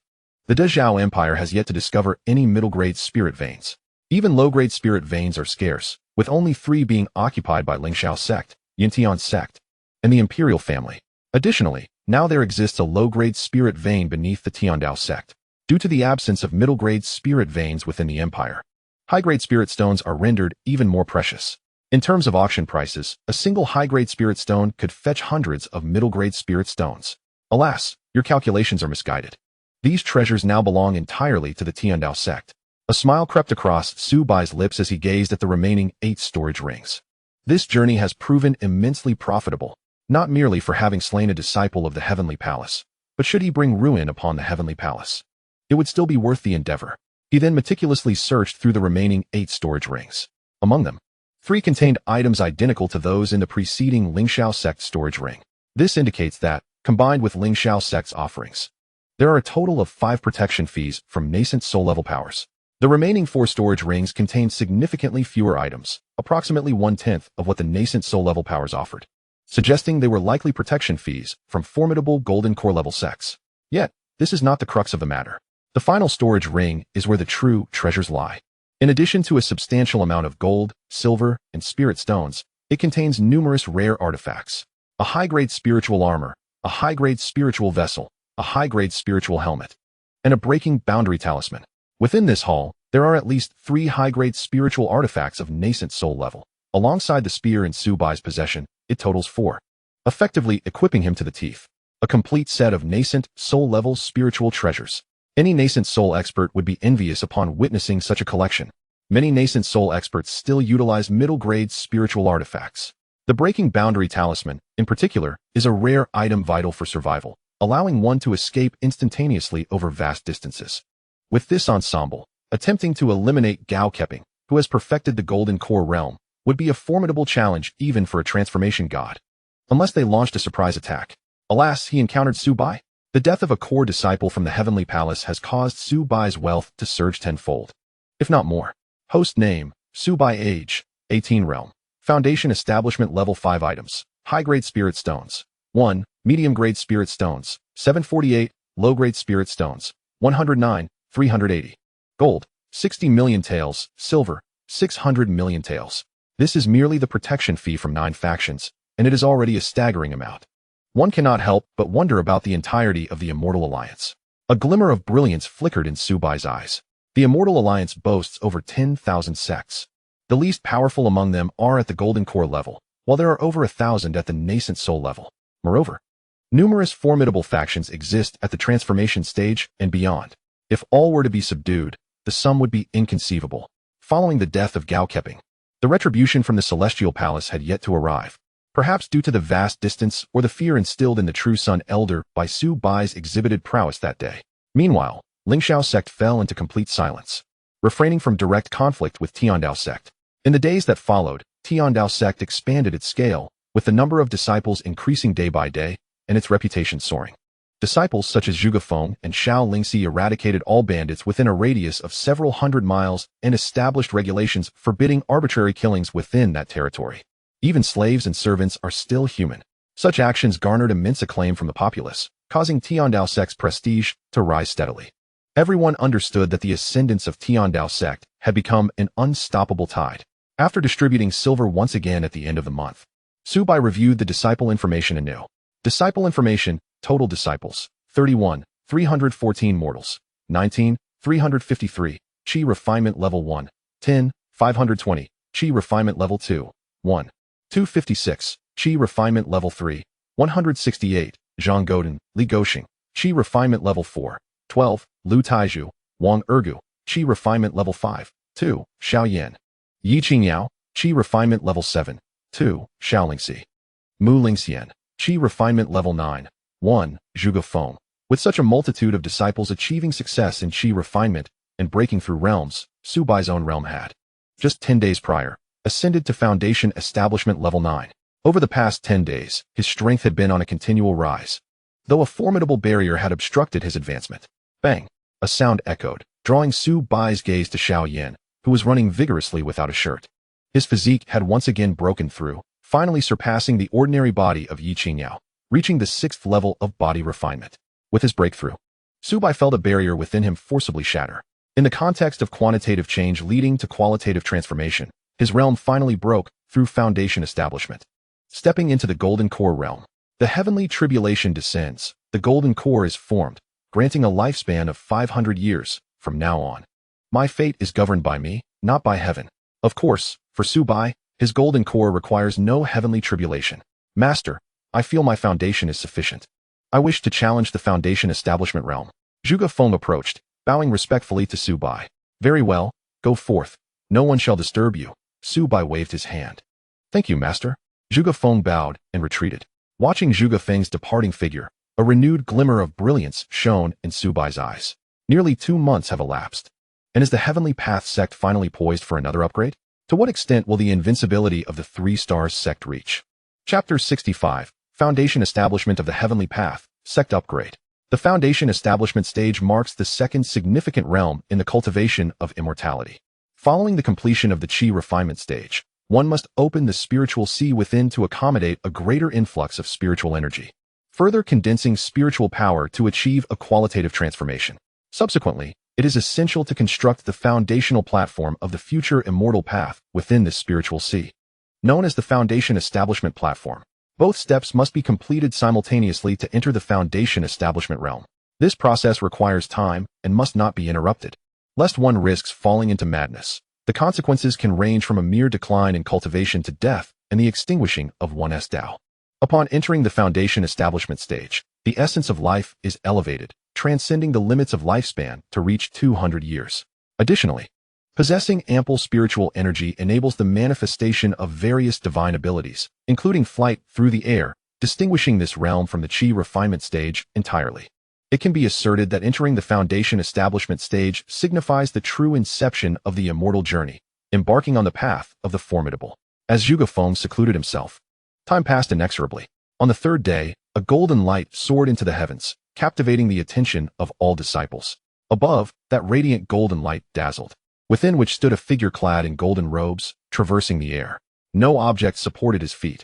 Rather, pure spiritual energy coalesced beneath him, allowing him to hover steadily in the sky. The source of that golden light emanated from a golden platform behind him, the legendary Foundation Establishment of the Heavenly Path. An unprecedented feat in the Dazhao Empire. Remarkably, Zhuge Feng achieved his Foundation Establishment from a mortal within a mere 2 months. Prior to this, the record holder for speed in Foundation Establishment was Ling Shao, the foremost genius of the Ling Shao sect, who took 3 years in total. Over a century ago, Ling Shao's 3-year Foundation Establishment sent ripples throughout the empire, heralded as an unparalleled talent destined to achieve the nascent soul stage. Now, Zhuge Feng not only shattered Ling Zhao's record but elevated it to an extraordinary level. Moreover, Ling Zhao's Foundation Establishment was merely of the superior grade. He did not even reach the legendary Foundation Establishment of the Heavenly Path, let alone the perfect Foundation Establishment beneath the Heavenly Path. Nevertheless, within the Dazhao Empire, a superior grade Foundation Establishment is already deemed invincible, sweeping through the same realm. Congratulations to the senior brother for entering the Foundation Establishment realm. Upon witnessing this, the surrounding disciples clasped their hands in salute, offering their congratulations. Foundation Establishment. Such a formidable being among the millions in Yunshui City and its surroundings. There are only 3. Ding. The disciples' cultivation has broken through, granting a reward of 110 points. Ding. The host cultivation has ascended to the 3rd level of the Golden Core stage. Ding. The disciple has entered Foundation Establishment, and all upgrade tasks have been completed. The sect is now eligible for an upgrade. Ding. Congratulations. The task has been completed, and the sect has been upgraded to 3 stars. The rewards for 3 stars have been issued. Please check, host. Ding. Congratulations. The sect has been upgraded to 3 stars, expanding its territory to 100 miles. With Zhuge Feng's breakthrough, Su Bai continuously heard several system notification tones. Information of the sect, sect name, Tiandao Sect, sect level, 3 stars, upgradable, number of members, 33. 135. Disciple information can be checked at any time, sect territory, a radius of 100 miles. The host is invincible within this territory, sect buildings, 1 grand hall, expandable. 1 celestial arts pavilion, upgradable. 1 combat techniques pavilion, upgradable. 1 alchemy pavilion, upgradable. 1 divine artifact pavilion, can be established. 1 formation pavilion, can be established, sect real estate.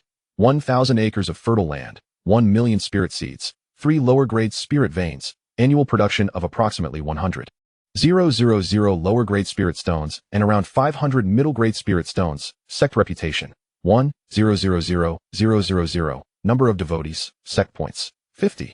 000 conditions for upgrading to 4-star sect. Possess 1 middle grade spirit vein. At least 1 second generation or first generation disciple must break through to the Golden Core stage. Main quest. Please upgrade to a 4-star sect as soon as possible. Rewards include a super teleportation array and a training tower. Host feedback. The host strength is 10 times the combined strength of all disciples in the sect. The sect has finally been upgraded. Looking at this array of information, Su Bai could hardly contain his excitement. A 3-star sect, with a territory of 100 miles. Not diameter, but radius. What does this signify? In comparison, the entire Yunshui city appears diminutive before this territory. It even brushes against the borders of 3 other major cities. This marks a monumental breakthrough. Moreover, with the expansion of the territory, Tiandao Sect's scale can further enlarge. Currently, the mere 10 miles feels too confined, with tens of thousands of disciples appearing exceedingly crowded. Everyone, there will be some commotion shortly. Please remain calm, Su Bai announced as he soared into the high skies. The crowd looked on in confusion, unaware of the sect leader's intentions. However, they soon grasped the situation. With a thunderous roar, Tiandao Mountain rose from the ground, growing ever taller and larger, ultimately transforming into a colossal peak that pierced the heavens, soaring into the clouds. At the summit of this massive peak, a resplendent palace stood erect. On the palace, a plaque inscribed with elegant calligraphy read, Tiandao Hall. Not only had the Grand Hall, Celestial Arts Pavilion, Combat Techniques Pavilion, and Alchemy Pavilion expanded several-fold, but a second tier had also emerged. Additionally, two magnificent buildings had been added at the mountain's peak, one engraved as the Divine Artifact Pavilion and the other as the Formation Pavilion. On the mountainside, numerous orderly buildings had been established, serving as residences for the disciples. At the foot of the mountain, a vast expanse of land was adorned with numerous structures, pavilions, and fertile fields, arranged harmoniously in an intricate layout. Furthermore, the concentration of spiritual energy within the entire sect had increased several times. The reason is simple. With the sect's upgrade, 2 additional spirit veins had been unearthed beneath the sect. In just 2 months, the sect underwent 3 upgrades, transforming this nameless hill from an initial height of 100 meters to a towering Tiandao mountain reaching several thousand meters. The surrounding wilderness has blossomed into a vibrant scene. Particularly under the nourishment of the spirit veins, spiritual herbs and medicines have grown wildly, with increasing quality that promises substantial profits upon sale. Today, Tiandao Sect has truly embodied the grandeur of a major sect, a divine miracle. The sect master has indeed created a miraculous phenomenon. This is truly the sanctum of cultivation I have long yearned for. It is unlikely that Ling Shao Mountain could ever compare. The sect master exudes an aura of majesty. Disciples such as Zhuge Feng and Xiao Lingxi, having witnessed Su Bai's transformation of the terrain, are now utterly astonished. The scale of this transformation far surpasses the previous 2. Those who have not yet witnessed it are now kneeling in reverence towards Su Bai in the sky, as if they have encountered a divine miracle. We pay homage to the sect master. We pay homage to the sect master. The chorus of tens of thousands of disciples reverberates through the void. However, there is one disciple who stands apart. Xiao Yan gazes at the ever-expanding Tiandao Mountain, lost in contemplation. He had only just managed to run 20 laps around the previous base of Tiandao Mountain in a day, and now it has grown even larger? Just a single lap now seems to exceed 100 miles. Chapter 66. The Grand Array of the Sect. The manifestation of the spiritual spring at the foot of the mountain. Wu Ming slowly raises his head, feeling the brilliance of the mountaintop is blindingly radiant. The golden dragon of fortune grows larger and more resplendent. The stronger the fortune, the more prosperous the sect. The denser the fortune, the more glorious the sect. The more vibrant the fortune, the more flourishing the sect. With a mere snap of his fingers, he alters the terrain and effortlessly crushes the true Yang sovereign. Could he possibly be a celestial sovereign? Wu Ming muses inwardly, the divine light in his eyes growing increasingly lucid. For reasons unknown, after spending just over a month in Tiandao Sect, he suddenly feels an inexplicable premonition. The sect master of Tiandao Sect may surpass his former self in the path ahead. The fire Qilin, assigned by Su Bai to guard the Grand Hall, watches this spectacle with astonishment. How incredibly powerful. During these days, he has enjoyed the finest luxuries at Tiandao Sect, being pampered far more than he ever was at Gao Keping's place. Thus, not only could he not contemplate escaping, but even if Su Bai were to order him to leave, he would find it impossible. What awaits him outside? Captured and tormented by human cultivators all day? Having witnessed Su Bai's display of might, he has resolved within himself. Only by following such a formidable being can he continue to enjoy the finest luxuries. He shall not disgrace the dignity befitting a divine beast. How splendid it would be if the sect master were to capture a female Qilin as well. He fantasizes about a future filled with happiness, drool escaping his mouth. The disciple does not disappoint his master. He has successfully established his foundation. Zhuge Feng flies before Su Bai and bows solemnly. Upon stepping into the foundation establishment stage, he has become immensely powerful. The Tiandao Foundation establishment, an unparalleled physique. His true strength, he wonders, has reached what heights? Excellent. Su Bai nods in satisfaction, pleased that this disciple has not let him down. Now that you have successfully established your foundation, the previous celestial techniques have reached their limit. You will require complete celestial techniques suitable for the foundation establishment period. The celestial technique pavilion has been upgraded. You may proceed to the second floor to claim the complete celestial techniques for this stage. Su Bai instructs earnestly. Thank you for your esteemed guidance, master. Zhuge Feng replies with excitement, bowing deeply once more. Su Bai smiles and continues, do not be in haste. I have newly constructed a divine artifact pavilion. Your previous low-grade spirit tool, the iron rod, may still serve you in the chi refinement stage. But now that you have established your foundation, it is no longer suitable. To the Divine Artifact Pavilion, the Spirit Keeper will tailor a divine artifact to your specific circumstances, which will grow in power as your strength increases, surpassing any spiritual tool in potency. The mere mention of divine artifact ignited a spark in Zhuge Feng's eyes, and his breath quickened. How could an artifact referred to as divine by his esteemed master be anything but formidable? The gratitude he felt towards his master would forever remain etched in his heart, and he vowed to repay that kindness with unwavering dedication. He bowed deeply, his gaze resolute. 2 months prior, he had been unable to pass the Ling Shao sect's assessment, yearning for the path of immortality in vain. Now, merely 2 months later, he had not only avenged himself, but had also ascended to the foundational realm he had once deemed unattainable. Such a transformation felt surreal, and all of it stemmed from his master's nurturing. Meanwhile, Su Bai smiled serenely, gesturing for Zhuge Feng to select his immortal techniques and divine artifacts. Once Zhuge Feng departed, Su Bai began to examine the formation pavilion. This pavilion housed an array of formations from across the world. With sufficient points, one could summon any formation imaginable. Disciples could also exchange for formation blueprints to study, though higher-tier formations required an exorbitant number of points, often beyond the reach of ordinary disciples. However, Su Bai was different. His points were equivalent to the sum of all disciples combined. Presently, he possessed over 50,000 points. If the Divine Artifact Pavilion was designed for the disciples, then the Formation Pavilion was crafted for him. Su Bai flipped to the final page of the formation catalog. The Extermination Sword Formation, Mortal Realm, a legendary supreme sword formation that integrates attack, defense, and slaughter. It is said to slay true immortals. Price, 999, 999 points. The Chaotic Slaughter Formation, Mortal Realm, an invincible slaughter formation laid by the Supreme of Chaos, capable of subduing true immortals. In this worldview, true immortals hold a lofty status. Price, 999 points. The Nine Nether Annihilation Formation, a legendary supreme devil formation that harnesses the power of 9 nether spirits, capable of annihilating the true essence of the immortal path. Price, 999 points. Upon seeing the exorbitant prices, even Su Bai, with his composure, could not help but gasp. I cannot afford these, he exclaimed. System, please filter out the formations I cannot purchase. He shook his head. Although these formations were powerful and enticing, their costs were prohibitively high.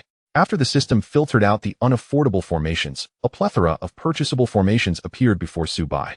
Low-tier Spirit Gathering Formation, 10 points per use doubles the concentration of natural spiritual energy in a radius of 10 feet for 1 day. Mid-tier Spirit Gathering Formation, 100 points per use triples the concentration of natural spiritual energy in a radius of 10 feet for 1 day. Low-tier Shielding Formation, 10 points per use masks the spiritual awareness scans of Qi refinement practitioners for 1 day.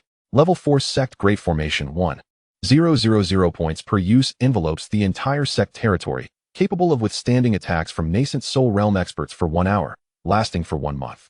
Level 5 Sect Great Formation, 10,000 points per use envelopes the entire sect territory, capable of withstanding attacks from transformation realm experts for 1 hour, lasting for 1 month. Su Bai's gaze was fixed upon the 5th level sect formation. With merely 10,000 points, one could safeguard the sect for an entire month. Of course, within his territory, he was invincible. While he presided over the sect, he had no need for such formations. However, what would happen if he were to leave the sect? After all, it was unrealistic to expect him to remain indoors for eternity. He was not afraid of a direct confrontation with foes, but rather dreaded the cunning tactics of enemies who might stealthily invade. System. Exchange for a 5th level sect formation and set it to activate automatically whenever I depart from the sect territory, and to deactivate upon my return. Ding. Congratulations to the host for successfully exchanging for the 5th level sect formation, consuming 10,000 points. Ding. The automatic activation and deactivation of the sect formation has been initiated. The host need not worry about forgetting.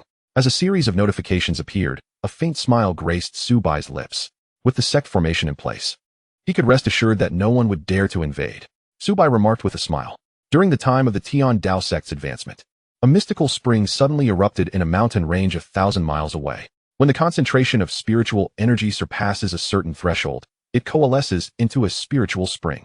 Naturally occurring spiritual springs emerge solely near spiritual veins, and the required concentration of spiritual energy is far beyond what a low-grade spiritual vein can provide. To generate a spiritual spring, the quality of the spiritual vein must be at least of medium grade. This implies that the Great Zhao Empire has witnessed the emergence of its first high-quality spiritual vein, one that even the Ling Shao sect, Yuntian sect, and the imperial family have never possessed. Nearby, several foundation-building cultivators, who were embroiled in a fierce battle, abruptly halted their conflict upon witnessing the appearance of the spiritual spring. Staring in awe at the phenomenon, one foundation-building cultivator swallowed hard and trembled as he spoke. We no longer need to vie for this unclaimed territory. In fact, even our own sect may face annihilation. Chaos is about to engulf the Great Zhao. Chapter 67, Divine Artifact, the Stabilizing Needle of the Sea. This is the foundational chapter of the Dao Scripture. When Zhuge Feng obtained the Dao Scripture, foundation building, and exited the Immortal Techniques Pavilion, he looked up to find Su Bai standing atop the mountain peak. He noted that his master often enjoyed standing alone at the summit, gazing into the distance. Once, he had inquired of his master why he favored standing at the mountaintop. The master's response was etched into his memory forever. The world. These two brief words encapsulated boundless aspirations and ambitions. The vastness of heaven and earth. The myriad mountains and rivers. The world is vast and boundless, yet all that my heart yearns for is the territory of the Tian Dao Sect. Everything within sight belongs to the disciples of the Tian Dao Sect. This is my pursuit. The expanse of heaven and earth is so immense that no one can fathom its limits. All living beings in the world shall become members of the Tian Dao Sect. What a grand ambition this is. On that day, upon hearing such words, Zhuge Feng's heart was profoundly stirred. He gazed at Su Bai, and with a hand slowly clenched into a fist, he declared, "Master, should you seek to conquer the world, I shall always be the vanguard at the forefront." With determination, Zhuge Feng turned and strode resolutely towards the artifact pavilion to select his own exclusive divine artifact. As Zhuge Feng stepped into the Hall of Artifacts, he was immediately struck by the spectacle that unfolded before him. From the exterior, the hall appeared modest in size, merely a few dozen feet in length and width. However, upon entering, he realized that the space within was vast beyond imagination. It felt as though he stood in the void, gazing down upon an entire world. The Hall of Artifacts contained, astonishingly, a miniature universe. Surrounding him in the ethereal expanse were countless weapons, swords, spears, arrows, halberds, axes, and various tools of war, numbering in the thousands. Hammers, bells, tripods, furnaces, mirrors, vials, jars, everything one could envision was present. There were even peculiar and bizarre weapon forms that Zhuge Feng could not name. How was he to choose? He felt bewildered. The sheer abundance left him at a loss, and he wondered how long it would take to find the weapon that resonated with his heart. These weapons were not tangible, but rather illusions, crafted for the imagination. By closing his eyes, one could conceive the design and nature of the weapon they wished to forge. At that moment, an ancient voice echoed in his mind. Startled, Zhuge Feng quickly recalled that the hall had a guardian spirit. This voice must belong to that very guardian. Respectfully, he responded, "Thank you for your guidance, venerable guardian." He then closed his eyes, embarking on the journey of envisioning the weapon's form and characteristics. How long should the staff be? What should its thickness and weight be? What patterns would adorn it? If only Xiao Lingxi were here, she would undoubtedly master this task with ease. However, Zhuge Feng lacked her broad perspective and boundless imagination, finding it difficult to envision any unique attributes for a staff-like weapon. After a moment, he opened his eyes, and before him materialized a peculiar flaming staff. Measuring approximately 3 feet in length, it was entirely crimson, with wisps of flame entwined around its surface, rendering it rather unappealing. "Are you certain of this design?" "Once confirmed, it cannot be altered," the guardian's voice intoned. Zhuge Feng felt a twinge of embarrassment. Even he found the staff unsightly, fearing it would invite ridicule if displayed publicly. Yet, this was the pinnacle of his imagination. On the outside, Su Bai observed the Hall of Artifacts and quickly discerned Zhuge Feng's discomfort. As his prized disciple, endowed with the battle saint body and a celestial root, Zhuge Feng was destined to become a formidable ally. The thought of the leading disciple of the Heavenly Dao Sect brandishing a mere fire stick was enough to provoke laughter. Contemplating this, Su Bai closed his eyes and summoned a vision from his mind, transmitting it to Zhuge Feng. Within the hall, as Zhuge Feng wrestled with his decision, a voice suddenly resonated in his mind. "I shall show you a vision, then you may decide." Momentarily taken aback, Zhuge Feng realized his master was aiding him. Soon, an image appeared in his mind. "Great sage, where are we headed?" "To assault the celestial palace and shatter the spiritual firmament." In the vision, a figure clad in red armor stood proudly, a crimson cloak billowing in the wind. Surrounding him was an assembly of 100,000 celestial soldiers, staring coldly at him. Every celestial warrior once graced the mortal realm as an extraordinary genius, a rare gem appearing once in a millennium, nearly unattainable over the ages. Each celestial general stands as a paragon among immortals, having triumphed in countless battles before their ascension, vanquishing demons and establishing their invincibility across the world. One individual stands against 100,000 celestial soldiers and generals. This spectacle quickens Zhuge Feng's breath dramatically. For reasons unknown, he senses a stirring within, as if the blood coursing through his veins begins to boil, resonating with that solitary figure. Is it the essence of his being? Boom. An unparalleled clash erupts, as that figure withdraws a slender needle from his ear, transforming it instantaneously into a golden iron rod. As the rod dances through the air, it radiates a brilliant light, akin to a comet streaking across the heavens. Roar! 100,000 celestial soldiers bellow in unison, channeling their celestial essence to form a tumultuous torrent that engulfs the sky. Yet that golden iron rod remains unyielding. Regardless of the deluge that swells around it, it stands resolute amidst the towering waves, piercing the clouds above. Not a single celestial soldier can match its might. The video is fleeting, yet it leaves Zhuge Feng profoundly shaken. Such an immense presence. That soaring battle spirit. That world-shaking determination, even through the veil of imagery, deeply captivates Zhuge Feng's very soul. Although the visage of that figure is but a fleeting glimpse, the defiance etched upon his face and the overwhelming dominance he exudes are unmistakable. I know how to choose. Zhuge Feng closes his eyes, the image of the golden iron rod echoing in his mind. It can be grand or small, long or short, thick or thin. It can defend against foes, slay enemies, pierce the heavens, or shatter the earth. Moments later, he opens his eyes, and before him materializes a golden iron rod. The rod is adorned with dragons and phoenixes, intricately carved, the patterns alive as if beings are leaping upon it. Is this the shape you desire? Confirming will render it immutable. The voice of the spirit guardian resonates once more. Confirmed. This time, Zhuge Feng does not hesitate, nodding emphatically, as he affirms his choice. The golden iron rod transitions from illusion to reality, manifesting before him. It gleams with a resplendent golden hue, radiating a precious brilliance. Outside, Su Bai observes this scene, nodding in satisfaction. This is the artifact befitting the grand disciple of my Heavenly Dao Sect. Zhuge Feng reaches out, grasping the golden iron rod. In an instant, it connects with his consciousness, achieving perfect harmony, and a profound sense of affinity blossoms within him. The blood of battle within him seems awakened, elevating Zhuge Feng's fighting spirit to an extraordinarily terrifying realm. No matter the adversary ahead, he can charge forth without hesitation, defy the heavens, conquer the earth. What shall this artifact be named? He murmurs, curiosity piqued. The spirit guardian answers the question lingering in his heart. This is the sea-settling divine needle. Chapter 68. The golden elixir forces seek allegiance. News of the spiritual spring. The following morning, the gates of the Heavenly Dao Sect are thronged with people. Upon counting, there are over 1,000 individuals. Furthermore, these individuals are not merely ordinary folks here for assessments. They are clad in uniform attire, unmistakably indicating their origin from the same sect. This is the land of the Heavenly Dao Sect. Who dares to make a ruckus here? The figure of Zhuge Feng emerged, wielding the sea-settling needle, which he struck heavily against the ground.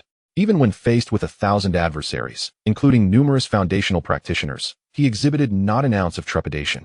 We seek an audience with the sect master of the Heavenly Dao. Kindly relay our request. An elderly man stepped forth, stooped, and leaning on a cane. Zhuge Feng furrowed his brow and inquired, "Who are you? And why do you seek our sect master?" The old man sighed deeply. "We hail from the Huang Lion sect of Qingzhou. I am the sect master of the Huang Lion sect." "What? The sect master of the Huang Lion sect? The true man of the Huang Lion?" Zhuge Feng was taken aback. The Huang Lion sect is renowned as one of the golden core powers of the great Zhao Empire. Its leader, the true man of the Huang Lion, is a veritable golden core cultivator and the founder of the sect. However, the Huang Lion sect is situated 1,000 miles from the Heavenly Dao Sect. What brings them here?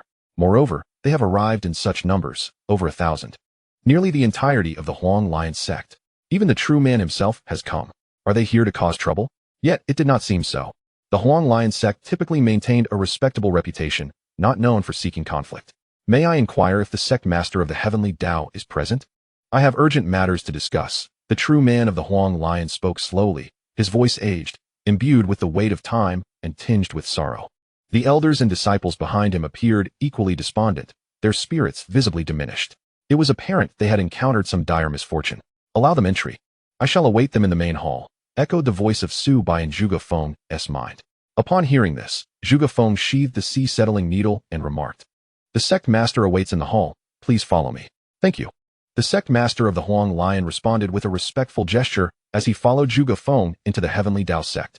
Upon entering, the eyes of the Huang Lion Sect's members were immediately captivated by the rich spiritual energy, the towering Heavenly Dao Mountain, and the magnificent architecture. Is this truly the fourth hegemon of the great Zhao Empire? It is indeed extraordinary. Stay here.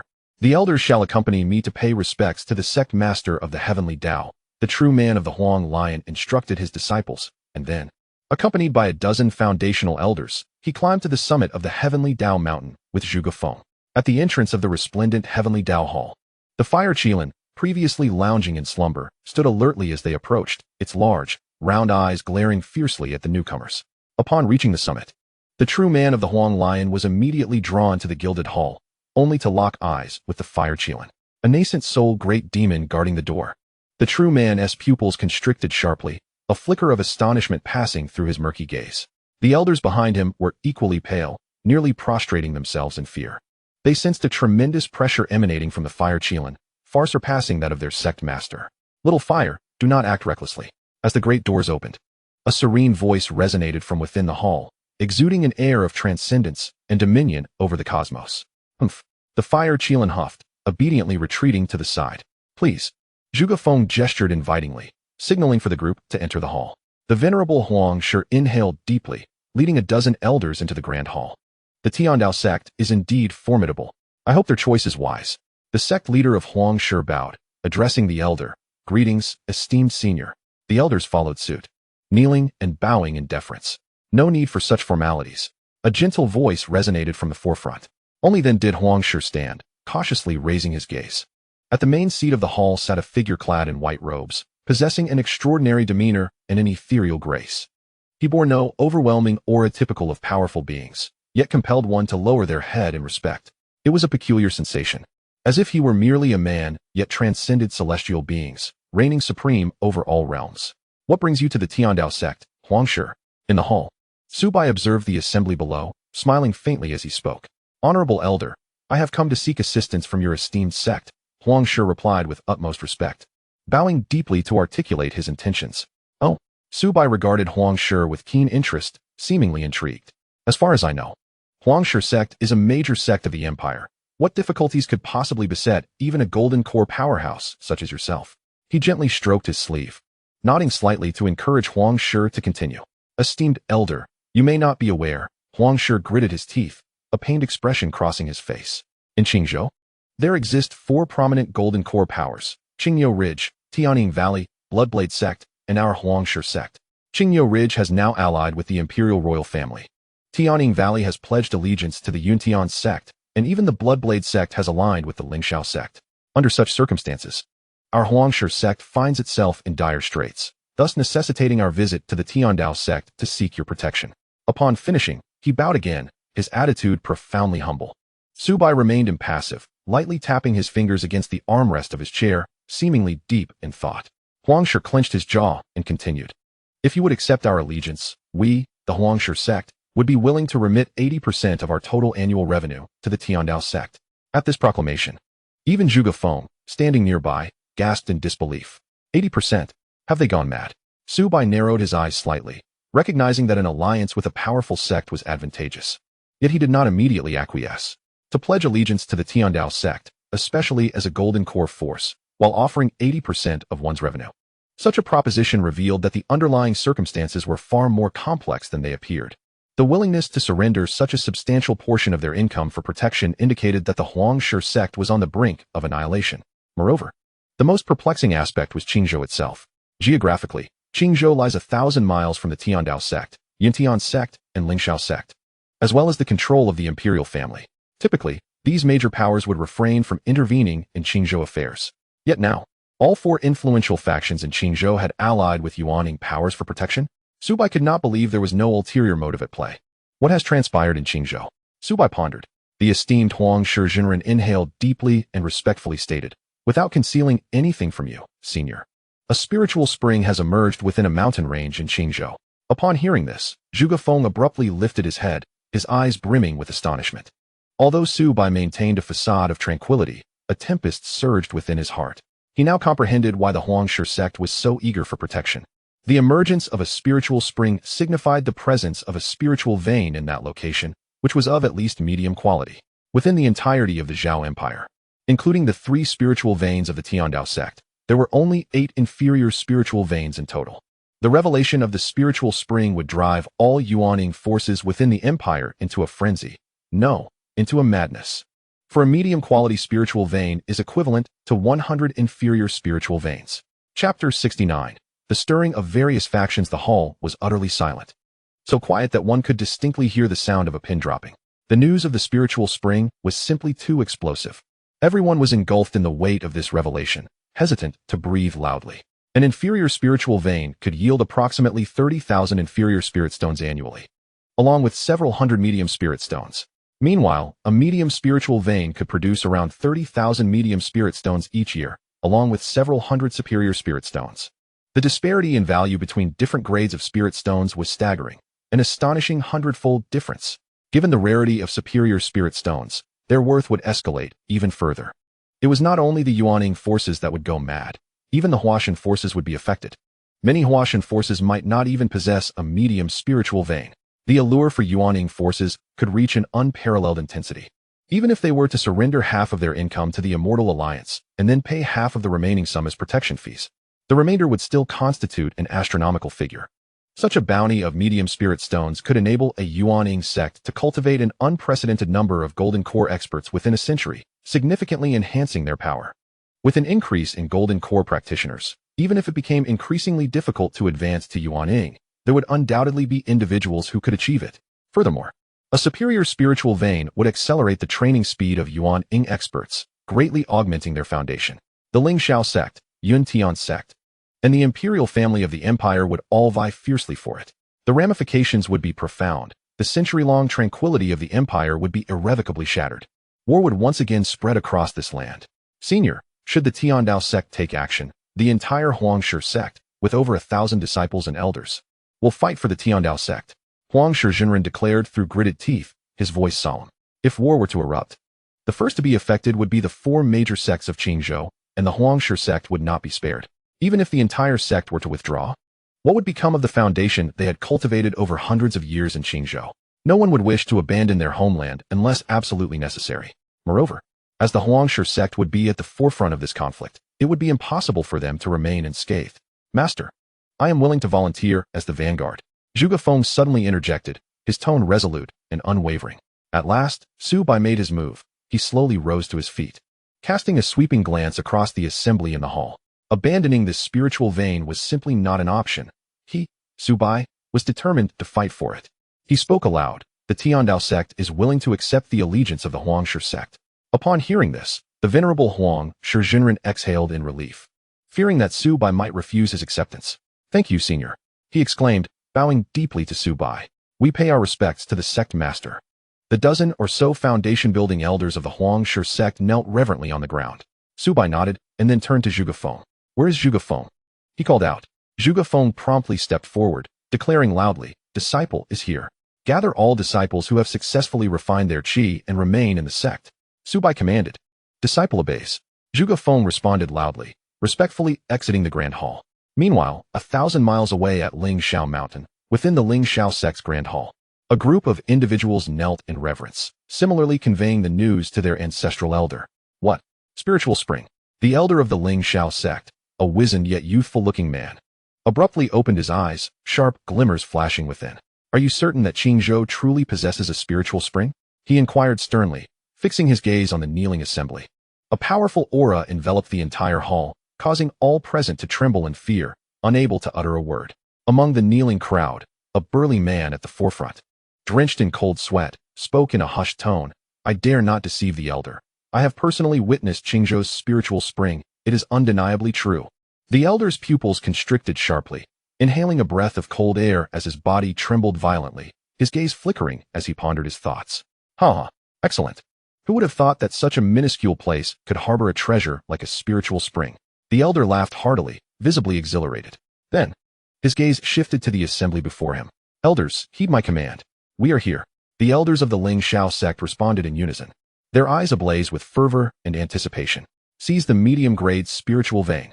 With such a yield of medium-grade spirit stones, We golden core elders shall also partake. Proclaim my decree. Gather all elders, stewards, and chi refining disciples within the sect, and summon all affiliated forces to march forth and seize the spiritual spring. This battle is of grave importance. Anyone who dares to act in defiance or jeopardize our opportunity shall be met with no mercy. Boom. As these words echoed, the hall erupted in fervor. The elders wise. We shall faithfully adhere to the elders' edict. Their expressions were animated, their eyes reflecting intense greed. Ling Shao. This time I shall personally lead the expedition. You shall remain behind to guard the sect. The ancestral elder of the Ling Shao sect turned his gaze towards Ling Shao beside him. Master, the sect is fortified with great formations, and the elder is in seclusion. No one would dare invade our Ling Shao sect. My sword has not tasted battle blood for a century. I implore you to allow me to fight. Ling Zhao's eyes glimmered with a bloodthirsty light. Recently, he had been crushed by a formidable opponent, and his heart harbored unquenched fury. This time, anyone who dared to obstruct him would understand the might of the foremost golden core of the great Zhao. In the imperial palace, within the grand hall, spiritual spring, at the head of the hall sat an elder clad in a golden dragon robe, his brow furrowed and his expression grave. Esteemed ministers, what are your thoughts? He inquired. Your Majesty, the spiritual stones are the coveted treasures pursued by countless cultivators. A middle-aged man stepped forward and clasped his hands, proclaiming, once we obtain the spiritual vein beneath this spring, our empire shall undoubtedly give birth to innumerable golden core cultivators, and perhaps even a few unparalleled experts of the nascent soul stage. Another voice rose in opposition. It is easy to speak, but how arduous it is to seize the spiritual vein, not to mention the newly emerged Heavenly Dao Sect. Even the Cloud Heaven Sect and the Spirit Sky Sect, how could they be contended with by our royal family? In an instant, the assembly within the great hall split into two factions, engaged in fervent debate, their voices rising in a cacophony, unable to derive any resolution from the clamor. The Emperor of Zhao rubbed his forehead in exasperation. Finally, his gaze fell upon an elderly man who had remained silent throughout. National Master, what is your perspective? The elder slightly closed his eyes, only opening them upon being addressed, and replied, this conflict is unavoidable. Oh, what insights do you possess, National Master? The Emperor inquired further. The National Master remained silent for a protracted moment, then sighed and spoke softly. Regardless of whether the Cloud Heaven Sect or the Spirit Sky Sect acquires this spiritual vein, their power will significantly augment, and our already feeble royal family will be ruthlessly devoured. The corners of the Emperor's eyes twitched, yet he found himself at a loss for words. Ultimately, after a period of contemplation, he arrived at a decision. Summon the 10 great families, gather the imperial guards, and assemble at the swiftest pace. Prepare to head to Qingzhou. Chapter 70. The Heavenly Dao Sect marches forth. On the Cloud Heaven Mountain, within the grand hall of the Cloud Heaven Sect, dozens of elders were gathered. Dressed in opulent garments, they emanated an aura of immense power. Sectmaster, this spiritual vein must belong to our Cloud Heaven Sect. A purple-robed elder spoke calmly. His name was Yun Li, the Grand Elder of the Cloud Heaven Sect, possessing the cultivation of a perfected golden core. Indeed, had it not been for the old sect master being in seclusion for over a century, the trifling Spirit Sky Sect would be of little concern. Another elder in black robes chimed in, his eyes glinting with intensity. Over the years, our Cloud Heaven Sect has retreated time and again, but this time, we absolutely cannot yield another inch. This is an opportunity. If we seize the spiritual vein, it will be a tremendous fortune. Furthermore, if we acquire enough high-quality spiritual stones, it could aid the old sect master in successfully breaking through to the transformation stage.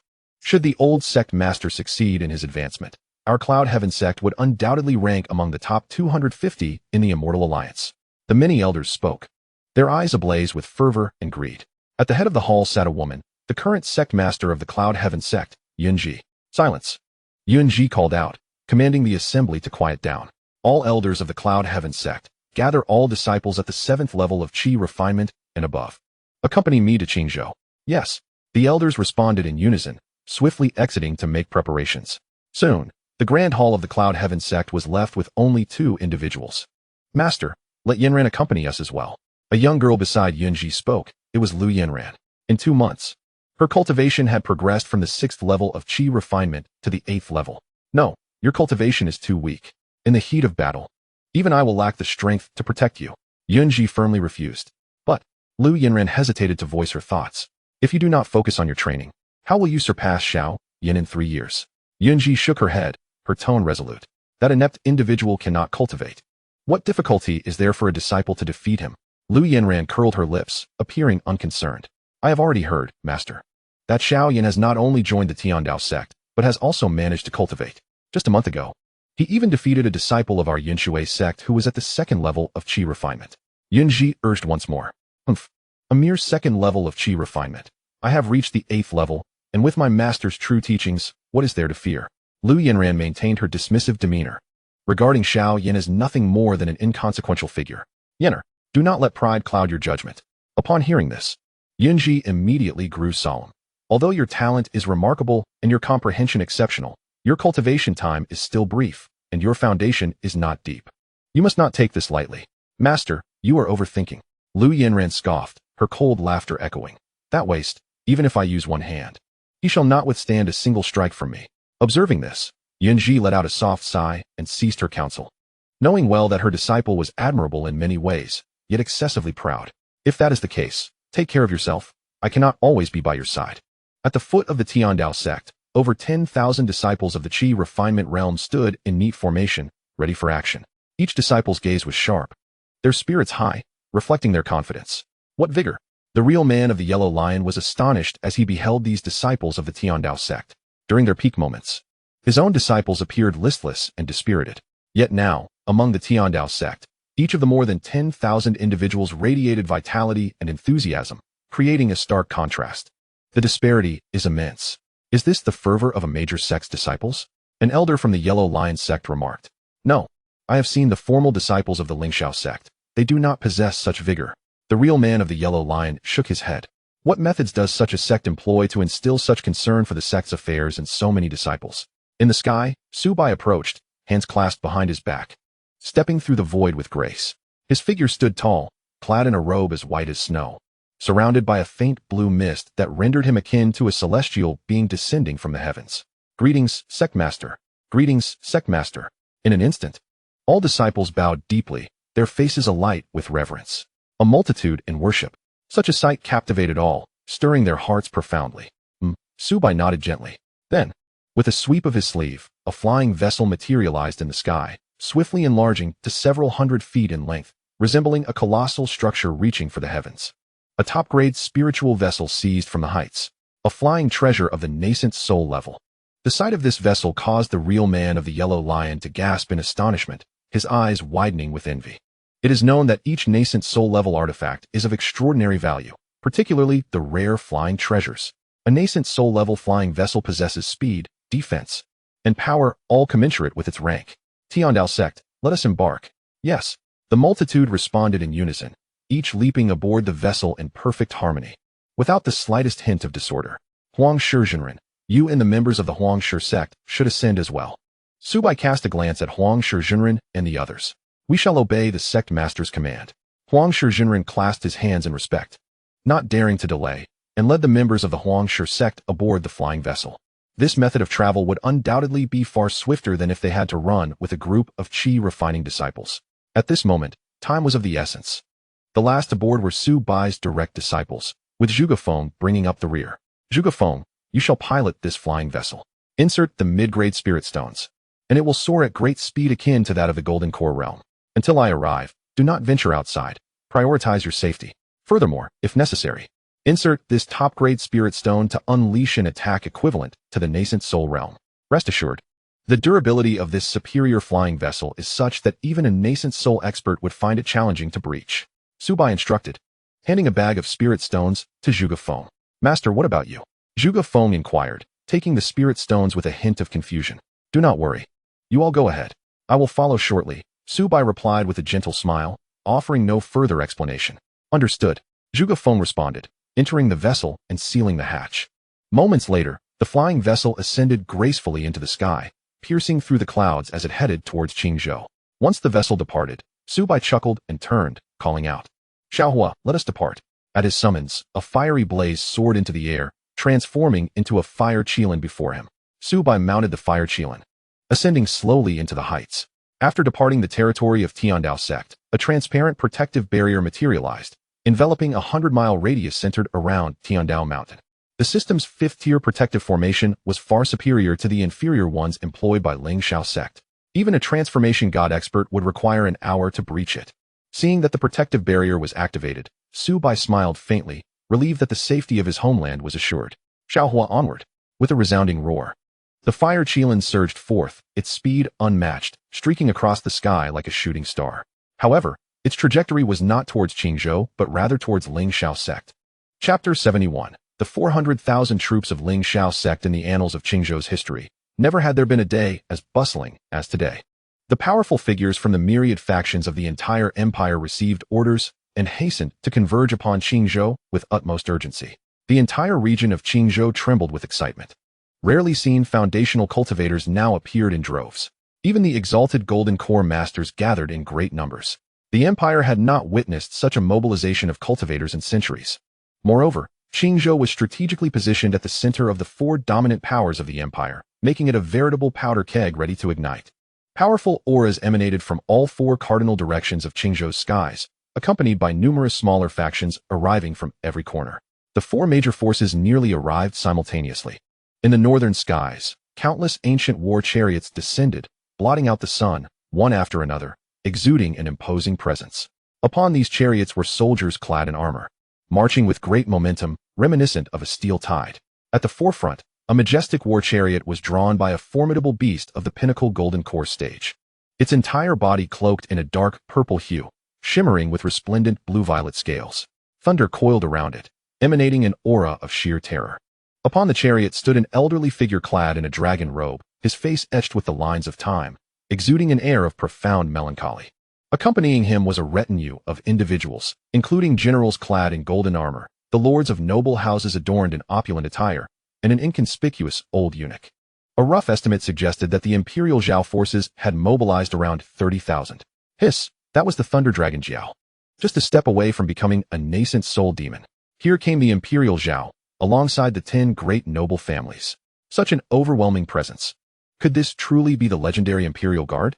It was said that these elite guards were meticulously cultivated by the royal family, dedicated to safeguarding the imperial city. Yet here they were, unexpectedly summoned. In the distance, cultivators from various smaller factions gazed in awe at the grand procession in the void, unable to suppress their gasps of astonishment. In that moment, all countenances were grave. The display indicated that nearly the entirety of the Imperial Zhao's elite forces had been dispatched. This was a matter of life and death. Yet, it was understandable, for as the Emperor of Zhao aged and the royal lineage dwindled, the status of Zhao had become precarious. A nascent soul master was the minimum guarantee for survival. If they did not take a gamble now, they would be entombed before long. The Imperial Zhao had arrived. What of the other great factions? People looked up in anticipation. From the western sky, the calls of numerous flying cranes echoed, as colossal white and black cranes soared swiftly towards them. Each crane bore a multitude of individuals, whose formidable auras spoke of their considerable cultivation. Atop the foremost crane stood two figures, both women, exuding an extraordinary elegance that immediately captured the attention of many. That was the Crane Legion of Yuntian Sect, with each crane housing cultivators of the Foundation establishment stage. Countless individuals, each with an aura surpassing the late Qi refinement stage, numbered over 10,000. Yuntian Sect had dispatched their finest. Was that the legendary Yunji, the sect leader? How beautiful and powerful she appeared. And the one beside her, could she be her direct disciple, Lu Yanran? It was said that Lu Yanran was remarkable. The first prodigy since the esteemed Tian Shao Zhenren of the empire, a promising candidate for the nascent soul stage in the future. Whispers of admiration arose as many gazed upon the cranes, their eyes filled with envy and reverence. A century ago, Yuntian Sect was the undisputed sovereign of the empire. Though now in a state of decline, their foundation remained robust, with the young nascent soul sect leader Yunji at the helm and the promising Lu Yanran beneath her. Even if they could not contend with the currently resurgent Ling Shao sect, preserving their own existence would not pose a significant challenge. Sect leader Yun, long time no see, spoke the Emperor of Zhao upon noticing Yuntian Sect's arrival, his gaze fixated on the woman atop the crane. Indeed, Yunji nodded in acknowledgement. Suddenly, a rumble echoed as the void trembled. Shortly after, a colossal black flying ship sliced through the sky from the south, its surface resembling forged steel, radiating a terrifying aura. There was no grand army, nor any peculiar flying beasts, only a seemingly ordinary flying vessel. Yet, this unassuming craft captured the attention of nearly everyone present. The fluctuations in its aura signified it was a top-tier spiritual vessel. Whether it was the emperor of the Zhao dynasty or Yunji, Both exhibited expressions of astonishment. A top-tier spiritual artifact, even the most modest weapon, would require tens of thousands of mid-tier spirit stones, a sum that would take many nascent soul practitioners a lifetime to accumulate. Defensive artifacts such as armor would cost several times more, far beyond the means of an ordinary nascent soul cultivator. And as for flying vessels, which possess unparalleled defensive and escape capabilities, their prices could soar to 1,000,000 mid-tier spirit stones. Such a cost would render it improbable for the combined wealth of all nascent soul experts in the Zhao Empire to afford even one. However, before anyone could ascertain the allegiance of the vessel, a tremendous disturbance erupted in the eastern sky. Suddenly, the once clear heavens darkened, shrouded by ominous clouds that obscured half the firmament. Thunderous roars echoed from within the brooding darkness. Then, a colossal beam of silver light tore through the clouds. Coming into view, it was a massive island, roughly 100 miles in radius, suspended in midair, advancing toward them. An island of such immense size soaring through the sky. This spectacle undeniably left the onlookers in utter shock. With myriad purple lightning as our shadows, and layers of auspicious clouds as our robes, who reigns supreme in the heavens? It is I, the Ling Shao Sect, who stands proud in this world. We're the disciples of Ling Shao Sect. A powerful voice rang out, revealing throngs of people on the island. Their numbers were so vast that they densely populated the edges of the island, resembling an endless swarm of ants. Supreme in the heavens, it is only the Ling Shao. They shouted in unison, their voices soaring to the skies. In an instant, the world was engulfed in darkness, and fierce winds howled. The very heavens seemed to resonate with the voices of the Ling Shao Sect.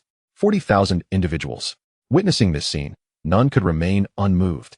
The Ling Shao Sect boasted 100,000 official disciples, yet the number present had astonishingly reached 40,000. Even considering the numerous factions aligned with the Ling Shao Sect, gathering a mere 10,000 disciples would be an impressive feat. 40,000 disciples was entirely extravagant. Had they even summoned the miscellaneous workers and those who had yet to cultivate to assist? Was the sect leaving no one behind to guard? This sight startled everyone. From the Zhao Empire to the Yuntian sect, from the nascent soul practitioners down to the qi refining cultivators. Setting cultivation aside, purely based on numbers, the Ling Shao sect had sent forth 10 times more individuals than the combined forces of the two factions. Was the Ling Shao sect attempting to establish absolute dominance through sheer numbers even before the battle commenced? Chapter 72. Trouble approaches. The sixth brother is here. On one side, the Ling Shao sect's 40,000-strong army bore down, with overwhelming momentum, an unstoppable force. On the other, Su Bai sat leisurely atop a fire Qilan, making his way toward the Ling Shao sect. Soon, he arrived high above the Ling Shao sect. From this vantage point, he could behold the entirety of Ling Shao sect, shielded by an ochre protective barrier, a standard fourth-tier defensive formation. Observing the array, Su Bai offered a faint smile. The fourth-tier defensive array is commonplace among the majority of the Yuanying forces across the continent, exhibiting a moderate level of strength. If a Yuanying expert were to preside over it, it would be exceedingly challenging for a typical Yuanying cultivator to breach. Even in the absence of a Yuanying master, the presence of a fully realized Jindan cultivator, alongside several elders and disciples, could withstand an ordinary Yuanying for a considerable duration. However, if only an ordinary Jindan elder were at the helm, with scarcely any disciples at their side, the defensive capabilities would be significantly compromised. In Su Bai's hand materialized a black spear, adorned with swirling runes and emanating an impressive aura, an exquisite spirit weapon. Among all armaments, the spear's concentrated assault at its tip renders it one of the most effective tools for dismantling arrays. Although Su Bai's cultivation was merely at the third stage of Jindan, one must not forget that he inherited tenfold the accumulated cultivation of the sect's disciples. Moreover, the disciples' celestial techniques were of the transcendent tier. The combat prowess of a third-stage Jindan cultivator wielding transcendent techniques is unparalleled, and one could only discern its true might through experience. Xiaohua, on the count of 3. We shall strike together. As he gazed down at the protective array, excitement flickered across Su Bai's visage. With a top-tier spirit weapon and the assault of a Yuanying-grade divine beast, the defenseless array of Ling Shao sect would shatter like fragile bubbles. All right. The fire Qilan nodded in agreement, its eyes shimmering with fervent light. The sect master promised a lavish and unparalleled feast upon their success. With that, Su Bai tightened his grip on the black spear, his gaze fixed upon Ling Shao sect below. 1, 2, 3, attack. As the final word escaped his lips, a resplendent golden radiance erupted from his entire being. He raised the spear, mirroring his prior action, and hurled it downward with tremendous force. This was an advanced Yuanying combat technique he had unearthed from Gao Keegan's spatial ring, an assassination technique. Simultaneously, the fire Qilin lifted its head and then suddenly lowered it, unleashing a torrent of searing flames towards the ground. At the peak of Ling Shao sect, the once bustling figures had vanished, leaving only a few miscellaneous disciples engaged in menial tasks. At the mountain gate, 2 qi refining disciples were stationed, guarding the entrance. What is happening today? Why have all the sect leaders and elders departed, taking the disciples with them? Who knows? If it weren't our turn to guard the gate, I would have joined the fray as well. The 2 disciples whispered to each other, their demeanor exceedingly relaxed, devoid of any sense of vigilance. Who would dare to invade Ling Shao sect, emboldened by the courage of a bear and leopard? Suddenly, one disciple glanced skyward, noticing the absence of the usual birds that flitted about. The atmosphere enveloping Ling Shao sect was tinged with an unsettling chill. A shiver ran down this disciple's spine, prompting him to tighten his robes. Senior brother, I have an ominous premonition. The other disciple scoffed, rolling his eyes. Junior brother, you are far too timid. Brother, all the powerful members of our sect are currently away. Do you think someone might attack our sect? A hint of fear crossed the disciple's face as he spoke softly. Attack our sect? The senior brother scoffed dismissively. Junior, we are Ling Shao sect. After the downfall of Yuntian's sect, we have become the foremost power in the Great Zhao. Who would dare assault Ling Shao sect? He displayed a nonchalant demeanor, adding, moreover, before the sect master departed, he activated the protective array, which can only be breached by those at the nascent soul stage. Upon hearing this, the senior brother let out a slight sigh of relief. Brother, you are not deceiving me, are you? The senior brother patted his chest, affirming, I swear by the heavens, if anyone dares to attack our sect, I will stand on my head and eat excrement. Just as his words fell, a towering pillar of fire suddenly erupted from the sky. Within the inferno, a black spear, radiating a chilling dark light, struck fiercely against the protective array of Ling Shao sect. Boom. In the next moment, accompanied by a tremendous roar, the seemingly indestructible protective array shattered in an instant. With a deafening sound, ripples spread out, shaking the entire Ling Shao mountain. One strike, and the array was breached. At the mountain gate, the senior brother's eyes widened in shock, his mouth agape. Nearby, his junior tugged at his sleeve, whispering, the oath of heaven cannot be broken, or one will face divine retribution. Brother, you are about to eat excrement.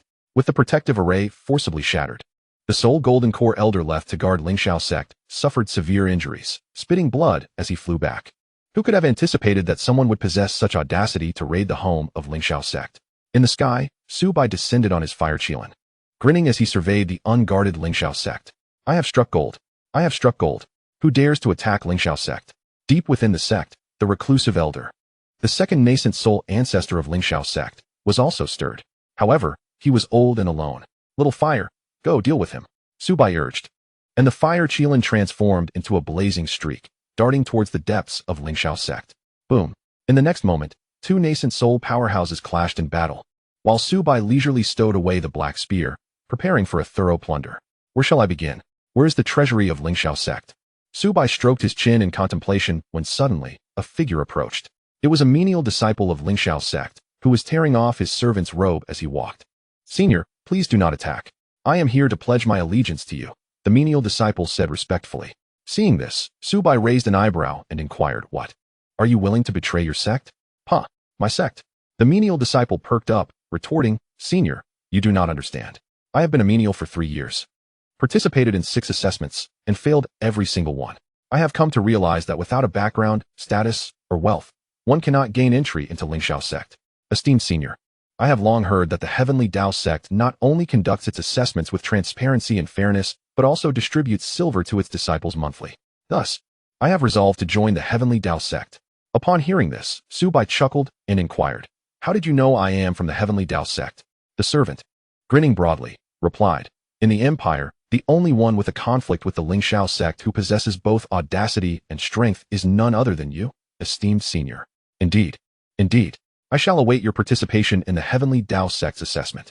Su Bai laughed lightly, preparing to seek treasures. Esteemed senior, allow me to guide you, the servant said, following closely behind Su Bai. Oh, you know the way? Su Bai inquired, intrigued. The servant chuckled, having served as a menial worker here for 3 years. I have become well acquainted with all that pertains to the Ling Shao sect. I not only know the location of the treasury, but also where the spiritual veins are buried. More importantly, prior to their expeditions, the sect master collects all the storage bags of the disciples to prevent their demise and the loss of resources. I know where they are kept. Listening to this, Su Bai could not help but scrutinize the Ling Shao sect's servant before him. What an astonishing feat for a mere menial without any background to acquire such intelligence. Truly a talent. What is your name? Su Bai asked. At this, the servant's expression brightened, clearly feeling he had gained the genuine recognition of this powerful senior. He immediately bowed respectfully and replied, in response to your esteemed self. I am Han Feiyu. Chapter 73. No money to cultivate your immortal head, esteemed senior. This way, please. Here lies the treasury of the Ling Shao sect. Han Feiyu pointed the way, effortlessly guiding Su Bai through layers of intricate mazes. Oh, Su Bai followed his gesture and beheld a stone chamber concealed within the mountain's belly. At the entrance stood two formidable guards at the foundation establishment stage. Who goes there? Before the guards could react, Su Bai swiftly dispatched them with a wave of his hand, claiming their storage rings. Esteemed senior, this stone door is inscribed with prohibitions. Only the sect master's token can grant passage, Han Feiyu remarked, gazing at the specially crafted stone door, thick as a yard. Su Bai calmly shook his head, simple. With a resounding crash, he hurled his spear directly at the stone door. Crack! The prohibitions shattered, and the stone door exploded into fragments. Such a trivial barrier was easily overcome. It is said that the Ling Shao sect's treasury is home to countless rare treasures. One could say the entire foundation of the Ling Shao sect resides within. Han Feiyu rubbed his hands together, stepping into the stone chamber. Gasp! The moment he entered, he was taken aback by the spectacle before him, drawing in a sharp breath. His eyes widened in disbelief. He could scarcely believe what he saw. The ground was strewn with glistening mountains of gold, dazzling heaps of silver and spiritual stones, translucent pills, an array of weapons, magical artifacts, and an uncountable number of talismans and secret techniques. Su Bai too was astonished upon entering. The total value of these items, when calculated in low-grade spiritual stones, likely exceeded 1 million. In terms of silver, it surpassed 100 billion. This was even more than what a nascent soul-level power would contribute to the Immortal Alliance in a year by 10 to 20 times. However, it was only natural. For this was indeed the accumulation of the Ling Shao sect over several centuries. How could it be meager? Immediately, Su Bai fervently collected these resources. Silver and gold? Accepted. Low-grade spirit stones, middle-grade spirit stones? Accepted, accepted. Spiritual tools, medicinal pills, talismans, and treasures? Accepted, accepted, accepted. One storage ring was insufficient, so he took 2. If 2 were not enough, then 3. If 3 wouldn't suffice, there were still 4, 5, 6, 7, 8, or even 9 more. Could they possibly exhaust such a fortune? I had already overestimated, yet poverty still constrained my vision. For these exalted cultivators, gold and silver were merely numbers, but for countless impoverished souls, they represented a glimmer of hope for survival. Under their dominion, many struggled to subsist, yet they were compelled to surrender 70% of their annual income. They already possessed an inexhaustible wealth, yet they relentlessly continued to exploit us, ordinary folk. Beside him, Han Feiyu gritted his teeth, brimming with indignation. Having risen from the grassroots, he was acutely aware of the hardships faced by the underprivileged. Was there more? Su Bai was taken aback. This was indeed news to him. Because Yinshui City was not governed by any major sect, the smaller sects lacked the strength to control a city.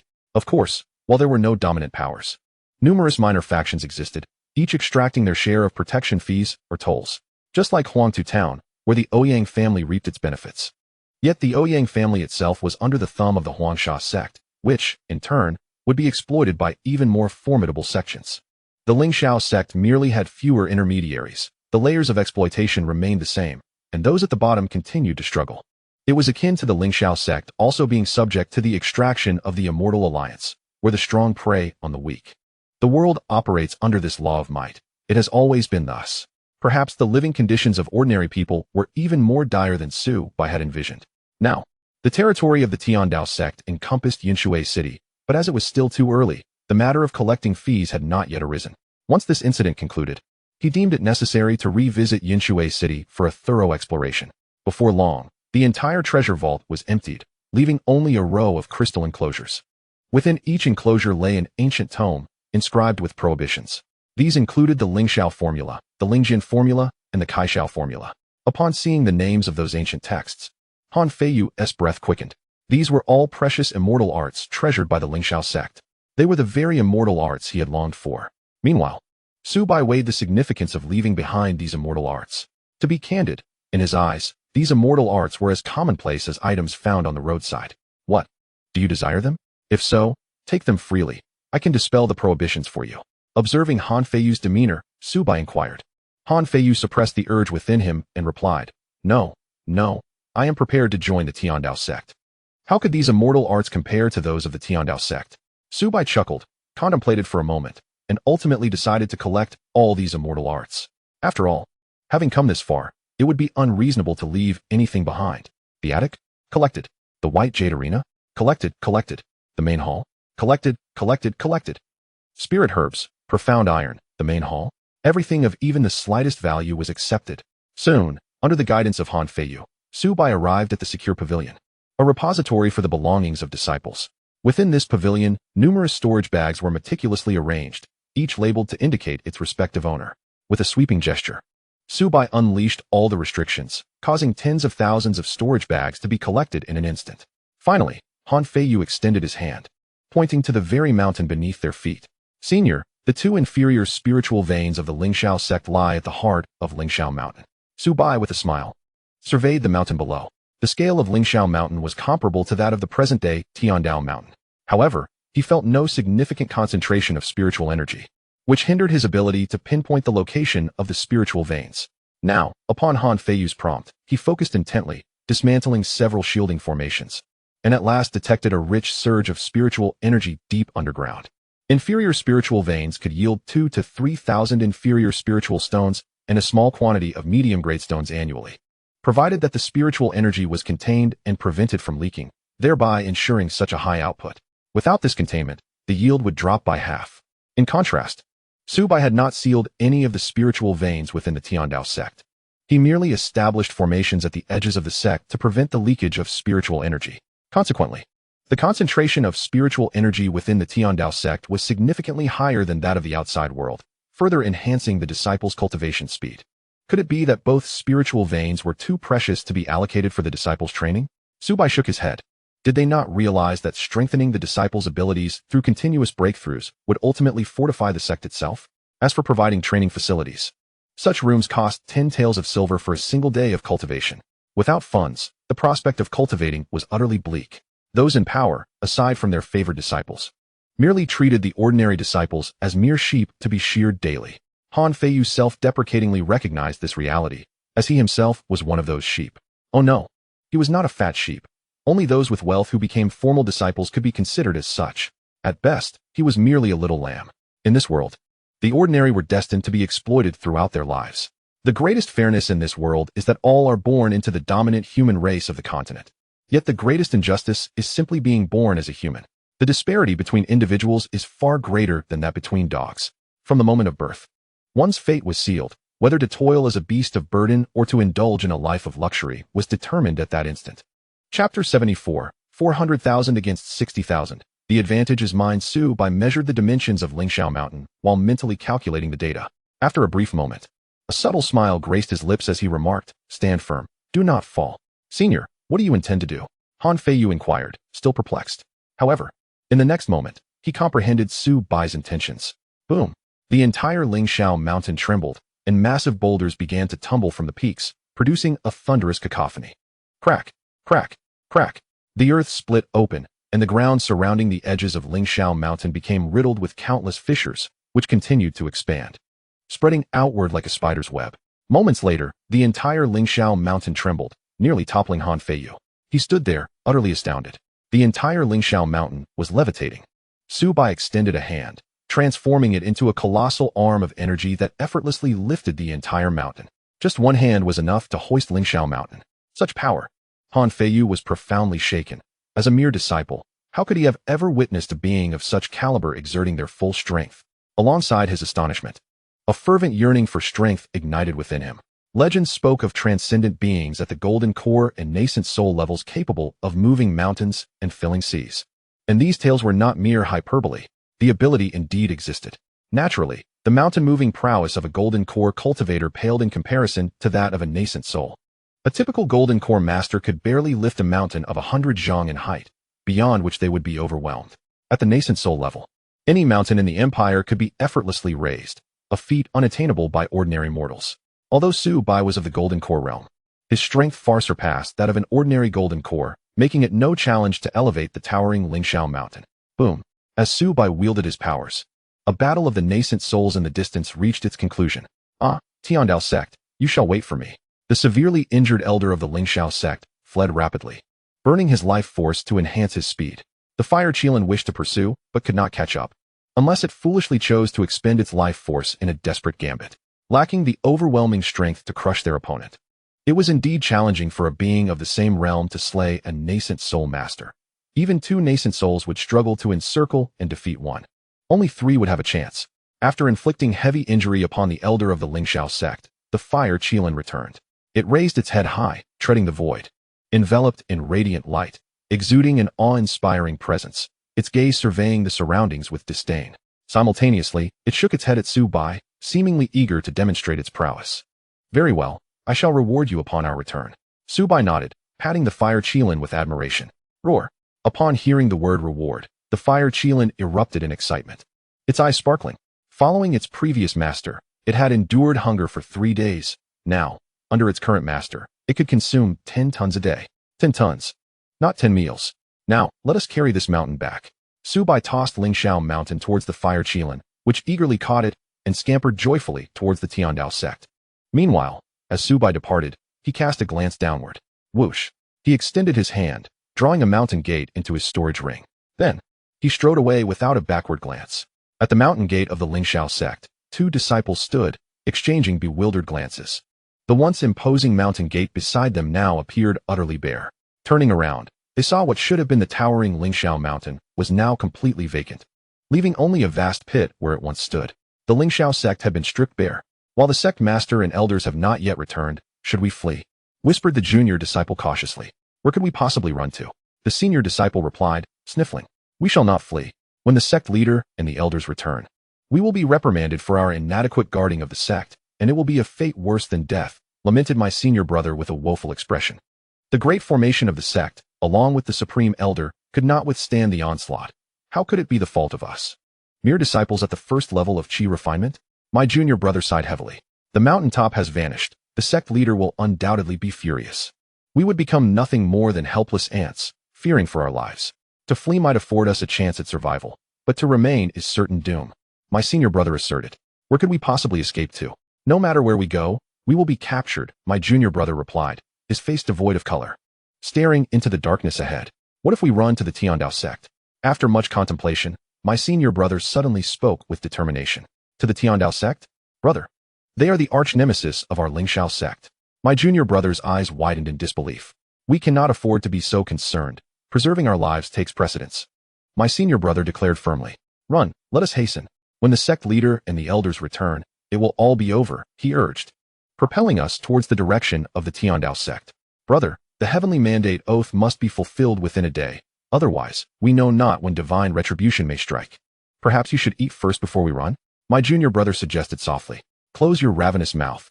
The 2 practitioners of Qi refinement stumbled over a stone, falling unceremoniously into the dirt. The Ling Shao sect and the Dao sect are separated by over 1,000 miles, traversing several cities along the way. At this moment, the inhabitants of these cities suddenly noticed the sky darkening. As they looked up, gasps of terror escaped their lips.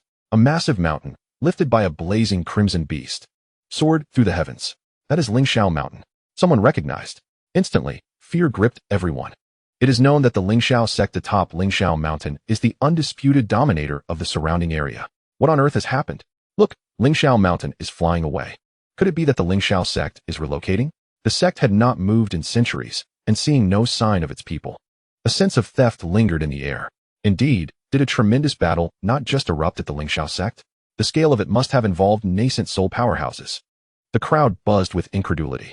Who would dare provoke such a colossal entity as the Ling Shao sect? The empire is on the brink of transformation. On the floating island of Qingzhou, the elders and disciples of the Ling Shao sect mocked the 3 factions across from them. Yintian sect? Once the empire's overlord. Yet they have come with such a meager force? The elder of the Ling Shao sect sneered. Is this all your royal family can muster? And you, Dao sect? What is hiding in your turtle shell? Where is your sect leader, Su Bai? His gaze swept over the gathering, his demeanor proud, filled with derision and contempt. The combined forces of the 3 factions barely numbered 60,000.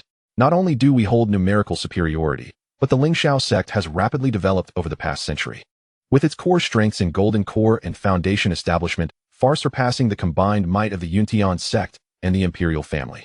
As for the Dao sect, aside from Su Bai, They are merely a swarm of ants. Now, he seeks to prove that the Ling Shao sect is the true sovereign of the empire. 400,000 against 60,000. The advantage is ours. Chapter 75. The correct method of attack for the flying vessel. With everyone gathered, there was no need for further pleasantries. This spiritual vein shall belong to my Ling Shao sect. From the floating island of Ling Shao sect, a young man clad in black robes emerged, his gaze sharp and piercing. Coldly, he declared, and with a swift motion, the sword upon his back surged forth, radiating a chilling brilliance. In an instant, a colossal shadow of a sword appeared above him, emanating a terrifying pressure that left all the surrounding cultivators momentarily breathless. It was the celestial master Ling Shao of Ling Shao sect. Ling Shao, the foremost genius of the empire from a century ago, had achieved the pinnacle of the golden core stage in merely 100 years. How frightful. It seemed that within a few short years, the Ling Shao sect would boast 3 nascent souls in their midst. Such prowess rendered Ling Shao sect an unstoppable force. As the other factions exchanged solemn glances, their expressions heavy with concern, the strength of Ling Shao sect was overwhelming. With 2 nascent soul ancestors and an invincible golden core expert, the Dazhao royal family, although reluctant to confront Ling Shao sect, felt compelled to intervene. Surely, it cannot be acceptable for your Ling Shao sect to monopolize this spiritual vein entirely, he said, furrowing his brow and speaking in a serious tone. In another direction, the leader of Yuntian sect, Yunji, also spoke up. Your Ling Shao sect certainly has a prodigious appetite. Upon hearing this, Ling Shao scoffed, his eyes filled with disdain. Huh, a prodigious appetite? Do you truly believe you are worthy of comparison with my Ling Shao sect? If that is the case, then there is nothing more to discuss. Let us seize it by strength. With a commanding shout, thousands of disciples above the 7th level of Qi refinement soared forth from the floating island. In an instant, the entire void was enveloped by various spells, sweeping across the expanse like crashing waves. Ling Shao, boundless in power. Above the 9 heavens, invincible. On the floating island, over 300,000 disciples with lower cultivation levels raised their voices in unison, shaking the heavens with their fervor. Fight! After exchanging glances, the Dazhao Emperor and the leader of Yuntian sect both issued the command to engage in battle. A mid-grade spiritual vein is no ordinary treasure. One is worth far more than 100 years of accumulated wealth and cannot be relinquished. At this point, there was nothing more to discuss. It could only be resolved through force. Though the Dazhao royal family and Yuntian sect sent only a few representatives, their cultivations were high, most above the 7th level of Qi refinement, capable of flight using magical tools. At that moment, the sky was densely populated with cultivators. Various magical artifacts radiated brilliance, and spells crackled through the air with thunderous roars. Meanwhile, the 3 nascent soul powerhouses had ascended to the heights of the sky, engaged in a fierce battle that was nothing short of intense. Such a level of conflict could unleash even the slightest residual force, creating tumultuous waves upon the ground. The path of cultivation is a journey where each realm represents a significant leap in power, perhaps among the top sects of the continent. There exist some extraordinary prodigies capable of contending with nascent souls using superior celestial techniques, weapons, and divine powers. But in Dazhao, no one could reach such heights. Not even the so-called number 1 golden core, celestial master Ling Shao. Master brother, shall we venture out to confront them? Xiao Yan inquired, gazing through the glass of the flying vessel at the chaotic battle beyond. It is too tumultuous. The 3 major factions are embroiled in conflict, and our collective cultivation levels are insufficient. We must adhere to Master S instructions and remain still until his arrival, Zhuge Feng replied, shaking his head. The Celestial Path sect has been established for too brief a period, and the disciples' cultivation is still lacking. Yet, while Zhuge Feng and his companions refrained from intervening, others harbored deep-seated resentment towards the Celestial Path sect. Blade of the Ling Shao. A resounding shout echoed, and a colossal sword descended from the void above. The blade, gleaming with a silvery hue and radiating a formidable aura of destruction, was poised to strike the flying vessel. It was the celestial sovereign Ling Shao of the Ling Shao sect. The might of the foremost golden core cultivator of the empire was unmistakably revealed. The power of that single strike could shatter mountains and rivers. Boom! The immense sword finally collided with the flying vessel, producing a deafening roar. When the reverberations subsided, Ling Xiao's expression shifted slightly, rather than cleaving the vessel as anticipated. His strike had left no mark whatsoever. Such a high-grade spiritual vessel, if easily destroyed by a golden core, would never command such a lofty price. Even a nascent soul expert would require considerable effort to breach the vessel. Damn it! I can't hold back any longer. Master brother, let us retaliate. Xiao Yan exclaimed, his fury ignited by Ling Xiao's attack. Agreed. Zhuge Feng's countenance grew serious as he produced the high-grade spirit stone entrusted to him by Su Bai. This singular stone could unleash a standard nascent soul attack from the vessel. However, after a moment's hesitation, he opted to use 10 mid-grade spirit stones instead. With only one high-grade spirit stone at hand, the opportunity to strike Ling Shao might not arise again. The speed of the high-grade flying vessel is determined by the spirit stones invested. Its maximum velocity could reach that of a nascent soul at full throttle. Yet, such speed necessitated 10 high-grade spirit stones, a cost they could not afford. 10 mid-grade spirit stones, however, would suffice for the vessel to operate at golden core speed for an hour. Without delay, he fed all 10 mid-grade spirit stones into the vessel's energy core.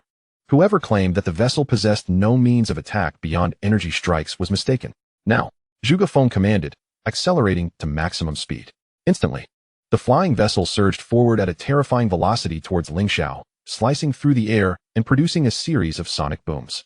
As a treasured artifact for escape, time was of the essence. The vessel's acceleration was astonishing, enabling it to unleash tremendous speed in an instant. Ling Shao, taken aback by the vessel's sudden burst of speed, had never encountered such a phenomenon. Not even mid-grade flying vessels were known to exist in the Great Zhao Empire. He was currently positioned ahead of the vessel, searching for a flaw. Oh no! The unforeseen shift alarmed Ling Shao. The distance was too short for him to evade, forcing him to instinctively activate his protective barrier. Bang! In the next moment, the flying vessel collided violently with Ling Shao. Buzz! The protective shield before Ling Shao trembled violently, shattering with a series of crackling sounds. In the next moment, he was hurled like a cannonball onto a nearby peak, creating a deep crater upon impact. Meanwhile, Zhuge Feng continued to maneuver the flying vessel, careening madly towards the area most populated by disciples of the Ling Shao sect. Where the vessel passed, no one could stand in its way. Boom! In no time, a large number of Ling Shao disciples were sent sprawling. Subsequently, Zhuge Feng altered direction, charging forward once more. Although there were not enough high-grade spirit stones to activate the vessel's energy attacks, why waste precious high-grade spirit stones against foes beneath the nascent soul stage?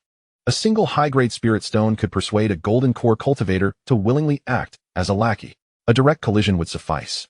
The speed of the golden core, combined with the defensive capabilities of the nascent soul, rendered this high-grade flying vessel invincible on a battlefield teeming with thousands.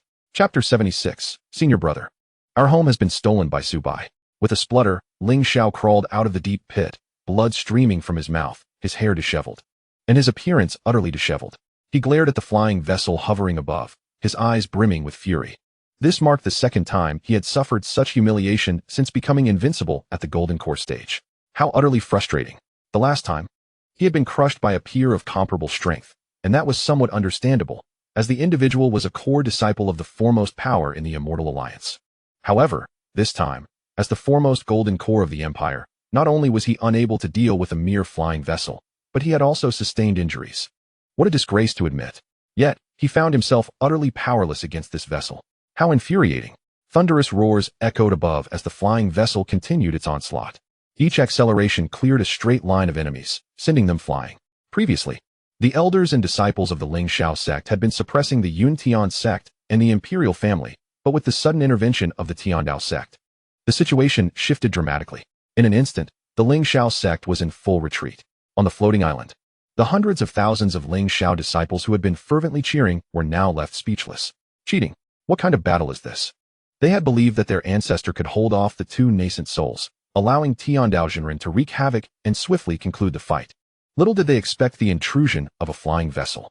If the top geniuses from the leading powers of the Immortal Alliance were to witness this scene, they would undoubtedly find it inconceivable. A high-grade spirit artifact level flying vessel colliding with opponents? Come on, if one could afford such a vessel, would one still lack that little bit of spirit stones? Against foot soldiers devoid of nascent soul strength, shouldn't there be continuous area bombardments? It would be akin to using a national treasure like the state map as a mere cleaning rag. Such an insult to a treasure of that caliber. High above in the heavens, the ancestor of the Ling Shao sect also sensed that something was amiss in the situation below. A high-grade flying vessel colliding with foes. Despite understanding the prowess of high-grade spirit artifacts, the ancestor regarded their speed and defensive strength lightly. Believing the Tian Dao sect did not possess such resource-consuming energy attacks. After all, such bizarre tactics had never been witnessed on the continent before. Immediately, he prepared to withdraw, intending to assault the flying vessel and obliterate it entirely. While the defensive capabilities of the superior-grade flying vessel were formidable, Even a Yuaning master could eventually overwhelm it with sustained attacks. With this thought, he felt a pang of retreat. However, the ancestral figure of Ling Shao sect was not destined to leave the battlefield unchallenged, as both the Emperor of Zhao and Yunji would not permit such an escape. Initially, their combined strength had been insufficient to contend with Ling Shao sect. Now, the tides of battle had shifted. If they could merely hold back the ancestral figure, they would be able to oust the mightiest sect from contention. At that moment, their chances for seizing the spiritual veins would dramatically increase. Attempting to flee? Such an endeavor would not be so simple. Without a clear victor, how could one run away? Both the Emperor of Zhao and Yunji simultaneously called out to halt him. They could not allow the ancestral figure of Ling Shao sect to depart. Without hesitation, the two Yuaning masters unleashed their full might and charged toward the ancestral figure of Ling Shao sect. With swords drawn, they sought to ensnare him. Yunji wielded her spiritual sword, executing an exceptionally sharp sword technique aimed at the ancestral figure. Meanwhile, the Emperor of Zhao was not to be outdone. With fervent gestures, he conjured a myriad of blade lights that coalesced into a torrent of razor-sharp edges, sweeping toward their target. In that moment, the ancestral figure of Ling Shao sect found himself under tremendous pressure. Cursed be it, the ancestral figure's face betrayed his anxiety. If he remained restrained here, the battle below would surely tip overwhelmingly in favor of his opponents. Yet, he could not defeat the two Yuaning masters working in concert, and thus felt reluctant to make any reckless moves. Consequently, the battlefield descended into a stalemate. Booming sounds reverberated. The clash of battle persisted, causing the entire mountain range to tremble as if heralding the end of days. This was the most significant battlefield the Empire had witnessed in a century. In the distance, onlookers among the cultivators felt a surge of excitement and fervor. Today's conflict would undoubtedly be etched into the annals of history. Perhaps, it would determine the true supreme power of the Empire. Elsewhere, Su Bai and the Fire Qilin had returned to Dao Sect, bearing Ling Shao Mountain upon their shoulders. The sect master has returned. What on earth is that? They brought back an entire mountain. The disciples of Dao Sect who had remained behind in Qingzhou were taken aback upon witnessing this spectacle. Especially when they saw Su Bai and the Fire Qilin carrying a mountain peak, all were left in astonishment. Su Bai took action, clearing a space beside Dao Mountain and gently placing Ling Shao Mountain down. On Ling Shao Mountain, Han Feiyu remained in a state of shock. What a stroke of fortune. Having enjoyed a free ride on a mountain without even incurring travel expenses to reach Dao Sect. With Ling Shao Mountain now settled, the territory of Dao Sect was graced with two towering peaks. The disciples' training grounds had significantly expanded. Subsequently, Su Bai proceeded to unseal the spiritual vein restrictions within Ling Shao Mountain, allowing the abundant spiritual energy to flow forth.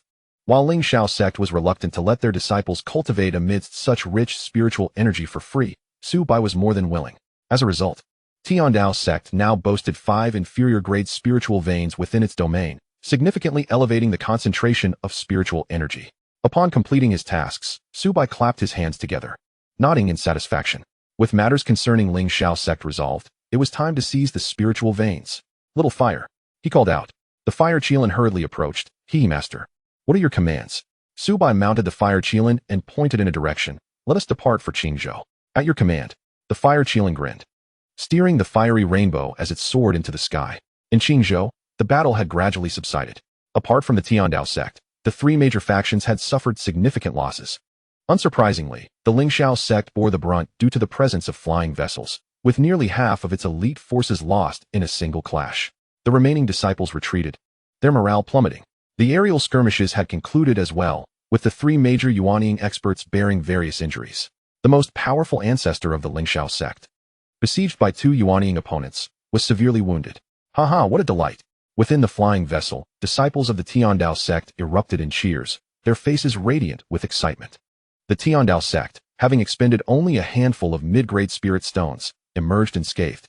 Now, we should calm ourselves and engage in a serious discussion. The Emperor of the Zhao dynasty remarked solemnly, noting the considerable damage to the royal guards, yet acknowledging that the Ling Shao Sect was in a worse predicament, thus deserving a seat at the negotiating table. On the floating island, the ancestor of the Ling Shao Sect seethed with rage, lamenting how a solid advantage had devolved into such chaos. Dao Sect.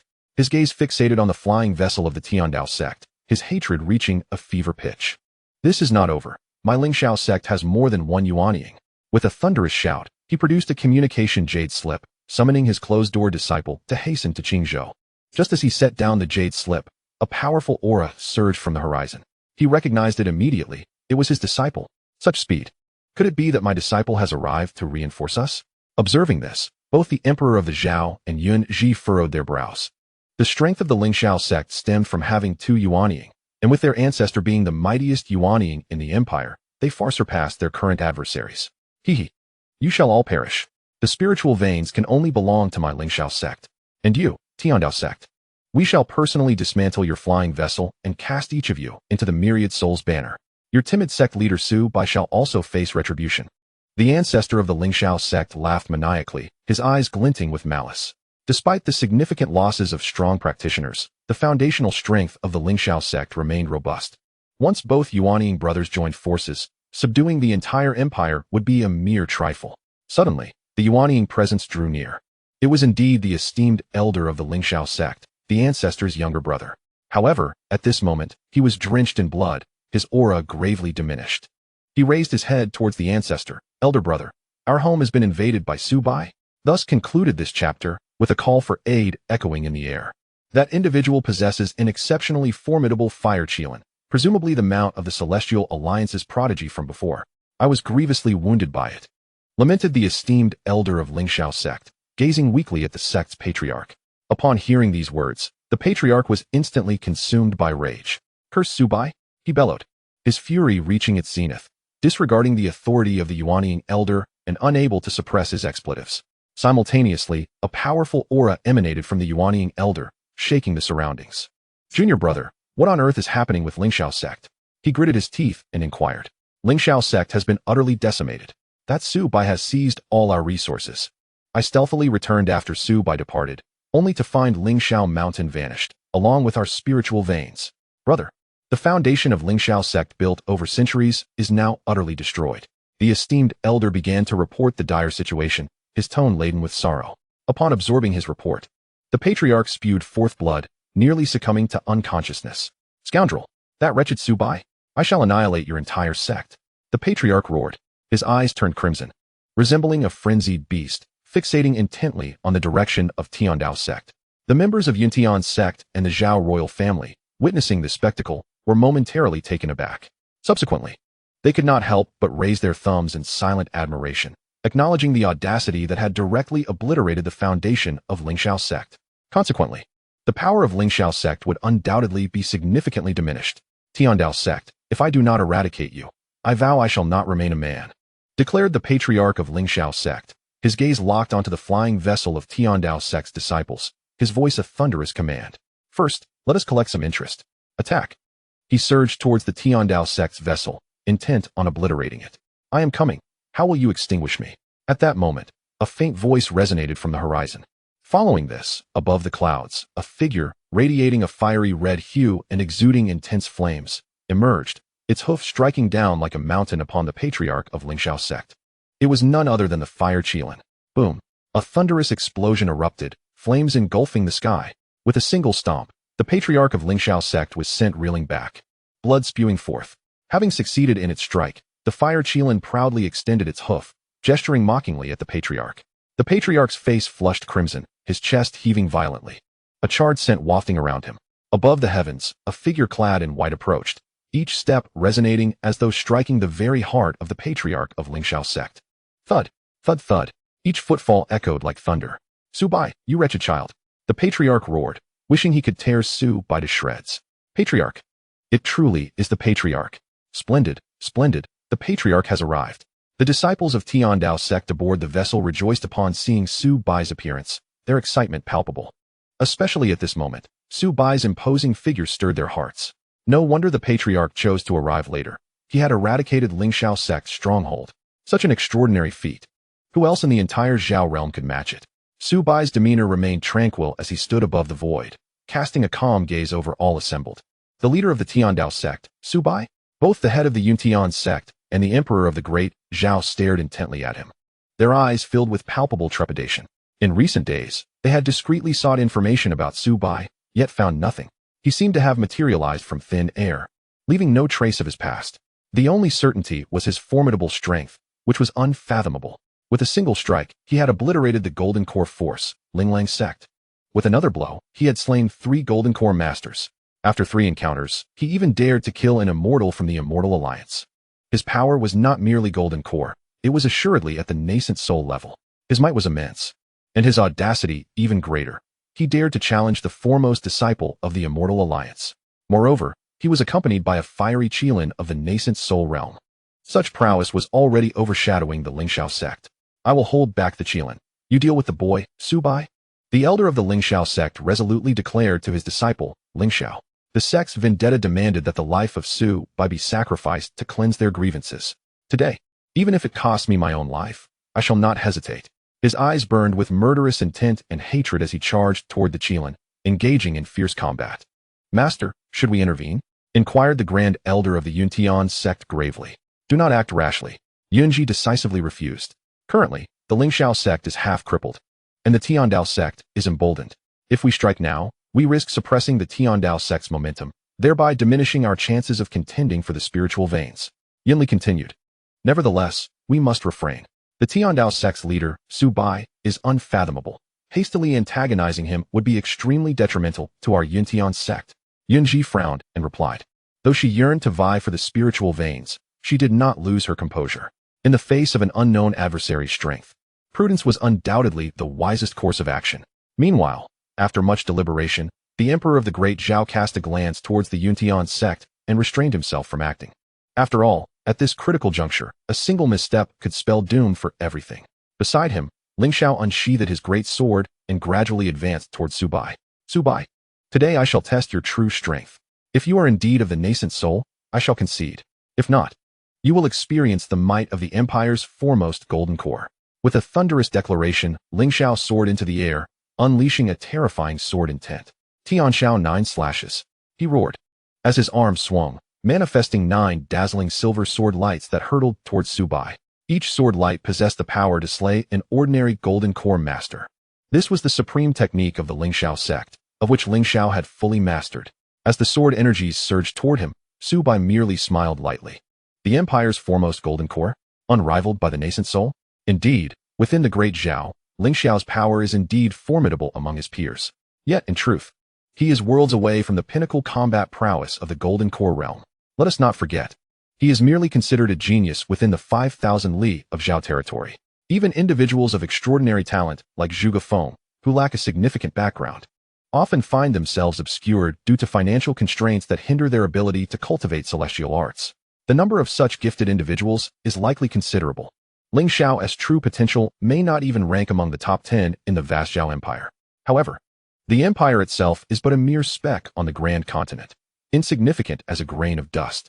Moreover, the weapon in Ling Zhao's possession is merely a mid-grade spiritual artifact suited for those at the Golden Core realm. High-grade spiritual artifacts are prohibitively expensive. The Ling Shao sect possesses 2, but they remain in the hands of 2 elder nascent souls, leaving Ling Shao with none. Let me witness the true substance of the so-called foremost golden core in the empire. Su Bai smiled faintly, manifesting a black spear in his hand, which he thrust forward in an instant. Chapter 78, Stealing from the Heavenly Dao Sect. With a swift and cold gleam, the spear flew forth, its tip striking against Ling Shao's descending sword energy with tremendous force. Quick, fierce, precise, and steady. A resounding clash echoed through the void. In that moment, the sword energy unleashed by Ling Shao shattered, vanishing into the ether. The spear, undeterred, continued its relentless assault towards Ling Shao. Ling Shao, struck with terror, hastily raised his great sword to defend himself. Clang! The 2 weapons collided. The outcome of a mid-grade spiritual artifact meeting a high-grade one was already predictable. Crack! Ling Zhao's long sword broke with a resounding snap, and the powerful force caused his right hand to bleed profusely from the impact. In the next moment, the spear surged forward like a tidal wave, piercing through Ling Shao's shoulder and leaving a spray of crimson blossoms in its wake. One strike, overwhelming Ling Shao, the foremost figure of the Golden Core realm in the Zhao Empire. Such formidable power. To defeat Ling Shao with a single blow, even considering his previous injuries, was a feat beyond what any Golden Core could achieve. This was merely a casual strike. Who could fathom the true extent of his strength? It appears that the leader of the Heavenly Dao Sect is indeed a formidable nascent soul expert. The onlookers were taken aback, their expressions shifting to one of shock as they murmured among themselves. Particularly, the Golden Core perfectionists from the Yuntian sect and the Zhao royal family, who had contemplated intervening, gasped in astonishment upon witnessing this scene. Thankfully, They refrained from acting. Had they done so, it would have surely ended poorly for them. As even Ling Shao's strength paled in comparison, the spear made a wide arc before returning to Su Bai's hand. Observing Ling Shao's pitiful state, Su Bai couldn't help but shake his head, disappointment etched across his face. So weak, far too weak. The so-called first golden core of the empire is nothing but a facade, merely hollow. Upon hearing this, Ling Shao's face flushed crimson with fury, and the pain from his injuries compelled him to spit out several mouthfuls of blood. Everyone stood in stunned silence. Weak, far too weak. Ling Shao was touted as the supreme master of the golden core realm in the Zhao Empire. Yet now, before Su Bai, he seemed utterly incapable of withstanding a blow. Of course, some dared not voice their thoughts, yet internally they scoffed, as a dignified nascent soul. How could anyone at the golden core level not appear feeble in your eyes? Unbeknownst to all, Su Bai is neither a nascent soul nor even a consummate golden core practitioner. His true cultivation level is merely at the third tier of the golden core stage. No, that is incorrect, due to the constant breakthroughs and advancements of disciples within the Heavenly Dao Sect. The third tier of the golden core is a matter of the past. It has now ascended to the fourth tier. The fourth tier of the golden core effortlessly crushes even the pinnacle of the ninth tier. A staggering 5.5 minor realms separate them. However, this does not imply that Ling Shao is truly weak. Rather, it underscores Su Bai's extraordinary strength, with divine-level celestial techniques and superior spiritual artifacts. Merging the strengths of tens of thousands of disciples, how could he be merely described as an ordinary golden core practitioner? Ling Zhao's prowess, when compared to an ordinary ninth-tier golden core, could certainly be deemed formidable. Yet, this only holds true for the average golden core practitioners, and does not extend to the prodigious talents among them. The continent is vast beyond measure, and even the dominant empire of Ling Shao sect appears insignificantly small within the grand tapestry of the entire realm. Despite being among the top 500 of the Celestial Alliance, there exists a noticeable disparity. The strength of Ling Shao sect barely scrapes the bottom tier. Were it not for the uncertainty surrounding the fate of the previous sect master, Yuanji alone would be insufficient to secure a position within the top 500. Some of the unparalleled geniuses from superpowers possess superior celestial techniques, elite weaponry, exceptional physiques, and extraordinary comprehension. Indeed, there are those capable of battling nascent soul practitioners at the golden core level, achieving miraculous feats against the odds. What does Ling Shao possess? The Ling Shao secret, while esteemed within the Zhao Empire, is merely mediocre beyond its borders. In Su Bai's eyes, it is nothing more than a trivial item, unworthy of the attention of the disciples of the Heavenly Dao Sect. The weapon in his possession is merely a mid-grade spiritual artifact. What renowned prodigy from a major power does not wield a weapon of a higher grade? There are also no extraordinary divine techniques or sword arts to speak of. Thus, even though Su Bai is but a fourth-tier golden core practitioner, he does not regard Ling Shao with any measure of respect. It is akin to the previous encounter with Gao Kepin, who, despite being at the pinnacle of the ninth-tier golden core, exuded an aura that was enough to overwhelm Ling Shao. Gao Kepin, though merely a fourth-tier golden core practitioner, armed with a complete set of superior spiritual artifacts, would likely have Ling Shao crying for mercy, with a fair chance of leaving him searching for lost teeth amid the fray. Gao Kepin is merely a core disciple of the Celestial Palace, with true disciples and even potential holy sons above him. On another front, the Fire Qilin was utterly ecstatic. With its legs flying, it kicked the ancestor of Ling Shao sect around like a ball, sending him tumbling about. Bang! The ancestor's head reverberated from the impact. His face bruised and bloodied, in a pitiful state. Damn it, you beast! I will kill you! The ancestor of Ling Shao sect roared in fury, only to receive another kick from the Fire Qilin right on the nose, causing blood to gush forth and his nasal bridge to collapse, rendering the scene ludicrously comical. The fortunes of Ling Shao sect have reached their end. Yunji, the sect master of Yuntian sect, and the emperor of Zhao both let out a slight sigh. At this juncture, with the three primary forces of Ling Shao sect rendered half incapacitated, there is the Ling Shao sect has been eliminated, only to be replaced by the formidable Tiandao sect. This Tiandao sect, evidently, poses a far greater challenge than the Ling Shao sect. The ancestor of the Ling Shao sect fled in a most pitiable manner, his appearance a picture of utter disarray. On the floating island, hundreds of thousands of disciples exchanged bewildered glances. Wasn't it promised that they would merely act as cheerleaders, witnessing a smooth triumph? How did they end up being overwhelmed instead? Did they receive the wrong script? Haha, Su Bai, you may have rejoiced a tad too early. The ancestor of the Ling Shao sect fled frantically, laughing heartily as he ran. At such a moment, does he still have the heart to laugh? Su Bai regarded him with indifference. Heh. Have you not noticed that we are missing someone? The Ling Shao sect ancestors suddenly grinned enigmatically. This statement startled the powerful figures from the Yuntian sect and the royal family, prompting them to scan the ranks of the Ling Shao sect. Missing someone. Indeed, it was the other injured Yuanying ancestor of the Ling Shao sect. A gasp arose as someone finally realized who was absent.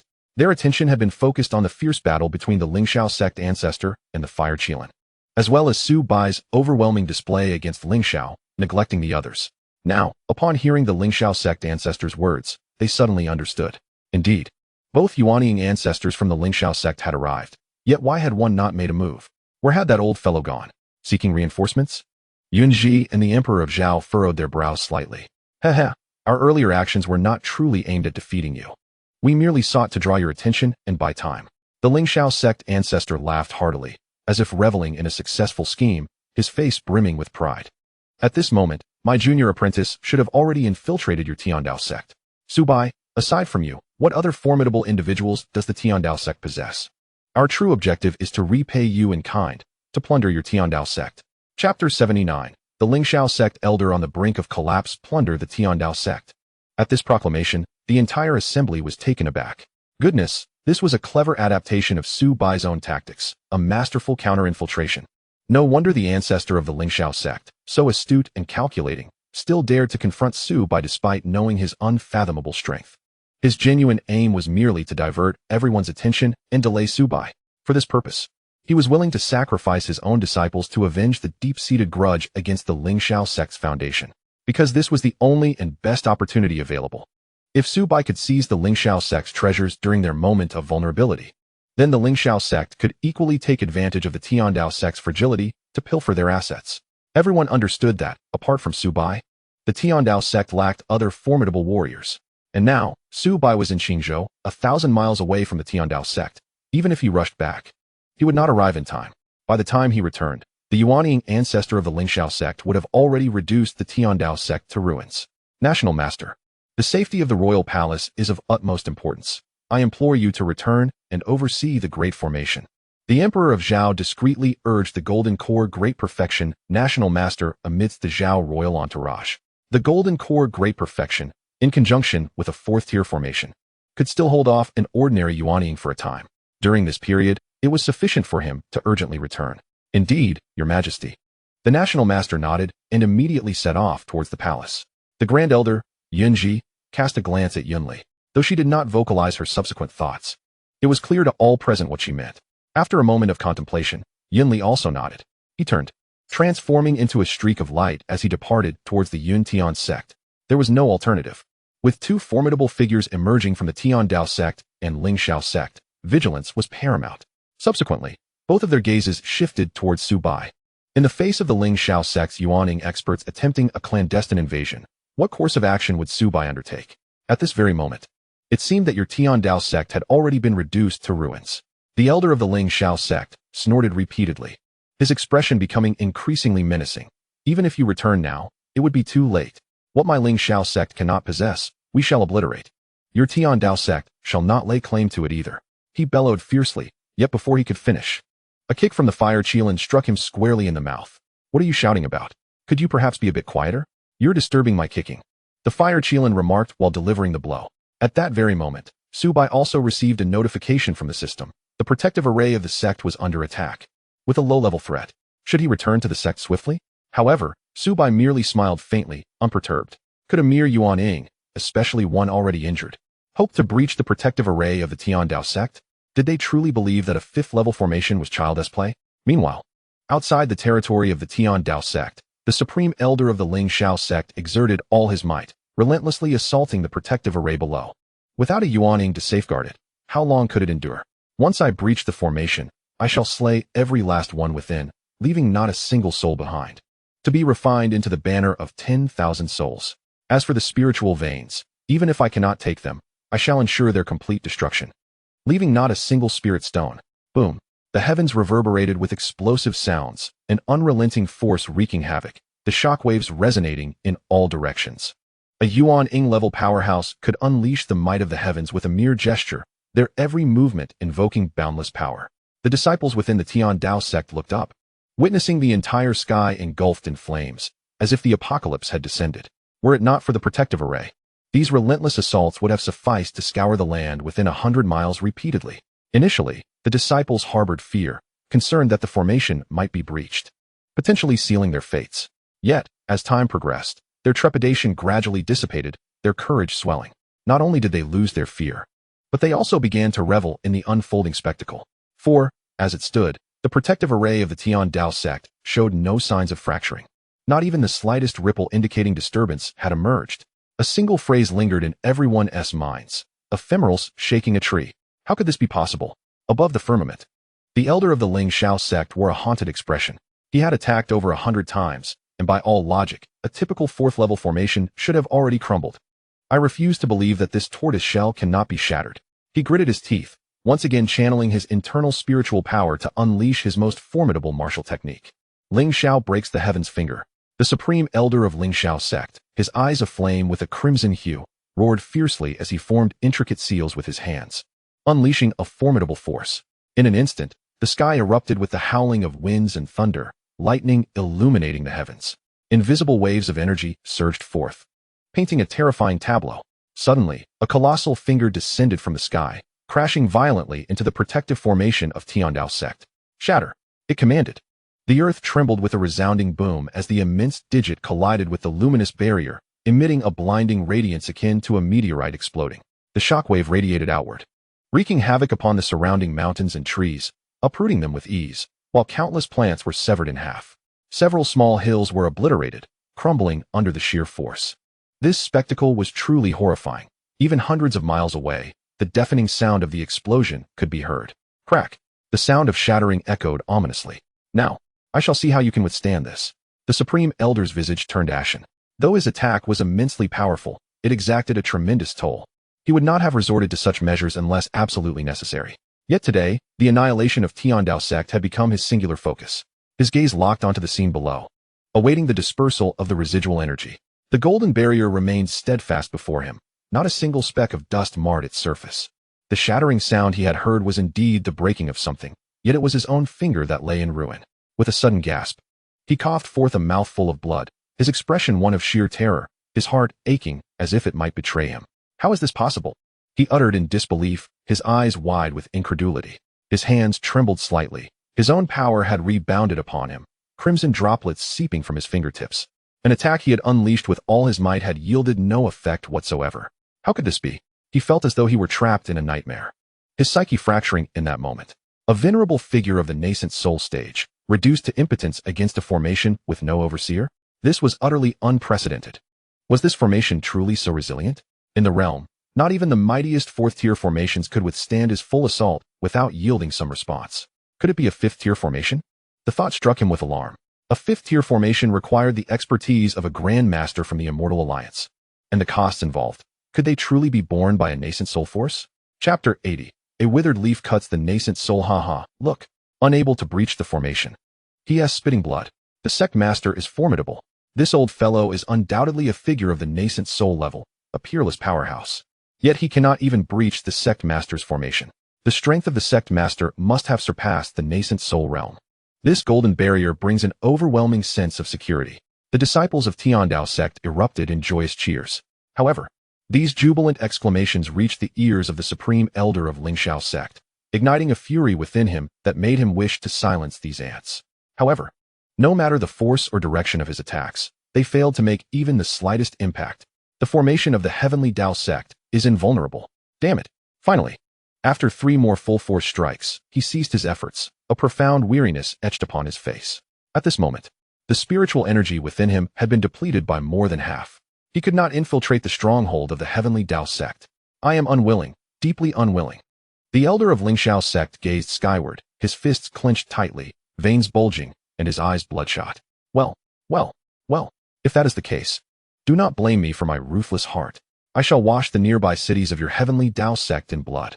Those who perish shall not find fault with me. They should blame the Heavenly Dao Sect for failing to protect you. His gaze was frosty as a blade, revealing a murderous intent. He turned away, his weapon emanating a chilling gleam that sent shivers down one's spine. Surrounding the territory of the Heavenly Dao Sect were 3 cities, each comparable in size to Yinshui City. With a total population exceeding 3 million, he intended to slaughter 3 million humans. It is worth noting that even the Immortal Alliance, which regards ordinary people as mere ants, has regulations against large-scale massacres of commoners. It is not out of respect for life, nor fear of rebellion from the lower classes. In their eyes, these ordinary people are not human, but rather cattle and ants. The Immortal Alliance fears no uprising. They possess sufficient strength to suppress any turmoil. Before absolute power, all resistance appears as a mere jest. What they truly fear is that if too many of these lower beings perish, their exploited resources would dwindle. Now, the elder of Ling Shao's sect disregarded this regulation, intending to indiscriminately slaughter commoners. This is a harbinger of madness. At the foot of the Heavenly Dao Sect, beside a great tree, a middle-aged man clad in a simple gray robe had been sweeping the ground. He seemed utterly out of place among those around him, sporting a thick beard and an unkempt appearance. While everyone else watched the commotion during the assault on the sect's formation, he remained focused, diligently sweeping his designated area. Yet now, as the elder of Ling Shao sect declared his intent to bloodily cleanse hundreds of miles, his motions abruptly halted.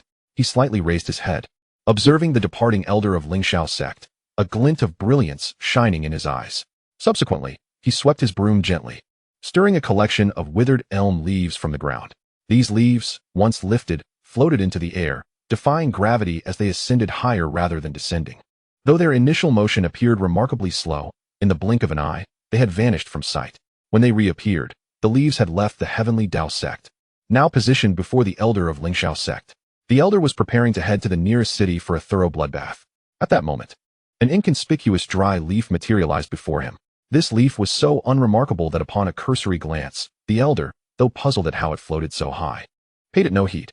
He charged forward, casually extending his hand to swat the leaf away as one would a fly. Hiss! A searing pain surged through him as he lowered his gaze, only to discover a shocking hollow gash on his left arm. The very arm that had just brushed aside the fallen leaves. It felt as if something had silently pierced through his flesh. In a sudden motion, he turned around.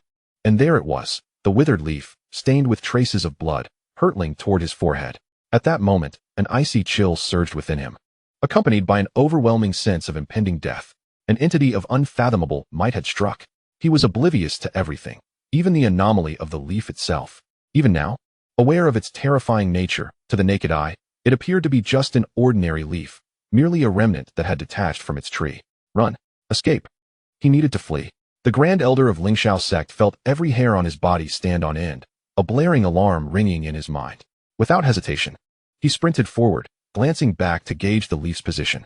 What unfolded before him was a scene of horror, no matter how swiftly he ran. And regardless of how slow the leaf seemed to move, the distance between it and his forehead was diminishing. Closer and closer. It was utterly bizarre. Was his speed insufficient? Or was the leaf moving with unearthly swiftness? Eventually, after an indeterminate distance, the Grand Elder came to a halt, staring blankly ahead. The closest city was merely 50 miles away. How long had he been running? At his pace, he could have covered over 10 miles in a single breath. Yet, he must have traversed at least 200 miles. Yet that city still loomed ahead, a mere 50 miles distant.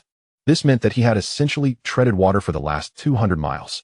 This. The Grand Elder's mouth hung agape. His pupils widened in disbelief. Having cultivated for 8 centuries, he had never encountered such an eerie occurrence. However, before he could comprehend the situation, a flash of yellow and crimson light darted across his vision. With a whoosh, his body froze, as if struck by lightning, rendered completely immobile. The leaf pierced through his forehead, entering from the back of his head and emerging from his brow, annihilating his very consciousness. In an instant, his soul shattered, and his primordial spirit succumbed to an eternal silence. His body lingered in the air for but a moment before it fell helplessly to the ground. A single withered leaf had claimed the life of a primordial ancestor. As if fulfilling its purpose, the leaf drifted downwards from the sky, leaving behind only a faint crimson sheen, whispering the tale of its minuscule yet profound journey. Under the grand tree of Tiandao sect, the middle-aged man in gray robes continued to sweep the fallen leaves, oblivious to any anomaly around him. Look quickly, that primordial ancestor has fallen from the sky, exclaimed a fifth-generation disciple of similar age beside him. The gray-robed man remained silent, his previously glimmering eyes reverting to their murky state. In Qingzhou, the battle between the Fire Qilin and the ancestor of Ling Shao sect had reached its conclusion. The elder of Ling Shao sect, with a visage grotesquely swollen like that of a pig, continued to laugh heartily. Su Bai, your Heavenly Dao Sect is, at this very moment, likely no more. Suddenly, as if sensing an omen, he retrieved a life token from his storage ring. This token belonged to his junior brother, and its existence signified that his brother was still alive. Crack. Yet, in an instant, the token in his hand shattered into fragments. Without Su Bai lifting a finger, and with all the nascent soul experts of the empire gathered, his junior brother had perished. Chapter 81. Disciples of the Heavenly Dao Sect. Heed the call and flatten Ling Shao. How long had it been since a nascent soul expert was slain in the empire? A century? 2 centuries? Or perhaps a millennium? The passage of time felt so distant that it was nearly forgotten. With a lifespan of 1,000 years. The oldest nascent soul expert in the empire was the reclusive former leader of Yuntian sect, who had reached the limit of his longevity. If he could not break through in the next year or two, he would inevitably succumb to the path of demise.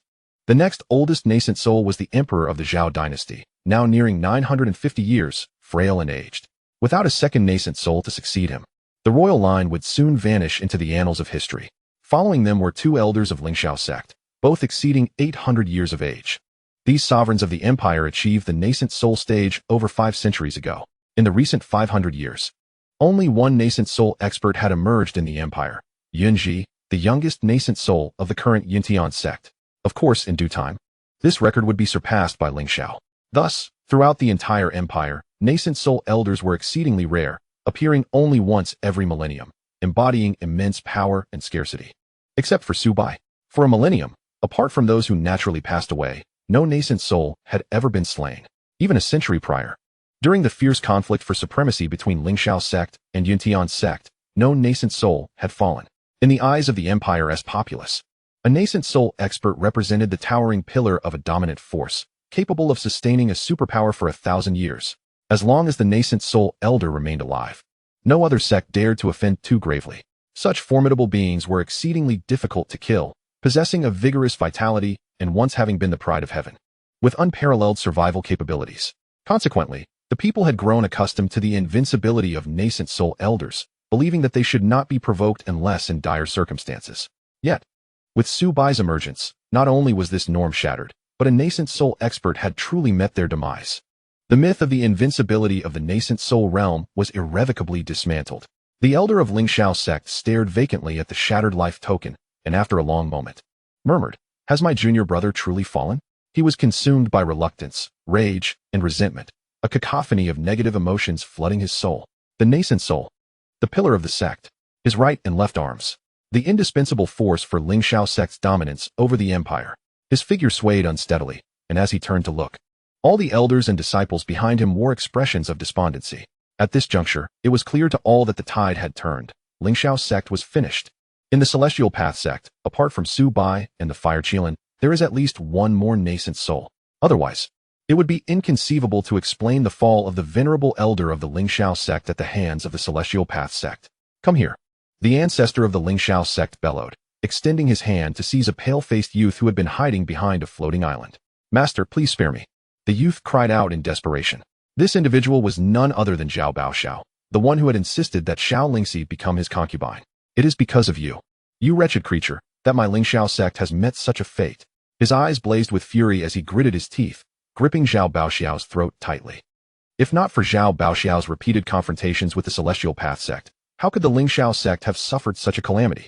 Had the Celestial Path sect not pilfered from the Yuntian sect and the royal family, why would they single out the Ling Shao sect?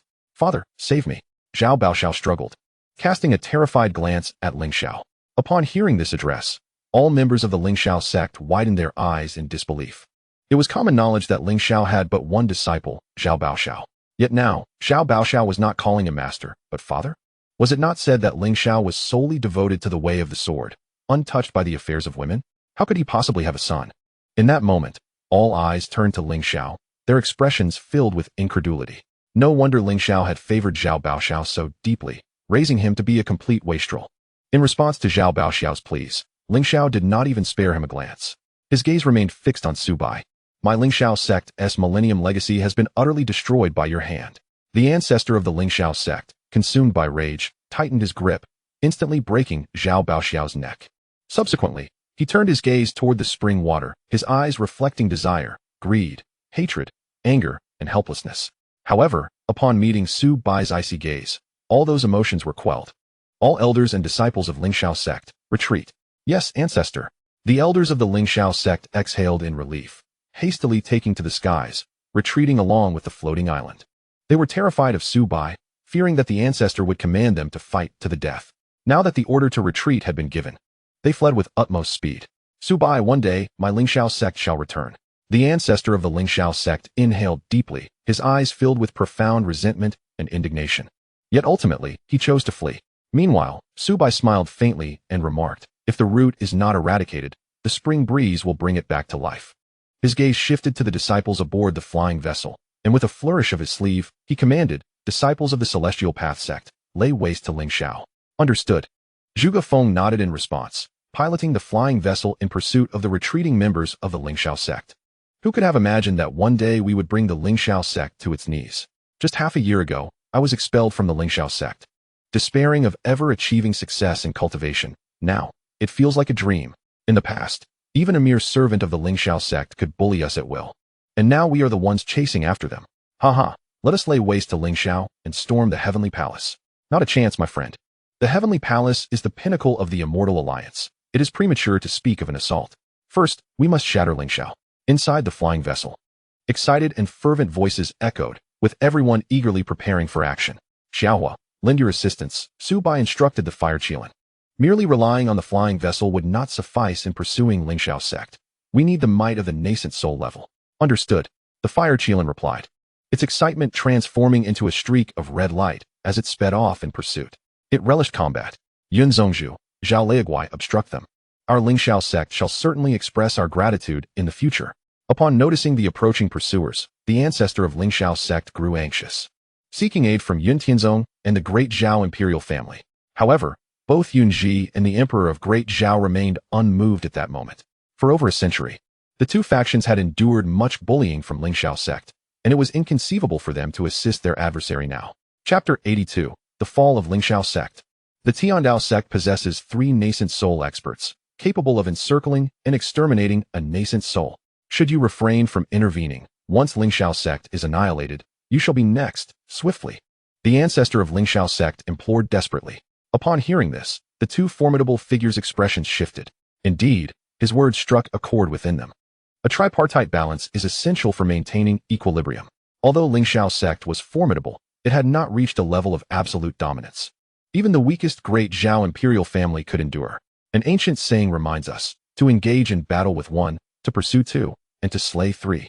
At the nascent soul level, both vitality and resilience are significantly heightened. Even if one's physical form collapses, a nascent soul may still escape. In a one-on-one encounter, one may only defeat their opponent. If the other wishes to flee, they will undoubtedly escape. Even in a 2-on-1 scenario, truly killing an opponent proves exceedingly difficult. Only with 3 nascent souls does one possess the qualification to encircle and eliminate another. Presently, the Tiandao sect boasts 2 explicit nascent soul powerhouses in Su Bai and the Fire Qilin, along with a third, hidden within the sect, who had slain a senior elder of Ling Shao sect. This implies that the Tiandao sect is guaranteed at least 3 nascent souls. This is ample strength to encircle a single nascent soul, while both Yun Tianzong and the imperial family currently possess only 1. Should the Tiandao sect decide to confront these 2 factions, the outcome would be dire. With the fall of Ling Shao sect, a far fiercer tiger emerges. Observing the subtle movements of the 2 nascent soul experts, Su Bai advanced a step forward. Thud! With that step, a ripple emanated from beneath his feet, instantly halting the actions of the 2 nascent souls, their gazes converging on Su Bai. Should you take a step forward, the heavens shall tremble. Su Bai's tone was indifferent, his gaze sweeping over the 2 powerful figures. In that instant, their pupils constricted, sensing a formidable threat. The heavens shall tremble. Su Bai was resolute in his intent to annihilate Ling Shao sect. Meanwhile, the flying vessel and fire Qilin had already pursued Ling Shao sect, leaving Su Bai alone in Qingzhou. He stood solitary, yet his presence alone commanded respect, rendering the 2 dominant factions motionless. Yunji lifted her gaze towards the sky, where a figure clad in a white robe stood with arms crossed, her eyes shimmering with a hint of brilliance. The emergence of the Tiandao sect undoubtedly heralded a profound shift in the empire's dynamics, and the sect leader, Su Bai, commanded her admiration. Who, one might wonder, is this remarkable young leader? The emperor of Zhao looked up at Su Bai, and from his vantage point, the blazing sun appeared to hover beside him. Yet, even the sun's radiant glow could not overshadow his brilliance. One man, standing proudly above all others. One man, instilling awe in 2 formidable Yuan-ing cultivators. One man, exerting pressure upon the empire. Ultimately, the two Yuan-ing powerhouses, weighing their options, let out a resigned sigh and chose to remain passive. They simply could not contend with him. The three Yuan-ing entities of the Tiandao sect were each more terrifying than the last. The Fire Qilin, a divine beast, though recently ascended to Yuan-ing, could easily overpower the ancestor of the Ling Shao sect, who was at the third level of Yuan-ing. It was only through the combined efforts of the two Yuan-ing cultivators that they could hope to defeat the ancestor of the Ling Shao sect. In a one-on-one confrontation, they stood no chance. This implied that even a single Fire Qilin could potentially elude their grasp. Moreover, within the Tiandao sect, there existed a hidden powerhouse capable of slaying Yuan-ing practitioners, and the true extent of Su Bai's strength remained an enigma, unfathomable and profound. The Ling Shao sect faced its demise. It was unexpected that the first to fall would be the most formidable of them all. The might of the Tiandao sect was overwhelming. And following this confrontation, one could only speculate how many factions would seek to align themselves with it.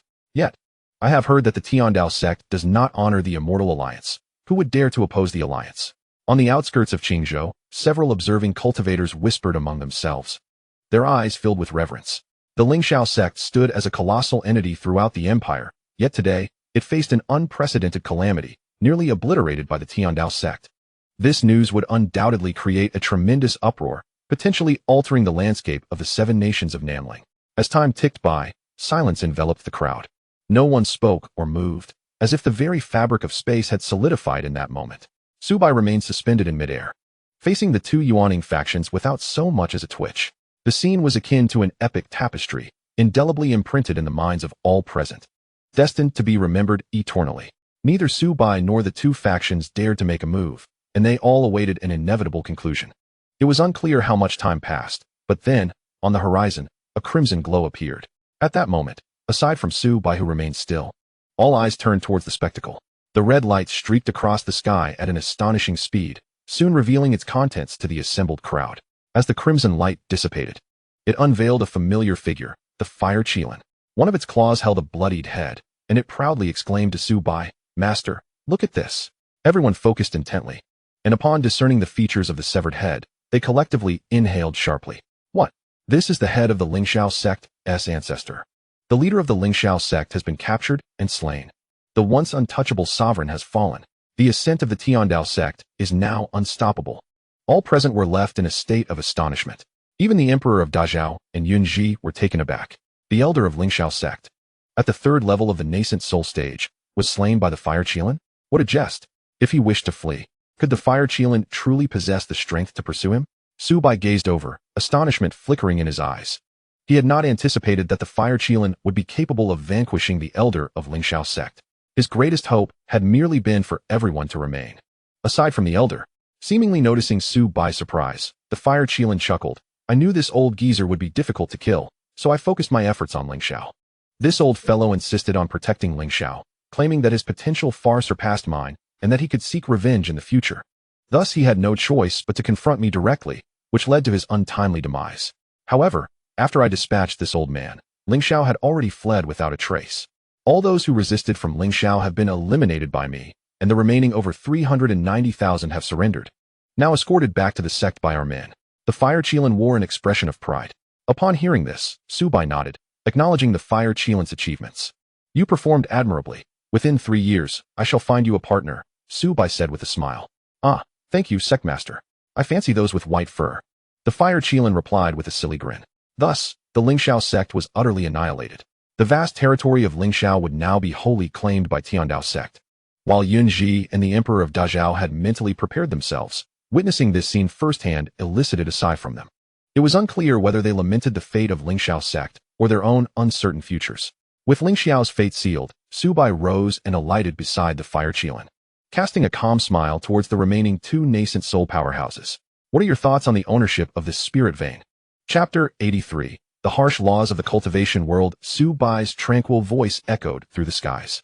Upon hearing this, Yunji and the Emperor of Dazhao exchanged glances, each perceiving the bitterness in the other's eyes. What more could they discern? Should they continue to contest? With Ling Shao sect obliterated, their combined strength had been necessary to contend with Ling Shao. How could their circumstances possibly improve? Yet, to relinquish their claims was an unbearable thought. After all, it was a mid-grade spirit vein. Sectmaster Su, I have a question I wish to pose. Yunji began, her expression solemn as she regarded Su Bai. Su Bai nodded, indicating for her to proceed. Taking a deep breath, Yunji inquired, "Might I ask, if one day Tiandao sect were to dominate the empire, how would you deal with my Yun Tian sect?" At her words, all breaths were held in suspense, especially the elders and disciples of Yun Tian sect, who now gazed intently at Su Bai, eager to hear his response. The stance toward Yun Tian sect would be tantamount to the attitude towards all other sects within the empire. Thus, both the Dazhao royal family and the distant onlookers from other sects held their breaths in anticipation. Su Bai smiled gently and countered. "The territory of Yun Tian sect radiates for 1,000 miles.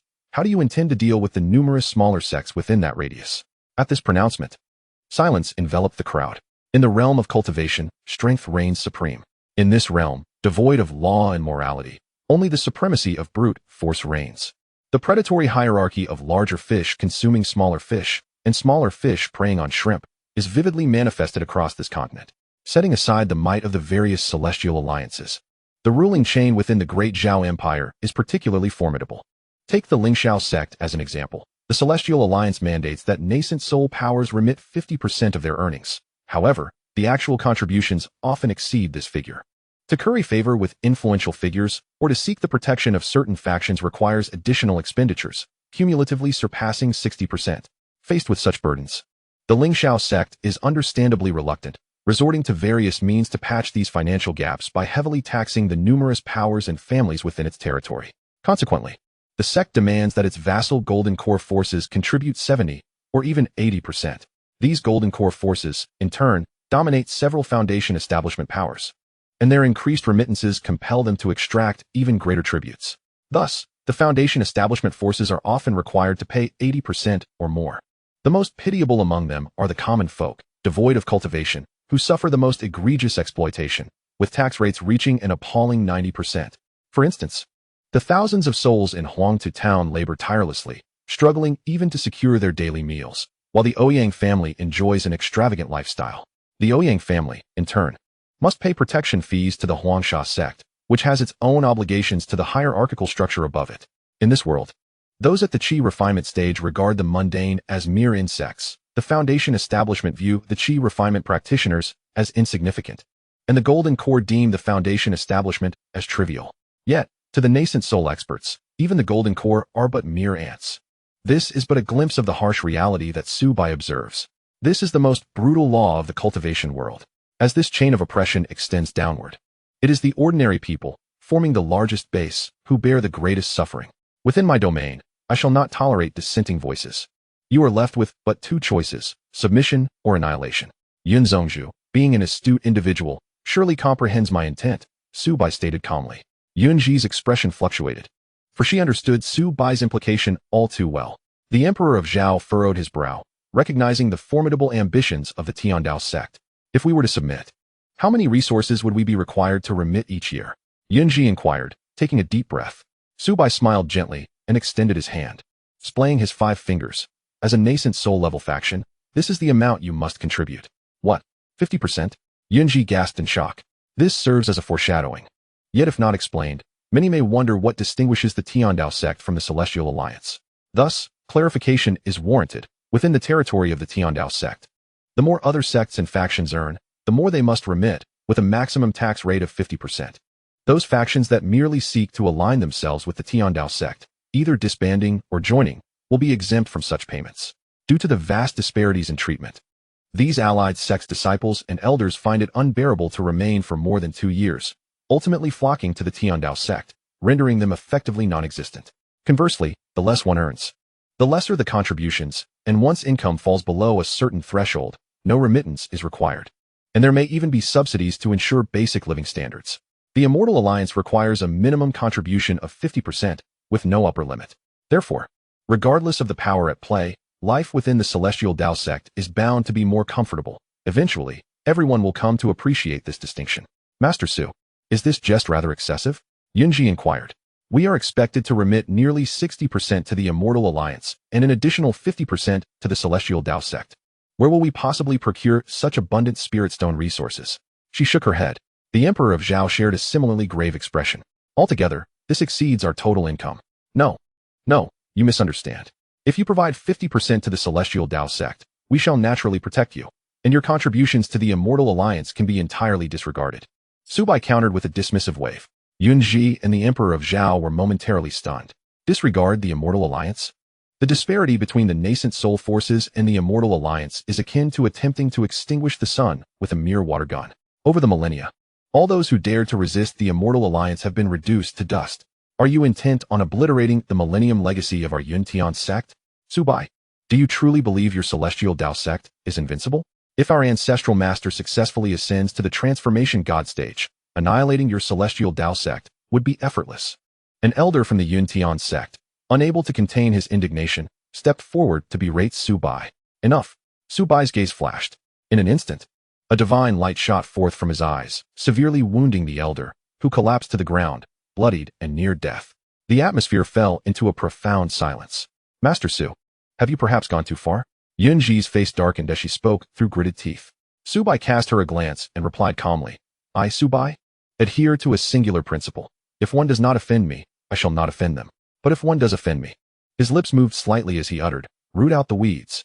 The crowd erupted in uproar once more. Su Bai's proclamation left everyone utterly astounded. No one had anticipated that this seemingly youthful sect master would exhibit such overwhelming dominance. Furthermore, allow me to clarify, I am not soliciting your opinions. This is merely a notification to you all. This declaration resonated like thunder across the skies, instilling a deep sense of shock within everyone. So audacious, so tyrannical, so assertive. Yet, why did they find it increasingly appealing? Some disciples of the Yuntian sect felt an insatiable urge to join the Celestial Dao Sect. Return to the sect. Yunji cast a profound glance at Su Bai, then waved her sleeve, leading her fellow sect members away. She was unwilling to concede to the Celestial Dao Sect, yet understood that her strength could not seize the spiritual vein. Remaining would alter nothing. Isn't the Celestial Dao Sect being excessively unreasonable? A mere nascent soul force demanding equal resources as the Immortal Alliance? Surely, the Immortal Alliance is far superior to him, remarked Lu Yanran, indignant beside Yunji. Upon hearing the mention of the Immortal Alliance, a trace of bitterness flickered in Yunji's eyes. Yanran, you do not comprehend. The realm of cultivation is far more brutal than you can imagine. Do you know why I have never brought you to meet the Immortal Alliance's celestial beings during our annual resource contributions? Yunji's voice trailed off contemplatively. Why? Lu Yanran, perplexed, inquired. In the eyes of the upper echelons of the Immortal Alliance, our factions are but mere ants, perpetually adorned with arrogance and disdain. Yet, in the gaze of Su Bai, I have never encountered such a look. Furthermore, when great powers engage in battle, it is invariably the vassal forces that bear the brunt of the conflict, their lives regarded as inconsequential. However, the Huangshe sect, having allied with the Tiandao sect, remains within the flying vessel alongside the disciples of Tiandao sect, rather than being relegated to the front lines as mere cannon fodder. Perhaps, aligning with the Tiandao sect would indeed be more advantageous than the Immortal Alliance. Yunji sighed softly. What? Lu Yanran was taken aback, surprised to learn that even her own master considered the Tiandao sect to be superior. Focus on your cultivation. That young man from the Xiao family is within such a sect. In time, you may find yourself defeated by him. Impossible. Strength lies within the individual, not in external factors. That waste, Xiao Yan, will forever have to look up to me. Once the members of Yuntian sect departed, only the royal family of the great Zhao remained. Su Bai's gaze shifted toward the great Zhao emperor, awaiting his decision. The emperor, having witnessed the recent events, understood the futility of opposing the Tiandao sect. His eyes fell upon the spiritual spring below, from which a surge of liquid spiritual energy erupted. Even from such a distance, its richness was palpable. With a medium-grade spiritual vein, the cultivation speed in such a dense spiritual environment could be significantly enhanced. Su Sect Master, I am willing to ally with the Tiandao sect, offering 50% of our annual profits. After a prolonged silence, the great Zhao emperor finally sighed and cupped his hands toward Su Bai. Oh, Su Bai was somewhat surprised, not anticipating the royal family's willingness to ally. Your Majesty, that is unwise. The royal family's income has dwindled over the years. If this continues, we will lack resources for our own cultivation. Your Majesty, please reconsider. A clamor erupted around them as numerous ministers and generals rushed to dissuade him. The great Zhao emperor waved his hand, signaling for silence. He looked earnestly at Su Bai and stated, Sect Master Su, I have but one request. Speak. Su Bai nodded. With a deep breath, the great Zhao emperor beckoned, and from behind him emerged a handsome young man. This is the most gifted descendant of our royal family, named Zhao Tianlong. I implore Sect Master Su to allow my great-grandson to enter the Tiandao sect for cultivation. requiring only 1 day of training in the spiritual spring each month.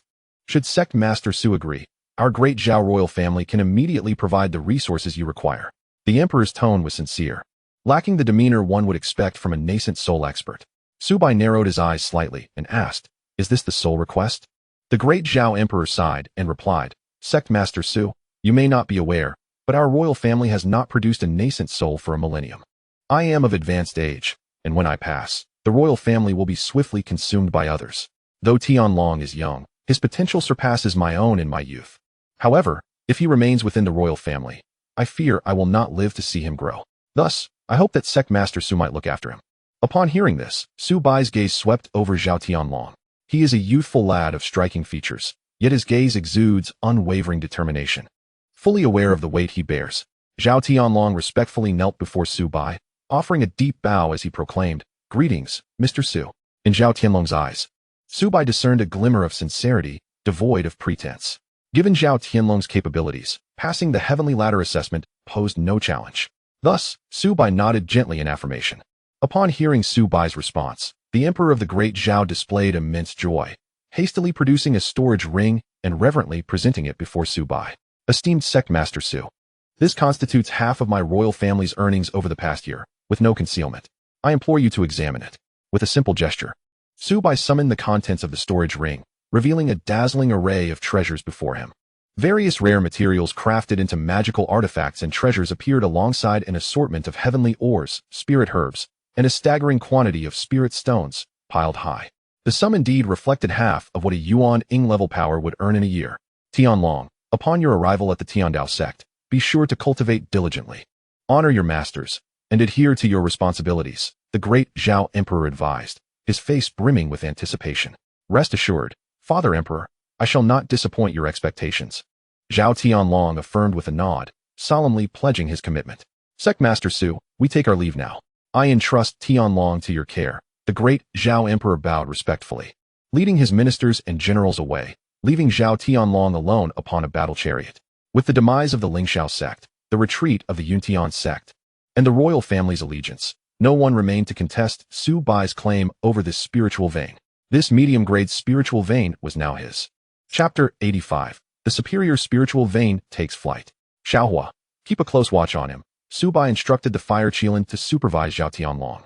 Before he leaped into the spiritual spring below, the richness of the spiritual energy was palpable, a testament to the liquid spiritual energy born only at such a high concentration. Upon entering the spiritual spring, Su Bai felt enveloped in warmth, his pores opening wide as an indescribable sense of comfort washed over him. Instantly, strands of pure spiritual energy flowed through his meridians, enhancing his cultivation speed. However, his cultivation did not necessitate his own effort. No matter how exceptional his talent or how superior his resources, nothing could rival the acceleration of his growth akin to riding a rocket. Yet, if this energy were to be utilized by the disciples of the Tian Dao sect, their cultivation speed would be astonishing. Suddenly, a furrow formed on Su Bai's brow as he sensed something amiss while submerged in the spiritual spring. The spiritual energy within was exceedingly pure. He possessed numerous medium-grade spirit stones, yet the energy contained within them paled in comparison to this level of purity. Could it be? A realization struck him, and Su Bai's mind stirred as he delved deeper into the underground mountain range, following the source of the surging spiritual spring. Moments later, he emerged from the liquid spiritual water, witnessing a breathtaking scene before him. Countless pristine spirit stones, akin to stars in the night sky, adorned the entirety of the subterranean cavern. These spirit stones emanated a soft white glow, with tendrils of white mist gently wafting from their surfaces. The ethereal mist that envelopes the surroundings is composed of exceptionally pure spiritual energy. However, upon reaching a certain degree of concentration in the air, it adheres to the rock face, coalescing into droplets of liquid. Countless droplets gently cascade down, pooling on the ground to form a vast spiritual pond. Once the capacity of this pond is exceeded, an abundance of spiritual liquid spills forth, manifesting as a fountain of spiritual essence upon the surface. The existence of a spiritual spring is indicative of at least a medium-grade spiritual vein, as the concentration of spiritual energy in a low-grade vein is insufficient to condense into liquid spiritual water. It is important to note that while medium-grade veins and those of higher quality can indeed form a spiritual spring, it does not necessarily imply that the vein must be of medium grade. High-grade spiritual veins are exceedingly rare. leading most individuals to immediately associate the site of a spiritual spring with a medium-grade vein. However, something feels amiss. As Su Bai surveyed the area, he was astonished by the sheer abundance of spiritual stones, the quantity of which was unfathomable. Even without a complete view, he sensed an anomaly. Though medium-grade veins are valued significantly higher than low-grade ones, the disparity in their quantities is not as vast. Medium-grade veins contain numerous low-grade spiritual stones, yet they also yield many medium-grade stones, with a single medium-grade stone equating to 100 low-grade stones. In total, the number of spiritual stones from a medium-grade vein is typically only 2 to 3 times that of a low-grade vein. Yet, what lay before him appeared to surpass the equivalent of 10 low-grade veins in terms of spiritual stones. Was it possible? As Su Bai ventured deeper, the clarity of the surrounding spiritual stones increased, and the concentration of spiritual energy intensified. After an indeterminate passage of time, he halted, confronted by a vast expanse of medium-grade spiritual stones. Were there 100,000, a million, or even 10 million medium-grade stones? This was indicative of a high-grade vein. Su Bai could hardly contain his astonishment at the scene unfolding before him, and in that moment, his suspicions were confirmed. Continuing further, he indeed encountered a plethora of high-grade spiritual stones. Moreover, in the core area, he discovered a lesser quantity of exquisite spiritual stones. What does the existence of a high-grade vein signify? Each spiritual vein, barring extensive exploitation that jeopardizes its foundational integrity, continuously absorbs spiritual energy to form spiritual stones. Under normal circumstances, sustainable extraction can last for several centuries. Conversely, if one were to forcibly extract all at once, it would provide only about a decade's worth of resources. Thus, unless absolutely necessary, few would resort to such reckless depletion, as it would be an egregious waste. A low-grade vein, when developed properly, can yield 20 to 30,000 low-grade spiritual stones and a few hundred medium-grade stones annually. A medium-grade vein, under optimal conditions, can produce around 10,000 medium-grade stones, approximately 100,000 low-grade stones, and about 100 high-grade stones each year. The Ling Shao sect, possessing 2 low-grade veins and additional income sources, would require a cumulative 30 years of total yields from those veins to equal the annual output of a single medium-grade vein. This elucidates the fervent efforts of the Ling Shao sect to seize spiritual veins. Acquiring a medium-grade vein would significantly bolster their strength, enabling them to procure a complete set of yuan-ing weaponry and more, thus overpowering the empire in a matter of years. The value of a superior spiritual vein is 100-fold that of a medium-grade spiritual vein. When considering the rare superior spiritual stones, along with the even more precious top-tier spiritual stones, its worth escalates exponentially, even at the bare minimum estimation of 100-fold. The annual output of a superior spiritual vein equates to the accumulated resources of the Ling Shao sect over several millennia. Does the Ling Shao sect's history even span 1,000 years? In other words, the total resources amassed by the Ling Shao sect over a millennium are eclipsed by merely 3 to 4 months' yield of a superior spiritual vein. This refers to the total resources acquired, not merely saved. It is no exaggeration to assert that had it been confirmed as a superior spiritual vein from the outset, the contention for it would not have involved merely the 4 major nascent soul powers. Even if the Ling Shao sect possessed immense audacity, they would not dare to seize a superior spiritual vein, at most aspiring for a medium-grade vein. In such a scenario, the competitors would be the superpowers within the top 100 of the Immortal Alliance. The entire empire could face annihilation amidst the clash of such unparalleled forces. A superior spiritual vein. Even some of the most esteemed sanctuaries within the Immortal Alliance are built upon foundations no more formidable. Who would have imagined that this seemingly desolate land harbors a superior spiritual vein? Could there be something extraordinary about this place? As Su Bai gazed upon the superior spiritual vein before him, it would be disingenuous to claim he was not exhilarated. With the presence of a superior spiritual vein, there would be no scarcity of superior spiritual stones, and the superior flying vessel could unleash its full capabilities. The strength of the Tiandao sect would undoubtedly ascend to an unprecedented level. With an increased concentration of spiritual energy, the disciples' cultivation speed would accelerate once more. This represents long-term development for the future. Even in the present, the Tiandao sect's power would experience a transformative leap. In the absence of a shortage of superior spiritual stones, the greatest asset of the Tiandao sect would not be the fire Qilin, but the superior spiritual artifact, the flying vessel. The vessel can traverse at the speed of the nascent soul and continuously unleash nascent soul-level attacks. Below the pinnacle of the nascent soul, one could traverse effortlessly merely by relying on the vessel. Capable of both offense and retreat, it stands impervious to ambushes, with formidable defenses. This is no longer mere fortune.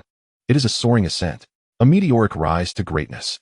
Chapter 86. Surge in spiritual energy concentration, breakthrough in cultivation outside the gates of the Dao Sect. A vibrant scene unfolded. The atmosphere was far more fervent and grand than during the usual recruitment of disciples. A staggering 390,000 surrendered disciples from the Ling Shao sect. Among them, 300,000 were unskilled laborers without cultivation, while over 80,000 were formal disciples, nearly half of whom had yet to successfully refine their qi. Additionally, there were a few elder deacons among them. These individuals, particularly the elder deacons, held esteemed positions and, on ordinary days, strutted about with an air of superiority, demanding respect and reverence from others who would greet them as immortal masters. Yet now, captured by the Dao Sect, they were compelled to lower their heads, enduring the scrutiny and remarks of those around them. Such a significant event drew many citizens of Yinshui City, who, upon witnessing this scene, could hardly contain their laughter. Oh, isn't that a venerable immortal master from the Ling Shao sect? Why do they all appear so dejected now? They recalled a few months prior when a formal disciple of the Ling Shao sect had visited their inn, indulged in lavish hospitality for several days, only to depart without offering even a single tael of silver. What is this? Previously, a disciple from Ling Shao sect borrowed dozens of taels from me, claiming it was a loan. Yet, with a heavy blade thumping on the table, how could I refuse? Furthermore, a certain steward dined at my establishment, found the flavors unsatisfactory, and in a fit of rage, dismantled my entire restaurant. Various speculations circulated, filled with mockery, derision, disdain, and scornful expressions. The sect master has returned. A shout from the crowd captured the attention of countless onlookers. In the distance, a colossal mountain gradually approached, with Su Bai standing with his hands clasped behind his back, accompanied by a young lad. Oh my, I have never felt such distance. How much farther is it? I am utterly exhausted. Beneath the mountain, the fire Qilin bore this immense weight on its back, its face etched with fatigue, clearly struggling under the burden. A superior spirit vein. Larger, heavier, more abundant. Undoubtedly, it is significantly heavier than Ling Shao Mountain. When carrying Ling Shao Mountain, the fire Qilin was untroubled, but not this time. You have accomplished a great feat this time. Upon our return, I shall prepare a spiritual pool for your bathing, Su Bai remarked with a light smile. Upon hearing this, the fire Qilin's eyes instantly sparkled with excitement. Haha, a mere mountain. I possess ample strength. The fire Qilin regained its vigor, surging forward with newfound speed. That spiritual pool is composed entirely of pure spiritual liquid, a treasure beyond reach even for many formidable entities of the transformation realm. The spiritual liquid within the pool could fetch astronomical prices if bottled in jade vials. Many disciples from great powers hesitate to use it, feeling pained even at the thought of losing a drop during their baths. Haha, after bathing to strengthen my physique, perhaps I shall drink it all and ascend to mid-stage of the 4th tier. The fire Qilin reveled in its thoughts, filled with anticipation for the future. Previously, having just ascended to a 4th tier beast, it was captured by a powerful human and forced to serve as a mount for his disciple, to prevent it from rebelling. They sealed its path to further advancement and cast a curse that brought excruciating headaches at the mere utterance of its incantation. Moreover, it endured daily torment. Its future shrouded in darkness, devoid of hope. Now, upon arriving at Dao Sect, not only was the seal lifted, but it was also free from the curse, enjoying a life of luxury with abundant spiritual energy and swift cultivation. And now, it could bathe in the spiritual pool. The disciples of that previous powerful human did not possess such privileges. Thunderous rumblings echoed as Su Bai and the fire Qilin returned to the domain of Dao Sect. Salutations to the sect master. In that moment, the disciples of Dao Sect shouted with exuberance, their voices reverberating through the heavens. Salutations to the sect master. Salutations to the sect master. The triumph of Dao Sect over Ling Shao Sect undoubtedly elevated the disciples' admiration to unprecedented heights. With the sect master's return, morale soared, and everyone was eager to leap and cheer. Ahem, silence. Su Bai coughed gently, and the crowd fell into hushed stillness. Friends, the upcoming events may be rather grand. Please remain calm. He waved his robe, and Dao Mountain gradually rose from the ground, ascending into the sky. Then, with another wave of his hand, the fire Qilin felt a sudden lightness on its back, its expression one of profound relief. He carried the mountain on his back, which Su Bai controlled, slowly burying it deep beneath the ground of the Dao Sect. This was a premium spirit vein, and it was only fitting for it to be situated beneath Dao Mountain. The territory of the sect expanded outward from the core of Dao Mountain. Once the premium spirit vein was buried deep underground, Dao Mountain gradually descended, returning to its original position. Subsequently, he unsealed half of the premium spirit vein, focusing primarily on the areas rich in inferior and medium-grade spirit stones. The superior and top-grade spirit stones were exceedingly scarce and would serve greater purposes if preserved, even without the release of spiritual energy from superior and top-grade spirit stones. The output from this premium spirit vein reached about 30%. This was equivalent to the cumulative release of spiritual energy from 30 medium-grade veins that did not yield spirit stones, or the equivalent of 3,000 inferior-grade veins. In an instant, the concentration of spiritual energy within the Tiandao sect surged exponentially. Even the flowers, trees, and plants of the sect began to grow wildly. Experiencing rapid growth in the blink of an eye, the spiritual herbs flourished abundantly, their quality significantly enhanced. Above the Tiandao sect, a faint white mist materialized, composed of the purest condensed spiritual energy. I have broken through. What an intense concentration of spiritual energy. My heavens! Feeling the richness of the spiritual energy surrounding them, all disciples of the Tiandao sect trembled with excitement. With such a concentration of spiritual energy, who could compare with the blessed lands or ancient sacred clans? Even those superpowers with premium spirit veins would hesitate to allow their ordinary disciples to cultivate. Only the Tiandao sect treats everyone equally. Under the overwhelming impact of this dense spiritual energy, coupled with each disciple possessing a transcendent celestial technique, there was no need for extensive time to refine. Many disciples who had been stuck at their realms broke through at this moment. Throughout the Tiandao sect, the sound of cultivation breakthroughs echoed everywhere. Some succeeded in refining qi, while others advanced from the first to the second layer of qi refining. In just a quarter of an hour, the number of disciples who broke through exceeded 10,000. Meanwhile, Su Bai also experienced a series of breakthroughs, elevating his cultivation from the fourth to the sixth layer of the golden core stage. My goodness! The Tiandao sect's training room, which costs 10,000 taels of silver for just one day in Ling Shao sect, has a spiritual energy concentration that doesn't even compare to this place by a fraction. Am I still dreaming? Last month, I heard tales of the Tiandao sect and thought they were mere boasts. I went to Ling Shao sect to work as a servant, and now I feel like a fool. The hundreds of thousands of captured Ling Shao sect disciples were utterly astonished, as if they had seen a ghost. Some had initially contemplated escaping, but upon witnessing this scene, their intentions shifted instantly. Forget about fleeing. Even being a beggar here was infinitely better than being a formal disciple in Ling Shao sect. Chapter 87. The Seven Kingdoms of Nanling. Movements of the Great Jin. After accomplishing all this, Su Bai descended, gazing at the throng of Ling Shao sect captives before him. Elder, we were wrong. We should not have aided Ling Shao sect in their tyranny. Elder, may we join the Tiandao sect? Please spare us. In that moment, countless individuals fell to their knees, repeatedly bowing their heads in supplication. When they were first captured, many were still unwilling to accept their fate. However, witnessing Su Bai effortlessly reshape the terrain without causing harm to anyone, and feeling the dense spiritual energy within the sect, who among them could still harbor resentment? They yearned to remain in the Tiandao sect and cultivate in peace. The Ling Shao sect? Apologies, I am not familiar with them. Master, how should we handle these individuals? Zhuge Feng approached, his expression fraught with concern. The sheer number was overwhelming. Execution was certainly out of the question. Yet, releasing them all was even less feasible. But to neither execute nor release them, would that mean nurturing them for free? Su Bai's gaze swept over the crowd, and understanding dawned upon him. A show of strength was necessary. He uttered softly, raising his hand, and from the throng, over 1,000 were seized. Most were formal disciples, some were stewards, and even 2 golden core elders were among them. Strangely, there were few servant disciples. Moreover, these individuals wore extravagant clothing and bore expressions of malice, causing ordinary folk to instinctively shy away. Spare us. What crime have we committed? Do not kill me, they cried out in terror. Even at this juncture, they refused to admit their wrongs. Their hands were stained with the blood of countless innocents. How to handle them was a matter for the public to decide. Su Bai replied coolly, sealing their cultivation and imprisoning their bodies, rendering them mere mortals. Subsequently, with a wave of his hand, he cast them before the gathered crowd of Yinshui City. This is Steward Han of the Ling Shao sect, a man notorious for his misdeeds, finally facing justice today. And there's Elder Wang, who, taking advantage of his status as an outer elder, has caused numerous deaths through his vile actions. Such scum must be dealt with. The crowd erupted with righteous indignation, surging forward to engulf the captured wretches. Help! What are you doing? I am an outer elder of the Ling Shao sect. Dare you lay a hand on me? They struggled with all their might, but to no avail. Their bodies were bound, their spiritual energy sealed, rendering them weaker than ordinary mortals. They could only endure the onslaught passively. These were the debts incurred from their past misdeeds, and their purification was a matter of public will.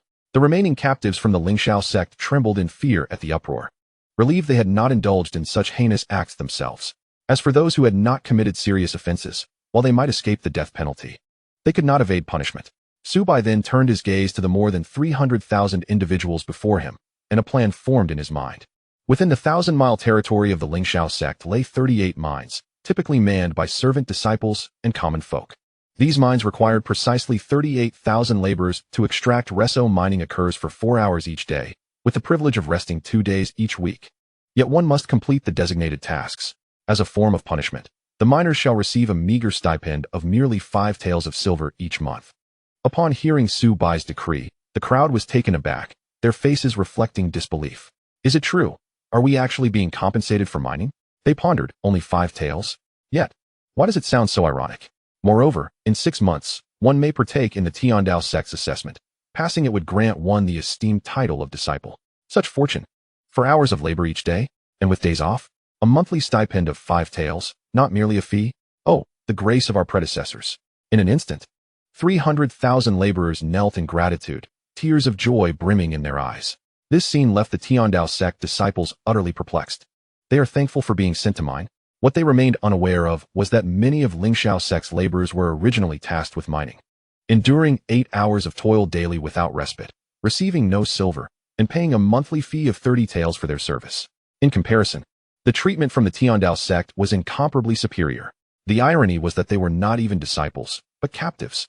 The Ling Shao sect had executed all those captured from dissenting sects. I, a dignified golden core practitioner, would never descend to such labor, one elder bellowed. Yet before he could finish, he beheld a remarkable sight behind Su Bai. Disciples such as Xiao Lingxi and Xiao Yan produced an abundance of spirit stones, exclaiming, "Our master has declared that due to the Dao sect's resounding victory, each person shall receive 10 low-grade spirit stones and 1 medium-grade spirit stone for cultivation." What? Spirit stones? Even those who have not succeeded in chi refinement? He, a golden core practitioner, had shed blood and tears for the Ling Shao sect, receiving but 100 low-grade spirit stones as a reward for a year's labor, not even a single medium-grade stone. A medium-grade spiritual artifact suitable for golden core practitioners is the cheapest inferior grade, requiring dozens of medium-grade spirit stones. After nearly a century of accumulation, he was still short and had to resort to using inferior artifacts instead. Meanwhile, even the mortal disciples of the Dao sect were granted medium-grade spirit stones. His eyes reddened with envy. Witnessing this spectacle, the golden core elder immediately knelt and proclaimed, "I vow to reform diligently, aspiring to join the Dao sect at the earliest opportunity. Indeed, I too am willing to serve," echoed others, eager not to miss the chance to mine. Laughter erupted among the Dao sect disciples, amused by the rapid transformation of their expressions. Su Bai smiled faintly. Having dealt with the captives, he then turned to other matters, such as the spoils of this conquest and the integration of Ling Shao sect's vast territories under the Dao sect's banner. The Dazhao Empire, alongside 6 other empires, dominated the entire Nanling region, collectively known as the 7 nations of Nanling. Within these nations, they were further divided into the upper 3 and lower 4 nations. A century ago, the Dazhao Empire, led by the former patriarch of Yuntian sect, who had reached the peak of the nascent soul stage, single-handedly governed a nation, securing the top rank among the upper 3 nations. However, the former patriarch of the Yuntian sect is nearing the end of his life and has yet to emerge from seclusion. Thus, this ranking has become little more than a hollow formality, allowing even the lower 4 nations to act defiantly before the Zhao Empire. Among the 7 nations, the Great Jin Empire stands as the most formidable. Unlike the Zhao Empire, where sects surpass the royal family in strength, the true might of the Great Jin lies not in any sect, but in the imperial lineage itself. Within the entirety of the Great Jin, there exists only this singular hegemonic force.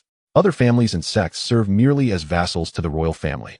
Consequently, all the resources of the empire coalesce into one, elevating the strength of the Great Jin royal family to a rank in the immortal alliance that far surpasses that of the Ling Shao sect. The Ling Shao sect ranks over 490, whereas the Great Jin royal family holds the 340th position. At this moment, within the grand hall of the Great Jin Palace, a figure clad in black robes kneels upon the ground, bowing his head in reverence to the emperor seated upon the throne. "I beseech your majesty to avenge my Ling Shao." The Great Jin emperor, with a cold smirk, replies, "What concern is it of mine if your Ling Shao sect has been extinguished? What benefit do I gain from aiding you? Your majesty, the downfall of my Ling Shao sect was due to the struggle for the spirit spring. As I understand it, Although the Dao Sect possesses 3 nascent soul cultivators, they have at most 1 at the mid-stage, lacking any at the late stage. Should your majesty eliminate the Dao Sect, all that it possesses, including the spirit spring, would belong to you. I only desire the death of Su Bai. The young man in black raised his head, a frenzied gleam igniting in his eyes. Upon hearing this, the previously indifferent Great Gene Emperor suddenly revealed a flicker of interest. In all of South Ridge, there has never been a mid-grade spiritual vein. The Great Gene, once suppressed for a century by that old coot from the Yun sect, is now poised for a resurgence. Chapter 88. Inventorying the Spoils. Major upgrades to Floating Island. The wealth amassed in gold and silver is beyond measure, far too vast to be quantified even in tons, totaling a staggering 5 million tons of gold and 80 million tons of silver.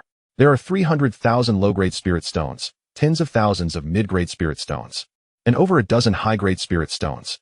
The inventory includes 2 high-grade spiritual weapons, 38 mid-grade spiritual weapons, and over 1,000 low-grade spiritual weapons, along with tens of thousands of artifacts suitable for chi refinement practitioners and countless ordinary weapons for mortals. Additionally, there are thousands of medicinal pills, hundreds of tons of spiritual herbs, and over 10,000 tons of precious ores. The territory of the Ling Shao sect spans 1,200 miles from north to south and 1,500 miles from east to west, featuring 38 mines, 30 cities, and a populace exceeding 50 million.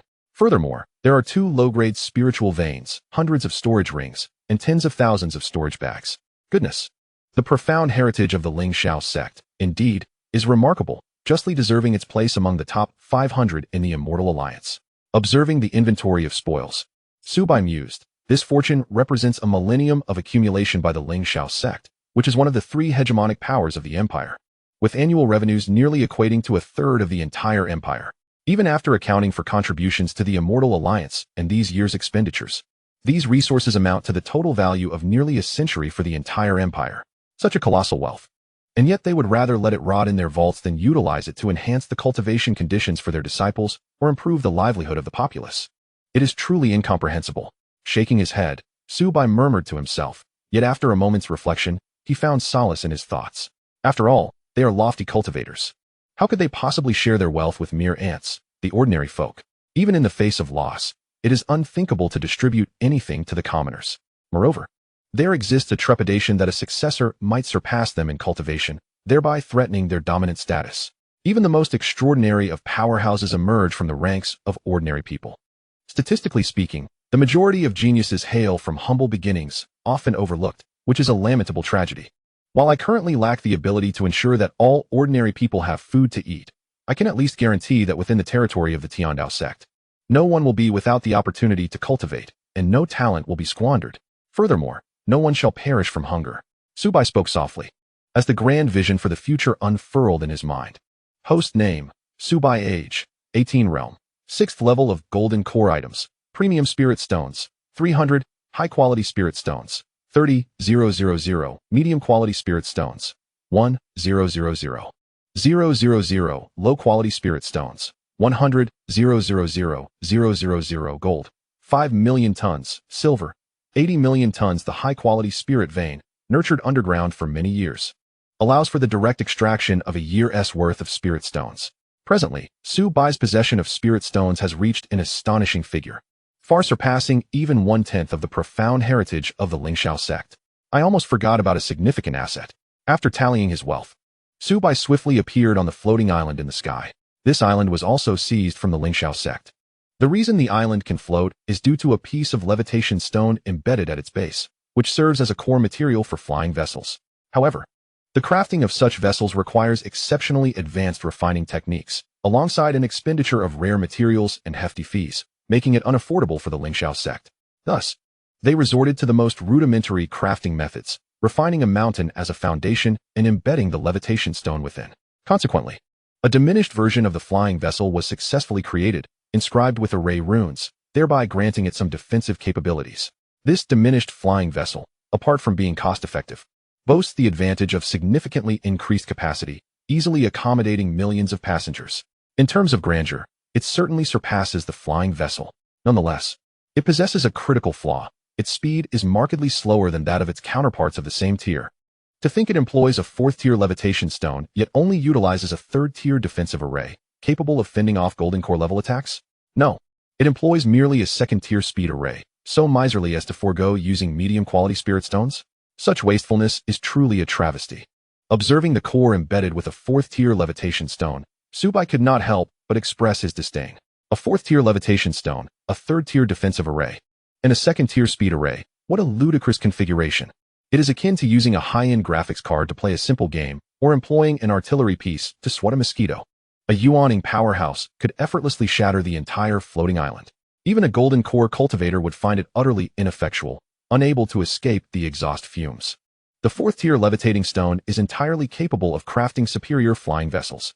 In the presence of such vessels, a yuaning cultivator would be akin to a mere infant, effortlessly outmatched. The disparity is truly staggering. Should the ancestor of the Ling Shao sect miraculously return to life and hear Su Bai's lamentations, he would undoubtedly exclaim, "You possess wealth, you are lofty, you are remarkable." With a mere gesture, Su Bai dismantled the entire floating island. He required a complete overhaul. To enhance speed, the strength of the materials must not be inferior. Otherwise, the structure would collapse before it even took flight. Fortunately, the Ling Shao sect's treasury had yielded a bounty of precious ores, which Su Bai gathered in their entirety. He smelted these ores and meticulously crafted an entirely new floating island. Unlike the previous rocky foundation, this new island radiated a metallic sheen, its hardness magnified beyond measure. System. Exchange for a fifth-tier defensive array, a fifth-tier speed array, and a fifth-tier attacking array. After ensuring everything was in order, Su Bai commanded the system. Beep. 30,000 points deducted. Exchange successful. With a wave of his hand, he strategically placed the three fifth-tier arrays upon the floating island. The fifth-tier arrays demand an abundance of premium spirit stones to unleash their full power, yet activating them at the fourth-tier level would suffice, with merely high-quality spirit stones. The rationale for opting for fifth-tier arrays instead of fourth-tier ones is undoubtedly for future preparedness. They may not be necessary, but their absence would be unwise. A fourth-tier levitating stone, combined with fully fifth-tier arrays, is indeed formidable. Most critically, the speed array must be prioritized. The speed of a similarly ranked floating island lags far behind that of a flying vessel. If a superior flying vessel were crafted from a fourth-tier levitating stone, its speed limit would peak at the pinnacle of yuaning. Conversely, a floating island of the same tier achieving the speed limit of an early yuaning is already astonishing.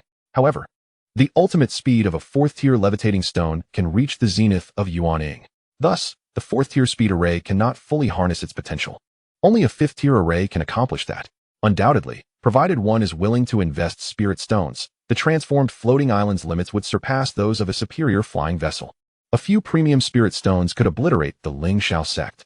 Of course, even if the Ling Shao sect were sold, it might not equate to the value of a handful of premium spirit stones, which are the hard currency of the transformation realm. Premium spirit stones can only be found in regions with high-quality spirit veins, and the number of factions possessing such veins throughout the entire Immortal Alliance is exceedingly scarce. A single premium spirit stone is worth far more than 100 high-quality spirit stones.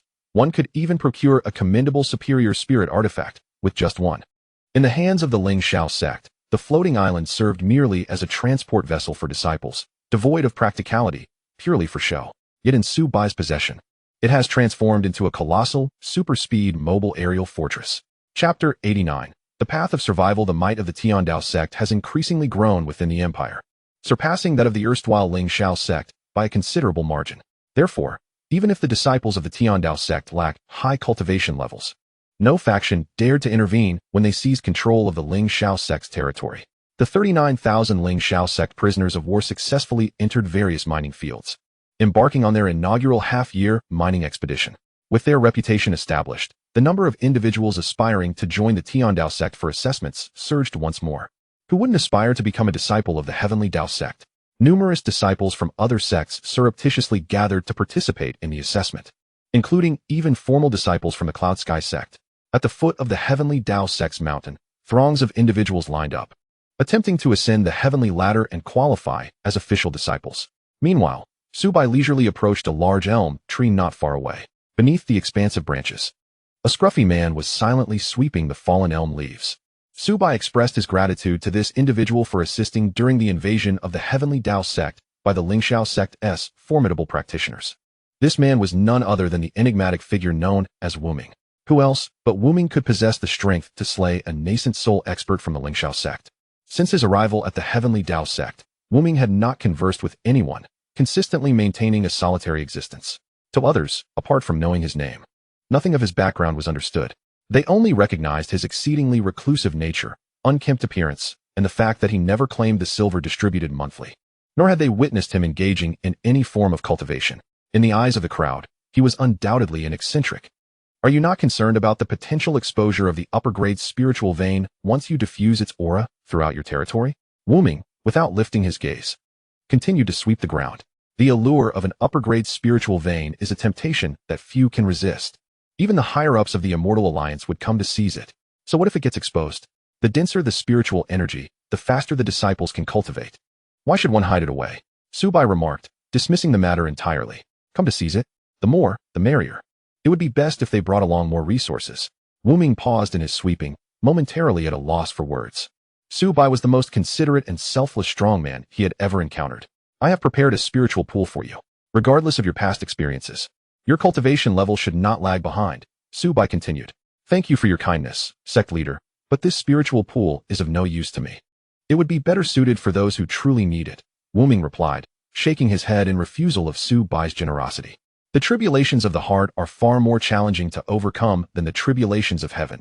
His cultivation had already surpassed the need for absorbing spiritual energy. Master, 2 individuals have successfully ascended past the 80th level of the heavenly ladder, Zhuge Feng reported. Yes, I am aware, Su Bai nodded, casting another glance at Wu-ming, who continued sweeping, appearing indifferent to everything around him. On the heavenly ladder, 2 figures, one after the other, had surpassed the 80th level. One paused at the 88th level, while the other halted at the 87th. Although they had not reached the 90th level, their loyalty was exceptionally high, merely a step away from becoming Su Bai's direct disciples. Su Bai was familiar with both individuals. One was Zhao Tianlong from the imperial family of the Great Zhao, and the other was Han Feiyu, a servant from the Ling Shao sect. It was likely that before long, both would ascend to the 90th level and become second-generation disciples. What surprised Su Bai was that it was Han Feiyu who had reached the 88th level. This fellow had left a deep impression on Su Bai during their first encounter, and now he had achieved the remarkable feat of reaching the 88th level. Impressive indeed, ascending to such heights on the first attempt. Su Bai appeared beside the two, and upon seeing him, both respectfully bowed. Master, may I request to become your disciple? After the formalities, Han Feiyu cautiously inquired, rubbing his hands together. Su Bai smiled and replied, when you both reach the 90th level, I shall personally accept you as my disciples. Hearing this, Han Feiyu was overjoyed and promptly expressed his gratitude. Thank you, Master. Zhao Tianlong, on the other hand, remained considerably composed. He clasped his hands in salute and declared, as your disciple, I shall double my efforts. Now, go and select the celestial arts that suit you. Su Bai gestured dismissively. The two turned and departed, guided by Zhuge Feng, arriving at the celestial arts pavilion. The pavilion had recently undergone an upgrade, eliminating the need for the previous tedious queue system. Otherwise, with thousands of new disciples arriving daily, they would be waiting for an eternity. Although they entered the pavilion together, once inside, they no longer perceived each other's presence. This was the newly enhanced Celestial Arts Pavilion, where no matter how many entered, each would exist in their own distinct space, ensuring that the selection of celestial arts would remain undisturbed. Meanwhile, Su Bai observed which celestial arts these two prospective disciples would choose. The selection of celestial arts varied, and so too would the teaching methods. Thanks to Zhuge Feng's prior explanations, both displayed a natural demeanor towards the voice of the guardian spirit. Esteemed guardian, please select the appropriate celestial arts for me. Their movements were almost synchronized. You possess a superior golden spiritual root, embodying righteousness and harboring a deep-seated aversion to evil. You may cultivate the Howren righteousness formula. Thank you, esteemed guardian. Zhao Tianlong bowed respectfully, and a beam of light entered through his brow, inscribing an exceedingly profound celestial art within his mind. The Howren righteousness formula. This is an immensely powerful celestial art, when cultivated to perfection. It allows one to wield a righteous aura that can intimidate evildoers and vanquish demons. Even before beginning his training, Zhao Tianlong was captivated by the initial verses of the incantation. With the arrival of righteous energy, malevolent spirits retreat. With justice in one's heart, one is invincible. Taking a deep breath to calm his racing heart, he exited the Celestial Arts Pavilion. Upon glancing beside him, he realized that he had entered with a companion, but now emerged alone. On the other side, Han Feiyu's lips twitched in frustration. After requesting the guardian spirit to select his celestial arts, silence ensued. Wasn't the senior brother saying that the guardian's responses were prompt? Why was it so slow in his case? Esteemed guardian, are you still there? Han Feiyu softly queried, hoping for a reply. Alas, there was still no response. A heavy feeling settled in Han Feiyu's heart. Could it be that he was unsuited for cultivation? Your situation is quite unique. Your fate is extraordinarily brilliant, destined to tread the path of a peerless genius, overcoming worldly foes to achieve greatness. However, your character. The voice of the guardian's spirit finally emerged, laden with a sigh. What of my character? I beseech you, esteemed guardian, to enlighten me, Han Feiyu urgently pressed. The guardian spirit's voice momentarily faltered, as if lost in contemplation. After a brief pause, it spoke. Perhaps it is due to your past experiences that you must navigate life with extreme caution, diminishing your presence, which starkly contrasts with the path of unparalleled excellence. Should you recklessly pursue this invincible route, you may very well find yourself unable to overcome the future tribulations of the heart. Han Feiyu was momentarily taken aback, not expecting the guardian spirit to perceive his true mindset. Did this imply that he could not achieve the path of unparalleled excellence? However, the guardian spirit suddenly shifted its tone, imbued with a sense of anticipation. It is precisely because of your character that you are ideally suited for an alternative path. Should you cultivate this avenue, your accomplishments may indeed surpass your current aspirations. Upon hearing this, Han Feiyu's eyes instantly sparkled with excitement. Please, esteemed elder, enlighten me on this path. The path of resilience, came the reply.